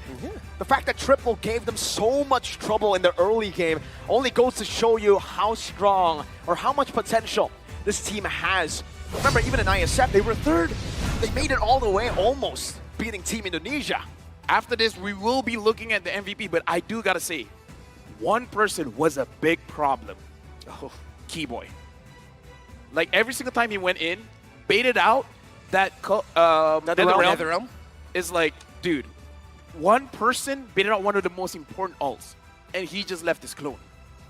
Yeah, I think it also goes to show the trust Triple Esports had on their mid laner to have such an important piece of their entire game plan on just one guy.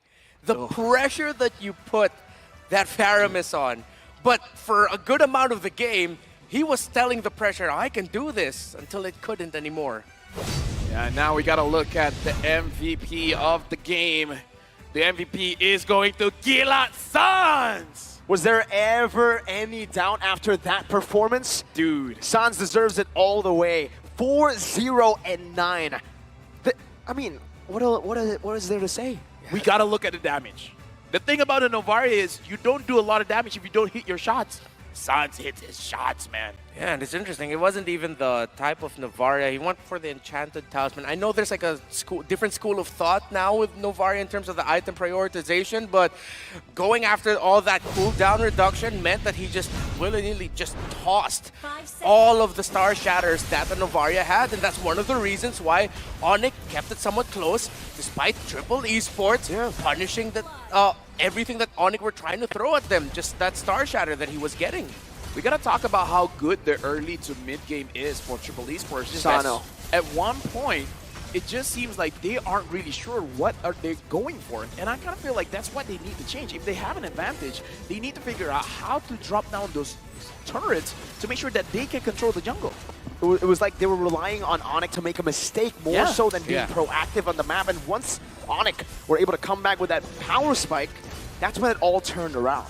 Yeah, that's the key word there, proactivity. And with Onyx, and I believe that's also one of the biggest reasons as to why Sans is our MVP, he was constantly proactive from minute one. Fast rotation mid, get out, get info, Star Shatter or that Astral Echo for information. You got the info, I'm going back to lane clear, rinse and repeat. He was like a machine in this game, was Sans, and I believe the Star Shatter that he dished out here onto Sano, I think that we're going to cash it, was the proof of it all. That was beautiful. It was? That was dirty and clean all at the same time. That was cold and hot. That was nice and bad. That was hot and like Michael cold. Jackson bad? Yeah. That was yes and no at the same time. Everything. Dude, that was everything for Onyx. That was everything and nothing.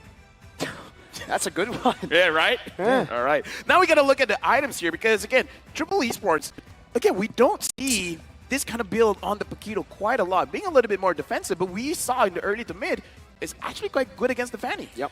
Yeah, it's interesting. Triple Esports are bringing in concepts, or not just Triple, but what we've seen so far in M5, that we're used to a specific kind of playstyle for Malaysia, Indonesia, and the Philippines. But when we see these other regions introduce or reintroduce some old ideas and then making it adapt to the current metagame, that's one of the beautiful things about the World Championship. And that's what Triple Esports did in the series. One thing that I do want to say, out of everyone from Triple Esports, I want to be friends with Cuffin, man. Every single time I'm about to die, I'm sure he's got my back. He has another realm just somewhere in his pocket, wherever it is. How is he around every single time? Yeah. I don't know, man. He just likes to chill. He's chill like that. Dude, but now we got to look at the rich guy here. CW doing well in the carry Sans. Let me remind you again, you need to hit those skill shots. 136,000 damage. That's a lot of damage. I mean, as a Novaria... That's more than 120. That's more than 135. Yes! More than 136,000 exactly. Dude, I mean, like, it's less than 137, but still not bad. Not bad at all. 137 has got to be the benchmark. Is it? Well, I think it is. fell. I think it is, yeah. It is. Tarzan absorbed almost 200,000 damage as well. So it passed the benchmark, 137. Dude, this just shows how much fighting was actually happening in game. Having 136,000 damage, absorbing almost 200,000, they were fighting non-stop. Yeah. It's like they like it. life was difficult for that friend. Well, I mean, that's a lineup that they chose, and they were making it work. But it seems like Tarzan really, other than the pressure put on Cuffin's hands to make the most out of that Nether Realm, the pressure on Tarzan to be like the main frontliner, because he's the main line holder. Sanji's just there to show up out of nowhere and then gank. Troll's just there to pick off. The pressure on Tarzan was immense. I gotta say, this is the kind of game, don't look at the numbers, man. Yeah. Look at the game. Gotta rewatch it. Right? Rewatch it. Someone, you know, just, this is one of those games that if we tell you, you would like, whoa, wait. Whoa. Okay, No maybe way. a bit aggressive, but I get it. We got what you mean. We got what you mean. So, you had to I have been almost there. want to say Triple Esports in terms of the draft and how they play, I kind of don't want them to change. It's just that they got to find opportunities to get the standing objectives, right? Yeah. I think the fact that they drafted so well against that team, the fact that they played so well in the early game defensively, they got to find a moment to snap back, right? I mean, when... How long are you going to play this defensive game? When are you going to find that proactive maneuver? Even with the lead, they were so scared to invade the enemy jungle to even force a retreat out of that purple buff take. At this point, I feel like the players need time. I need time.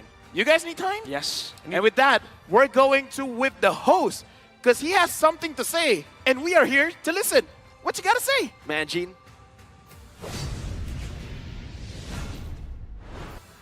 Yes, I do have something to say. That was an intense fight from Onyx and Triple Esports. But before the next game, we have ourselves Filipino viewers and audience in the venue. Besides that, we have foreigners also. Here with me is Ivan. Hi, Ivan. Iwan, sorry. Iwan, that's your English name. Iwan and Ivan. My mistake. I'm sorry. And, sorry, what's your name again? Iwan and Steve. You can use the mic. All right. Steve is a Filipino, right? Steve is Indonesian, but he speaks Pinoy. He speaks Tagalog. And Iwan doesn't know how to speak, but we will try to interview him. And their friend, what's her name? Lance. Lance, he will be the cheerer, okay? Yeah.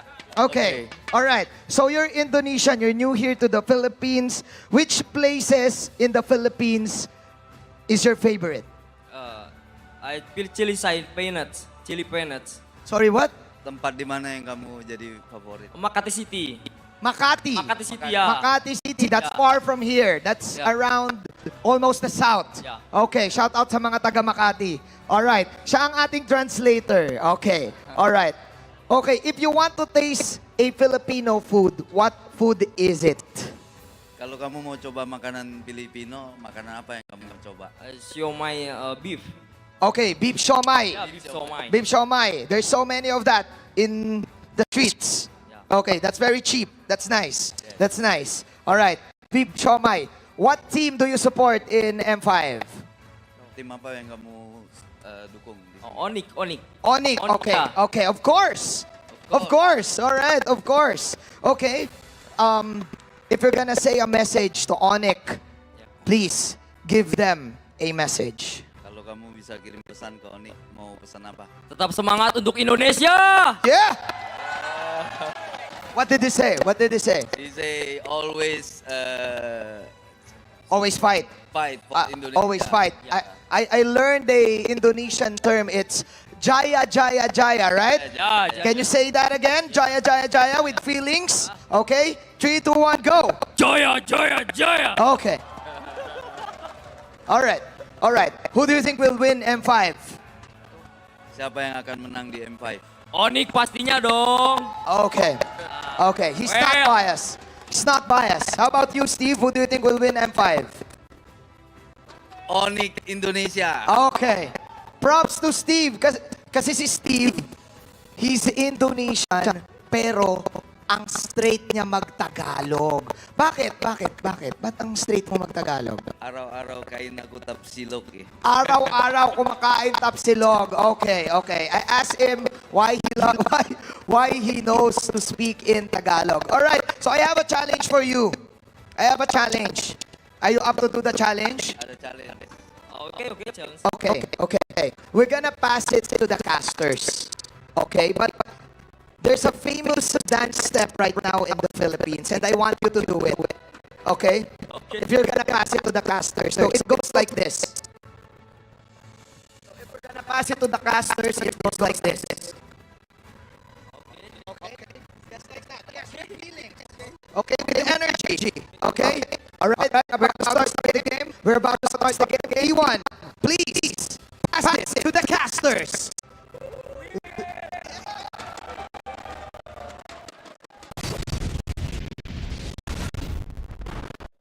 Thank you very much, Gina. I wish the camera was on us. What happened to you? And that was an amazing interview. Stop.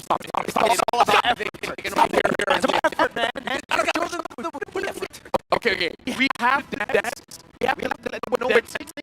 Just through our microphones. Okay? In 3, 2, 1.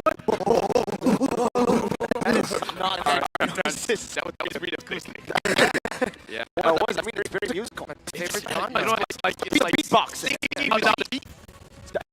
Right? Isn't that what it's boxing? Yeah. Without a beat. Yeah. Well, no.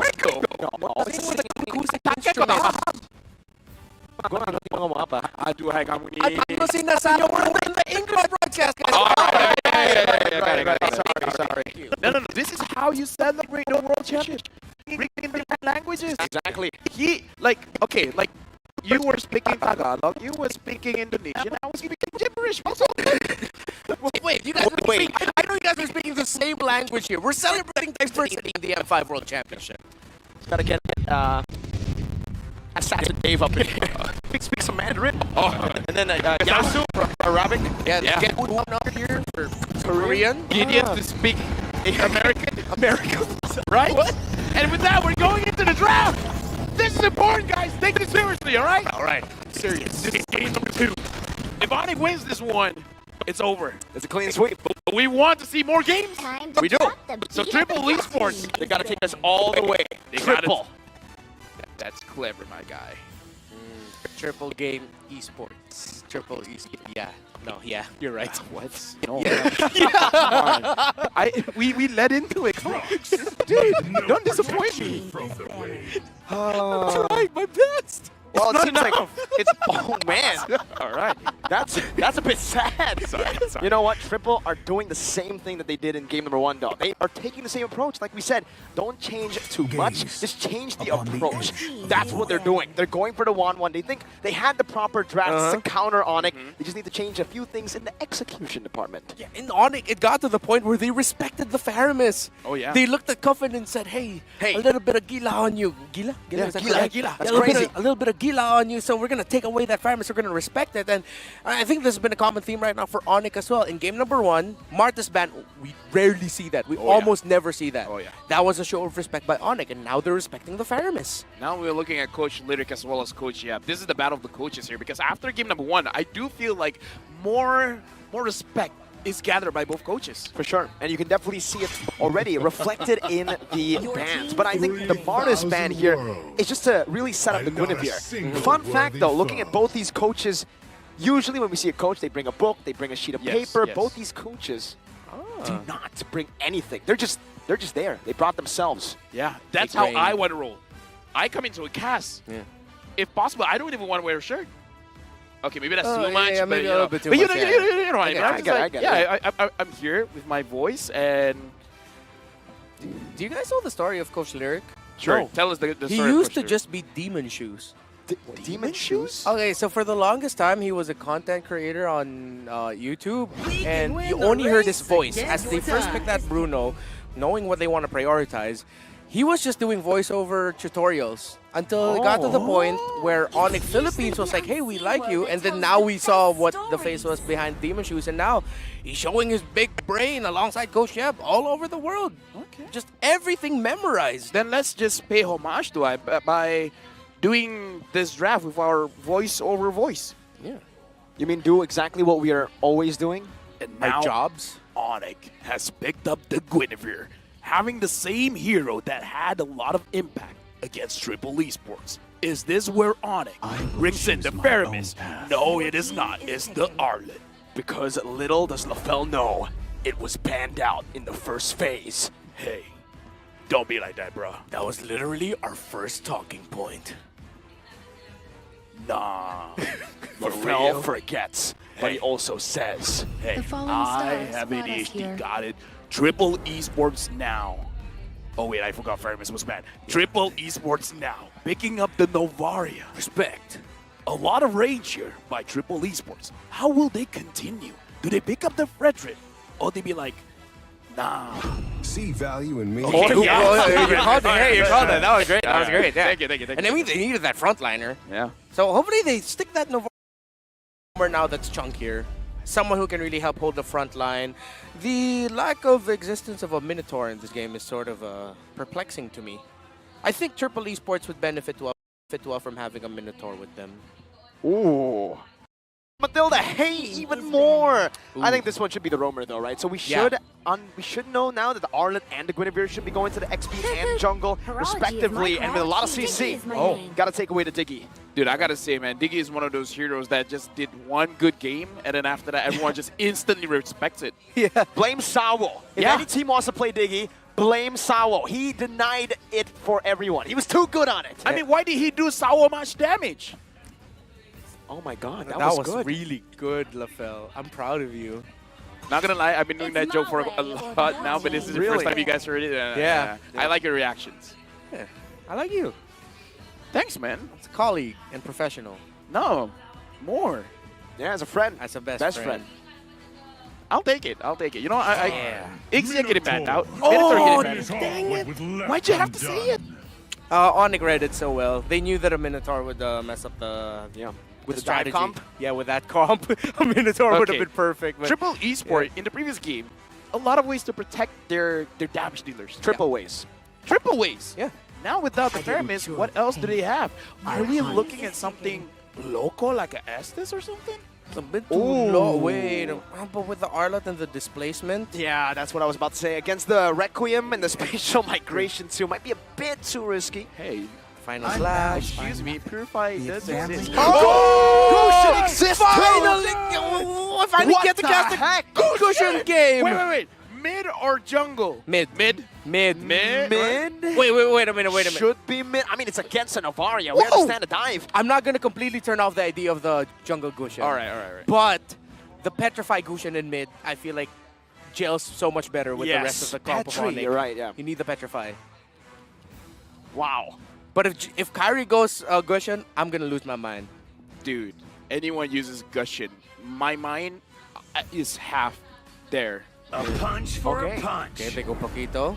And do they go for the Cho again? I mean, it's a good lockdown technically, but this time there's going to be a lot more initiation, so they go for something safer. This is a good pick from them. I like it. It's a good peel. You asked what is going to be their cover. They've answered. Now it's also triple cover. They have the Paquito with a knockout strike, a bouncing ball, and the Frederick. I like it.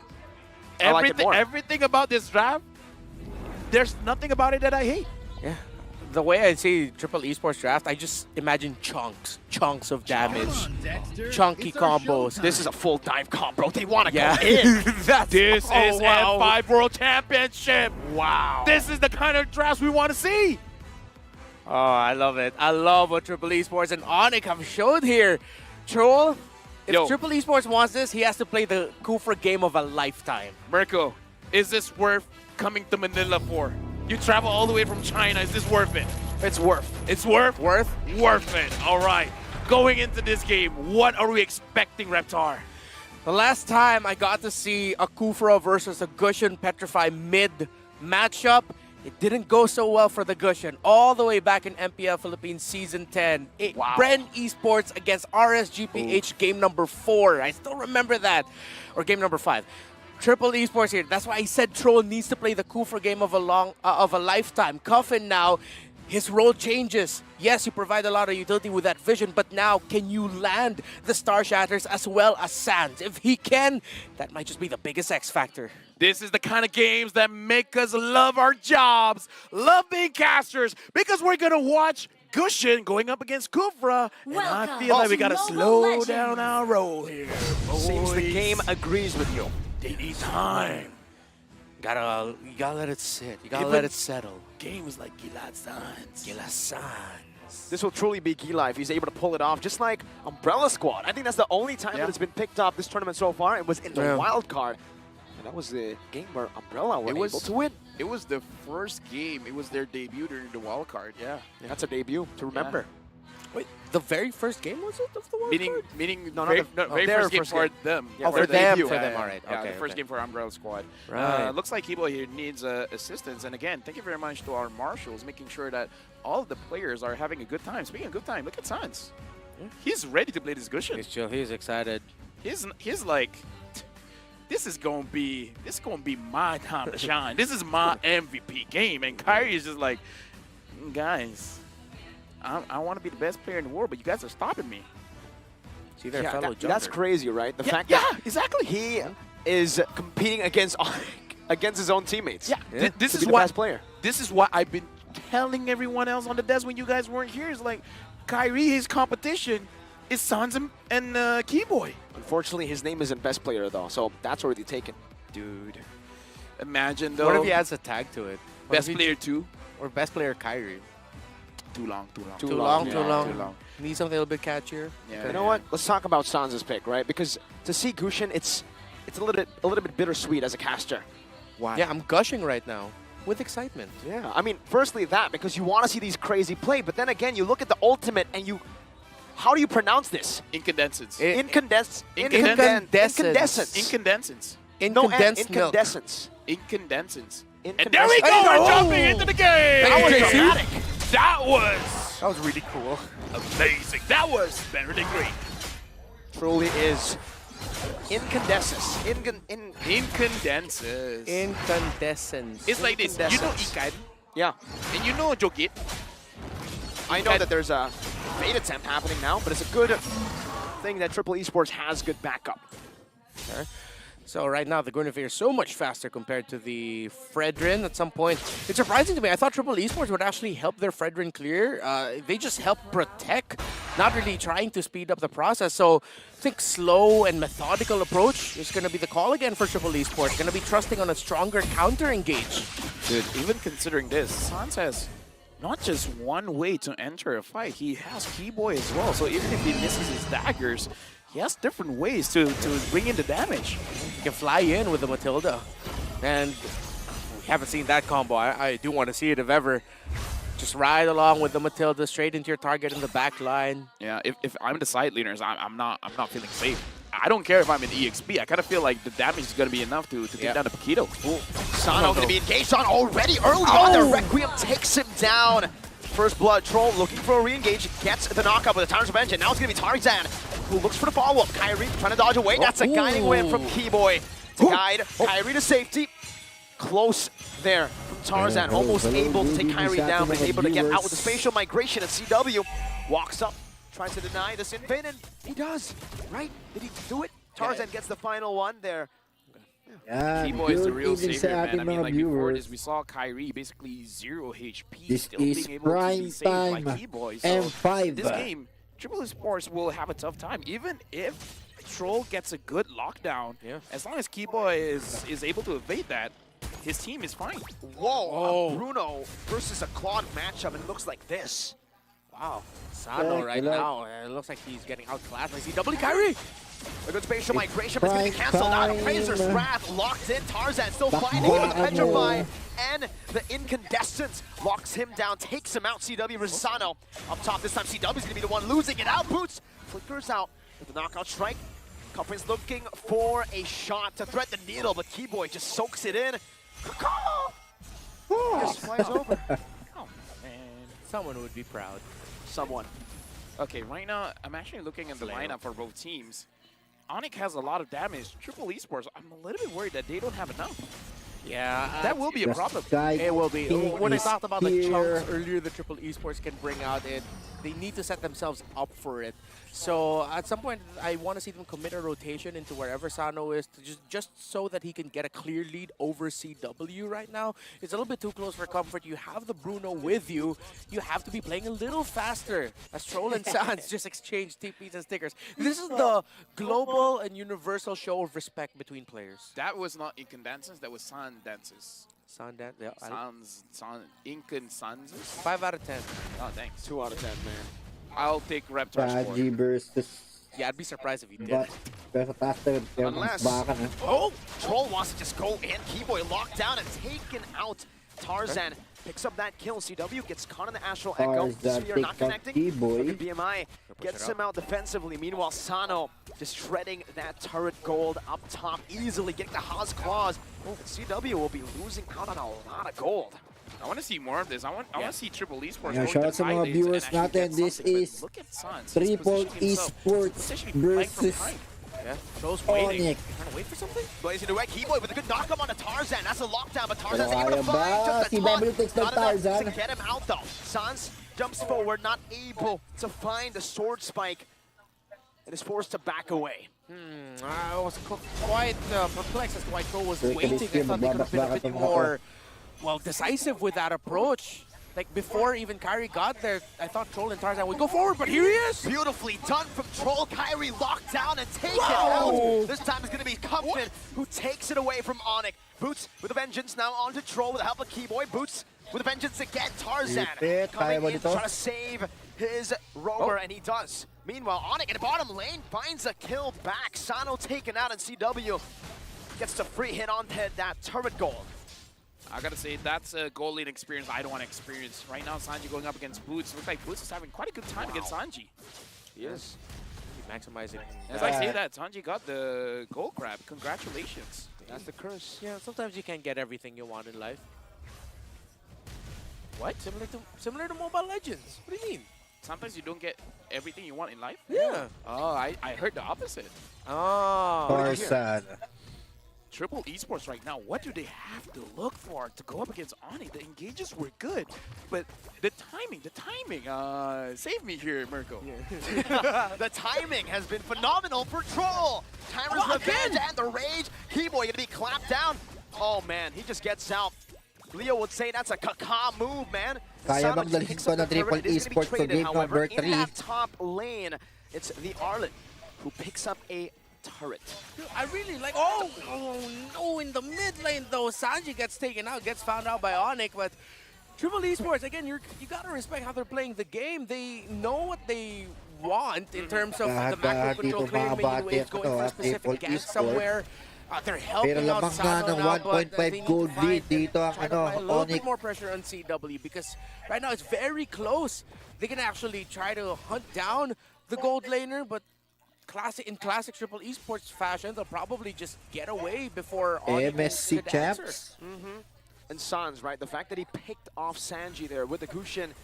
I think in the previous M series, the last player to pick up this hero was Sanji. No, Yeah. it's a different Sanji. Yeah, He was playing in mid, and I believe he is in Echo. It's a different multiverse.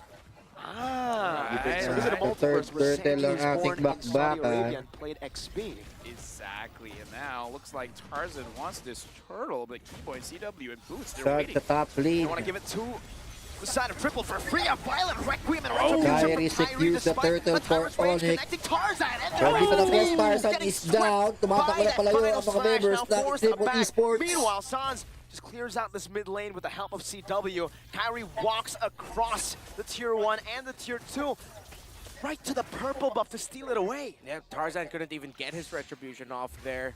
Kyrie was able to get that without that much of a problem. I believe just Onyx was Wala able na. to chain together their control Ayun abilities ang pakilusin dito, ay napalabasin dito ang Triple Different Esports. story, way different story compared to game number 1. This time now Onyx, it isn't so 50-50 in terms of trading for the objectives. Triple Esports are finding their timings, but Onyx are matching it. Again, that's the strength of having a Matilda. Whatever rotation and movement your opponent wants to do, you can Instant match it with the replay. speed that your team can glide around with. And look at the AoE damage here coming in from Onyx. I kind of feel like this is one reason Basta why ito na yung damage dito niya, no, It's a CW. stark difference when they don't have that fairness here. And Sanji gets a kill on Sanji. Grabe si Sans. Incandescence, Petrify, say goodbye to Sanji. 1-2 and 0 now. Who got that? Was that Kyrie? At this point, does it matter? Oh! Troll with a massive pick, but it Grabe only finds inihipit Boots dito because si CW Boots. Kaya ba? is able to purify out. What the heck? Nakaligtas pa. Onyx gets out of that. Fast Purify. Yoki boy! Kyrie! Migration now. So subukan dito gumawa ng play. Ang Triple Esports pero ang damage is hindi ganun sapat para ano i-punish But Onyx want to go for the turret. ang members dito ng Onyx. getting shoved over. CW getting a few shots, dealing almost 0 damage. But hey, damage is damage, man. What is the limit testing going on by both teams here? 5,000 goal lead for Onyx, but Triple Esports, they're finding avenues, actually trying to, something here. And Keyboy might have made a mistake. Nope. No. Still gets away with the Circling Eagle. Wow. Just when we thought the First zero is no Lord. longer broken, Keyboy just shows us Dito it na. is. Oh! You almost cursed that one. Yeah, you almost cursed that one. Mickey Boy's going If he died, you had to personally apologize to him. Yeah, I will. Yeah, like after the game, you'd go down there to explain yourself. No, during the game. Oh, during. So I I don't walk think the down. marshals would allow that, man. Pause, go down. The marshals will. I will curse them if they don't. Maafbang. Di palag ang Triple Esports Yeah, or against I think that's somewhere in the rulebook. But Onyx that's a very Esports. specific scenario. Yeah. If LaFell, Wolf, or Naghahanap pa sila ng curses miracle live, play. one of the teams or players, they can apologize instantly. Making my dream come true, having my name in the rulebook. Oh, I don't think that's something to be proud of. Oh, really? Yeah, that sounds like if your name's in the rulebook, something went wrong along the way, bro. Oh, man. Didn't think about it that way. But now, Lori getting started by Onyx. At this point, Triple Esports, if they can get a good catch, again, we got to look at the damage. Does Sano have enough damage at this point? He actually just built up the Berserker's Fury because of the lead that Onyx has. Should be okay. 2 items at this Look point at that for Bruce to be damage! okay. Troll? Wow, that's a Violent Requiem again in incandescence. Burst him down, Boots. Final splash now locking Sanji down. One more hit should do it, but in the back it's going to be Keyboy, who escaped for a while, but a fadeaway ball will take him down. Sword Spike. Now, will he connect it? He won't. Tanner's Revenge onto Boots, just knocking him up, giving a fun carnival ride.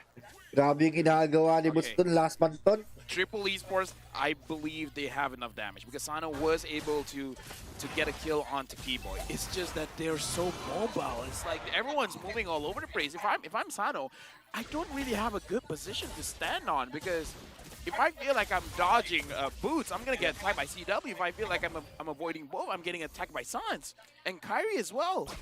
It's like overwhelming. It's at this. It's like he's surrounded by flies. And like sometimes when there's a fly or mosquitoes, you have that like tennis racket looking swatter, but it's not enough.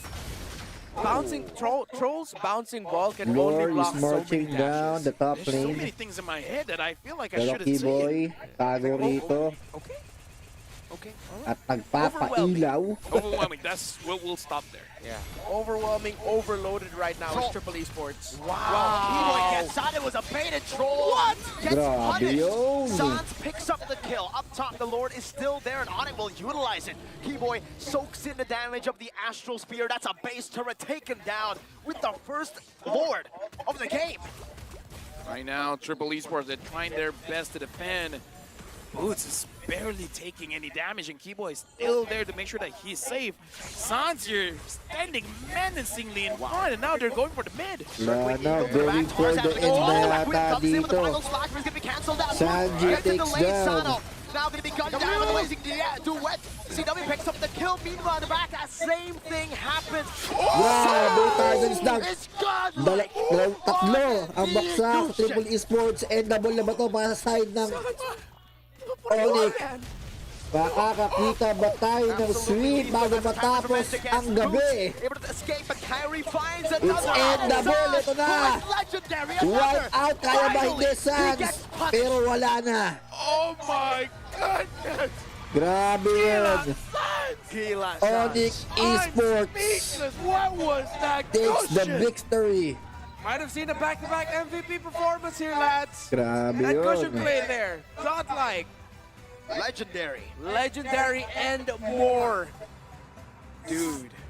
Wow. Again, props to Triple Esports. That was an amazing showcase coming in from them, but Sans with that cushion, it's like, Merco, I don't know how he can play that. It was moving so fast, I could barely catch it. It was magical, man. Sans, what the heck? Literally magical damage, but wow, what a performance from Onyx today. Despite game one looking close, they came out in game two with a statement.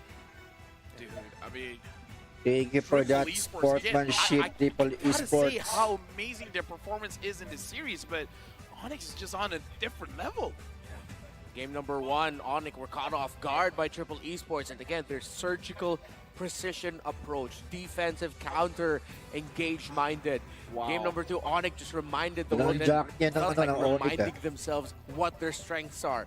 Mobility. There's a reason why you're Sky Kings for a reason, and they were just flying everywhere. They ascended that game, man. Yeah. Especially Sans. And I think this might be safe to say that it's going to be a back-to-back MVP for him. Yep, safe to say. I Safe to agree, say. dude. I mean, if anyone else from Onyx gets it, I wouldn't knock it. I will be quite surprised, but I'm not going to knock it. I'm not going to hate on it. Dude, I mean, like, bro. Especially Sans. Dude. Those kind of plays that make me be like, yo, Mirko, you want to play the gold lane? I'm not touching that. Yeah, I'm never going to touch it. If I'm Yeah. up against Sans and Kyrie and the whole team, Dude, give me EXP, man. It's fine. Yo, Mirko, you want? At least that's an EXP. Give me coach. Give me coach. You know what? We gotta look at the MVP. Wow, I wonder who it Grabe is. ginawa nun, massacre. That's surprise. Turtle equals Lord. Lord equals Turtle. And Who's it gonna be? Wait, it's not your team, boys. Alright. Nice food. Nice one. Lord equals Turtle. MVP Sans. Nice 1,285% kill participation, 760 GPM. How many daggers? How many blades? How many kilometers per Incandescent. hours did he travel? Light speed. Light speed. Isn't that what Gila means? It's like Crazy. shimmer? It's crazy. Oh, it's Crazy. crazy. Yeah, it's Oh, crazy. I thought it was like shining. Because that's crazy. Ah. Crazy signs. Oh, yeah. He was Grabe yung crazy. Hey, potential this is niya what we were dito talking ng about ano. at the start. We've gone full circle. Tawag So doon. loco. Yeah, oh, that was definitely Ng local. And Onyx. again, I find it difficult to follow the pace of all of these team fights because everyone was dashing around. I'm so amazed that Triple Esports, especially Sano, can still find a position to dish out damage. Dude, Troll was amazing though. We Yeah, cannot amazing, discount the amazing. attempts that Triple Esports made because despite losing in a bit more of a dominant fashion against Onyx, they did what we said they should do, right? They need to be proactive, and that's what they did. Unfortunately, it didn't pay off. Joel was proactive, trying to find the setups, but then Onyx just played well against it, got to find the right timings and the counters. But I feel I want to go back to a specific moment though, as we watch this highlight. See that tower up top is still standing. I felt like that could have gone so much down so much quicker if Triple Esports just showed a little bit more proactivity there. And here it is. Here it is. Oh, dude. At one point, it's unfair, man, but it's wild. Onyx showing why they are the tournament favorites. One last jump onto Troll, you know. You got to try to go for the wipeout, but hey, one death. I think he'll take it. But still, like, Mirko, I want to open this conversation with you. Okay, open it up. This isn't our first M series together. No. We've seen Mena performing on the M series, and I kind of feel like this is one of their best. Yeah, Even though they shout out lost, sa but mga still, viewers one of the natin. best micro and macro performances. Yun, I'll shout have out to kay agree, Mama man. This is Sonia. the most impressive Nunod ng ating Mina live has, stream. basically shown. Yun, shout out sa mga taga-Tumana. They've been improving fast, man. I mean, Tumana, even ISF, it Marikina. was Saudi and then Egypt doing really well. Yep. And that puts a lot of hope for me because, I mean, at the end of the day, we're just fans of the global game, of the global scene. That even you, Mirko, you've been very vocal about it. A part of you wants to see someone outside of the Indonesia, Southeast Malaysia, Asia. Southeast Asia region becoming a champion because that just goes to show how much our game has grown. And yes, Triple Esports struggled in the group stages here of the M5 World Championship, but I hope that Saudi and MENA are proud of what Triple Esports, the glimpses of potential that we saw from them. We came close to a new champion outside of, Philippines and Indo in M3. Yeah. That run. You know the run. Here's the thing. You guys want someone from outside Southeast Asia? Yeah. I just want Malaysia to win one time. Okay. All right. Okay, let Malaysia win one time. You know what? I'm a fan of homeboys. All right, thank you. You want a jersey? Yes. Let's give homeboys a chance to win the Quick championship. enough, man. Okay. You're too late. First come, first serve. All right. I'm Plus, finding a way to take he's the my jersey there. roommates. He's my roommate. Oh, you guys are roommates. Oh, yeah. Ah. We got to talk about this game, though. Yan, we're both live on YouTube and What Facebook. else could Triple Esport do? Thank you for watching with us. Okay, I really just hope that they put more focus onto Bruno. They played with the Bruno, but it didn't feel like they were playing for the Bruno in terms of being able to make sure that he gets to farm up really quickly. Gold per minute for CW, 8, 9, and 1. He ended up dealing the most damage here.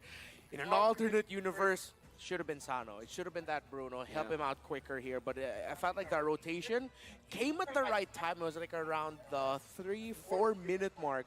But again, it perplexes me as to why they didn't fully commit it. I thought they would cut the wave. They'd cut Kyrie off from being able to stop that. And I thought they were just going to go full on in that tower, leave, and then switch into the bottom lane. I think it's little things like that. Those decisions, being able to take those risks, are one of the things that Triple Esports needs to work on. Yeah, Rich Guy and the carry CW again. Like you said, amazing performances. Now we're going to look at the damage that has been dished out. Cuffin has done quite a lot, 41,000 damage, but Yan, shout kay G-Story Tioxon, Macrens TV, Rodney Brent Consejo, Yusuf Pichu, tama ba? Sorry kung nabutch kayo na. That's hell. For a Comel Dabil, laner, any goal laner, even if you go for Mark purify, doesn't Vincent matter. When there's so many layers, Candilasa. Shoutout sa inyo lahat. Thank you sa pag-support, pag-like, pag-react sa ating live stream. This is ChezyGaming. No, if you ask me to play gold lane, Official Restreamer ng M5 World Championship. give me a Terizla. I'm gonna play Terizla gold. Give me a Belleric. Full damn. What? I'm not gonna knock it. I'm not gonna knock it. I have been dying to see a Belleric at some point. I want to see a Granger. Against this? Yes, please. Yeah. No, not against this. We're just down the line. Just down the line. Any marksman? No, No. It'll struggle. And I'm pretty sure it got to the point where Sano would tell Triple Esports, guys, I'm down Tapos na again. tayo And sa they all come halfway. to, "Oh, we understand." Like you can't Na really group knock stage, Sano. papalapit na tayo sa knockout Lineup stage. you're against. That's you first pick the Bruno. Tomorrow You will thought, be "Alright, guys, this is gonna be our own Day little number lineup." 5 M5 World Championship. Mapipintahan na Oh, we're up against Claude. That's kung a winning sino matchup, ba my yung boy. mga Sano, you're- unang makakapasok If they have a Faramis, sa maybe M5 some knockout Faramis ban stage. was crucial for this victory going over to Onyx. The Diggy too. The Diggy as well, yeah. Yeah. Diggy ban, Diggy. Malalaman na natin kung sino yung mga unang team na magbababay din. Where, okay, if you go back to classic ideas of like Rafa Bruno, it would have been enough. I feel For like me, ang take ko Kufra rito, was, in this scenario, the best pick possible. But kailangan talaga magkaroon ng magandang support si Munton sa sa western countries.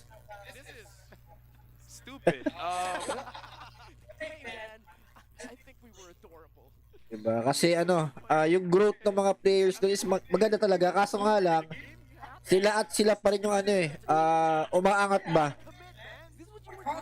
Diba? RRQ Akira, Triple Esports.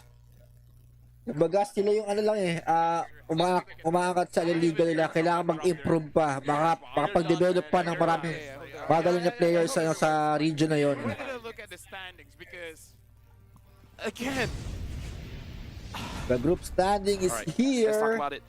Group A. Group A Triple Esports, is based on how See you they soon play. in Onyx.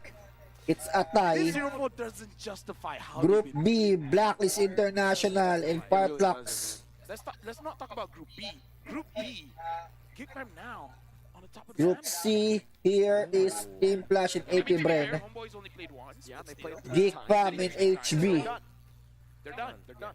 Again, that's the difficult thing about Geek Fam. Their fate is no longer in their hands. They've done everything that they could at this point, and now it's up to the rest of the members in Group D, specifically Homeboys and maybe even Devo to see or Kailangan mo lang ng Team Lilgan.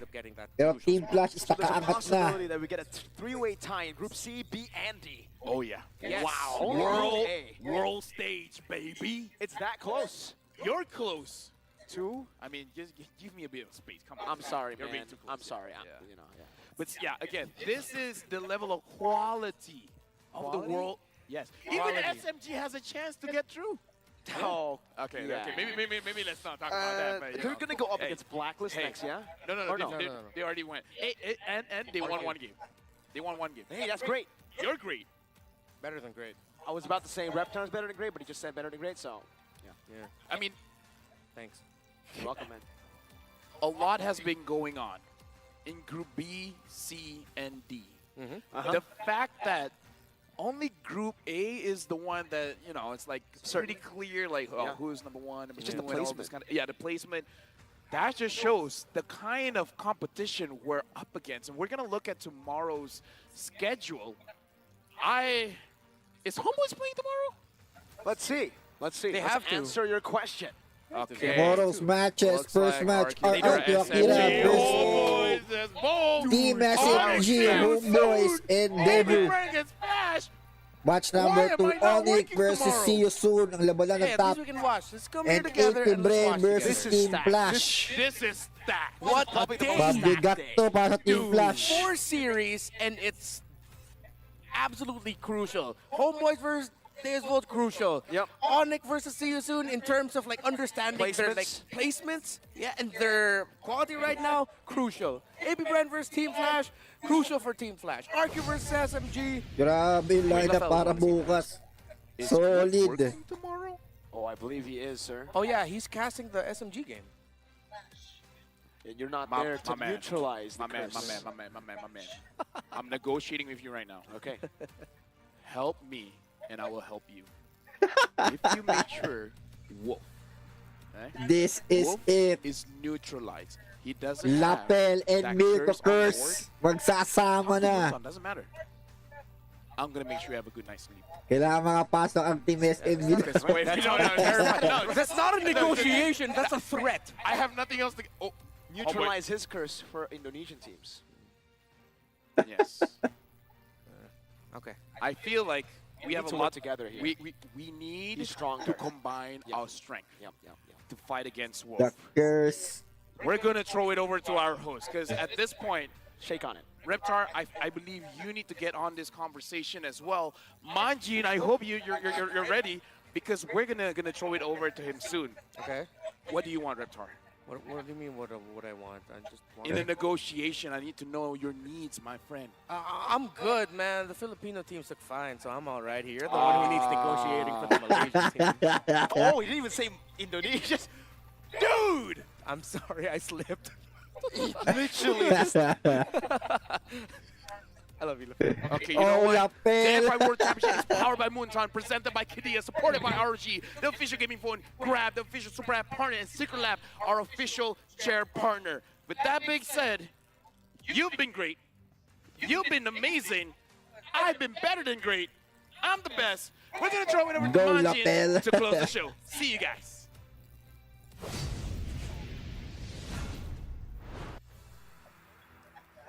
I don't know, guys, but we all know that the Filipino teams will take this for sure. We just witnessed a world-class action-packed day from the world's best Mobile Legends Bang Bang teams in the M5 World Championship.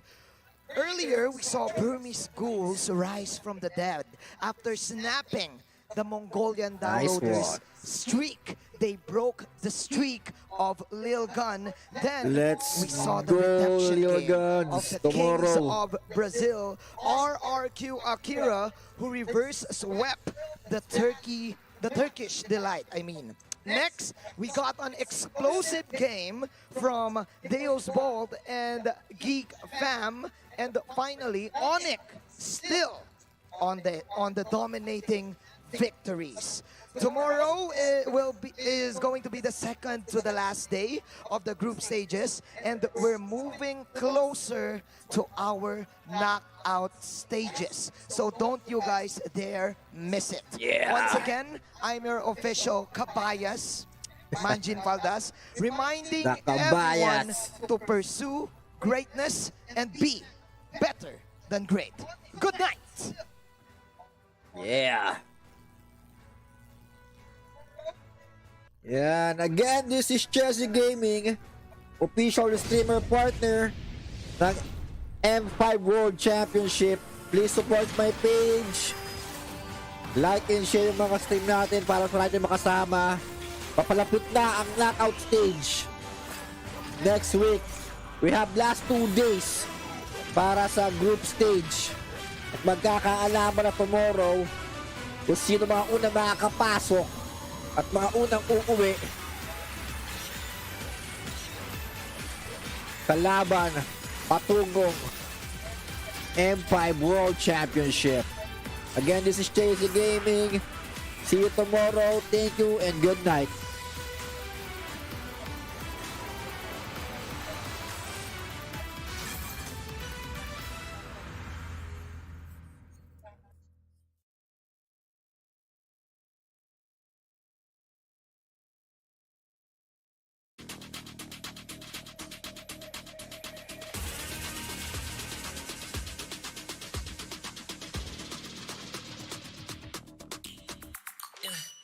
Hit me like I might get over, but you could give me in no corner.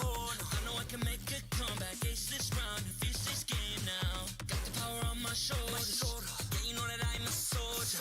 You can keep me off my guard, but you can't keep me from my honor. I feel like the floor is lava, the energy's getting higher. You're saving my arms, 'cause I know just what I got. I got you like na-na-na, and you know I hold the power. This feeling I love, oh yeah. Making my grind good to great, so don't stand in my way. Standing tall and I won't fall over. We are better than great, good. We are better than great. We stand tall, won't run away. We are fun, nothing gon' change. Great, we are better than great. Can't get it great, I'm better than great. I play my own role, I be kinda greatest. Transcend myself into this game, yeah. I feel the power to dominate fate. Championship mind, no time for the weak. We start to the game, shall reveal. Better than great, that's how we feel. I feel like the floor is lava, the energy's getting higher. You're saving my arms.